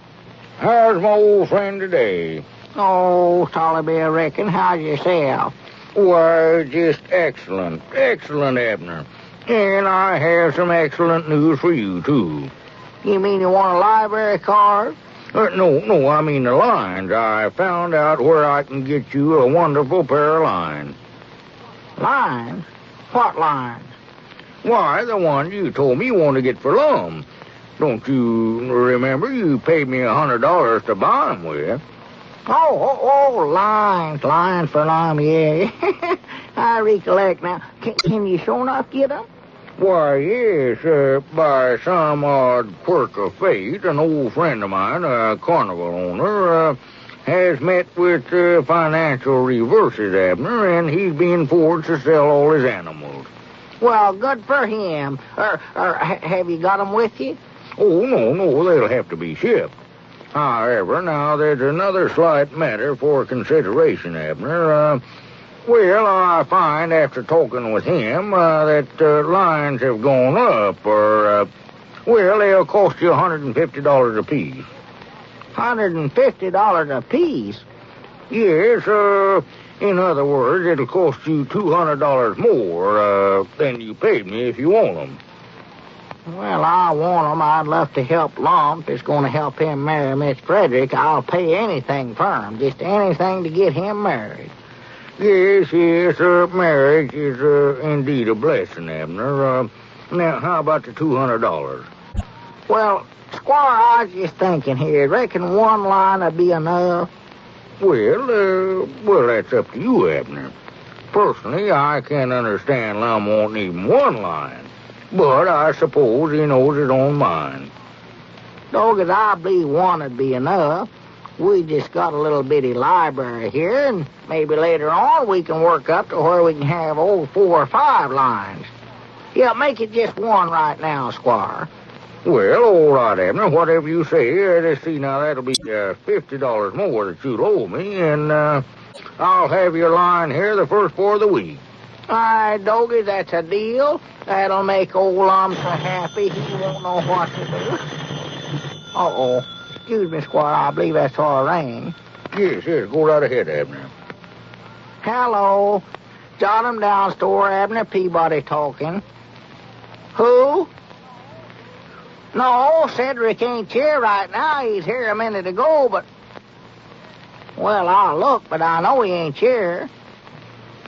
Can you see Cedric out there anywhere, Squire, in front of the place here? No, I don't believe I do, Abner. Wait a minute. Isn't that him coming across the street yonder? Yeah, that's him right there. Hello? Yeah, hello? I see him coming across the street. Hello? Hello? Hurry up here, Cedric. You want on the phone. Yes, Mom. Yeah, he'll be here in just a minute. Hello? Yeah. What's your oblige? Yeah, here, Cedric, here. Hello? Goodbye. There. See there, Mr. Abner? Worked out fine. Now, what about my library card?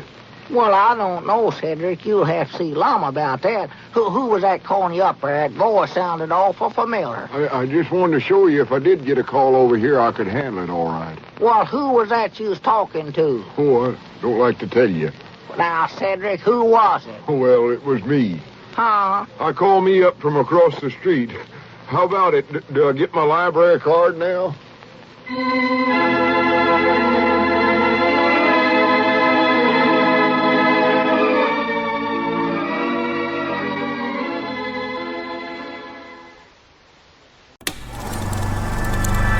You are now tuned into Then Radio. If you enjoy our videos, we ask that you consider joining our Patreon to support our channel. Don't forget to like and subscribe so that you never miss a new video. We hope you enjoyed today's episode, and as always, thank you for watching.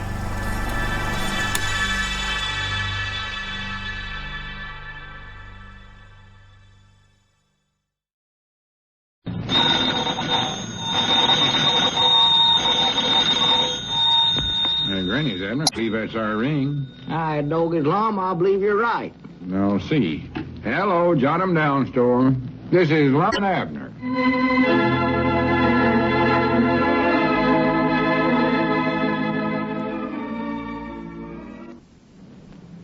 And now, let's see what's going on down in Pine Ridge. Well, the newly opened Pine Ridge Library has done quite a lot of business since it opened, so Lum is pretty happy. Abner's also happy because this is the day that Squire Skimp has promised to deliver the lion he purchased from a stranded carnival. Abner's planning to give the lion to Lum for a big surprise. As we look in on the little community today, we find Abner in the Jot 'em Down store, Cedric just entering. Listen. Well, morning, Cedric. Come in. Morning, Mr. Abner. Mr. Squire said for me to come in and ask you if it was safe to bring it in now. Bring what in? The lion. We got that lion you bought for Mr. Lum, but he says Mr. Lum ain't supposed to know nothing about it yet. Oh, doggies, is that here already? Yes, Mom. We got it on the Macmillan boy's truck out in back of the store there. Boy, that's the meanest looking thing I ever seen in my life. Well? Every time you get close to him, he sort of growls at you. He does, huh? Yeah, got a bigger mouth than Sister Simpson even. Oh, them things is dangerous, Cedric. Well, I reckon you might as well bring it on in. Lum ain't down yet. Yeah, hurry up. Bring it on in here, Cedric. Well, you want us to take it out of the crate first? Crate? Yes, Mom. It's in a cage with big iron bars on it. Oh, no, my goodness, no. Don't take it out of the crate, Cedric, for goodness sakes. Well, what does Mr. Lum want a lion for? Is he going to start up a circus? Why, no, Cedric. It's for the library. To be honest, it does seem sort of silly, but Lum seen a picture of the New York library, and it had two big lions sitting out in front of it, so natural he wanted some for us. Well, what does the library need lions for? I don't know, just decorations, I reckon. It was sort of Miss Fredericks' idea, I think. She was the one that showed Lum the picture. I think that's why he was so bound and determined to get a lion. Thought it'd help him win her. Yes, Mom. Well, is Mr. Lum in love with Miss Fredericks, reckon? Well, he thinks he is, but he's too bashful to do anything about it. That's why I went ahead and got Squire to get the lion for me. Hey, doggies, I'll get old Lum married yet. I wish it was a circus he is starting. I seen a circus once. Well, he ain't going to put on no show, Cedric. He just won't... Oh, wait a minute. Here comes Lum now. Mom? Lum coming up out there. Now, doggies, we... Wait a minute. I know what we can do. You fellers just put the line in the feed room back there. Just set the cage there on the floor, and I'll try to get Lum, get rid of him while you're doing it. Yes, Mom. And when you get the line unloaded, you go around and come in the front door, and see, that'll be a signal to me that everything's ready to surprise old Lum with. Have you got that now? Yes, Mom. When the line's all ready, I come in the front door. That's it. Now, hurry up, scoot on out the back way there before he sees you. And close the door leading out to the feed room so Lum can't see what's going on back there. Yes, Mom, I will. Well, morning, Lum. Yeah, morning, Abner. What you so happy about this morning? Oh, nothing. Just such a nice morning. You going over to Dick Huddleston's to see if the mail's in? Of course not.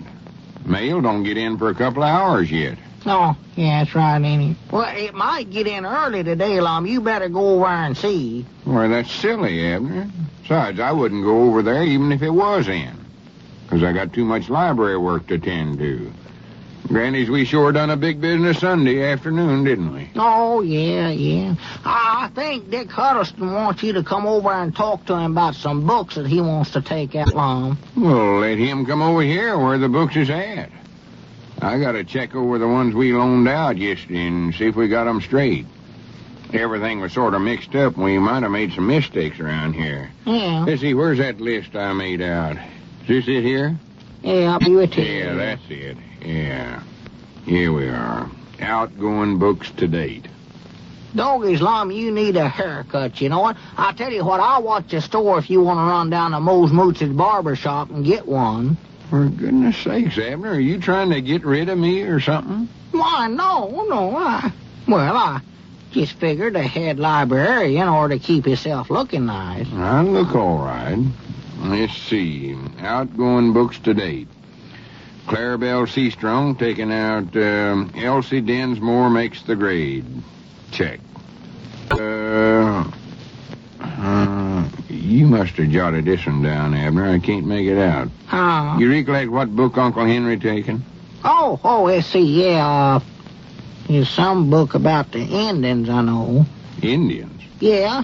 Had something about an error in the title of it.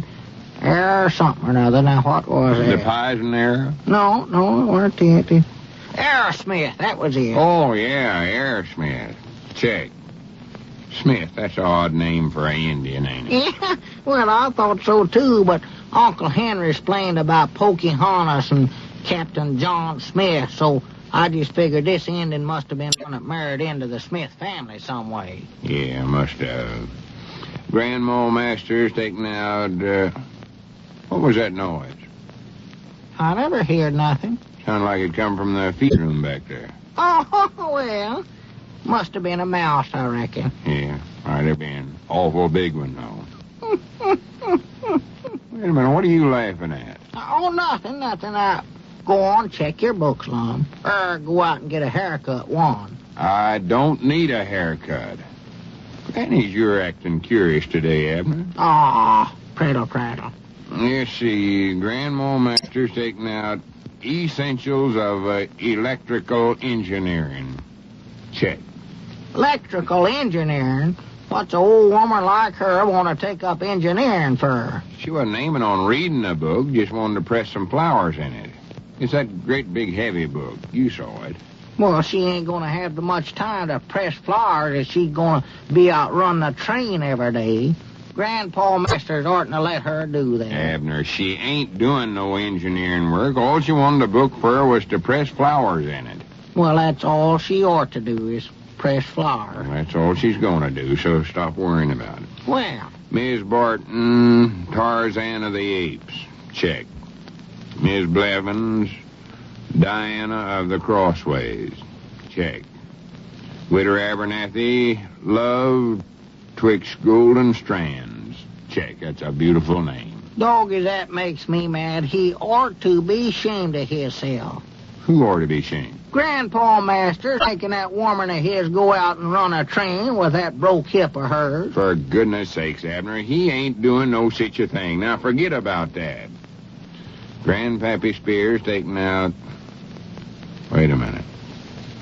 Grannies, I could have swore I heard something out there in the feed room just now. No, couldn't be nothing, no. You're just imagining stuff. You sure you don't want to get out and get a haircut? Your hair's awful long. My hair's all right. Forget about it. Grannies, there's something suspicious going on around here, and I'm going to find out what it is. No, they ain't. No, they ain't. Honest now, Lum. Ain't nothing suspicious at all. Go ahead, check your books there. You see, what'd you say Grandpappy Spears taking out? Go ahead, check them off there. Let me see. Grandpappy Spears, World Almanac for 1909. What in the world did he take that for? It's his own book. We got it over at his place. Well, he's still mad about that checker game over here the other day and said he didn't want nothing that belonged to him sitting around our store. Well, we'll just charge him a lot of overdue on it then. It's our time. Mose Moots, Gilbert the Boy Trapper.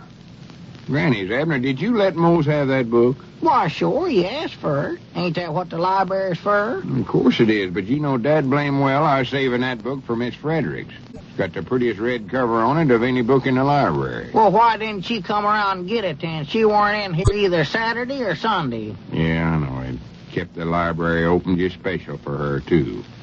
Well, maybe next Sunday... Grannies, I know I heard something in the back room then. I'm going back there and see what's going on. No, you ain't now, Lum. Well, who's going to stop me? If there's something suspicious happening, I'm going to find out what it is. You can't do it now, Lum. Well, why can't I? Well, but... Well, it's a surprise. A surprise? Yes, sir. Something that's going to make you awful happy.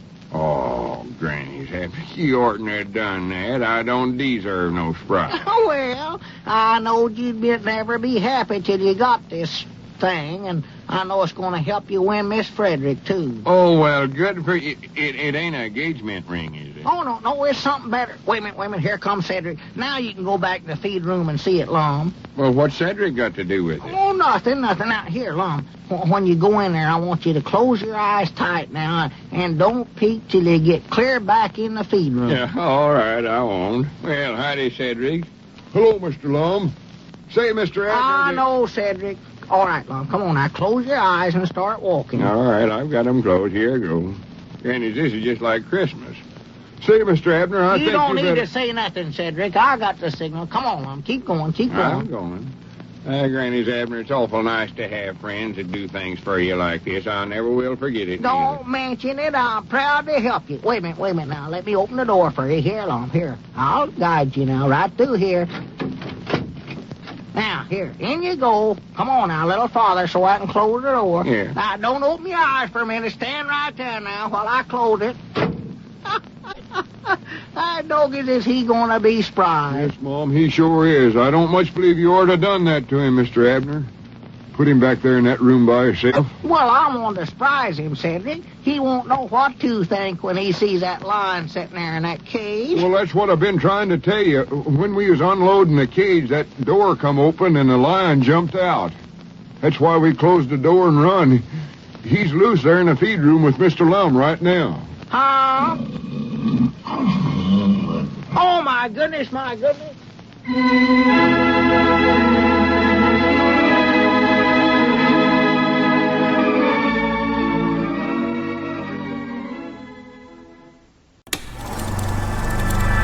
You are now tuned into Then Radio.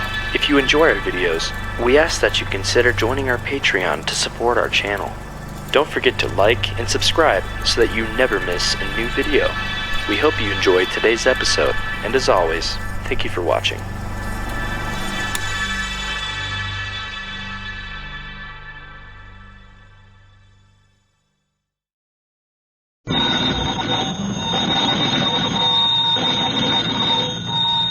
Granny's Abner, I believe that's our ring. Hi, doggies, Lum, I believe you're right. I'll see. Hello, jot 'em down, store. This is Lum and Abner.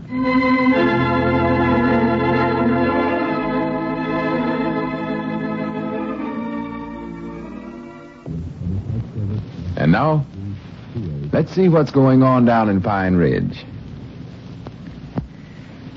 Well, Abner's plans to surprise Lum with a lion for the library didn't turn out so well.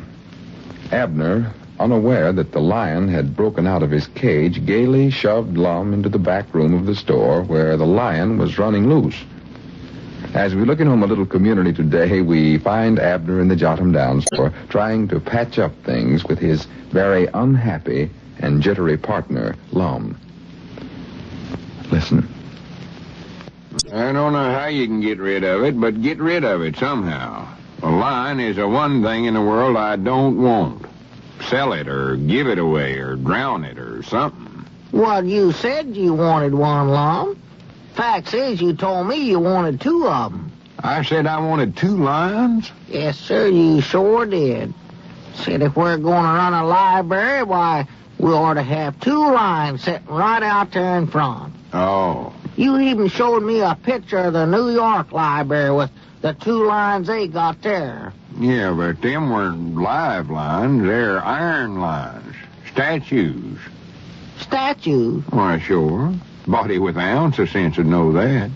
Well, you never said nothing about statues to me, Lum. All you said I know what I said, and I ought to knowed better than to ever brung up the subject in the first place.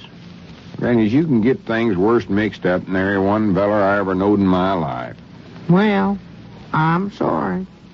I was just trying my best to be nice to you. I know you was, Abner, and I appreciate it, too. I know you was trying to do right, but after this, don't ever do nothing nice for me again till you check with me on it first. All right. And get rid of that lion. I will. I sure will. My doggers, it seems a shame, though, after I planned all week how you'd going to be surprised when you seen it, Lum. Don't worry, I was surprised, all right. That's the worst surprise I ever got in my whole life. Fact is, I ain't got over the shock of it yet. You ain't, huh? I know I'm as nervous and jumpy as a rabbit's nose. Just look at my hands. For the land's sake. Still shaking there. I might not ever recover from this. I don't know. Recover? Well, Lum, now, you didn't actually get hurt. Fact is, he never even scratched you. No, but the shock of going through an experience like that can leave a man a shattered wreck. A broke shell. It can. Well, you don't know what it means to be shoved blindfolded in a room with a ferocious lion running loose. Yeah, well, I never knowed he was loose, old Lum. Cedric never told me that in time to stop you. Just the same, that's what happened. Granny, I never was so scared in all my life. Walked in that feed room and opened my eyes, and as soon as they got used to the dark, what did I see? 2 great big yellow eyes, 6 times as big as mine, charging straight at me. And that must be when he struck his first blow, because that's the last I recollect. Why, Lum, he never struck you. You just fainted and fell on the floor there. Fainted? Why, sure you did. When me and Cedric rushed in there, why, that lion was just standing over you, sort of licking you in the face. Licking me in the face? Yes, sir, that's what he's doing. Oh, my goodness, I'm glad I never knowed that. Well, I believe he likes you, Lum. I think he wants to make friends with you. No friend would ever spring on a feller in the dark that way. You get shut of that critter, Abner, and do it right away. All right, I'm going to. But first, I'll have to find... Wait a minute, there comes Cedric up out there. He can help me get rid of the lion, I bet you. Yeah, make him help you. He's as much to blame for my condition as anyone else, I know that. Dog it, I wish we could keep the lion for just a few days anyway, Lum. After all, I paid Squire $150 for him out of my own pocket. I don't care how much you paid for him. I never want to see that lion or any other lion as long as I live. Not even if I live to be, howdy, Cedric, 1,000 or 100 years old. Howdy, Cedric. Come in. Mr. Abner. Howdy, Mr. Lum. Boy, have me and Ervin been having fun. Ervin? Yes, Mom. Him and me's been out riding in my car. Well, I'm glad there's still somebody able to enjoy himself. Somebody that ain't been a nervous wreck like I have. Well, how's Ervin been behaving, Cedric? Oh, just fine, Mr. Abner. Sits up there in the front seat with me and acts like he's tickled to death. Well, Has he bit anybody yet? Oh, no, Mom. He's awful friendly. Just wags his tail. Well... His tail? For goodness sake, Cedric, what kind of friends have you got? Friends? Oh, I reckon we forgot to tell you, Lum. Ervin's a lion. The lion? Sure. Yes, Mom, I named him after my favorite uncle, Uncle Ervin. That's what he done. He had whiskers that looked just about like the lion's. Well, wait a minute here, Cedric. Are you trying to tell me that you've been driving around with that ferocious lion sitting up in the front seat with you? Yes, Mom, and everybody in town's been following us around, just like a parade. Boy. Well... Swan do goodness. Ain't he scratched you or bit you or nothing? Why, no, Lum. Cedric and Ervin get along uncommonly good together. You ought to just see them. Now I know we got to get shut of that lion. First thing we know, he's going to turn on Cedric when he ain't looking and tear him to pieces. Oh, I ain't scared of Ervin. I believe he sort of likes me, Mr. Lum. I can tell by the way he licks my fingers after I feed him the hamburgers. Licks your fingers? Granny, you better count your fingers every time after he gets through doing that. Oh, I don't have to worry none about him eating me on account of me being a Tarzan. A Tarzan? Yes, Mom. Leastwise, that's what Miss Fredericks said I was. Miss Fredericks? Yes, Mom. She called me Tarzan the Lion Tamer. Well... Where did you see her? Oh, I seen her a couple of times today. Seen her first on her way to the schoolhouse this morning. I offered to give her a ride in my car, but for some... I do know. Reckon why she wouldn't, Cedric. I don't know. I believe she could have squeezed in beside me and Ervin all right. Ervin? Well, no wonder you can't expect a little delicate woman like her to get in a car with a lion in it. Granny's. Oh, she weren't exactly scared of him, Mr. Lum. Fact is, she hung around and watched him for a long time. Said I was awful brave the way I handled him. Did she say that? Yes, Mom. And she called you Tarzan the Lion Tamer? Yes, Mom. She admires lion tamers. Said she went to a circus once and spent her whole time just watching the lion tamers go into the cages with the lions and wrestle with them and do tricks with them and stuff. She said they's about the bravest men they is. Admires lion tamers, huh? Did she actually say that? Yes, Mom. She said maybe I could get to be a real one someday, so I showed her how I can put my hand right in his mouth. Right inside his mouth? Granny's, I'll put my head right in it. Bogus Lum, now wait a minute. That might be a good idea, you know it? If you could get to be a lion tamer. Who, me? Why, sure. See, that way, why, you'll have Miss Fredericks following you and Ervin all over town. Yeah. And then she'll admire you when you have him do his tricks and all that stuff, you know. And then after she admires you for being brave enough to train a lion, why, then she'll fall in love with you and you can propose to her and maybe she'll marry you. Yeah, Granny, that's a good idea. Wait a minute, though. How do I know I can handle a lion? Well, now, Lum, if Cedric can handle him, why, you are too. Yeah, but maybe Cedric's different from me. Maybe he actually is a Tarzan like Miss Fredericks says he is.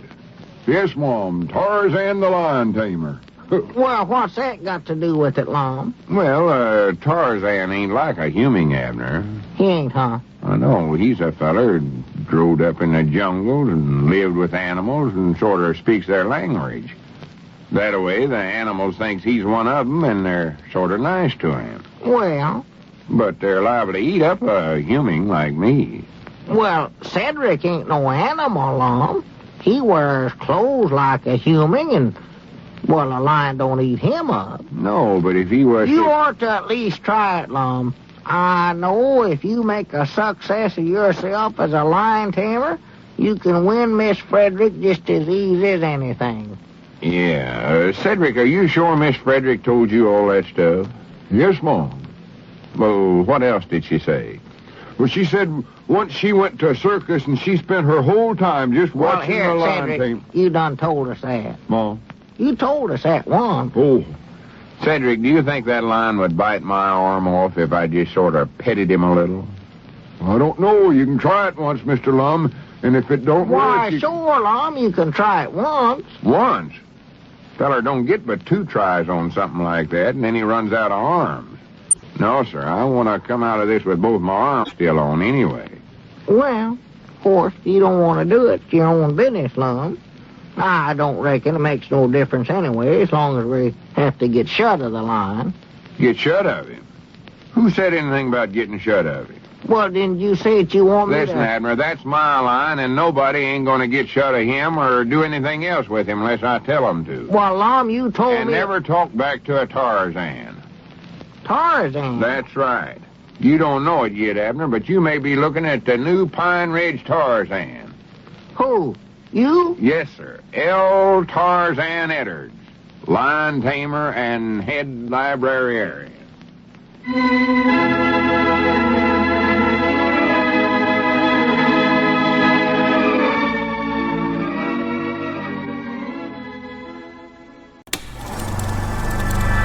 You are now tuned into Then Radio. If you enjoy our videos, we ask that you consider joining our Patreon to support our channel. Don't forget to like and subscribe so that you never miss a new video. We hope you enjoyed today's episode, and as always, thank you for watching.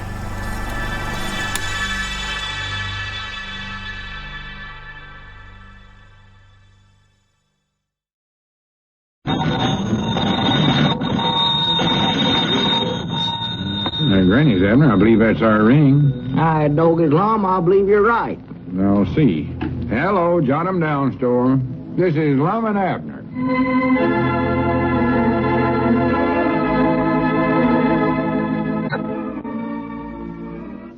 And now... Well, Lum was pretty unhappy with Abner for getting him in a live lion instead of an iron one to put out in front of their new public library. However, after Lum discovered that Miss Fredericks admired Cedric for the way he was able to handle the lion, the old fellow changed his mind and decided to keep the lion. As we look in on the little community today, we find Abner in the Jot 'em Down store trying to help Lum in his efforts to become L. Tarzan Edwards, the lion tamer. Listen. It ain't no use, Abner. I just can't even get near that line without shivers running up and down my back. I just can't do it. Well, you got to, Lum. If you ever expect to win Miss Frederick, you got to show her how brave you are. Now, go ahead.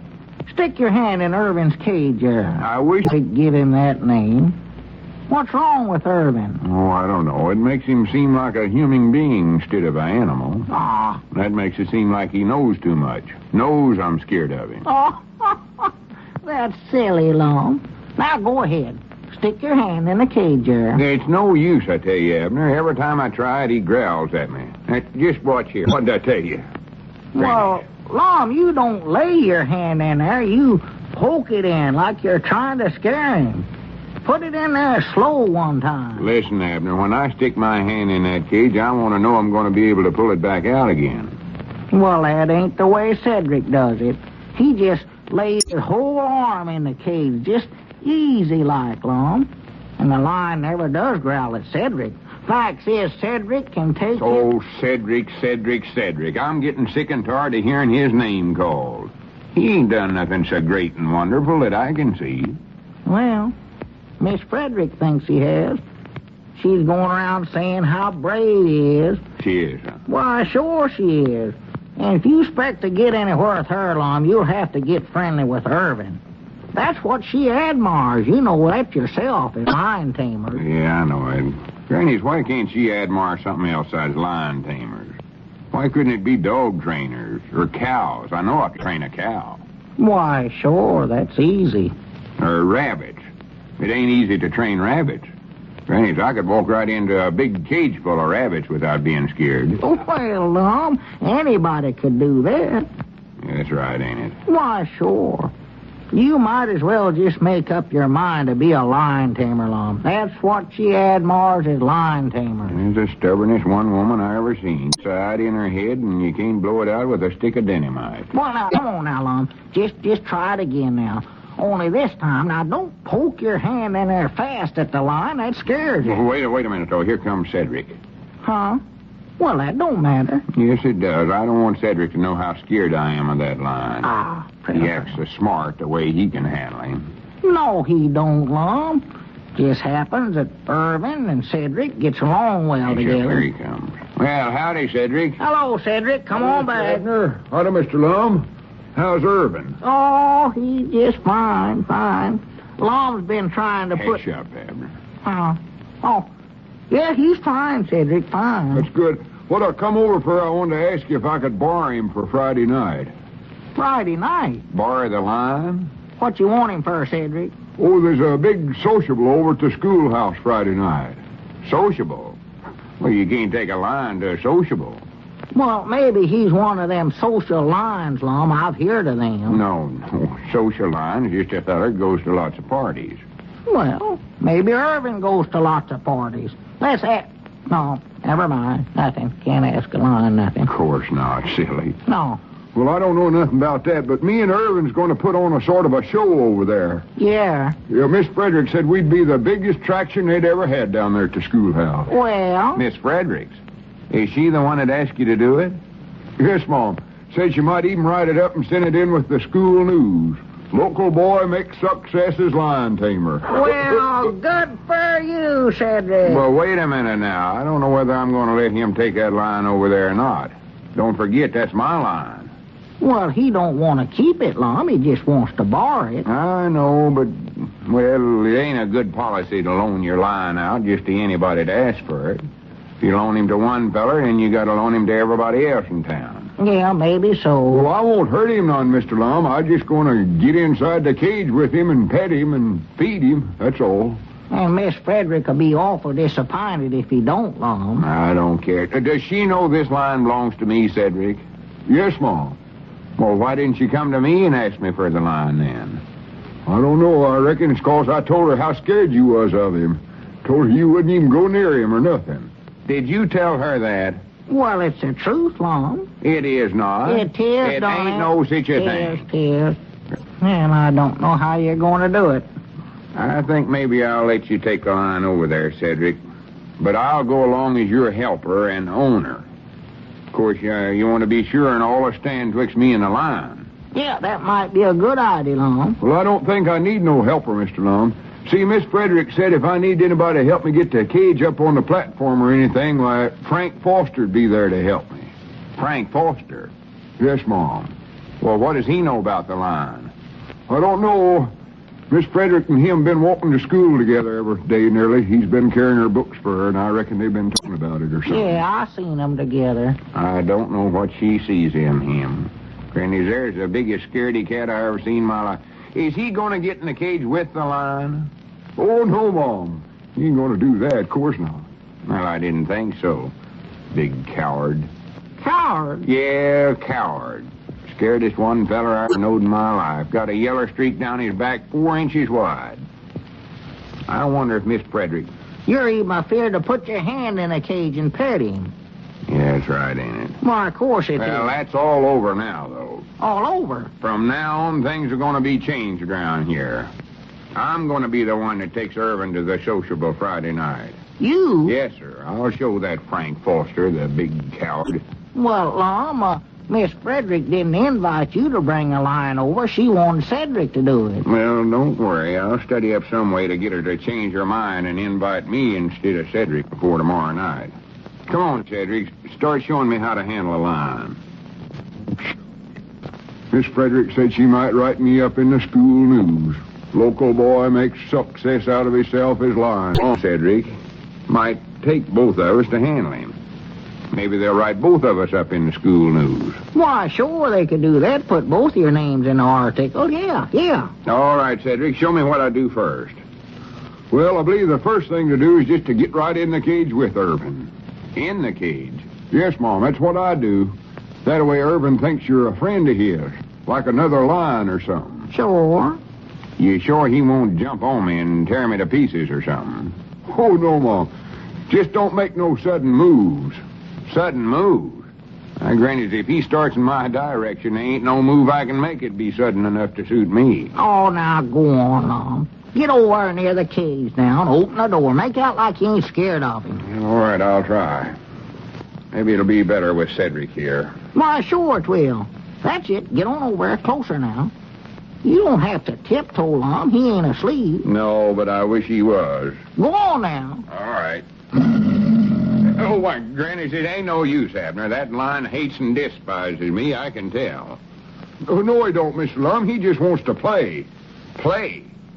I wish he knew some quieter games. Granny, there must be some easier way of doing this. I wish I could practice with the lion on the outside somewhere or other. Huh? I doggies, wait a minute. That's a good idea, Lum. Have Cedric take the lion out of the cage, and then you can practice getting in there. That might make you feel more at home. Yeah, that's a good idea. Maybe then Ervin will see me in there and get to thinking of me as just another lion. Why, sure. Go ahead and take him out of the cage, Cedric. Yeah, get him out, Cedric. Yes, Mom. Come on, Ervin, old boy. Come on. That's a time. I reckon you whistle at lions. I don't know. He don't pay much attention to it, though. I don't know neither. I never tried to call one myself, Cedric. Look how easy Cedric handles him there, Lum. Grannies, I wish I could do that. Be sure you got a good hold on him, Cedric. Yes, Mom, I got him. He won't get away. Come on, Ervin. Come on, old boy. Hey, wait a minute. Don't let him get so close to me, Cedric. I'm sorry, Mr. Lum. Easy there, Ervin. Come on, boy. That's our time. All right, now, Lum. Look, now the cage is empty. Go on in there now. Yeah, I don't mind it so much with Ervin out of here. No. I feel safe in here. Feel safer in here than I do out there. Grannies, if we could only figure out some way to get that lion to stay over on one side of the cage. Hey, Lum, look out, Lum. Well, I know. We can put a glass partition in here. That'll separate me from the lion. Nobody could tell it. You think you could fasten that glass in here, Cedric? Lum. Hush up, Abner. I'm trying to talk to Cedric. Do you think you could do it, Cedric? Well, yes, Mom, I reckon so, but... Lum, look out, Lum. Don't interrupt, Abner. All right, Cedric, you do that. Now, Grannies, even if Miss Fredericks won't know that I am in there. She'll think we're both in the same part of the cage, won't she? Yeah, that's what I've been trying to tell you, Lum. She's standing right up there in the door, hearing every word you said. Well, why in the world didn't you tell me so? I've been trying to. Oh, my goodness gracious.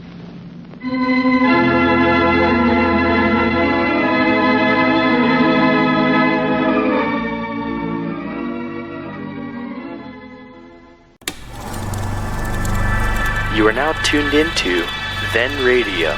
If you enjoy our videos, we ask that you consider joining our Patreon to support our channel.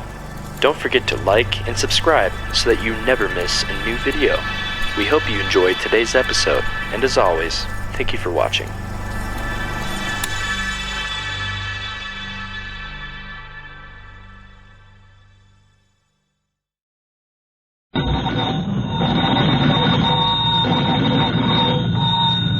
Granny's, Abner, I believe that's our ring. I doggies, Lum, I believe you're right. I'll see. Hello, jot 'em down, store. This is Lum and Abner.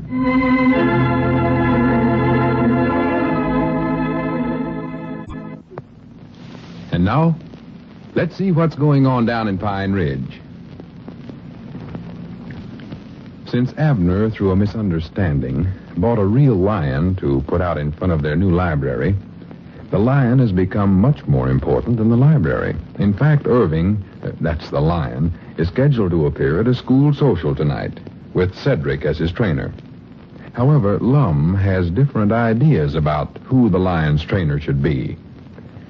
As looking on the little community today, we find Lum inside the cage while Cedric is working on it, and the lion is sitting over in the corner of the feed room watching them. Listen. Does that leave you enough room in there now, Mr. Lum? Now, let's see. Yeah, that's fine. Have you got the glass fastened in good and tight now? Yes, Mom, it won't come out. Well, what if the lion gets to pawing and scratching at the glass? Oh, I don't think Ervin can break it. It's pretty thick glass. Well, I hope so. All right, put the lion in the other side of the cage with me and see how it works out. Yes, Mom. Come on, Ervin, old boy. Back in the cage. Grannies, I hope this glass partition holds all right. Oh, it'll hold all right. That's it, Ervin. That's the time. Into the cage, old boy. Grannies, listen to that. Growls every time he gets near me. Wonder why he hates me so much. Oh, I don't think he hates you, Mr. Lum. Now, that's all right, Ervin. Nice boy. Back in your cage there. See, Mr. Lum, the glass works good. Ervin don't hardly even pay no attention to you. Yeah, grannies. I believe this is going to work all right, Cedric. Yes, sir. Can I go now, Mr. Lum? If I'm going to catch that train for Fort Smith, I better be getting. Yeah, Cedric, let me get out of the cage first. Now, wait a minute, though. Ain't that Abner coming out there? Mom? I said, ain't that... Yeah, that's him, all right. I don't think I'll get out of the cage right now, Cedric. I want Abner to see me in here with the line first. You go on up in front and tell him to look back here. Yes, Mom. I got to catch that train. Well, you can leave as soon as you do that. It won't take but a second. Go ahead. Okay. Howdy, Mr. Abner. Here I am, here. Good for you, Cedric. Have a nice time. Oh, will. Don't forget to feed Ervin his hamburger. Oh, no, we won't. So long, Cedric. Bye, Mr. Abner. Bye. Say, Lum, what's Cedric? Well, for the land's sake. Lum, are you in the cage with the lion? Yeah, this is me, all right. Doggies, I never would have thought you'd get up narve enough to do it, Lum. Oh, nothing to it. Just got to show him who's master. You do, huh? All you got to do. Lay down, Ervin, you whelp. Well, I'll be dead blamed. Yeah, I wish we had 2 or 3 lions and maybe a tiger to put in here. A tiger? Yeah, this one lion's pretty tame stuff for me. All right, doggies, I'll say one thing for you, Lum. You're a heap braver than I ever thought you was. Doggies, I just... Wait a minute. What's the matter? Wait a minute. What's this in this cage here? Fooled you, didn't I? Yeah, you sure fooled me, all right. That is, till I got up close enough here to see that the glass is fastened in there. Well, I won't let none of the people over at the schoolhouse get that close to me. The schoolhouse? Why, sure. Tonight's the big sociable over there, you know. Oh. You'll have to help me get Ervin in the cage over there, Abner. Help you? Yeah, then you can be my assistant, too, and keep the people back far enough from the cage so they can't see the partition. Well, here, Lum, I thought Cedric was the one that's supposed to get in the cage with the lion over there tonight. Well, you heard him say himself that he's going to Fort Smith to visit his uncle. Yeah, that's right. That doggy, it seems awful curious to me that he'd leave right now, Lum. Curious? Why, sure, after the way he's just had his heart set on being a lion tamer over at the sociable, showing folks how brave he was tonight. Well, you know how it is. A boy gets lonesome to see his uncle once in a while. Cedric's been wanting to go for a long time, so I just decided to do him a favor and give him enough money for the railroad fare. Well, what about the social? Didn't he want to stay for that? Well, you see, Cedric sort of thinks that maybe the sociable's going to be postponed. Postponed? Yeah, I don't know where he got such an idea in his head. Why, it ain't postponed no such a thing. Elizabeth's over at the schoolhouse right now working with the decorating committee, getting the schoolhouse all prettied up for tonight, and little Pearl, she's out... Wait a minute. Did you tell Cedric that just to get him out of town so you could take his place? Well, Abner, I didn't exactly tell him. Well, look, we may as well face the fact. Does Miss Fredericks mean anything to Cedric? Why, of course not. She's too old for him. That's what I thought. But she does mean something to me. And this is my one big chance to win her. Abner, I just had to do it. That's all there was to it. Well, I reckon if you look at it that way, why, it's all right. But just seemed a shame, sort of, the way Cedric was planning to get his name read up in the school news for being so brave. I'll let him tame the line the next sociable they have. Yeah, but what if they don't have one for a long time, Lum? Well, here, though, this plan of yours ain't going to work at all, Lum. What do you mean it ain't going to work? Well, don't you recollect yesterday when Miss Fredericks come in the store here and seen you back here in the cage, and she heard you talking about putting a glass partition in the cage, Lum? She'll know about that. No, she never. I seen her this morning on her way to school, and I talked to her about it. I found out she never heard a word we said. She never? No, sir. And what's more, she thought I was inside the cage to clean it out. And I told her I was the only one brave enough to get in there and do that. Why, Lum, Edge, you ought to be ashamed. I know it. You were just practicing getting in that cage without the lion in there just to try I know what I was doing. You should quit arguing with me. Everything I say, you got to argue about it. I weren't arguing. Well, just hush up about it then. Forget it. Granny, I was feeling so happy before you come in here.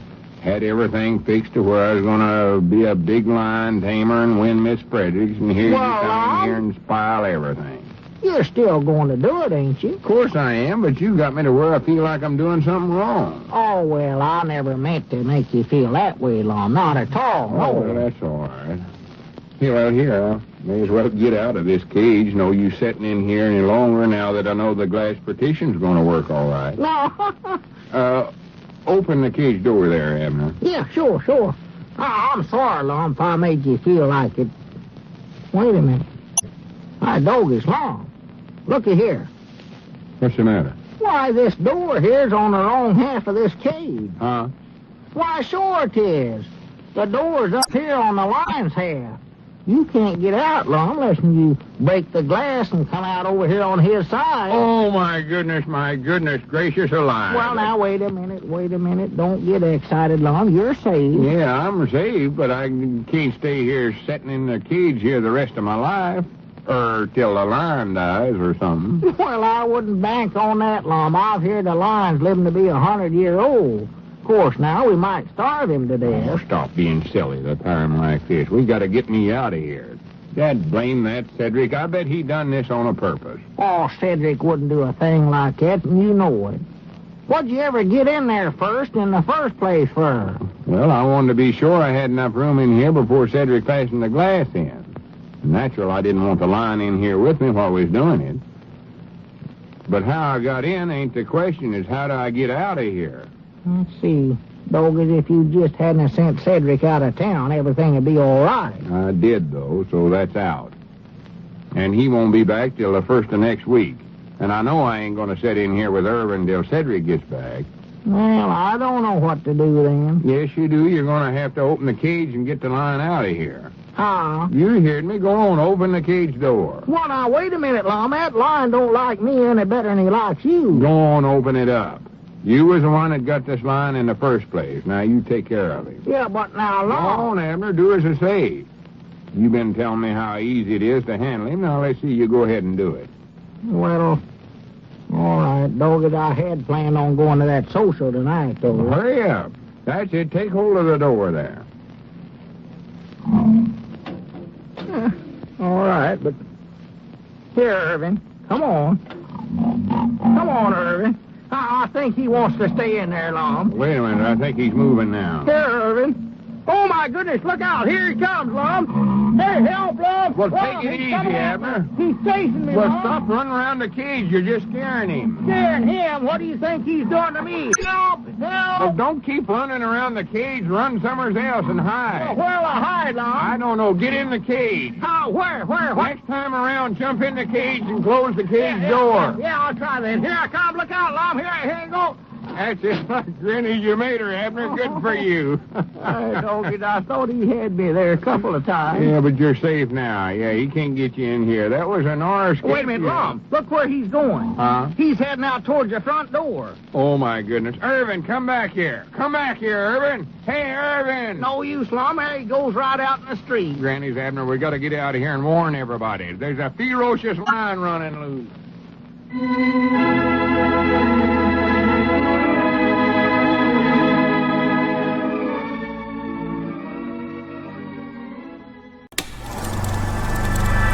You are now tuned into Then Radio.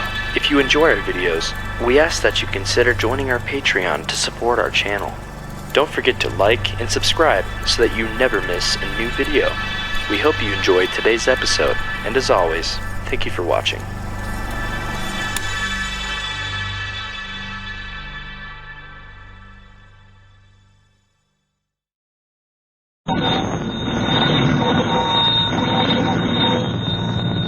Granny's, Abner. I believe that's our ring. All right, Doggett, Lum, I believe you're right. Now, see. Hello, Jot 'em Down store. This is Lum and Abner.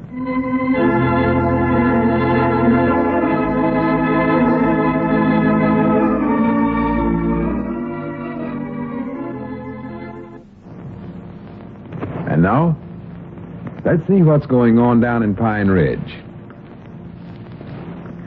Well, Pine Ridge seems to be facing a crisis. No one has dared to go outdoors since Ervin, the lion, escaped and started besieging the town. He got loose while Lum was installing a glass partition in Ervin's cage. And the object of all this was to fool people into thinking that Lum was brave enough to climb into the lion's cage at a school sociable. As we look in on the little community today, we find Lum and Abner worn and weary from several days of imprisonment in the Jot 'em Down store. Listen. Well, we're doing all we can to capture him, Miss Blevin. Mom? Well, we didn't let the lion loose on a purpose. Of course not. Yes, ma'am, but we... Yeah, but we... Yeah, but... Uh-huh. Uh-huh. Had a woman took a man's arm off. All right. Uh-huh. Jow. Goodbye, Miss Blevin. Granny, if one more person calls us up, this phone's going to be wore out. Yeah, what did Miss Blevin say, Lum? Same as the rest of them? Oh, yeah. Said if we didn't get that lion off the streets of Pine Ridge by sundown, she's going to get the sheriff after us. The sheriff? That's what she said. Well, we've been trying to get him ourselves. He's afraid to go outdoors. I know it. Well, I ain't worried about him. What I'm worried about is how we're going to capture that lion. Yeah. Granny, we can't spend the rest of our lives sitting in the store here while Ervin paces up and down the street. No. Doggies, I thought sure that bear trap that I set for him out there in front of the store yesterday'd catch him. Well, you can't catch a lion with a bear trap. You can't, huh? Why, of course not. You have to have a lion trap. Oh. Well, reckon how he knows that's a bear trap. Yeah, I don't know, but he knows somehow. That Ervin's too smart to suit me. Oh, awful smart, Ellie, yeah. Seems like every time he walks by the store here, he looks over this way and sort of grins to himself. Had you noticed that? Yeah, I believe he does, too. He looks like he grins. He always looks this way. I never hated and despised any one thing in all my life as much as I do that lion. Hi, Doggies, wait a minute. I believe I got an idea, Lum. What if I put up a sign out there saying, "This here is a lion trap"? Don't be silly, Abner. Ervin ain't that smart. Besides, if he could read, there'd be 1,001 ways a fella... There's our ring again, I believe. Yeah, I know. I wish we could have that telephone took out of here. Ought to do it, ought to. I hate and despise it. Hello, Jot 'em Down store speaking. I mean, Lum Eddard speaking. Ring. Huh? Oh, it does. No, I'm sorry, Widder. We ain't making no delivers. Oh, Widder Abernathy, I bet you. I know you ordered them last Saturday, but delivers is being held up by Ervin. Ervin, the lion. I hate and despise that old woman. Well, of course, I don't want you young'uns to starve, but... Fish posh. All right. Goodbye. Widder... But you can't believe nothing that woman says. Well, now, that might be the truth, Lum. Ever since Ervin got loose, that's 3 days ago, there ain't nobody in this town had nerve enough to go out and buy anything to eat. Yeah, I know. Granted, we gotta do something, Abner. Yeah, we got to do it. If that dead-blame Cedric hadn't gone out of town. He's the only one that can handle that line. Well, now, don't be mad at Cedric, Lum. You was the one that sent him out of town to go visit his uncle. All I done was suggested. He didn't have to insist on doing it, did he? Goodness, he's the stubbornest one boy I ever seen in my life. Well, now, you encouraged him in that, Lum. Facts is, you even give him the money to make the trip on. Yeah, I know. And told him the sociable was going to be postponed, just so you could get to be the lion tamer and show Miss Fredericks how brave you are. I know all that. You don't need to tell me. If you hadn't have told him the sociable was going to be postponed, It was postponed, wasn't it? Did you see anybody going to it Friday night? Why, of course not. Ervin got loose and everybody had to stay home, or wherever they's at the time. Oh, Grandpappy Spears got caught down at Mose Moots's barber shop. He called up a while ago and said he's had his hair cut 4 times already. For goodness sake, 4 times. What he said. That's the silliest one thing I ever heard of. Why, sure, 60 cents per haircut. Just 'cause he's in a barber shop don't mean he's got to keep getting his hair cut. Why don't him and Mose play checkers? Well, see, that's just it. Mose is the one fella in this town that always beats Grandpa. Yeah. So natural, he'll do anything to keep from playing Mose. Natural. He's more likely sitting over in that barber chair having Mose cut little hair till he won't have a hair left on his head. That's how one line can cause some... I'll be dead, blame it. You answer the phone this time. Yeah, I'll get it. Hello, jot 'em down store. No delivers today. Goodbye. Had trouble hanging it up there. Yeah, who was that? I don't know. No use to find out. Whatever they wanted, I know I ain't going to get outside to deliver. Well, that might have been an answer to that long-distance call we've been trying to put through to Cedric. No, the Central girl told me a while ago, Lum. She's tried every place and she can't locate him nowhere. Wait, but how are we going to capture that line, Abner? I don't know. Wait a minute. How about looking in that book we got over in the library, that Gilbert the Boy Trapper? Who? Gilbert the Boy Trapper. Oh, no. I don't think Gilbert could handle this. He couldn't, huh? No, He's an awful good trapper, I know that. This is a big job. Yes, huh? Besides, I took that book over to Miss Fredericks. No, might let Gilbert's pa attend to it if we know where he's at. Let's call up Miss Fredericks and see if it says anything in there about trapping lines. No, I'll never be able to speak to her again. Not after the way I've made a coward out of myself. Grannies, I wish now I hadn't told her I could handle lines better than Cedric or Frank Buck or any of them fellers. Well, how do you know she thinks you're a coward, Lum? Well, what else could she think? Me sitting in here letting Ervin run loose? No, I've lost her for good, Abner. I know that. Well, now, wait a minute. Maybe this is your chance to show off. Show her how brave you are. Your big chance. What do you mean, big chance? Well, if you go out there and save the whole town from a ferocious lion by capturing him, why, you'll be a big hero, and Miss Frederick will admire you and fall in love with you. That's right, ain't it? Yeah, wait a minute. Uh-oh.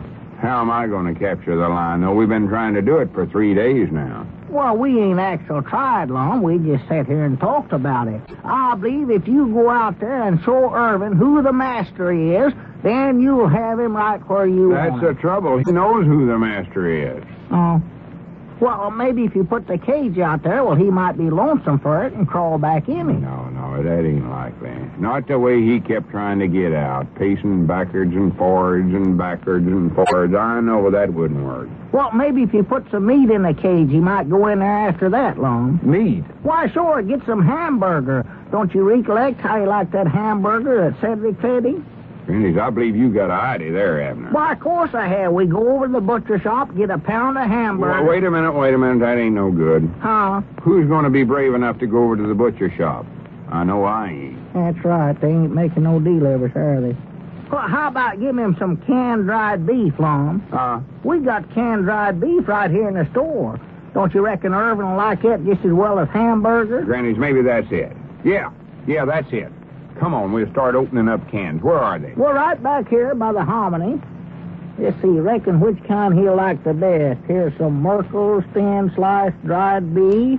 Mother Jones's best. Well, it don't matter. Just get the cans open and hurry up. He can't read the labels no way. Yeah, well, Ervin's more likely so hungry by now he'll eat anything. Well, don't say that. That's the one thing that keeps worrying me. Eat anything. Oh. Grannies, these cans are hard to open when you're nervous, you know? Yeah. Keep twisting that little key off to one side there. How many cans do you think we'll need, Lum? Oh, I don't know. 2 or 3, I reckon. Well, he's more likely a heavy eater. Big lion like him. Well, we ain't going to feed him. We just want to coax him back into the cage. Oh, yeah. Let's see, 1, 2, 3. Well, here, that ought to be enough then, Lum. Reckon we ought to put some salmon in there, too? Oh, no, this is enough. Granny, that looks as good now as that blue plate special they have over at Luke Spear's lunchroom. I hope you don't like that dried beef and cream gravy like I do. Come over to the cage now and toss it inside. Then we'll carry the cage on out in front. Yeah, let me get this door open here. Just leave that open. Right Yeah, now. that's the time. Just throw it around on the floor here. No, toss it clean back in the corner so you'll have to go way inside to get it. Yeah. Yeah, that's it. All right, grab that end of the cage now. Yeah. You got it? Yeah, I got it. All right, lift it. I got it. That's Come on. it. Here we go. Hey, Doggy, this thing's heavy. Yeah. Wait a minute. Look out, Lum. Don't bump into the counter there. You want me to turn around and walk backwards? No, this is all right. Just tell me if I'm heading for the front door. Well, you're going all right. Doggies, I believe I see the line heading up this way. You sure he ain't coming too fast. I want to get back in the store before he starts looking for the meat. Yeah, watch out. You're going to hit the side of the door there, Lum. Oh. Little to your right. That's it now. Just keep on going straight. That's the time right there. How close is the line now? Can you see him? He's coming pretty close, Faxi. Oh, what the tarnation is that? Wait, don't stop, Lum. Keep on going. The line's coming this way. Hurry up, Lum. Keep going. I can't keep going. Hurry up, Lum. Get out of that door. The line's getting awful close. Hurry up. Abner, stop pushing. I tell you, I can't move. Can't move? What's the matter? I'm caught in that damn blame bear trap you said. Huh? Oh.